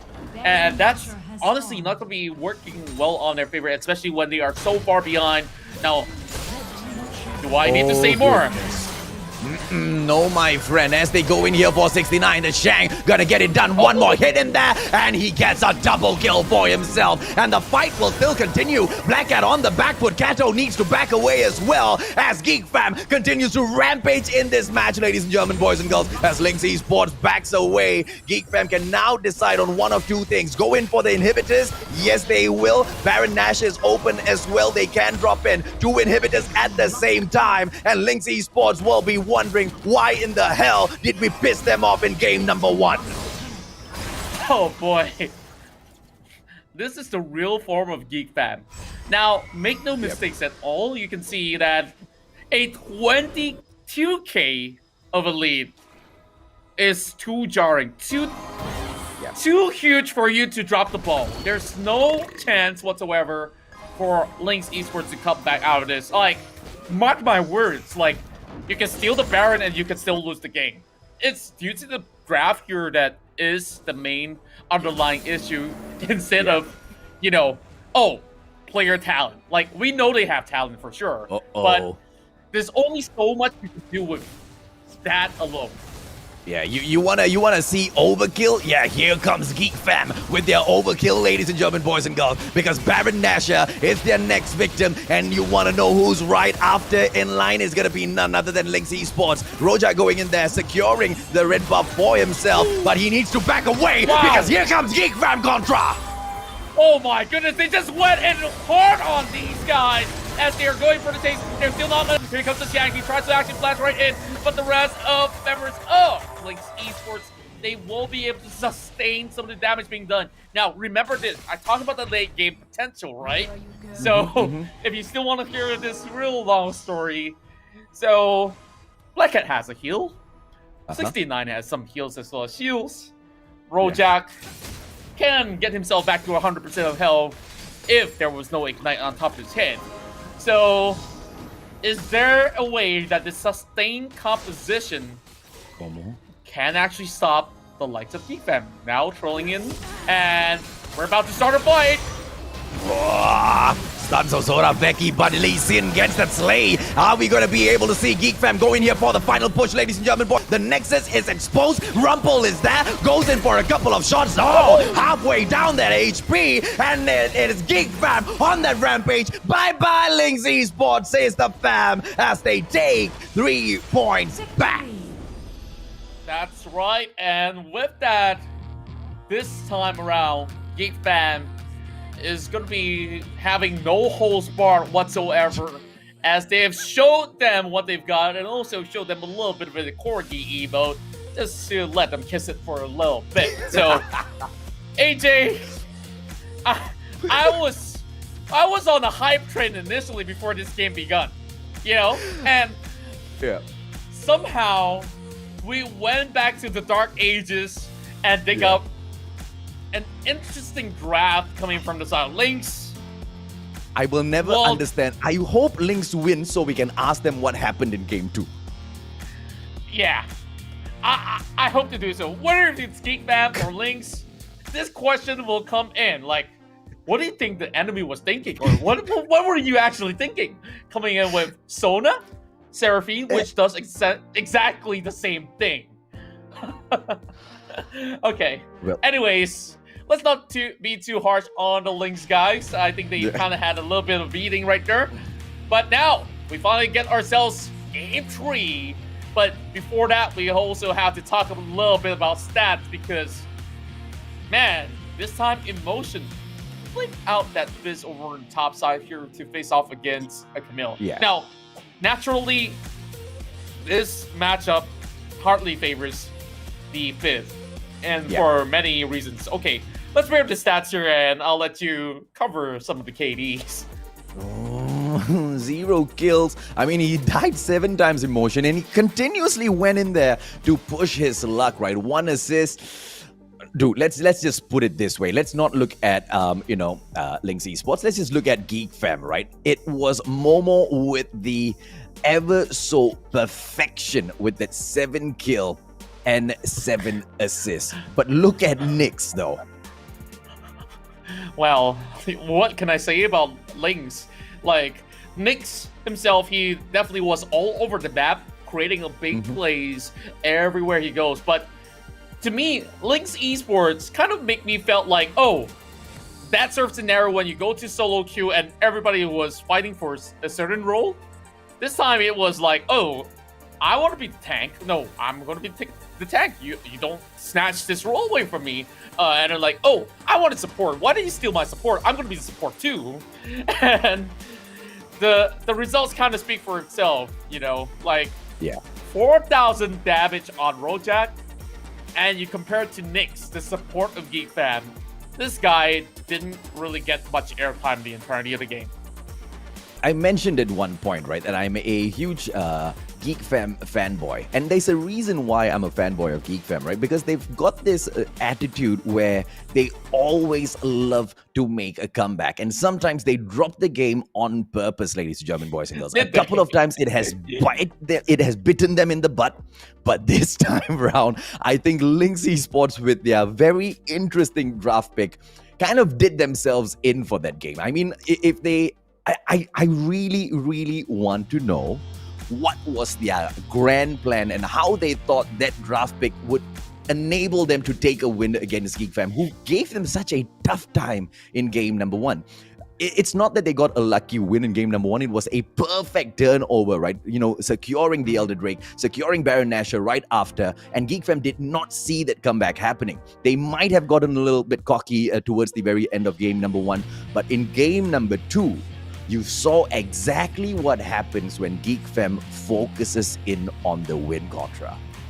That's right, and this is where they become razor sharp focused, and they're not going to be giving any chance at all. And this is one of the biggest smackdown that I've actually seen. And in some other way to look at it, Linkx Esports kind of brought it to themselves with such a draft. Like, you can't really disrespect the side of Geek Fam with something that I can't really say the word is disrespect either, because this is a draft that is not trial and tested, and you bring it to the very first day of group stages, and hoping for a win against Geek Fam is definitely going to be a lot harder. But I believe that there's still going to be some playbook that they'll be looking up to when it comes down to game number 3, because we are going to be getting ourselves ready for our third game, and we'll come back right after this short commercial break.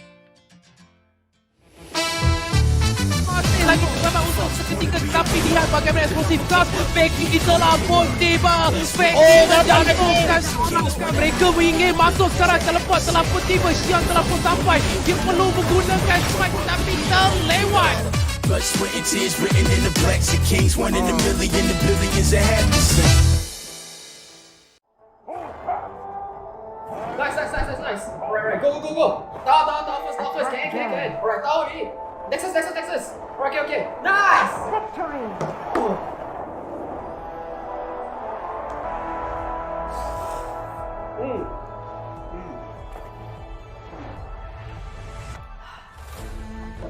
I'll see you in the game. Alright guys, let's go on board. Okay.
They say that we're too young, I hate it. They say we're being dumb, so let them talk. We're living on the run, we'll make it, you and I know that we're not sober, but shut up and pull me closer, yeah. Holding me still too far away. Even when we're older, I promise that I'll still hold you like we're 17 and we're not afraid of making mistakes. Ooh.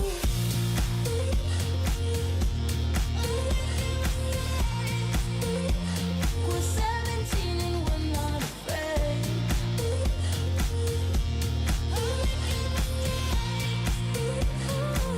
They say that we're too young. Can we go back? Can we go back? Won't fall apart, don't let my heart break. Can we go back? Can we go back? Like we're 17 and we're not afraid.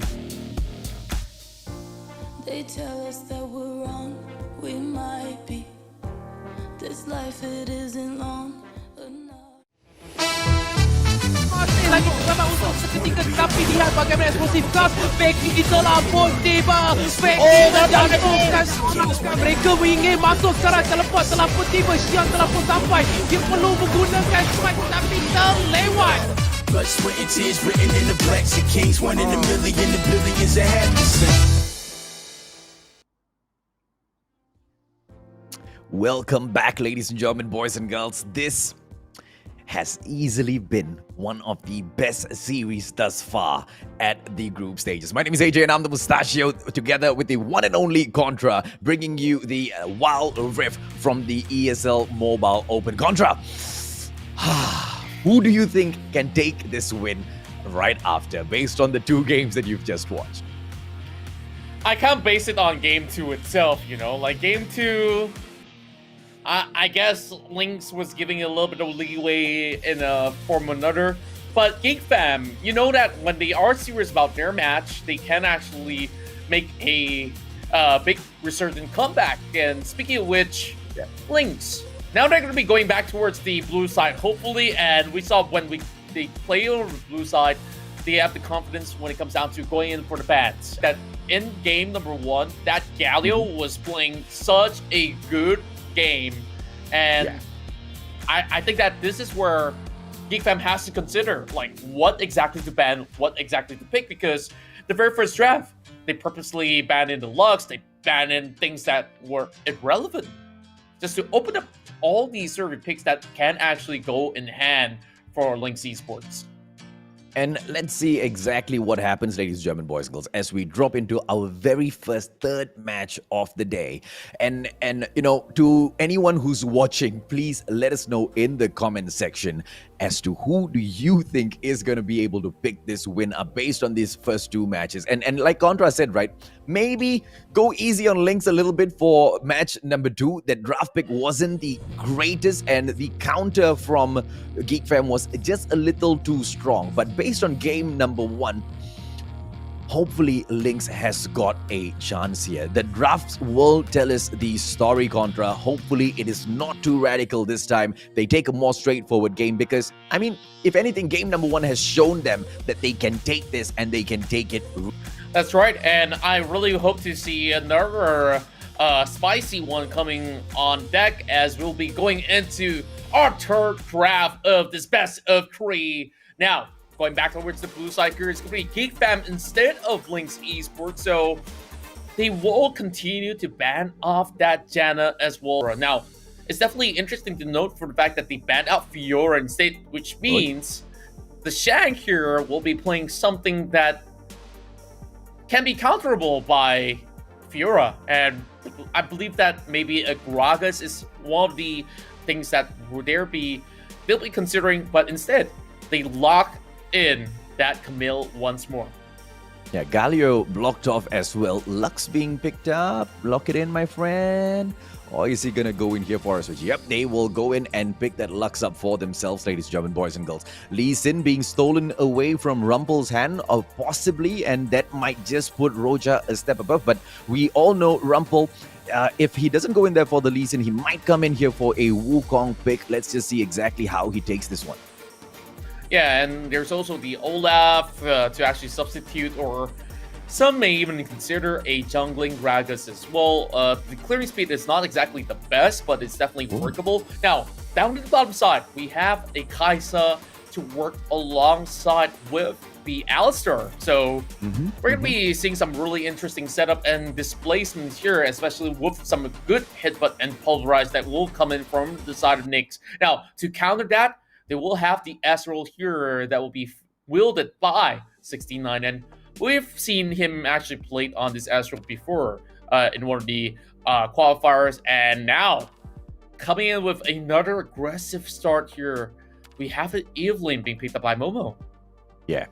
And an Orianna being locked in as well, and that is your squad for Geek Fam, ladies and gentlemen, boys and girls. It looks like they want to finish this off. And Black Cat's final pick in here might be that Jax. Let's see if he goes in here for that lockdown. What do you think of the lineup coming in here from Linkx Esports, Contra?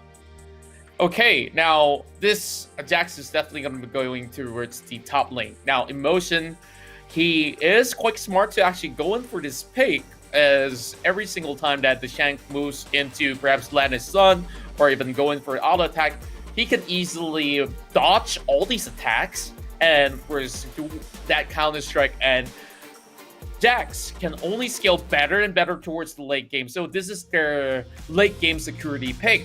But I wonder if this is going to be working out, if they can actually get into the late game to begin with. Because for Geek Fam, I see a very ultra aggressive side, especially coming down towards the early game, where correct. Of course you want to get the Kai'Sa online, you want to make sure that your mid lane as well as the Evelynn can assassinate anybody out there. So if they can't get the job done, that's where you can throw it out a bin, and eventually there is a little bit more room for Linkx Esports to play with. And here we go. 1-1 already, and both sides needing to take this win here to lead the pack.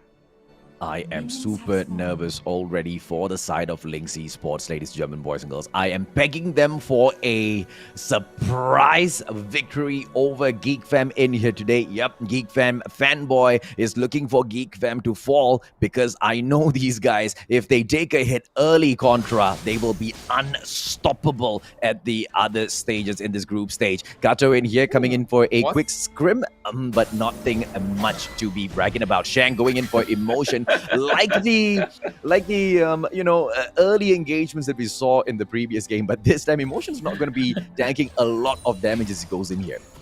Yeah, that's the beauty of the Counter-Strike, you see. So he can reflect every one of these damage and just dodge it in total when he just swings his lamp in circles, that is. So that's why I was actually laughing, because this is what I was looking at. Level 1, he goes in for a Counter-Strike and forces the Shang to immediately go in for the Honey Fruit.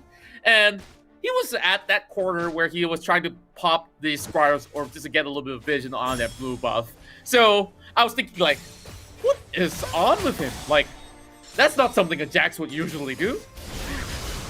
Yeah, and I'm more curious. Did you see who placed that ward deep in? I believe that was Jax. He invaded the jungle real quick early in, threw that ward, and immediately went in there for that engage, ladies and gentlemen, boys and girls. A good play coming in here from Emotion so far. Zora Veki still scrimming in here at mid with Kato. He does have the upper hand though, but not gonna take this too aggressively. We know Geek Fam has learned from that lesson already. It fires off one cheeky shot though, and will come right back. Contra. Yeah, I gotta also point out that Zora Veki was one of the best players out there to have played multiple roles, the mid lane as well as the top lane. Now here comes Rumple though. They are looking for the dive. They do have the charm available. Nothing much that he can do, but here comes the barrier, and it will be smarted by Rumple here for the first blood. Oh, Geek Fam going in strong against the first turret in here, ladies and gentlemen, boys and girls. Shang will have to go in here for the reset, but the turrets are super duper tanked up early in the game, so nothing much will come out of this as the Lee Sin makes the approach. Emotion on the way as well. Jax up, and the reset being hit as they will have to fall back here. And Geek Fam in with the reset, it means that everything is still fine and dandy, but down here, the Dragon Lane, it's a different story though, Contra. Right, it's a little bit of a push and pull, especially with 69 here, dishing a lot of poke from far range. And that's the problem here when you have an Alistar facing off against a long-range support, and Lux can easily just poke you out. Doesn't matter if you get snared or not, you won't be bitten. And, of course, once bitten, twice shy, they say. But over the top side here, Counter-Strike here will connect, and both of them stun each other up. But the Shang, he definitely did quite a substantial damage, and here comes the dive as well. Right down below, we do see the killer instinct being popped up as well, as Momo tries to actually go in for the hunt, but the Dragon Straits will not be able to land, as they will have Rojak still chasing at the very end, where Kato is a little too far away. Yeah, Nyx literally just stepping forth, tanking that hit for Momo. And what a team play coming in here from Geek Fam, ladies and gentlemen, boys and girls, as we anticipate the Infernal Drake in here. And that's going to be super duper, a grand objective for Geek Fam, because they like to rain down the damage, and a kick coming up right to Zora Veki's face. And Roja will go in for the chase, and the slay as well. And Lee Sin, that's why these guys pick him. Well, can we get another replay of that? Because that was too fast and too slick coming out of Rojak. Now, he gets his grip once he lands that Sonic Wave and immediately gets all the way towards the back with a beautiful flash being pulled out and then lands that one. And Kato gets himself pretty much a freebie right there. As we currently look, it's going to be 1 kill coming in for the Lee Sin. Meanwhile, 1 each for the Alistar as well as the Evelyn. Now, Evelyn getting the kill, of course, is a great news.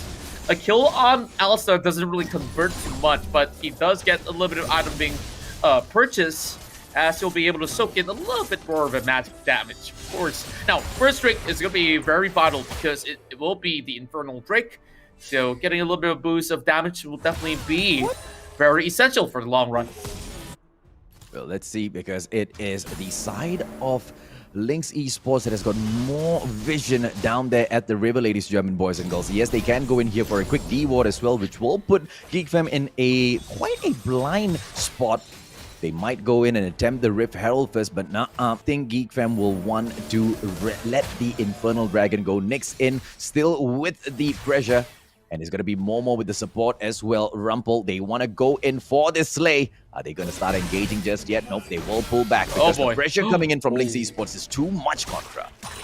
Yeah, and mind you that the entirety of this game, Rumple's going to be invisible. So if they were to be rotating around all alone by themselves, they could easily be caught out. Not even this ward can actually spot out Rumple, by the way, but Emotion, he turns it around and he survives with 1 tick of health after having that trade. And man, it really went down to only 1 auto attack, and Rumple now will be able to actually get the charm right in. And with that, no Spirit Rush or so, and there will be shots of that the shot barrage. misses. And well,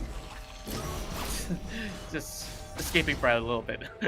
Yeah, man, just scratches, just nicks his shoulder there. And Roja did try to come in there for that quick support gank, but I don't think, he was fast enough. Kato will still have to hold down the mid lane. Ladies, German boys and girls, these scrims are just fine and dandy for the both. Geek Fam will be able to pick up Shelly, though, and she will be released upon most probably the top lane, ladies, German boys and girls, as they go in for the push on Jax. And Shang, he's not going to be too happy with the fact that he got slain earlier, goes right back into the fray to see if he can get a kick out of this.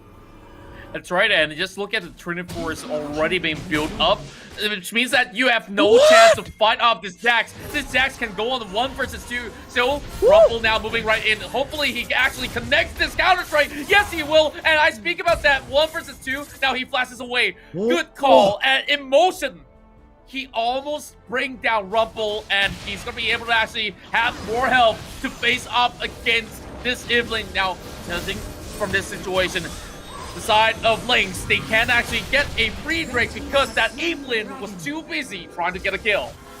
Oh, goodness me, man. Linkx Esports, they have the Infernal Drake right now, ladies, German boys and girls. Just a little bit of the buff on the damage. Emotion will need to back away from this situation, and that's exactly what it does. Shang does not get that slay, and he will be so frustrated. And that's exactly what Linkx Esports needs to do to Geek Fam. Frustrate the crap out of the boys so they start making these mistakes. Nyx in here for that shot on Roja, but he will try to flash away, and Nyx will get caught off guard because it's 69 with the backup as well. But Momo and Ozora Becky drop in, and it's gonna be a team fight. But no, Geek Fam does not want any part of that contra.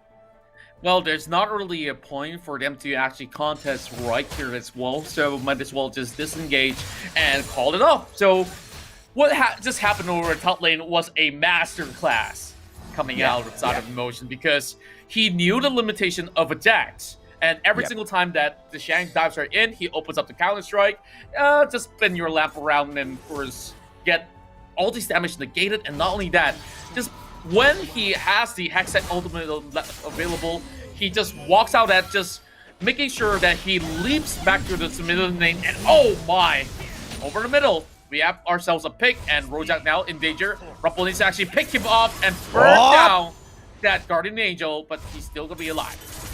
Woo! Rumple tried to go in for the Juggernaut final hit there, but Lee Sin will still walk out of there. Roja has been quite instrumental for Linkx Esports right now, ladies and gentlemen, boys and girls, so far in this game. And it's just a 1k, barely a 1k lead on that goal. So far, so good for both of the squad. But with the Infernal Drake in the hands of Linkx Esports, they are doing that slightly higher damage. And they'll go in here for the Scuttle as well as they prepare themselves for the second break. They've got such a good, vision all over the river, and they don't want to let go of that vision, Contra.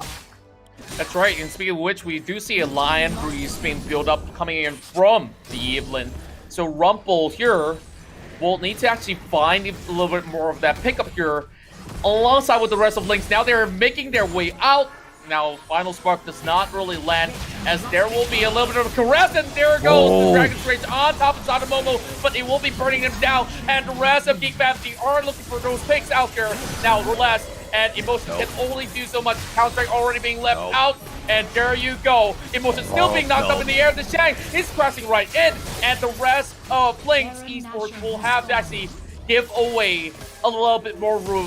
While over here, there's still a little bit of chance as Black Cat arrives to the scene, but he's ready for a flash headbutt pulverize. Now, Geek Fam back on track. Yeah, get one careless mistake in there for that early engage. They should have just let the turret go and wait for that backup and then move in for the slay. But instead, ladies and gentlemen, boys and girls, because of that one moment of hesitation, one moment of dropping in for that hit before they were ready, they lose 2 turrets back to back. And Shelly doing exactly what she was meant to do, goes in and takes down that middle turret. And right now, just one inhibitor down the middle. And those buffed up minions will create havoc. Momo, nothing much for them to do here, as they need to wait about 25 seconds to pick up the Mountain Drake. Yeah, and man, just really loving how things have been added up right now from both ends, and still it's not really too big of a deficit. And here comes the shockwave connecting towards Kato, but responded with a good spirit rush, as he will have to back away, leaving members advantage for the likes of Geek Fam here to take the break. But there's still going to be that split push that is in favor of the side of Linkx, and Geek Fam now gets themselves a Mountain Drake. Well, Jax just going in there at the Baron Nashor, going and clearing off all of those wards as well, preparing the entrance for his squad. Lee Sin coming by just to see if or not they want to go in for Baron Nashor. Not yet, because the pressure will come through from Geek Fam down mid. They need to flush out Geek Fam just the way Geek Fam usually does, ladies and gentlemen, boys and girls. But I don't know if or not Linkx Esports is ready for the team fight just yet. They need for that backup, and there you go. That 4-man gathering right down there behind Baron Nashor, and now is the time just to bait the boys from Geek Fam in. Oh boy, here comes Linkx as he rushes right through, trying to look for the pick, and that will be a flash. Hextech Element used towards Zado 69 as he's stuck behind the corner, and here comes the teleport as well. In motion, he drops right in, he drops the counter strike, he's stuck. My goodness, but there's no response coming from Zado. Linkx, they have to back away. What on earth is going on? As the rest of Linkx, they should have actually come in when the TP has commenced, but instead they kind of dropped the ball itself. Why did you bait someone you didn't want to fight? Lee Sin right now, they need to go in here for the push, ladies and gentlemen, boys and girls. They might just lose another turret up top at the Baron lane. It's going to be Nyx as well as Rumple. Roja going to be in trouble, backs away from that situation. And there you go, one more turret about to be lost, and Linkx Esports will regret that move. Man, I just want to really watch that again, because Emotion is trying to play with a little bit more of that flair. And the moment that he landed that TP, he hopped on top of 5 members, and you saw that Counter-Strike spinning on top, and actually catches all 5 players. But where was the teammates? Like, it's like, guys, look at me. I made a play. What about you? Like, man, we want none of that. Just let Geek Fam have it, you know? Like, it was just a couple of kills anyways, but this is the problem right now. Like, over the mid side here, Linkx has not been able to really breach the turret. So they don't really have much access when it comes down to the jungle, and now Emotion tries to actually make an escape. Comes in with the flash as well. No minions for him to hop away as he gets caught up with the Alistar intact. Yeah, there was a no fight there, no flash left in the arsenal as well. He had to back away and he was a sure death. Rumple going, no, they can take this up against Linkx Esports, but Linkx are trying to drop back, seeing if they can secure a defensive position at the inhibitor turret. That's what they will do. And Roja, as he falls back, will need to call in the rest of his team members because the attack from Geek Fam is going to be coming down the Dragon lane right now. And all 69 can do is just wait for that backup. And here they come. Roja as well as Black Cat. Black Cat dropping back for a time being, and another team fight will go on to break out Contra. Pivot pulverized on towards 69, forcing him to actually turn gold, and then the rest of the members of Geek Fam now pushes them on the brink. And they will be able to actually clear out all the minion waves, and this will be a little bit of a slight retreat, but Rumple now is getting spotted out by the likes of Rojak, and this is where they call him for a reset. Good discipline coming out of Geek Fam. Now, 30 more seconds, we will be seeing another Drake that will come up online, and that will also mean that final Drake itself will be pretty much the Ocean Drake, as in Wild Rift there can only be 4 different Drakes that will be spawned. So with that, we'll see whether or not will this interest the likes of either Geek Fam or Linkx Esports. Now, a little bit of scanners across, and the wards being set up, while Linkx, they don't really have much vision here. Yeah, they don't have the vision. They're going in for Baron Nashor. The steal might just come through for Roja, and just exactly what Rumple did earlier. Roja is trying to get done, ladies and gentlemen, boys and girls, but the distraction gameplay, that's all Baron Nashor was. They will try to go in here for the Drake right now, and if Geek Fam is there first, it is not for sure that the Drake will belong to them. Why? Because the team of Linkx Esports comes right back in there for the fray. Rumple gets caught out. This is not looking all too good now. That's going to be the Zanyas being popped up. But looking at the back, it will be a catch on towards the lung. And then hit the pulverize on top of 3. This might just be the game-winning fight. Say what you want about Geek Fam, because they are here to stop the competition down. And with that, final few hurdles is left. 4 to 5 members, all still intact for Geek Fam, as they will be able to call for this Baron. And when the Baron gets taken down, ladies and gentlemen, boys and girls, that might just as well be the final play from Geek Fam. Actually, you know what? I wouldn't be surprised if they drop in for the Drake right after, right? Because the play is from Linkx Esports as they make a squad approach down towards the mid. There you go. Drakey time, boys. Let's get it done. Oh, nah. Reset. My bad. That's okay. I mean, it'll happen eventually. So, I guess now Linkx Esports is just delaying as much time as they can, hopefully to be able to find an answer to stop the likes of Geek Fam. Now, just look at some of these stats. This is Rumple here, 4-0. And this is also Geek Fam here playing really well. And that will not be able to steal it off. But still a good attempt coming in from Black Cat. 69, I believe. Yeah. Oh, was it Black Cat? Black Cat. Okay. Roja with a quick move in here, ladies and gentlemen, boys and girls. Linkx Esports, hey, they haven't been able to do much, and Roja gets literally Roja right out by Geek Fam as they move in for the inhibited tower on the Dragon lane. Ozora Veki together with Rumple on the approach as well. Momo and Nyx leading the fray, and Kato will have to do all he can to defend the Nexus with his life. But that's it, ladies and gentlemen, boys and girls. Game over as Geek Fam shows you what a cute corgi bot looks like. That's right, and of course, with that, Geek Fam returned to their winning ways by not giving much more chances to Linkx Esports by the end of game number 3. But it definitely had a calls out there. Emotion tried to play against the likes of Geek Fam with a whole lot of flair, but you know, Geek Fam this time, their determination to win has been this matchup itself. But it didn't really seem to be a clear-cut case, at the very least, in game number 1, where Geek Fam kind of dropped the ball a little bit and they paid the price. So now that it's all over and done, let's check out some of the stats here for both Geek Fam as well as Linkx Esports. Ooh, and that 5 kills, 6 assists coming in from Rumple as he picks up the MVP. Truly well deserved. And Rumple has literally been the guy who has been making the difference in all of these matches, except match number 2.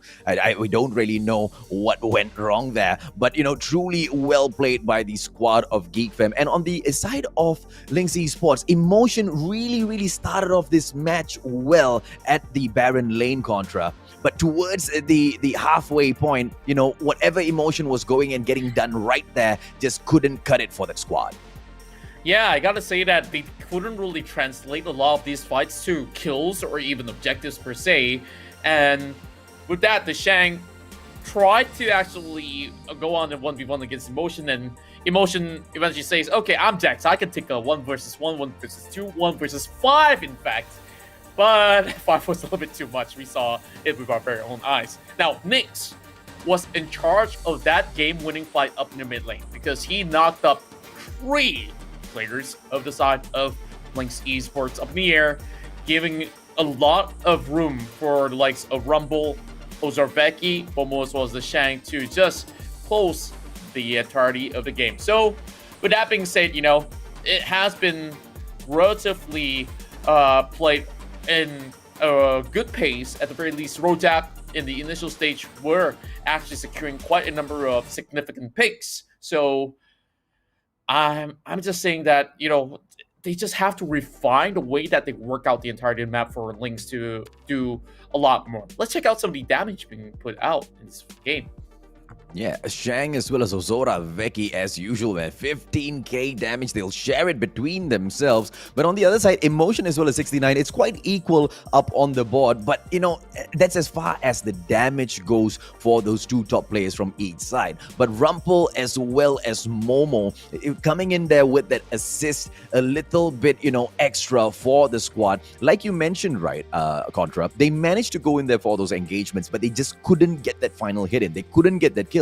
And that's exactly where Geek Fam excelled throughout the match. They survived and they backed away from those engagements, but they were quite ballsy with it. Push it to the very last moment. But knowing when to back away gave them that final win. That's right. And now, seeing some of the big plays coming out the entirety of the match, you gotta really give it up to Rumple as well, because he has never dropped at any point of the time of the game. And usually Evelyn has to actually go, pretty deep into the enemy backlines to actually secure kills, but he was always in a really good position.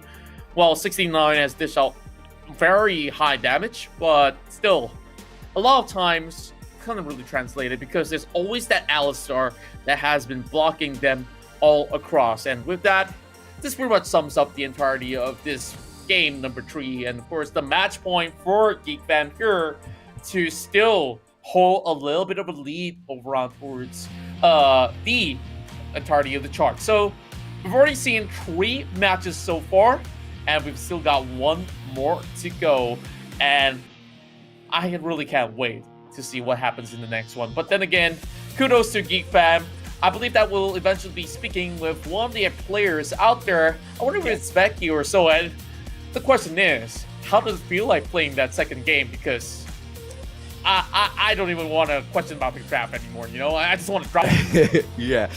So for Geek Fam, I believe Ozarveki will be speaking to the Bahasa side. I'm not sure if we will get to interview anyone. Let's just check in with the League Ops. League Ops, please do let us know if we do have anyone to speak to whilst we take... There you go. Okay, so no interviews coming through. But if you guys want to check out Ozarveki, jump over to ESL Malaysia. The Bahasa side will be interviewing the guy. Please let us know in the comment section what he says, all right? Yeah, and, we're going to be looking at some of the post-analysis of the matchup itself, as we are going to be breaking down some of the highlights of the entirety of the match. So if you guys might have blinked an eye, here it comes.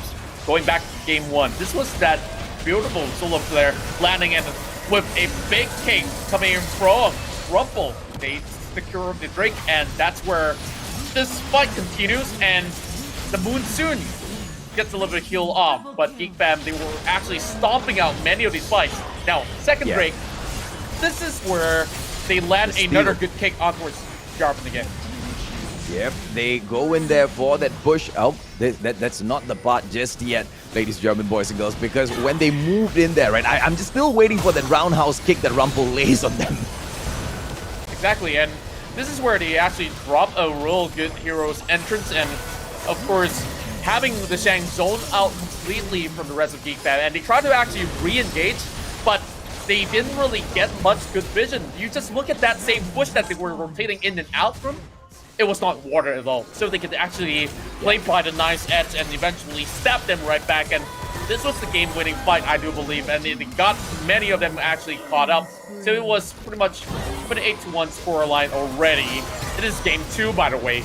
So with that big knock coming in from Becky, everybody goes up in the air alongside with Linkx here, and they might have actually lost out that Rip Barrel, but they walk away with an ace. And throughout all of these matches, right, if there's one thing that was shown for sure, is that Geek Fam just try not to piss them off. Give them an all-right game and you might be able to catch them off guard, but pull off a surprising upset against them and you will face their wrath. And that's exactly what they brought down. They showered down in game number 2 and 3, as you can see here. That's right, and we saw a 3-man stun on that Counter-Strike, but yeah, it didn't really translate to anything. Yeah, style points, whatever, right? Like, yeah. This was where that triple knockup happened. Watch Linkx right here. It goes right in a short moment as he saw a perfect position. He flashes in, stuns all 3 members, and there was no escape.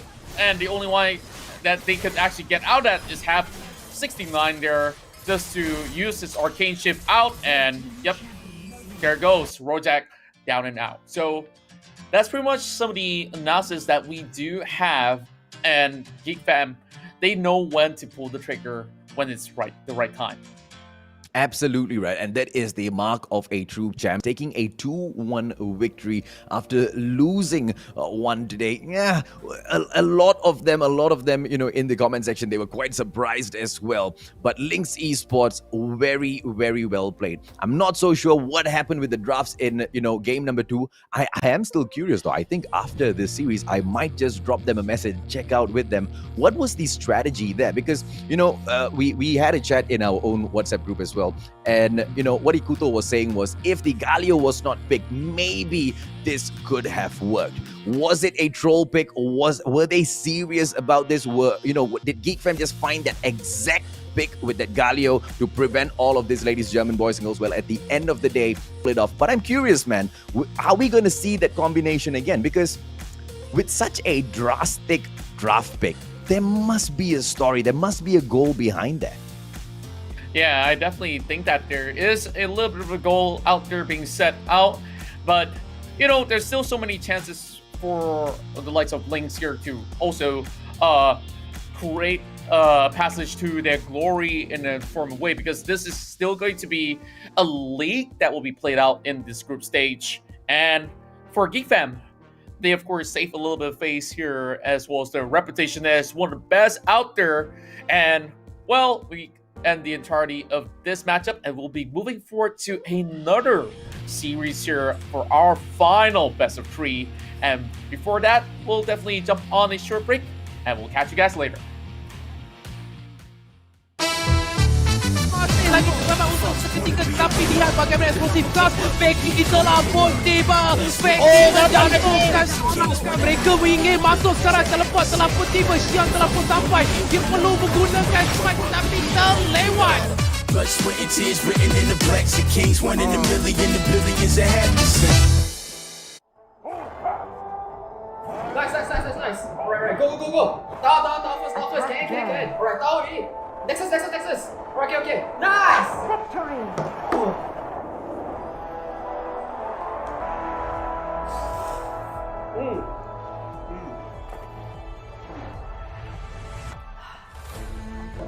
I'll see you in the game. Alright guys, let's go on board. Okay.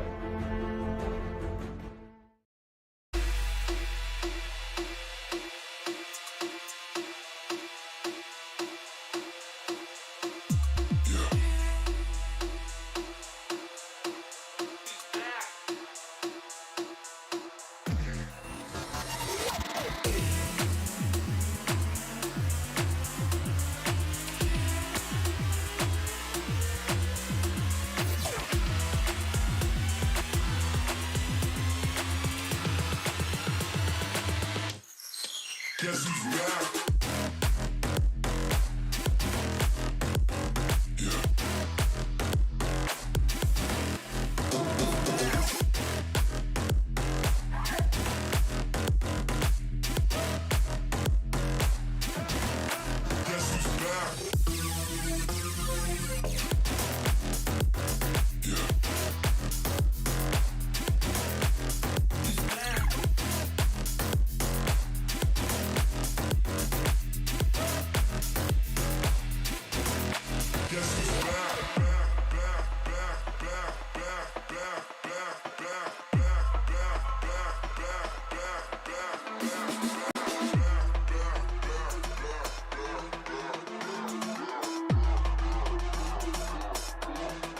Guess who's back?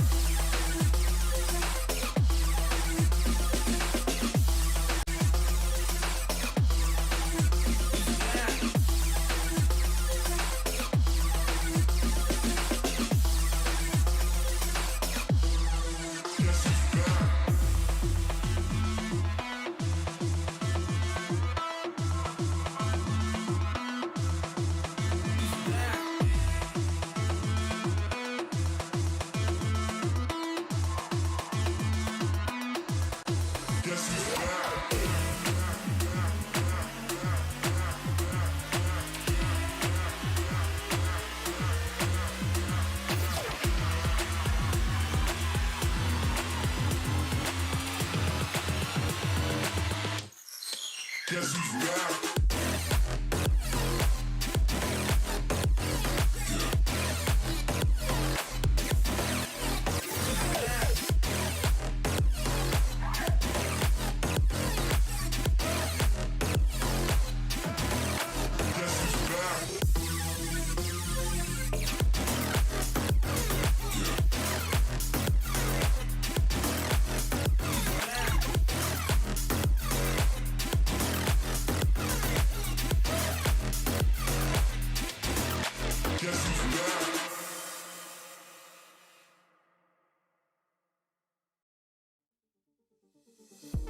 They're looking at Nice. Alright, go. Down first. Can. Alright, down already. Nexus. Alright, okay. Nice!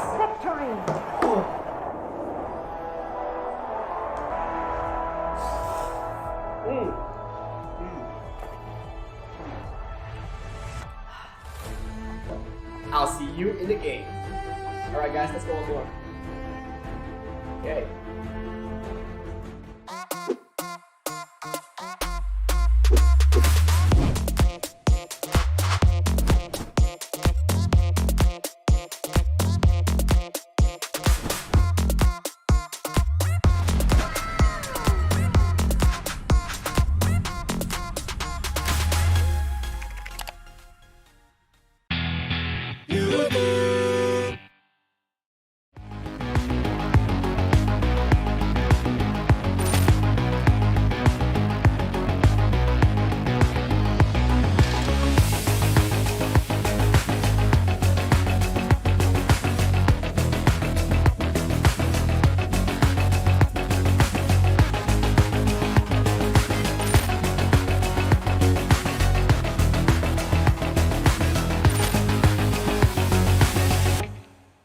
Before we jump into the next one, here's a quick reminder for all of you mobile gamers out there.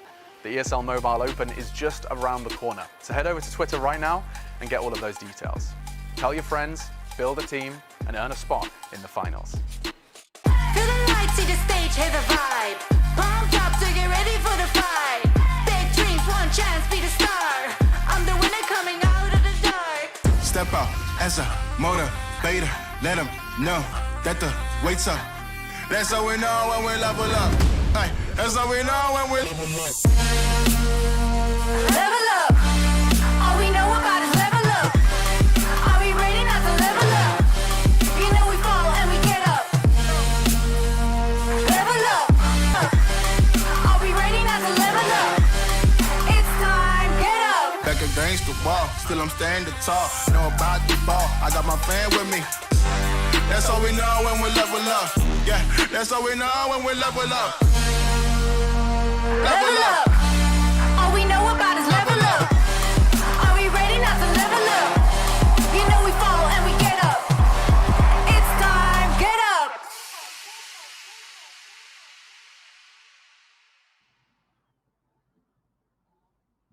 Welcome back, ladies and gentlemen, boys and girls, to the League of Legends Wild Rift Southeast Asia Icon Series. This is the Malaysian summer season for 2021, brought to you by the ESL Mobile Open, and of course, made possible by our partners Maggie, Yudu, as well as JBL. My name is AJ, and I'm the Mustachio here with the one and only of the action from the Rift, which has been absolutely crazy today, my man. That's right, and we are down to our very final series out there. If you guys missed the action, there's always going to be the bots available on ESL Asia as well as ESL Malaysia for you guys to tune into either English or Malay. So we're going to be looking at their final two teams remaining that will be playing this best of 3, and it's Eminence Raptors versus Sam9. So we've seen some games before, and I believe that you did cast some match.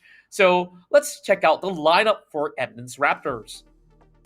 Steezy, Shion, Hila, Fluffy, as well as kids stepping in for the Eminence Raptors, ladies and gentlemen, boys and girls. If there's anyone you want to look out for, it's gonna be the jungler Shion, who, well, you keep your eye out for him, man. This guy is gonna go in for those steals multiple times today. Hopefully, fingers crossed. That's right, and we're going to be also looking at the side of Sam9 as well, but make sure you keep your eyes on Xian because he is one for middle jungler as well. And of course, I'm not really counting out any of these players out there. And Kid, as much as his name is not that intimidating, you're about to find out what he's going to pull up in the Rift on his support picks. So let's have a look towards the lineup for Sam9. Yeah, boy, our hedge, Cosmo, Ravens, Wild Rabbit, as well as Swak will step in here for Sam9. And if there's anything, if you guys have watched the qualifiers for the squad to jump into the group stages here, you will know that Mr. Swak has got the swag when he jumps down them. And this guy is like the heavenly support sent down from heaven itself. And Wild Rabbit, the moment he goes in there and, you know, he ravages the dragon lane, right, it sends the fans crazy, Contra. That's right, and I really gotta mention about this because before that, they tried and tested different sort of the strats, especially RH. He was known as the best mid laner of Malaysia at one point in time when he was playing in the PC age. So now with the new age of Wild Rift, we have seen the limited changes where RH now plays the Baron lane as he feels a little bit more comfortable with the Akali that he's been playing a whole lot on stream. And same goes to Swak, you know. Back then it was Swak that was playing the Baron lane, now heading through support. So I'm going to be missing his Graves top lane as a cheese strat. So I wonder what they are up to this time around. But Eminence Raptor here is trying to prove a point that I don't care who you are, I don't care whatever achievements you have back in the PC ages. We're here to actually create a brand new chapter for ourselves, and we're going to be looking at the first draft of this best of 3 to elaborate further. Here comes your champion select as Eminence Raptor starts on blue. Yeah, Wukong getting banned off real quick here. I'm expecting them to ban Akali off as well. There's no way they want to allow Sam9 to rampage on them, Contra. Or maybe they can actually get a Akali for themselves as well, judging from the fact that they are on the blue side, as they will ban away the Lee Sin. So this might just actually force Sam9 to either leave the Akali open or not. So now it's definitely the ball on their court, and we'll see within a few seconds. Yes, it will be the Akali, and we'll go back to perhaps, you know, party picks like the Kaisa or even the Camille that's being left out in the open, as Steezy here will try to lock that away. Yeah, so Sam9 says if we don't get a Kali, you don't get a Kali as well. And there's no way, right? Because if they, well, technically they could have gone in there for the pick themselves. But Galio coming in here, picked up by RH. So it looks like Mr. Swag is going to be flying all through the map today. Well, it could be a support Galio, it could be a mid lane Galio, or even the top lane. But with the Fiora coming to effect, it will be a Camille versus Fiora matchup. So this is going to be very interesting because it will be down to the skills of the players themselves to be able to secure a win over in Baron lane. Now, bottom side has been decided for the likes of Eminence Raptor with both the Braum as well as Kaza being locked in. And usually in response, you want to play the Corki just to get a little bit of great scaling as well. Now, Wild Rabbit will have to prove himself, as we do see Kazuo now going to be having that Vi to work with. Ooh, interesting picks coming through, ladies, gentlemen, boys, girls. Let's see exactly what Fluffy comes in here with the response. Oriana being picked up, and I do apologize, Swak. I'll try to make sure I don't mess your name up. No apology, man. We'll just create some memes for him right after this, even if we do. Yeah, I don't hold back, my friend, as we are going to be looking at a Dr. Mundo in the jungle. Or could it be a Dr. Mundo on the top lane to make sure he just puts up a brick wall against this Fiora while the Camille goes to the jungle? It could go either ways, but yet again, I still prefer the Mundo in the jungle for a little bit of a good jungle clear speed. Okay, so Fiora is going to be dropping into the jungle? Interesting. And Galio is going to be... Where was Galio earlier? Sorry, I didn't see the swap around. If that's going to be the case, the Galio should be the support mission. Okay. So, All right, so... prediction, let's see. Yeah, let's see exactly what happens in here in this match, because I'm really interested to see if or not Sem9 will be able to continue impressing us, because they have been so impressive thus far. They literally were practicing different strats just to qualify. They were that confident, and as they step in here, ladies and gentlemen, boys and girls, Eminence Raptors will be doing their best to stop them in their tracks. Whether or not you can do that to a squad like Sem9, well, we will find out, Contra. That's right, and speaking of which, you see that this will be Ravens here that will be playing the Galio, so I assume that this is going to be a mid lane fix for him. And with that, Deluxe throws in the snare, not really hitting anybody out there. And thank goodness, you know, the sort of jumble up that Sem9 was trying to confuse us with ends up with a traditional draft. I guess that's what we get for messing up Swak's name. Exactly. Swak, yeah, I owe you a drink, my man. I owe you a drink. Steezy moving in for Wild Rabbit here, but it's just gonna be easy, you know, just taps on the wrist, friendly taps on the wrist, because they just want to scrim off early in here. But of course, neither side will be looking to make any early terrible engagements and commitment, as RH cheekily drops in a hit on Hila. Steezy, on the other hand, needs to back away quick. But Wild Rabbit, who drops in with a quick slay. Yeah, and you just see him confidently flashing under turret, immediately drops in the atomic bomb. It felt like an atomic bomb, in fact. That's not really the name of the skill, but don't mind me, as this is a very confident Wild Rabbit that we're looking at hopping in for that kill. Well, Hila needs to be really careful here, because RH looks like he wants to get aggressive, moves in for that shot, and one more attempt, but no, misses that, and he will have to back away. If he had gotten that, I'm very sure he would have gone in there for a full-on committal Contra. Yeah, and like, I guess the riposte is kind of easy to dodge in such a way, but with that amount of pressure that's coming in from inside our heads, that's actually good enough to actually shove this Oriana, forcing her to, at the very least, stay in lane if she wants to farm up. But here comes the setup coming in from inside of Sem9. They've already got this Vi here in position. Now, the problem is this Braum, because this Braum, if they actually land a little bit of a snatch, and they will act Kazuo, he will be stunned right under the turret, but the aggro will not land on top of him, as Wild Rabbit is forced to eat a little bit more damage from the turret. Oh, unfortunate. That was a bad push from Sem9, but it's okay. They can still recover in here. Wild Rabbit needs to back away from this engagement. Swak is ready for the backup, but nope, it's just not enough. And they will have to go in here for a reset, ladies and gentlemen, boys and girls. And when they come back, hopefully they are slightly stronger and more ready for that battle. Fluffy still scrimming off together against Ravens, holding each other back, gatekeeping. But ER Kids dropping in to see if or not anybody needs a little bit of help. And Galio will not want to have anything to do with him.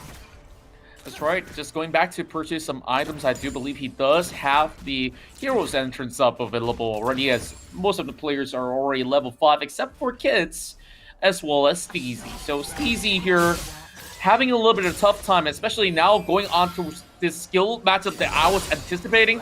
Now, RH does get a little bit of the upper hand when it comes down to a little bit of the trades that we are seeing here as he lunges forward, going in for the repause, hoping not to get hit, as we see a little bit of a denial of damage. But right down below, we see a swap coming in. Oriana versus both Lux as well as Corki. So, I don't know if this is going to be any good for her, because I don't think that she can cope with a full pressure. Patience gameplay coming in from both sides. They respect each other enough to not go in a little too aggressively. Xion as well as Swak just trading blows there, ladies and gentlemen, boys and girls, but nothing too serious from the sides yet. But as the very first Drake will drop into the game, ladies and gentlemen, boys and girls, let's see exactly who goes and picks up Mr. Ocean. That's right, and do remember the fact that Xion has played for Todak before, so it is something that's a little bit more interesting to see, a little bit of roster shuffle before we get ourselves into the group stage. And now that we are here, the chemistry needs to be built as well. And Eminence Raptor here has definitely showed a whole lot of discipline, at the very least, not to go into commit to the Drake as of now. Now, we are looking at the side of Kazuo, also trying to secure himself a blue buff, going for the reset. So he'll be able to actually pick up perhaps a couple of recipes for his Trinity Force, and instead he will be starting off with an early Guardian Angel, so this Vi is ready to take fights. Oh, I thought they were ready, but then the immediate pressure from Corki down in the middle shows them that, maybe just not yet. I wonder if or not Swak will go in here and open up against the Ocean Drake, and that's exactly what they do. Galio back in there for that backup as well. But here comes the Steezy for a sneaky steal maybe towards that very end. Hilla as well as ER Kids dropping in as well. Kazuo looking for that final takedown, and looks like the Ocean Drake will be settled off by Sem9 as the rest of the players of Eminence Raptors gets pushed back. Oh my goodness, just look at how clean these guys are. 5 kills in total off the back, and only CD will be the member remaining, and that also calls for the mid lane. Doesn't matter about the top lane island, because this is all about the team fight that Sem9 has brought out. So we really have to take a look at what happened, because Ravens, he didn't need to flash, and what he did was to catch his 3 members with the taunt, rendered them unable to actually respond to this aggression. Yeah, man, and as soon as ER Kids got taken out there, even their shield was no longer going to be able to protect them to tank all of those hits. And from then on, it was just an all-out slay that Sem9 placed on them. Xion secures the blue buff as he moves in to see if or not he can challenge for the Rift Herald. Finds out that that is a huge no, as they have just overpowered the river right now. Sem9 picking up all of the objectives. The steal might just come through, but no, Sem9 settles little Shelly and then goes back right in for a squad fight. Oh man, and here comes the flash coming in from Steezy as he walks away with a slither left. Now he's going to be able to actually see a little bit of killer instinct coming out of the ADC of Eminence Raptor, but oh my goodness! Whoa, Rabbit, are you kidding me? A last-minute solo showdown over the top island, as we have seen Sem9 continue to dominate with a 10-0 record. And here's the thing, right?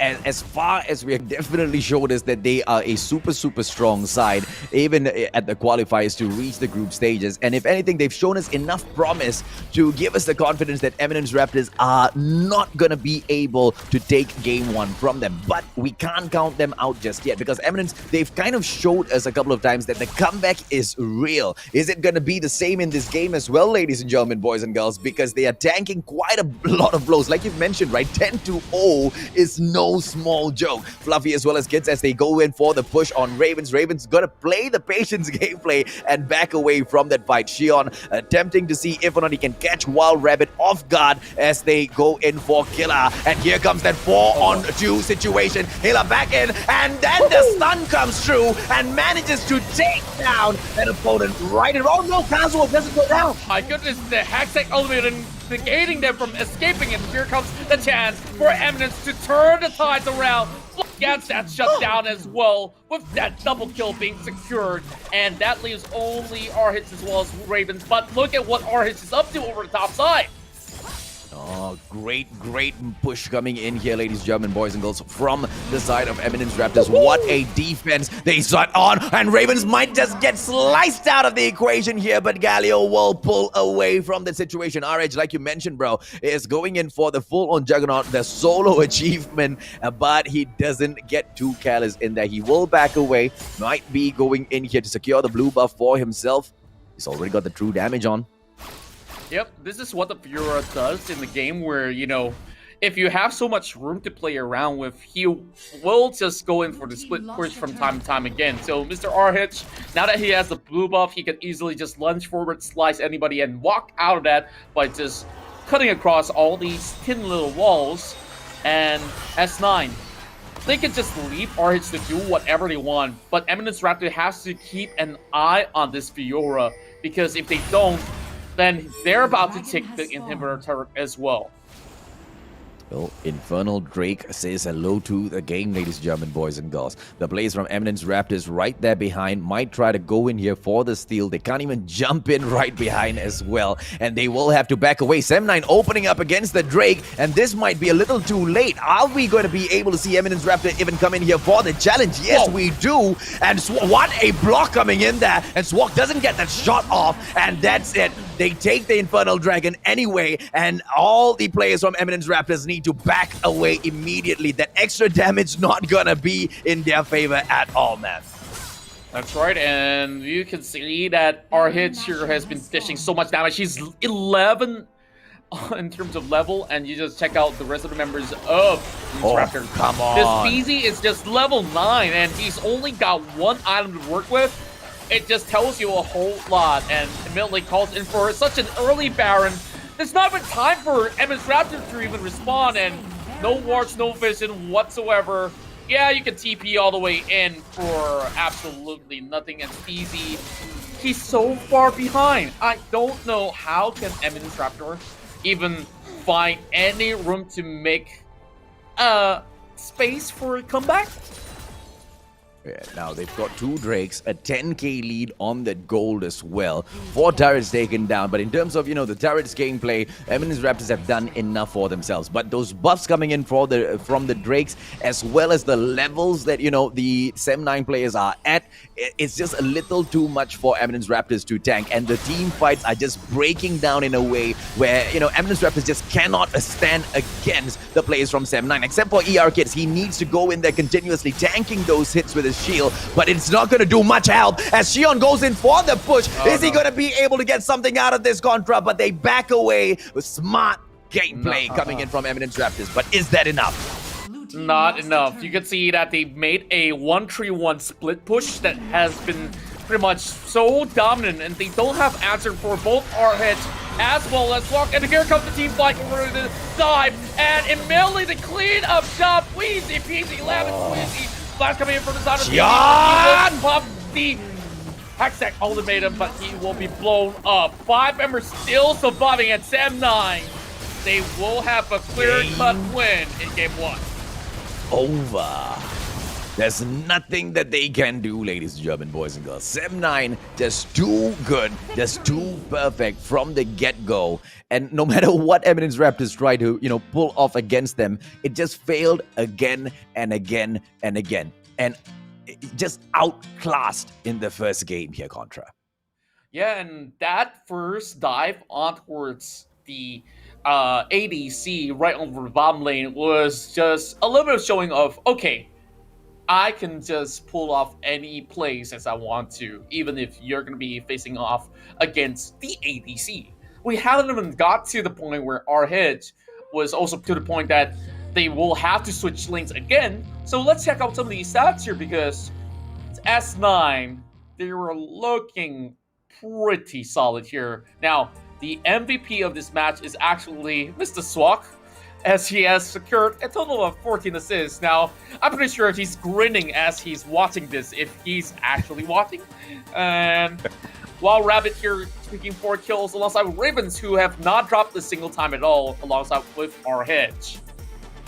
I mean, solid play coming in here from Ravens, right? That Galio was just absolute heroic whenever he dropped into that middle lane. And you know, nobody wanted to go in for the push on Ravens. Nobody, because they knew exactly what would happen if they make that one mistake. But then again, that brings me to the question, were the Eminence Raptors players playing this a little too cautiously? Maybe we need a little bit more aggression from them. We might be able to see that in their draft picks for game number 2 later on, ladies and gentlemen, boys and girls. But hopefully that comes true, Contra. Well, a Camille is definitely a very strong pick, but it's also one of the most mechanical champion in the Rift itself, because you need items to actually make it work. So when you see Steezy falling behind, the way to salvage this game is really to force a couple of all these picks, and there wasn't any sort of instance where he was being able to get much of a clean catch other than the one we saw much earlier, right over on towards that Drake pit. Now, we check out some of the damage, right? Like, put the supports aside. Yes, I know Swag is going to be... Well, Swag has been doing quite a number of damage, but Steezy here, you see only 6k coming out of him, and that's equivalent to what Kazuo does. But Kazuo is basically a crowd control machine, right? And Ravens in the mid lane, man, this guy really packs a punch. And, you know, for anyone, I think this is the second ever time I'm seeing Galio played in the middle, but it's the first time I'm seeing Galio played in the middle well. And Ravens actually pulled that off quite solidly. And you know, with Swap dropping in there for the Dragon Lane, I expected him to do damage, but I didn't expect him to gain this much Contra. So much of promise coming in here from the Sem9 players. Eminence Raptors, they need to step their gameplay up, because if they don't, it's going to be a simple walkover for the Sem9 side. That's right. And, you know, when we talk about Galio in the mid lane, of course, it's going to be played with pretty much on a scaling AP build. So we have a little bit of a good balance coming from the side of Sem9s. And now it's definitely looking towards the side of Eminence Raptor. How will they play out game number 2 as we've already concluded game number 1? I believe that we're going to be going on a very short break. And when we come back here, we'll bring you our match. But, you know, let's actually carry the competition a little bit further, right? Because we got a whole lot to thank for, and it starts off with Maggie Hot Cup, because that is delicious, and we actually give you break times just for you guys to cook Maggie. That's a fact. And I wish I could cook Maggie during the break as well, but I can't, because right after the break, I gotta eat. It takes 2 minutes, and that's all I have for my break. That's right. Ladies and gentlemen, boys. Yeah. Bye, man. Go on. No, you first. Are we going to waste time just like that? We are going to take a quick short break, ladies and gentlemen, boys and girls. When we come back, you better have your Maggie Hot Cup in your hand. We will be seeing if or not Sem9 can take this fight yet again against Eminence Raptors and show us truly how they can outclass their opponents. Or will the Eminence Raptors make a comeback in here? I don't know. Maybe Raptors deserve to stay as fossils. Maybe they will rise back up here and slay those dragons. Contra and I will be right back. Masih lagi bersama untuk seketika, tapi lihat bagaimana eksplosif gas Becky telah pun tiba. Becky menjatuhkan seorang. Mereka ingin masuk sekarang. Teleport telah pun tiba. Xiang telah pun sampai. Dia perlu menggunakan strike, tapi terlewat. Blood, sweat, and tears written in the blacks of kings. 1 in a million, the billions that have to sing. Nice. Alright, go. Down first. Can. Alright, down already. Nexus. Okay. Nice! Victory!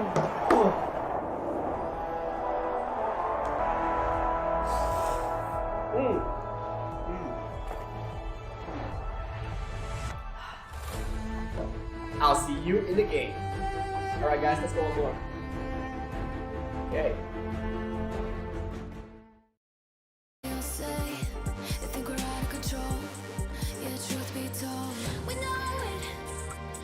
Just the way we live, we own it. 'Cause that we love the thrill, we know it.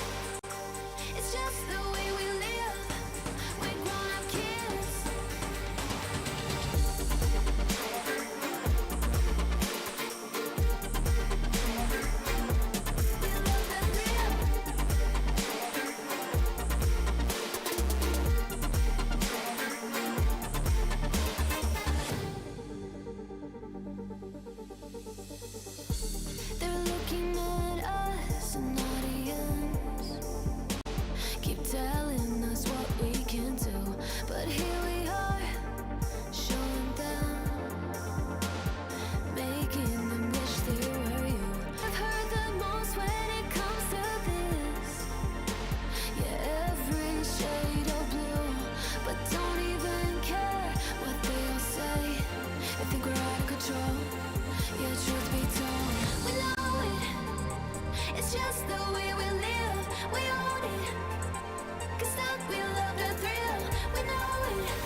Introduce me, I'm the renegade. Ooh, every single night, I crave the taste. It's the adrenaline running through my gait. It gets me high, high, high. Got no time to waste. Ain't got time for small talk. I tell you the truth. I'm faster than you. I'ma tell you the truth. Not in it to lose. Just Masih lagi bersama untuk seketika tapi lihat bagaimana eksplosif gas Becky di telah pun tiba Becky menjatuhkan mereka ingin masuk secara teleport telah pun tiba Xian telah pun sampai dia perlu menggunakan strike tapi terlewat. Blood, sweat, and tears written in the blacks of kings. 1 in a million, the billions that had to sing. Welcome back, ladies and gentlemen, boys and girls. This is the League of Legends Wild Rift Southeast Asia Icon Series, the Malaysian summer season for 2021, brought to you by the ESL Mobile Open, made possible by Maggie, Yudu, as well as JBL. My name is AJ, and I'm the Mustachio here with the one and only Contra to bring you all of the hottest action. And thus far, Sem9 has proven to be a tough opponent to take down. Will Eminence Raptor be able to pull one back, my man?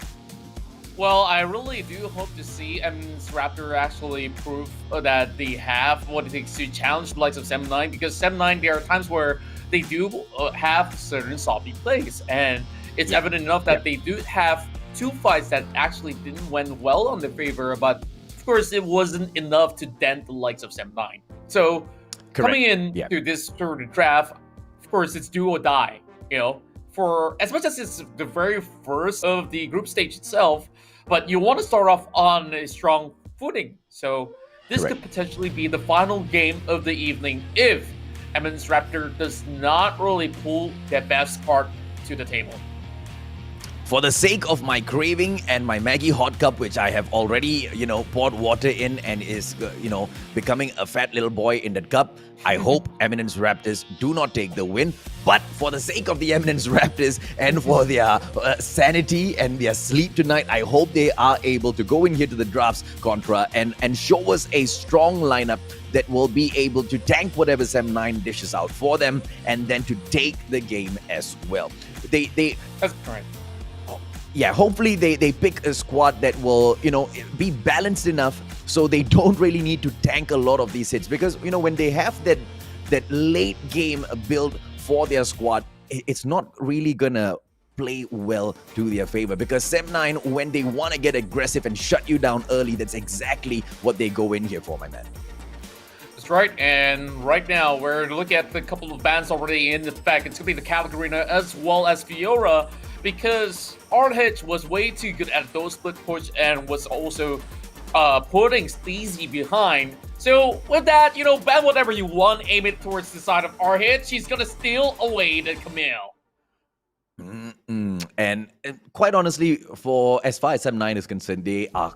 Oh, there you go. Galio being pulled out by Eminence Raptors. They do not want to face Mr. G in that mid lane there. Ladies and gentlemen, boys and girls, Xion in here for that next pick. Let's see exactly how they will go in here for the drafts. Wukong has been locked in as well. Very interesting. And Xion most probably will be the one bringing him in.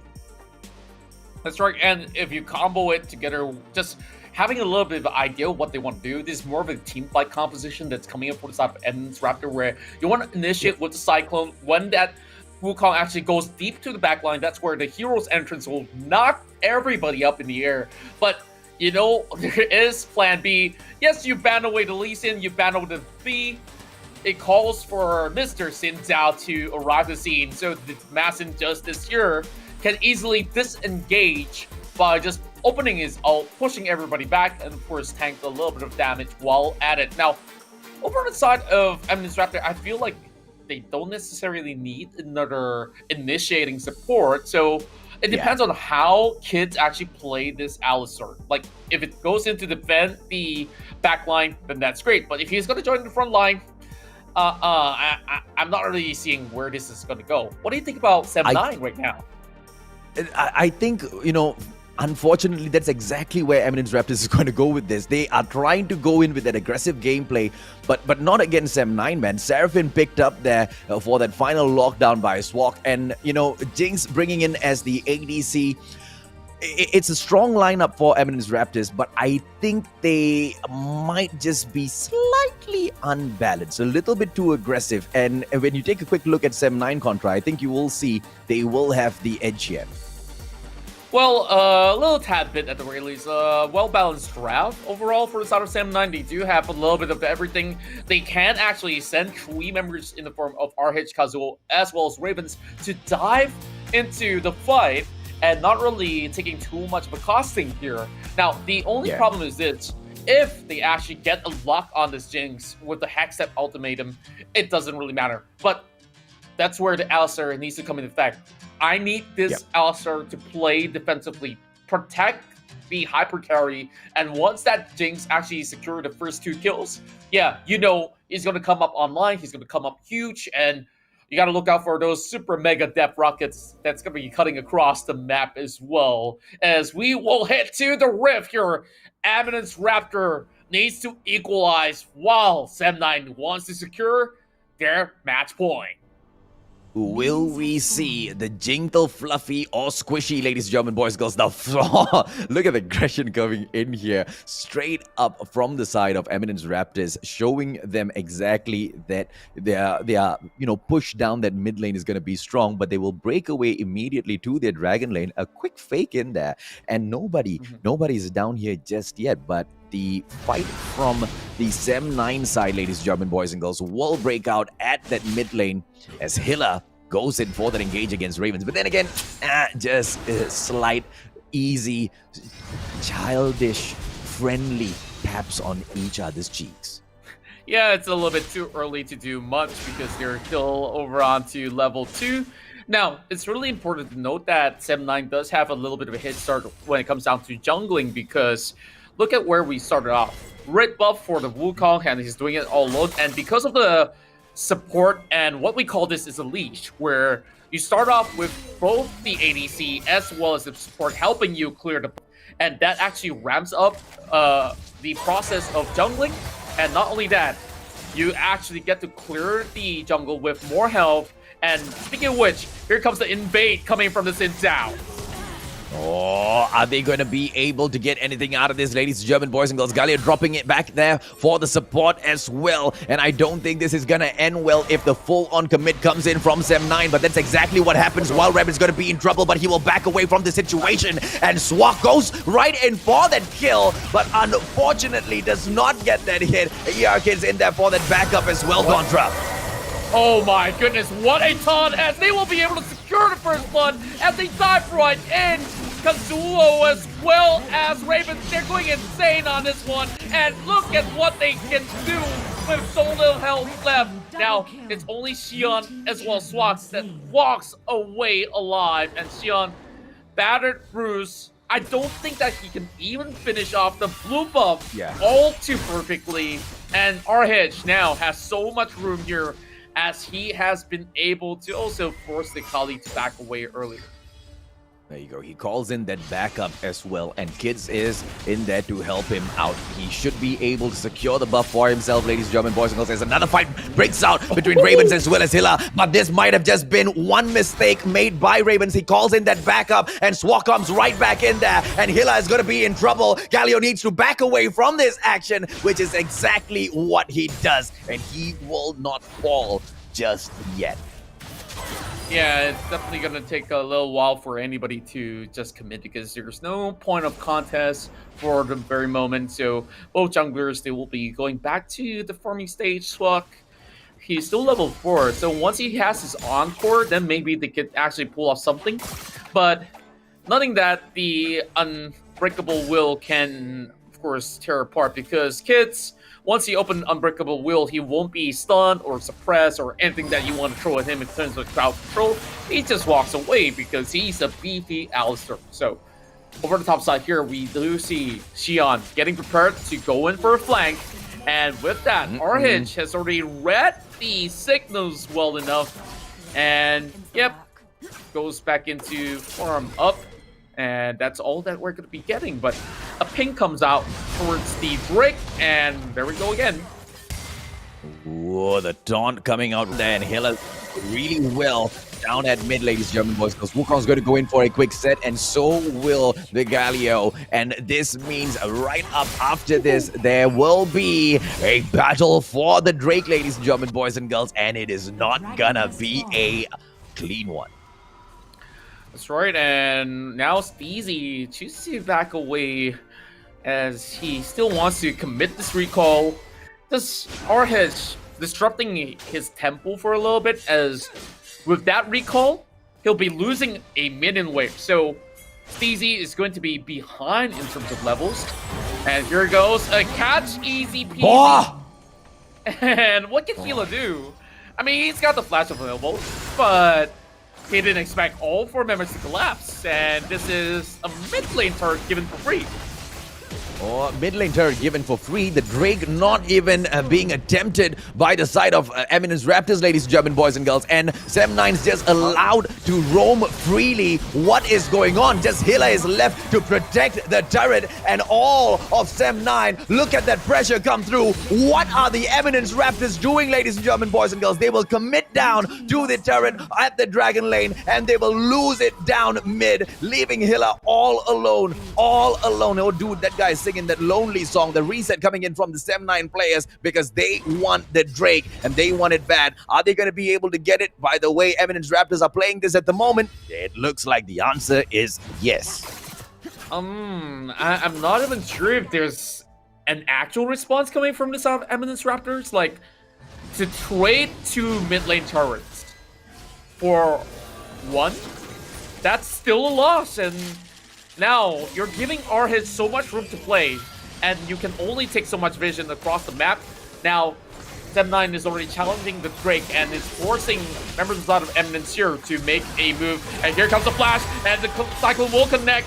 Encore as well available as the hero enters, drops right in, and they do secure the Drake eventually. Hextech ultimated down there as Sem9. They still want to have a little bit of segregated fight, but I guess this is still pretty much a small victory for Eminence Raptors, but this coast is not over just yet. Ravens now trying to look for a catch, and RH flies right in, and this is going to be a ton of damage being forced upon Eminence Raptors, and this is where the Herald will be called by Sem9. Yeah, perfection in there, right? Xion managing to go in there for that final take. And it will come out in their favor, ladies and gentlemen, boys and girls. Sem9 this time trying to take the Rift Herald. Is that steal going to come through? Yes, they're going for the hit. And Eminence Raptors has taken Shelly as well, Contra. My goodness, I didn't really expect them to be able to steal it. And there goes Ravens now dropping down as well. Eminence Raptor, don't count them out just yet.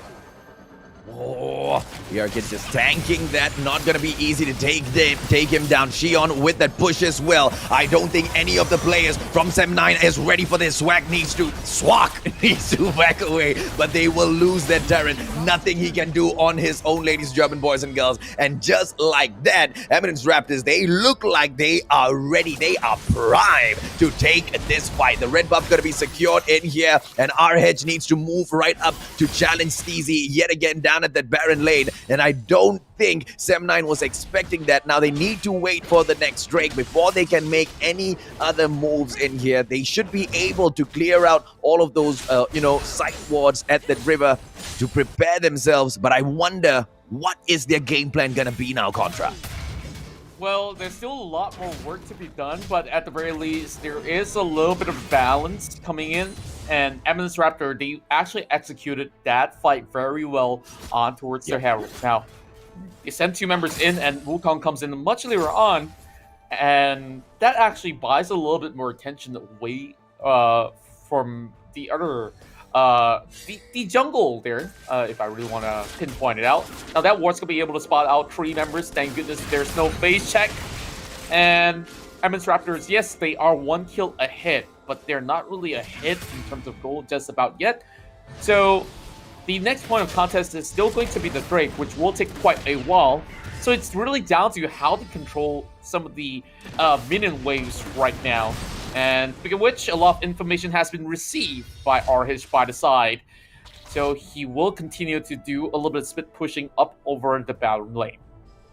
Very happy to see the way Eminence Raptors approaching this match. A much cleaner game coming through. They didn't start off super duper well, but they managed to catch back up. Now, yes, there is a 1+K goal lead by 7-9, but you know, nothing. That is nothing in terms of a catch-up gameplay if Eminence Raptors want to come back in here. Wild Rabbit needs to back away from this walk in there as well. It's gonna be Steezy in here for the hunt, but they will pull away. Very smart gameplay from Eminence Raptors. Super careful. Loving what we're seeing here, Contra. Yeah, and that itself is definitely very clean. And if you ask me, Steezy, he committed with the perfect executions first half. No. And now 1 versus 4. Now this opens up room. I want to see what's going up towards the top lane because the rest of 7-9, yes, they might lose this Xin, but they are getting so much more. Here comes Heroic Entrance as well. And Swag, he is trying to make his escape. RH not being able to actually remove anybody. And somehow they're losing members as well. They're not exactly winning the fight over the top lane. And Hilla with some HP there as this continues. Redemption being popped away. Ravens just being flushed out as they are setting that dive at close range. Super mega depth rocket for the James. And well, now the score is 6-9. Maybe, just maybe, the comeback is real. And Shelly has been summoned down there at that mid lane, ladies and gentlemen, boys and girls, going in here for the straight-on push for the second turret as the rest of the Eminence Raptors players go in for the Infernal Drake. And there's not gonna be a steal coming through. Hilla as well as Steezy making sure of that. And that extra buff for the damage comes through. Xion is gonna rampage together with Hilla. RH better be careful. They are trying to take Shelly down. Swag, I don't think that's gonna be too much of an issue because they might just open up that fight against the Baron in a bit here, Contra. That's right, and they're going to be securing their blue buff before, of course, anybody wants to steal the Sentinel away.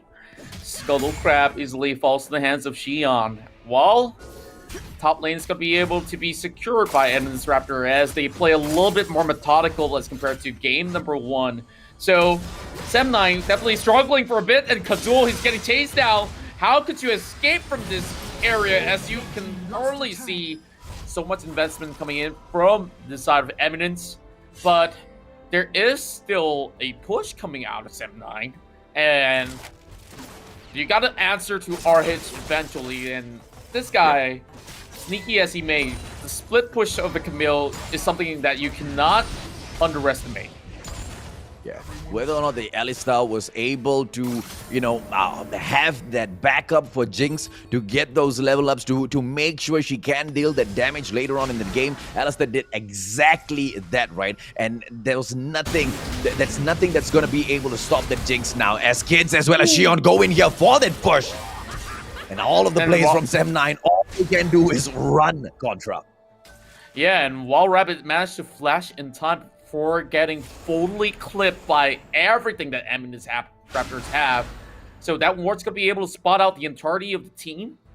While 7-9, all they have to do is wait, buy a little bit more time for the Camille, or stop some recalls coming in, because if you currently look at it, yes, you do have the Galio to try to clear things up, but it does not clear at the same speed or damage that what the Camille can offer. Now, Diana's going to be able to do the same over the top side as RH tries to steal this buff. Now, Hilla wants it for himself, though.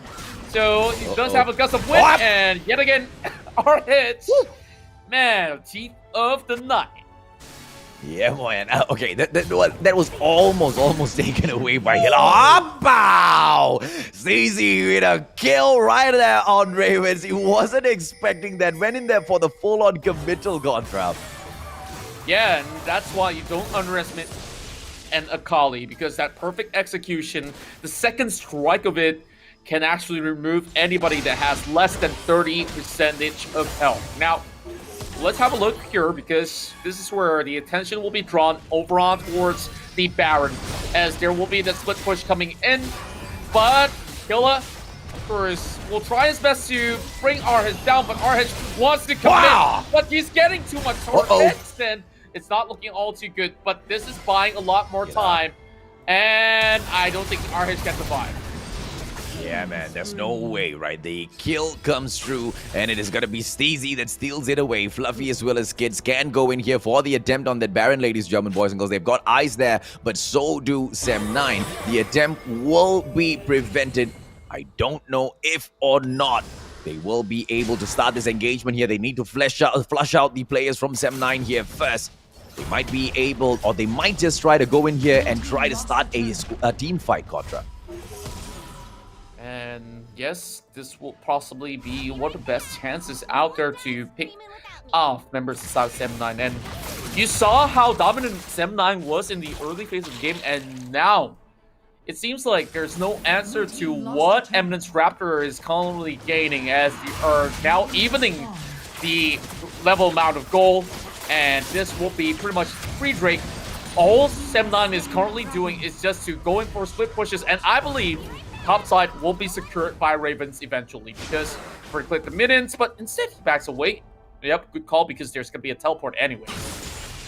Yeah, so Eminence Raptors have managed to secure 3 Drakes so far. Sem9 can still turn this around, ladies and gentlemen, boys and girls. In terms of that goal, they are not too far away from each other. The the Elder Drake should appear right after this. And if Sem9 manages to pull off a Juggernaut kill or steal on that Elder Drake and then later drop in for the Baron, it might just be a turnaround in this game that they were looking for. It does not look super possible, but it's Sem9. It's definitely possible. Let's go as Shion tries to... is he going to go in? Yep, he opens up things against the Baron. And let's see how does Sem9 respond.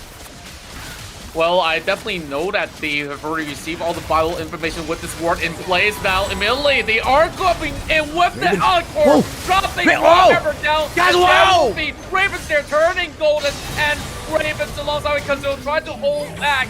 With that, eventually there will be GA being popped, and for some reason, even Arhej, he got killed off. This will only be Swak left alive, and Eminence Raptor is looking to pull it to game 3.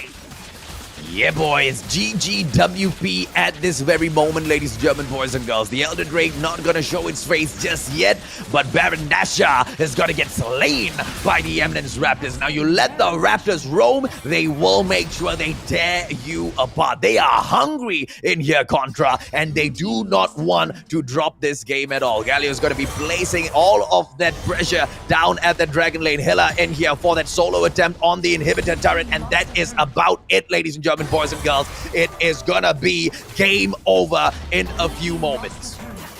Well, I don't think it's pretty much over till the fat lady sings, but at this kind of rate, I think Sem9, what they can look for is maybe a pick instead of going for the split push that's easily effective against the Galio. Now, that Galio has been able to also trade back against Arhej, which means that this is actually not working out. But when it comes down to team fights, you know, this whole setup coming in from the entire composition that they drafted, it is for the sake of team fight. And look at the Guts of Wind already dishing so much damage. Just in punch misses. This is time for them to react and respond. Hextech ultimate being popped right away, and he uses the ult to escape. What a smart move. And here comes the redemption as well, trying to recuperate. And the rest of Sem9, they get caught out. They have to fall back. They have to find ways to leverage on this. Now Swag now will be chased upon. But how much time can they buy? Because Steezy, they have the Baron buff, and Eminence Raptors look to put this to game number 3. And like we have expected, this will have been an epic proportion, as they will eventually take down Arhej, claiming the consolation prize. But this will be Eminence Raptor tying the scores. Victory! Oh, to pull it back against Sem9 in such a convincing fashion. During the draft picks, I really thought that, against a squad like Sem9, they were not going to be able to get away with that easily. But they drafted the pick specifically for it because they knew that's exactly what Sem9 was good at. They clearly showed that in Game 1. And when those engagements came back through this time around, Eminence Raptors shows us that, they've got that technical knowledge to take it on. And this is just enough. Are they going to be able to maintain their composure and pull one more into the bag? If they can continue this possible Contra. Yeah, and I definitely think that the side of Sem9 is drafted for a little bit more of the pick composition instead of like that team fight as we mentioned, and also going for a little bit more of a split push. So it's kind of all over the place if you are looking at how things are being executed. And initially we were questioning, was it a fair trade when they allowed Sem9 to take 2/3 of the mid lane? So what they really wanted here was to actually get more of that great control by opening up the bottom side, and we shall look at the stats to also see who did perhaps the most work in the Rift. Ooh, Fluffy going in there for that 7 kill and 6 assists, but the MVP being picked up by the Galio with a 2 kill and the 10 assists, ladies and gentlemen, boys and girls. Hilla doing a lot of that heavyweight lifting for the squad of Eminence Raptors Contra. Yeah, and of all junglers, Kazuo actually went in for Xin Zhao. If it's going to be patch 1.0, then maybe that Xin Zhao's going to be doing a lot of work. But here, Xion has been able to go in sweeping the floor with the Cyclone. But Hilla, as a Galio, he takes 25k of damage to be spread upon all these members of S9. And not only that, he has also soaked in the most damage for a team. Look at that. 17.9. That's 18k of worth of damage being soaked right in as well. Like, you have kids who's basically a tank, but it was the mid laner here doing every one of these heavy lifting. It's no wonder that he's the MVP of the match.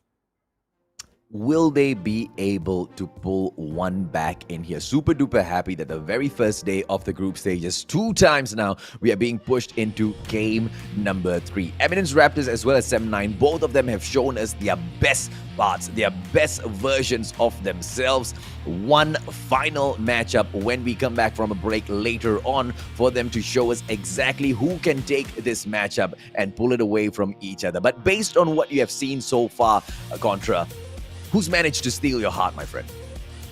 Well, I'm going back to neutral grounds because I'm actually liking both sides. So, like, Sem9, to be honest, every one of these players are kind of like my friends. But then again, I'm looking at Eminence Raptors here, really looking very clean on game number 2. So we will go on a break and we will find out shortly who will be the winners of this best of 3.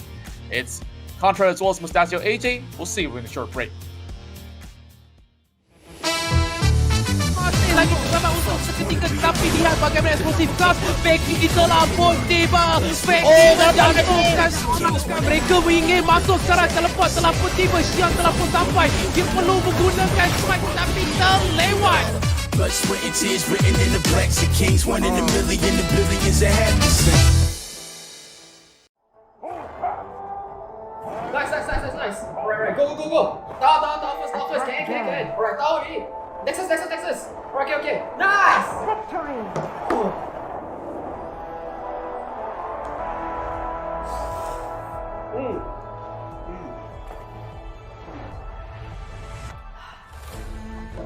I'll see you in the game. Alright guys, let's go on board. Okay.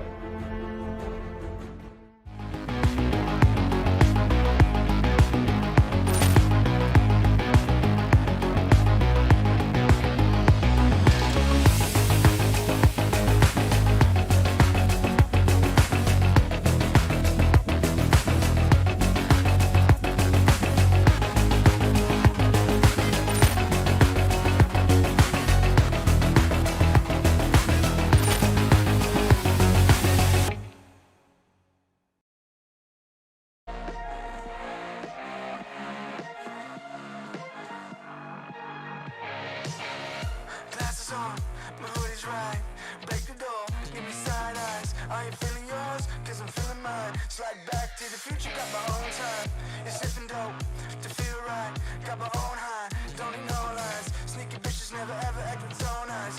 Alright. You can tell me nothing. Come back when you got something to say. Just put the volume up in. Take a seat in the back, yeah.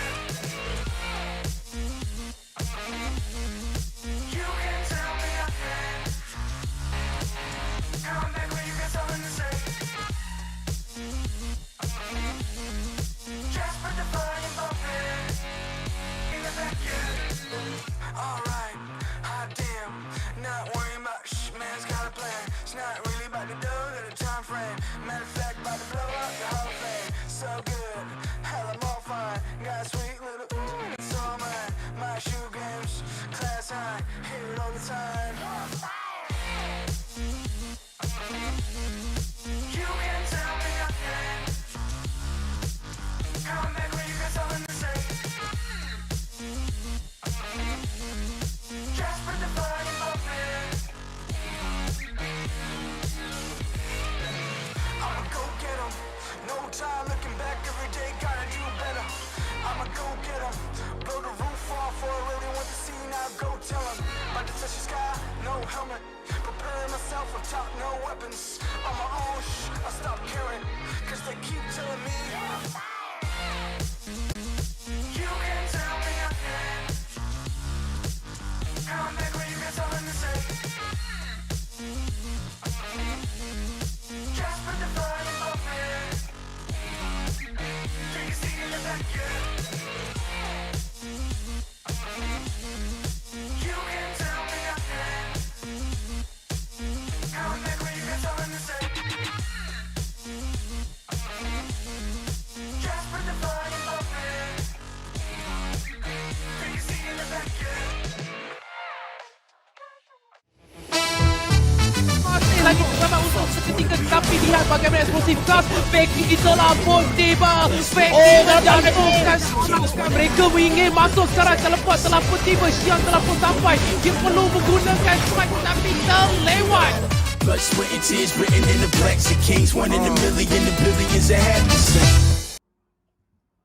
Welcome back to the C Icon Series MY. This is the summer season, and all this is part of the ESL Mobile Open. So, with that, of course, my name's Contra. Alongside with me is the Mustachio AJ here, casting all of your matches. I hope you guys have enjoyed it so far, because now we're down to our very final game. Eminence Raptor has taken a point off the side of Sem9 to make it equalize 1-1.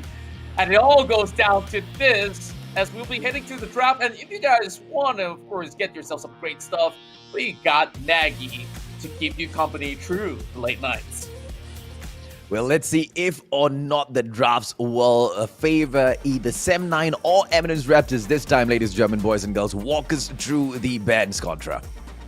Well, we are seeing Katarina as well as Tikali being a prominent band for the entirety of the series for very good reasons. You don't want to be bursted down at any point in the game. But Eminence Raptor, they found this formula to negate Sem9, and they're trying to pick out Kazuo's options over here. As RH, they secure themselves that Gallo that will be given over towards Ravens, while Fiora is being picked up by Steezy. And I really do wonder, because now Camille is still on the table. Would RH go for that again? Because that Camille last game wasn't the best of effect. Yeah, okay, so Jarvan getting picked up by Ravens for the squad here. It seems like they're really aiming to shut down the jungle for the Eminence Raptors, sorry, the Sem9 side. Are we going to be the next pick for the Eminence Raptors? So far, so good. Eminence Raptors looking really, really strong, but the squad fight engagement that comes in from Sem9 based on the composition thus far looks like it's going to be quite strong as well. And just like you said, man, Camille might be locked in here. There you go. Yep, and this will be that skill matchup that we mentioned much early on. And if played right, I still believe that the Camille can actually find a really good opening here. Now, Swag, he does have pretty much a hover on Lulu, and I definitely think that it is a very good pick if they were to go for that option. Now, they will switch it up for the Seraphine pick yet again. So the key difference that we are seeing is maybe a little bit of a switcheroo when it comes down to that Galio pick, as well as Jarvan now being brought out. Now, a little bit of swapping while Kazuo is thinking, should I Camille, should I not Camille? But I do believe that the Camille is going to be played much better over the top side here against the Fiora. Yeah, the Jarvan's going to be doing quite all right in the Sem9's jungle, but, you know, if the Wukong goes in for those steals, ladies, German boys and girls, gee, I don't know how is Sem9 going to take this on cleanly. But, of course, with their composition to get into those team fights strongly contra, they have got quite the strong lineup on their end as well. This might just go down to the wire to the end. Yeah, I really find it hard to pick one of the predictions right here. Yeah, we're supposed to actually go in with Yudu's champion pick, but then again, with that, it's kind of like different in mentality coming towards the game. Like, yeah, we saw the side of Eminence Raptor really prioritizing on those team fights as we now hit towards the Rift to elaborate a little bit further. Now, Wild Rabbit showing off his level 7 mastery on his Kaisa. So there will be a little bit more advantage when it comes down to a level 1 brawl between Eminence Raptors as well as Sem9, as they are just camping by the side. Nobody will be moving right across, but if they were to go down towards the bottom lane, you see an interesting setup as Eminence Raptor will have a leash. Okay, so early engagements trying to just pull Ravens out of position here, but just a meet and greet for the time being, ladies and gentlemen, boys and girls. As we start things early, as Wild Rabbit as well as Swag go right in to snuff Fluffy out, but does not go in for the heavy engagement. Now, one small mistake there by Wild Rabbit and Swag, they would have regretted that. The Arcade's back in there for that support, ladies and gentlemen, boys and girls. They cannot invade the area of the turret. That will just be a suicide mission, and these scrims will continue on a friendly fashion contra. Yeah, and just look at how composed Fluffy actually take on some of these damage. He didn't even burn the barrier or the flash, so he understands the output, but then again, he's actually taking a little bit too many hits alongside with hits here, forcing to actually block all these shots that's going to be right in front. So Wild Rabbit will be a little bit up ahead when it comes down to leveling as well as some traits. Now, heal being used here by Kid just to get Fluffy back on track. Oh. But if we look at the top side, we see the Scuttle being taken by the Wukong, as there will be a little bit more pressure exerted over on towards the Camille. Yeah, the pressure that is at the Dragon Lane coming in from Sem9 is just a little too much, I believe, for the Eminence Raptors to tank. Now, the backup gameplay is going to be coming through as well. Kazuo makes an appearance. Ladies and gentlemen, boys and girls, Galio has been here as well. Bye-bye, ER kids, they say. And Fluffy will try to back away from this situation. There's nothing much they can do, and this turret might not go down. That early slay is just enough for them.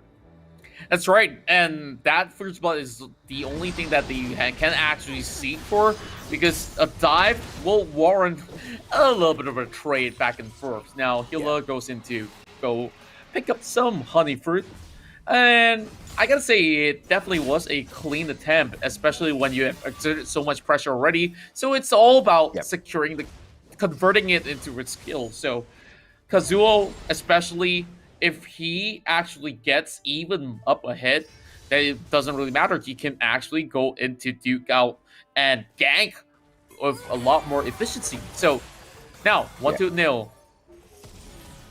I mean, clearly Sem9 is winning the vision gameplay here, because if at all Eminence Raptors had a few more side wards towards that middle, maybe a little bit deeper into the Sem9 side, they would have seen that Galio come in there for that backup. They wouldn't have needed to lose ER Kids so early, but, you know, all's fair in love and war as they go in here for that push. Early, nothing too much between them, ladies and gentlemen, boys and girls. RH going to be picking up that, oh no, doesn't going to pick up that honey fruit. Maybe we'll go and take a quick poke at Steezy. That's exactly what he does as Steezy drops in for that honey fruit. RH in here for that full-on committal Contra. Oh, he does pop the grand challenge, but he needs to actually pop another vital point. And Ravens is a little bit too slow to react. If only he pops it immediately. But there was a little bit more challenge coming down from the bottom side. Oh, just in the nick of health. And this will be the encore that saves Walrabbit only for a moment. Wow. I want to take a look at this one again because that killer instinct just at the nick of time. Sees a little bit of a room for him to escape, but there wasn't all too much. But here comes interesting interaction there. Cataclysm does miss, but they will secure a kill as they turn Alistair to a kill baby. Oh, they need to wait a little bit. Xion cannot get a little too excited here. Ladies and gentlemen, boys and girls, are we going to be able to see Xion go in here for a quick steal or not? The Drake will not be taken down, instead be reset. And Eminence Raptors just do just enough to make the Sem9 players back away from that attempt. Hilla as well as Xion going to go in here for the attempt. I don't know, does he have his smite still on? Yes, he does, ladies and gentlemen, boys and girls. And that means they might just take this. The steal attempt, oh, I don't think it will come through from Sem9. Eminence Raptors will slay the Mountain Drake and take it for themselves. But the rest of the members of Sem9 has arrived, and with the double taunt, they will catch onto it too, but the kills have not been confirmed since the attack element locks them in place as they will be able to pick apart Steezy. But that's the only thing they can get, but that true shot barrage was nasty. Ooh, Wild Rabbit, a quick reset in here as Kazuo tries to pick that red buff up for himself. It's all fine and dandy between the two, but Eminence Raptors really committing and showing that they want this badly, ladies and gentlemen, boys and girls. Hilla gonna go in here for a quick reset together with the two down there at the Baron lane as well. Eminence Raptors, I wonder what will be their next game plan here. You can see Wukong continuously going in there. I believe he's got that true damage buff as well, and in quick for that reset Contra. Right, and now Wild Rabbit does have a big fat wave here to push upon the side of Fluffy, and there will be Kit still babysitting this Azrael, and they just have to buy a little bit more time for him to farm up all these items. I wonder if he actually goes in towards the Iceborne build, or if he's going in for the Trinity Force build instead. So Wild Rabbit now scouts out ahead. He sends a shot on top of Xion as they understand that this is going to be an important Rift Herald, but that Hippopotamus has already come into effect, and they are buying a little bit more time. Solo left, and Encore comes through. Eminence Raptors still gets in the back. Cataclysm dropped on top, and they will have to back away. A beautiful wall barrage once again, as the group entrance does not actually land on top of anyone. Members of the side of Raptors will have to flash away, and this will still be them with a grin on their face. Yeah, Sem9, they just went in there for the Rift Herald a little bit too late there. Xion with the smite, nothing they could do about it as they come back in here for that backup. But Xion gets stunned right in the middle. They have to go in here for that reset, ladies and gentlemen, boys and girls. They will not lose their lives, but Sem9, they will back away from that encounter as well, because the forces of Eminence Raptors, not one they want to face off down that mid. A little bit too good, a little bit too powerful for the taking. RH in here for a quick peek at Steezy as he backs away from this battle. Kali is going to be pushing down that mid. I wonder if or not Sem9 is going to be going in for an aggressive gameplay. It's a 2-1-2 split now, Contra.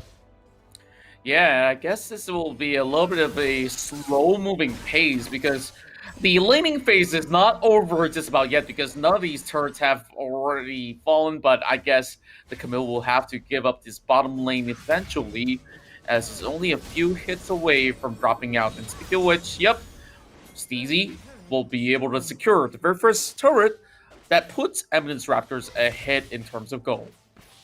Well, they also have got eyes within the river now. But just with the scuttle, though, the wards are not placed towards the Sem9's jungle. Sem9 has got barely any wards towards Eminence Raptors as well. Just like you said, man, they are playing quite a defensive game both on both sides. The aggression, yes, comes out, leaks out just a little bit here and there, but nothing too much to shout about just yet. Now, Ravens, RH, needs to be a little careful here. The approach coming in from Eminence Raptors.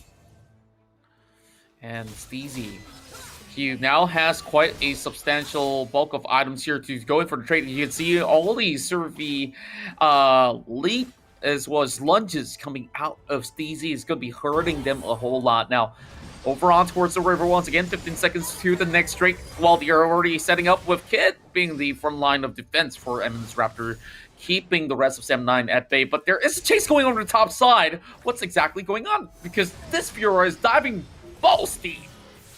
Ooh, and this team fight might just break out because the Cloud Drake has dropped into the rift to say hello. And are we gonna be able to see the Eminence Raptors place this pressure once again? They just need to either snuff out Wild Rabbit and Swap, or at least push them away for the time being, ladies and gentlemen, boys and girls. We can see that it's just one player, Kazuo, right there behind. He might there just go in for a sneak attack on that Drake, but I don't think he's powerful enough to take him on his own. And the team fight will continue, Contra.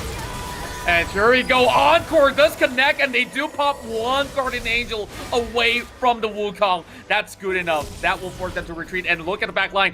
Kazuo is going to be going in for flank as well. And he will be guarding off top of the Drake while forcing that mid lane here. Dropping Shelly here to first pull the minions away. So this is where first they dish a little bit of damage on top of the turret. They will not take it out. And not even having time here for Shelly to touch that tier 1 target. I'm not sure what was Shelly's intention there. They brought out the Rift Arrow. Rift Arrow didn't do much. It wasn't a distraction. Turret wasn't touched. 7-9 just took Shelly out before Shelly could even take a couple of steps. Ladies and gentlemen, boys and girls, Eminence Raptors, hopefully they have a plan around that as they move back down here for that mid fight. Steezy as well as Hilla will be pulling away. Now, they might just attempt here for that Drake. I don't know if it is time yet because those players, they make their approach. But 7-9, with the pressure that they've been putting so far in this game, Contra, it's just is at the edge of their seats. And right on point you are, Mustachio AJ. The Mustachio AJ. I think it's very important.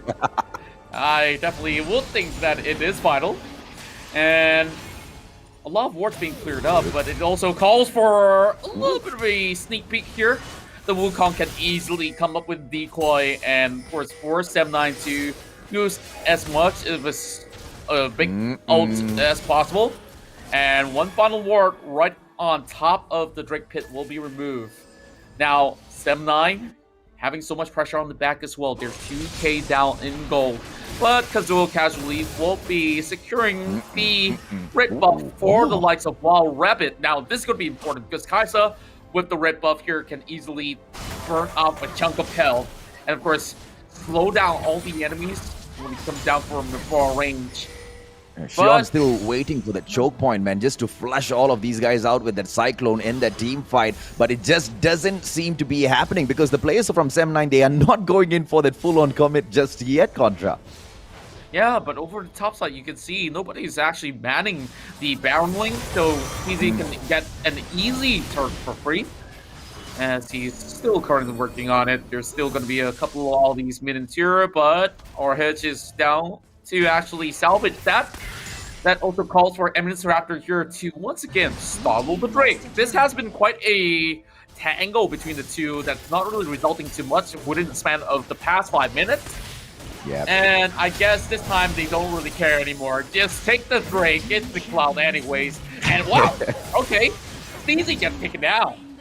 Oh, well, GG, bro. They managed to take down the Cloud Drake because 7-9 just decides they do not want to go in here for that contest. But to what means, ladies and gentlemen, boys and girls, they are going to be dropping back in here towards that river. Baron Nashor is not going to get engaged just yet. Eminence Raptors placing that pressure on, and he gets charmed. Swag needs to back away from this situation. Is he going to be able to get away? Wild Rabbit now holding on. He's all alone, but this is one beefy Alistair that we're looking at. And here comes the Cataclysm. TP coming available as well as Eminence Raptor hoping to actually turn this one around. Grand Challenge being popped up as he will go in for a dive right on the turret. And what an insane move, but Steezy will still go down. One more straight shot coming in, but that will not connect. Shot Barrage being dodged there by our head. And boy, this went too close. Yeah, they committed way too much in that fight, Eminence Raptors, but they do go in here for that reset, ladies and gentlemen, boys and girls. They back away. They know they cannot afford to lose any more players, any more characters in here. If they go in for that full-on commit and get aced out, that's it, man. 7-9 will be right back in their faces. Wild Rabbit, as he will go in here to place that pressure up mid, ladies and gentlemen, boys and girls. ER Kids will come right back through to see if or not that push does. That's right. And now, Minion coming forward. But, of course, it's not going to be anything that's going to be much valuable. While Rabbit right now having the Blade of the Ruin King being established as he's already building up to a Mortal Reminder eventually. So in terms of big damage outputs, Wild Rabbit doesn't really have all in the bag. Now, I didn't really catch a glimpse on what stats he has because, of course, you'll be having a Trinity Force by minute number 6 or 5 on the usual setting. And what does it top off with is the question, because Hilla right now is going to be getting a charm, blowing a kiss towards Swak. But that Black and Drag will not connect to any members of Eminence Raptor. The engagement that comes through from the Eminence Raptors side, they are playing this super duper careful. They don't want to go in there for that full commit. They know exactly what 7-9 is capable of, and they allow them to trickle in towards their side, and they move in for that full-on commit this time. Not just a quick teaser, and will back away. A very, very good show of patience coming in from Eminence Raptors. That might just win them the game, Contra. As Steezy currently is out trading the likes of our heads, and this is definitely a little bit of a rare sight right now. Here comes Hextech Ultimatum actually gets dodged. Okay, I've never seen that interaction before, and that is totally canceled. Now here comes the grand challenge, as he will get the 4 full stack of it. Steezy flexing what he's got with the riposte, and now he's getting out towards R-Hits as well. R-Hits just backing away. It is a little bit of a back and forth. 7-9 losing a lot of map pressure due to this very Fiora that has been disturbing a whole lot.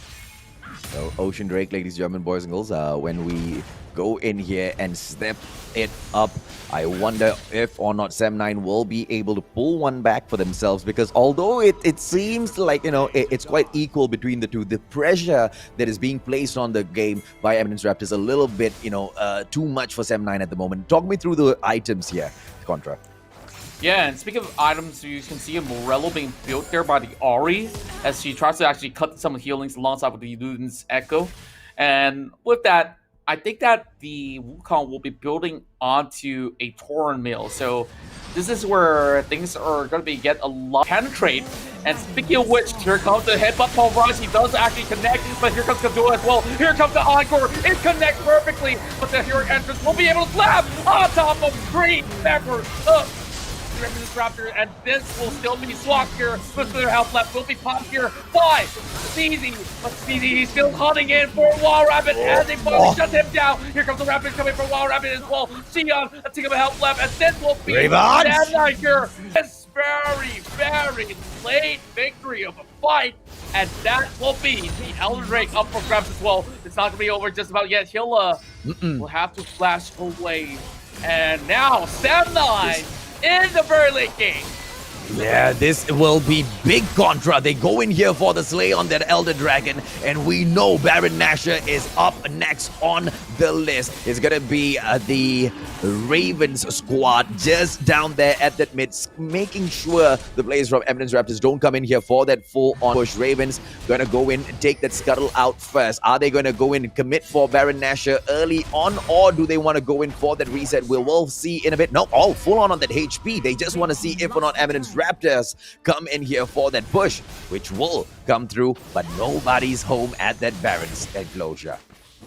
Yeah, and even if, let's say, Eminence Raptor were to actually contest for this Baron, remember that Elder Drake actually dishes true damage. So not only does it amplify whatever you currently have, and just look at the amplification, right? The problem right now is Eminence Raptor does not know how to deal with this Galio, and he's being so slippery, so tanky, and yet again, extremely painful. So it's all about whether or not can they find a way to bust him down without actually overcommitting. and they have to find a way to also take out Wild Rabbit. This is going to be the ward that's going to be spotting them out, but members are a little bit way too late. Here comes the Hextech element, knocking Fluffy in place, and with that, this will still be a steal! And this will be it! The rest of Sam9, they have to commit, and here comes the Fury as well! Sam9 has done that stuff, but they are still fighting all alongside. Similar left and with the RTZ, the final member, Sam9! They do the unthinkable as they sweep out Eminence Raptors. There's an opening through the top side here, as this will be the end of the game. Sam9 fights after fights, trials after trials, and we are finding them coming up on top of this match. How, Contra? How? They lost Baron Nashor. They failed to take Xion out. Xion goes in for that slay, but they still ace them out, and nothing. Eminence Raptors can do nothing. They are sitting ducks, and all they get is a corgi butt as well as a penguin blowing the trumpet as Sam9 slays and takes the victory for themselves. What a beautiful game this is, and of course, this closes off the day perfectly. I told you about the power of the Elder Great, and Sam9 has used it to their advantage. Yes, they lost the Baron, but wow. An incredible effort coming from Eminence Raptor. They overcommitted in that fight as well. They think that they can actually fend off. But you saw immediately that this final fight, it was RTZ that went in to lock Fluffy down so that there's no chance that they could smite it away. But also, the focus was a little bit all over the place. So, Eminence Raptor, they kind of did steal it, but they didn't have the leverage to punish the likes of Sam9 just about enough. And it's just unfortunate the way they did that, right? But the way Sam9 went in there to ensure they get Baron Nashor, the attempt from RH to jump out and make sure that he can hold that line back was perfection. But it's Xion, man. There's just nothing much that you can do against him when he's got that Wukong. He jumps right and gets that, smite at that very end. But it's just unfortunate. They get aced out. And like you said, Contra, game freaking over, man. Wow. Can we just look at the Ravens right here? No deaths in all of that mess of a game. And everybody else, of course, trying to drop as little kills towards the enemies as they can. And Kids here, he was the main source of the tankiness that they do have for the likes of Eminence Raptor. Same goes to Xion. So it's more of a initiation setup that they do have. And Fluffy, of course, he's getting locked down the way, so nowhere for him to move. But it was definitely Xion here that moves right in towards the pit, steals it away, and even so, it was a scattered Raptors all over the river, and Sam9 just have enough firepower with even Wild Rabbit still alive, Raven still being up available, and all they have to do is just put a little bit more pressure until Eminence Raptors have to force a tap out. Swak as well as Kazuo getting it really, really well done on that assist. When they go in there for those engagements each and every single time, I believe that Eminence Raptors were the slightly more careful side. They didn't really want to head in for that full-on engage. Sam9, on the other hand, they were so aggressive, and that aggression paid off really, really well. Now, the bulk of the damage coming in from Steezy, though, although just doing that damage alone clearly proved to not be enough, Contra. That's right, and well, we've casted the whole day, and we see that there's a little bit of the interesting priorities when it comes down to objectives, right? So Sam9, they did give up the very first Drake, and Kazuo, we could evidently see that he didn't really dish up that much damage, as he has been pretty much the meat shield for the likes of Sam9. But on top of that, there's always the backing coming in from Ravens that will be able to cover just about enough ground, and Swak there to provide a little bit more shielding when necessary, and RTZ playing a little bit more of a careful game. Just look at the amount of damage that he's been taking, like he dished out 21k, but he also received 23 because Steezy here, as well as RTZ, they've been back and forth doing pokes and trades for the entirety of the game. Yeah, and whatever's said and done, though, I absolutely loved the series between 7-9 as well as Eminence Raptors. I mean, it was quite a good matchup between the two, and they gave it their all. Awesome picks coming in here for the drafts from both sides. We didn't really see a lot of mistakes coming in, but just perfection as that trumps the other. That comeback gameplay in there, when they went in there for the Elder Drake, like you mentioned, man, with that extra true damage, I didn't think it would be game over at that point. I still thought that Eminence Raptors could make that comeback. Let's take a quick look at the post analysis, right, and see exactly how those battles took place and what changed the course of this match, Contra. Well, we started off here in game number 1, and you can see a perfect dive setup coming out of M9 as they had the distance punch landing on towards Plenty, but that's a choke point that you don't really want to be at, especially when you do have a Camille on the enemy side. So it's very hard to actually come out of, but yet again, the rest of the members of 790 have sheer firepower, and every single member is committed towards this dive, all the way towards the inhibitor.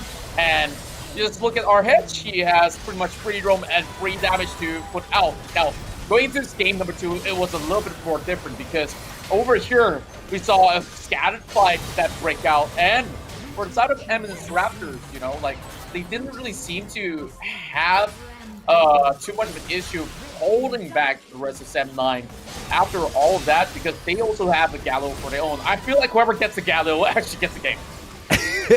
and you wouldn't really expect that, right? Because I don't know, man. Galio thus far has been, like you said, quite the hero when he swoops in, but you really need to know how to control this guy as they go in there for all of the committed team fights in this match. Dude, they just exploded in the scene, Contra.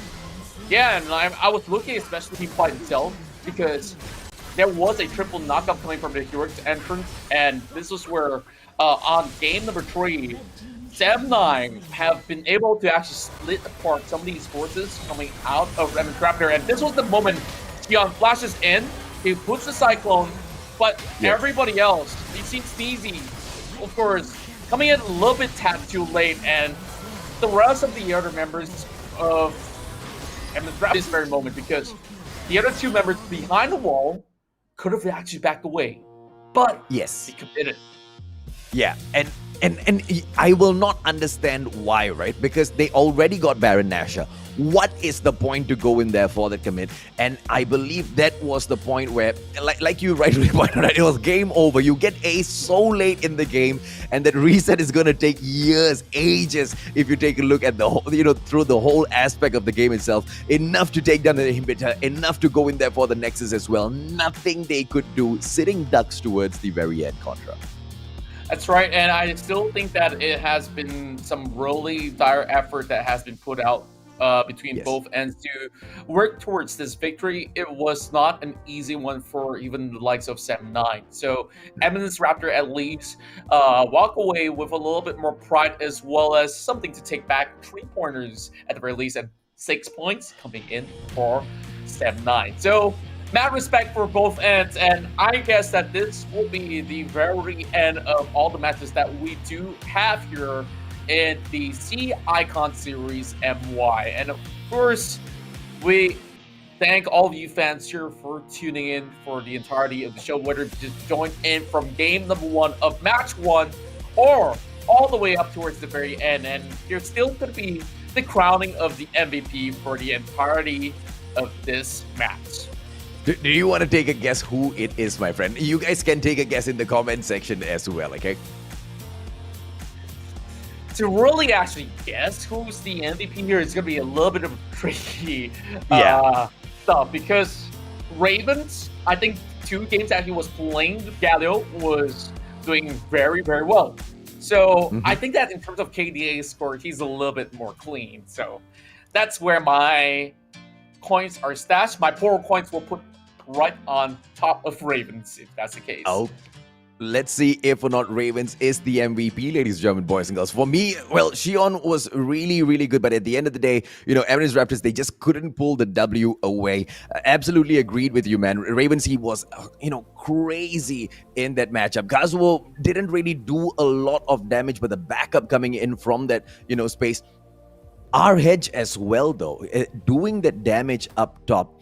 Then again, it was just a lot of, gatekeeping. But ladies and gentlemen, boys and girls, to any of you who are thinking, how nice would it be to have extra data? Well, grab your data right here. Scan the QR code that you see in front of you, and 5 gigabytes will be credited in your Udo account. And for those who don't have a Udo SIM card just yet, Contra, what can they do, my man?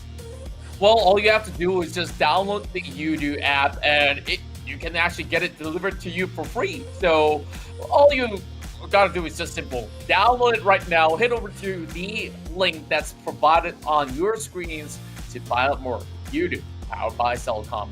And, there's been so much of all these heated battles. It's time to sit back, unwind, and relax. How you can do that is, of course, get your hands on some of the greatest headsets of them all, the JBL headsets, and you're wearing one, so you got the Quantum series rocking the entirety of the day. So tell me, is it extremely comfy while you're wearing the Quantums? I will tell you exactly what makes the Quantum series so perfect, right? Apart from the fact that, you've got your zero latency wireless headphones, apart from the fact that, the clarity is absolute perfect, the bass is perfect. What's amazing about it is it's so freaking light, Contra. When you put it on your head, the muffs are super soft. They feel perfect on your ear. But this is the part where it hurts the most. For gamers, when you sit down hours and hours, if you've got heavy headphones, the crown of your head is gonna hurt. It does not happen with the Quantum series. Not only is it light, it's got the cushion up top as well, which makes it perfect for hours and hours of non-stop usage. And that is the best selling point, if you ask me, my friend. That's right, and you know what rhymes with Maggie Cup? MVP. Well, basically the same initials, So let's actually find out who will be our MVP for this match, and it will be Mr. Swak here with 100% kill participation. Are you certain? Man, he was in every single fight. Was that actually true? I'm not even sure, but that's a badass profile picture that Swak has. Well, Pai, one day I will bring you out for a dirty nan, all right? For, mentioning your name wrongly a couple of times in there. But very, very well played by your player of the match, ladies and gentlemen, boys and girls. The one and only Swak. Well, just look at the KDs, right? He's been playing a whole lot of Seraphine and some vital encore, especially on that Fire Final fight itself. He was there to provide just about enough cover, and it's not your typical Seraphine that goes, okay, I see enemies, I'll put in an encore. Sometimes you can actually miss a shot of encore if you're not really careful enough, and easily enemies can dodge it with a flash. So he waited until the enemies actually committed. That's where they draw everybody right in, and that's also a problem for the side of Eminence Raptor to deal with. So with that, it was the MVP rightfully crowned, and I'm pretty sure that maybe Ravens will sob about it. Like, what about my Galio plays, So, yeah, Mr. Haswak, you will be having a little bit of moments of glory to celebrate the night away with this 2-1 victory. So, I believe that we will be checking the entirety of the score lines as well, as we have our ladder board pretty much up available online. So, let's take a look. Ooh, sitting down at the bottom, ladies and gentlemen, boys and girls, will be Homies as well as Insomniax, together with Eminence Raptors as well as Linkx Esports. Now, Linkx Esports and Eminence Raptors just on that -1 for the score difference, but the top 4, my dear man, Contra. Well, top 4 will be Berjaya Dragons here, having the cleanest of records, as well as RTZ Underank here, both actually sitting at number 1 as we look at this. I really do wonder if the kill difference will actually make any changes when it comes down to positioning, but Geek Fam as well as Sem9, they both actually take 1 L and 2 wins. Therefore, they are going to be having the same amount of points, but they will be placed on the lower rank because of the losses that they suffered. So the score difference will be pretty much 1. But as we look towards the other side of 5th place all the way down towards 8th, that's where you see the score difference goes on a negative because of some defeats. But Eminence Raptors as well as Linkx, they pull one back at the very least. So consider that to be very decent as they hold the middle of the board. It's an interesting way to build your leaderboard, but I absolutely love it, right? It's clear-cut exactly who's going to be at the top, who's going to be at the bottom. You go in there, you get your wins for the series, and you take your 3 points back. You don't get it done, you don't get those points, but you still might be able to save yourself because of that score difference. Let's see exactly who will be at that very top by the end of the group stages. So far, ladies and gentlemen, boys and girls, it has been bombastic. All of the squads have stepped in here, Contra, and they've just given us a little taste of what they can bring to the table. And I absolutely love it, my man. Same goes to myself. I love all the action out there, and this format means that every win action matters. It doesn't matter if it's a 2-0 or a 2-1. So long as you walk away victorious, it adds up to the entirety of the leaderboards at the very end of their 7th match against the opposing side. So now that we've already got that pretty much done and dusted for this evening, within the week, I believe that we'll be having a lot more Wild Rift matches to come. So, Mustachio, are you ready for more? I'm ready for Rammus, my friend. That is what I'm ready for. I want to see that little rolling armadillo turtle jump into the rift and do some damage. And I want to see exactly how these guys go in here and use little Rammus. Or whether or not it's not going to be a meta at all, we will find out, ladies and gentlemen, boys and girls. Because I believe, he is released on the 22nd, which coincides on Thursday as well. I highly doubt anyone's going to go in and practice on the 22nd, but we will see. We will see. We did ask for the comment section with the Maggie Moments hashtag as well, Contra. I wonder who got it. Well, of course, you guys can share your Maggie Moments out there as you share comments as well as pictures with us to be featured on stream. Hashtag Maggie Moments. So, AJ, today we've also dropping the question as well. When was the open beta for League of Legends Wild Rift being released? And the answer is 27th of October 2020.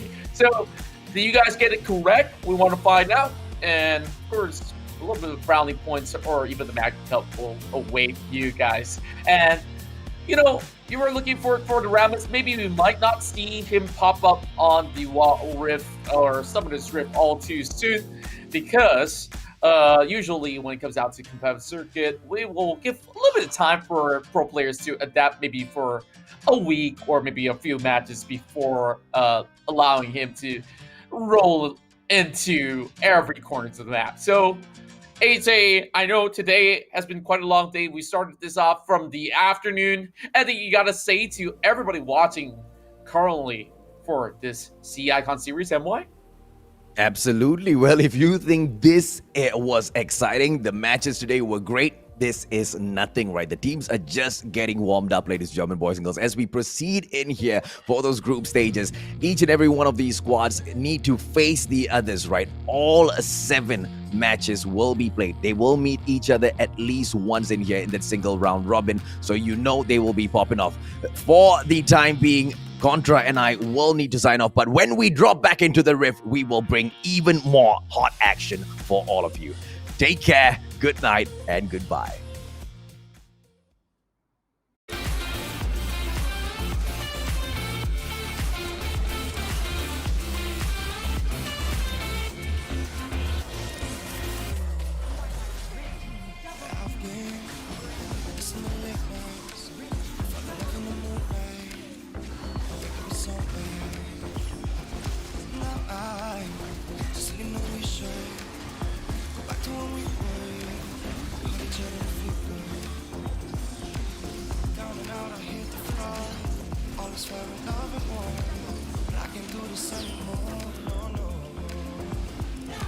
Don't take me to a place I know, somewhere I can feel my soul. Lately I'm skin and bone, so hollow. I've never felt so alone. I need you more than you know.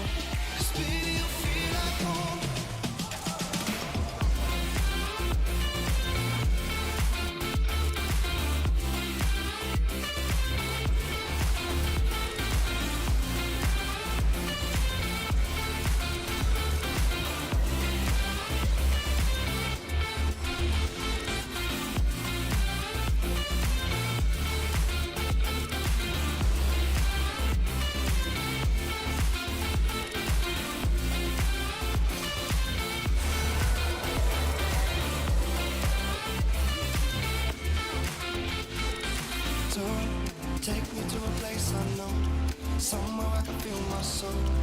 Lately I'm scheming more, so how long I've never felt so alone. I need you more than you know, 'cause baby you feel like home.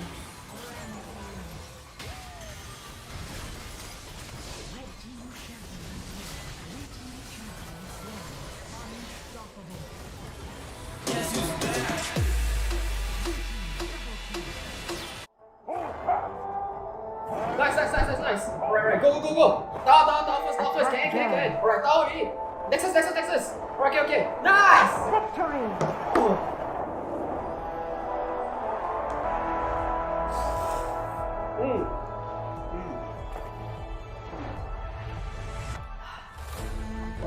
I'll see you in the game.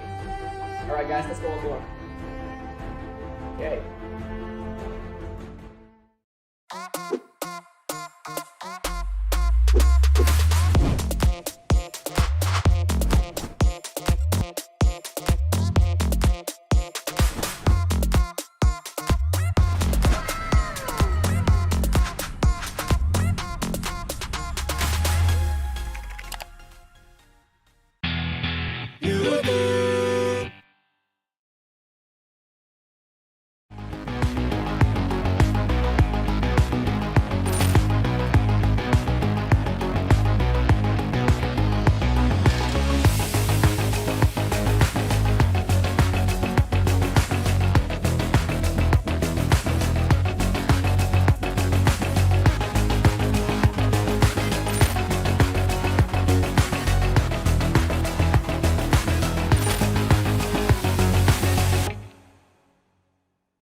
Lagi bersama untuk seketika, tapi lihat bagaimana eksplosif gas Becky telah pun tiba. Becky menjatuhkan mereka ingin masuk secara teleport, telah pun tiba. Xiang telah pun sampai, dia perlu menggunakan strike tapi terlewat. Blood, sweat, and tears written in the blacks of kings. 1 in a million, the billions that have to sing.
They're looking at us, an audience. Keep telling us what we can do, but here we are, showing them, making them wish they were you. We've heard the most when it comes to this. Yeah, every shade of blue, but don't even care what they all say. They think we're out of control. Yeah, truth be told, we know it. It's just the way we live. We own it. 'Cause that we love the thrill. We know it. It's just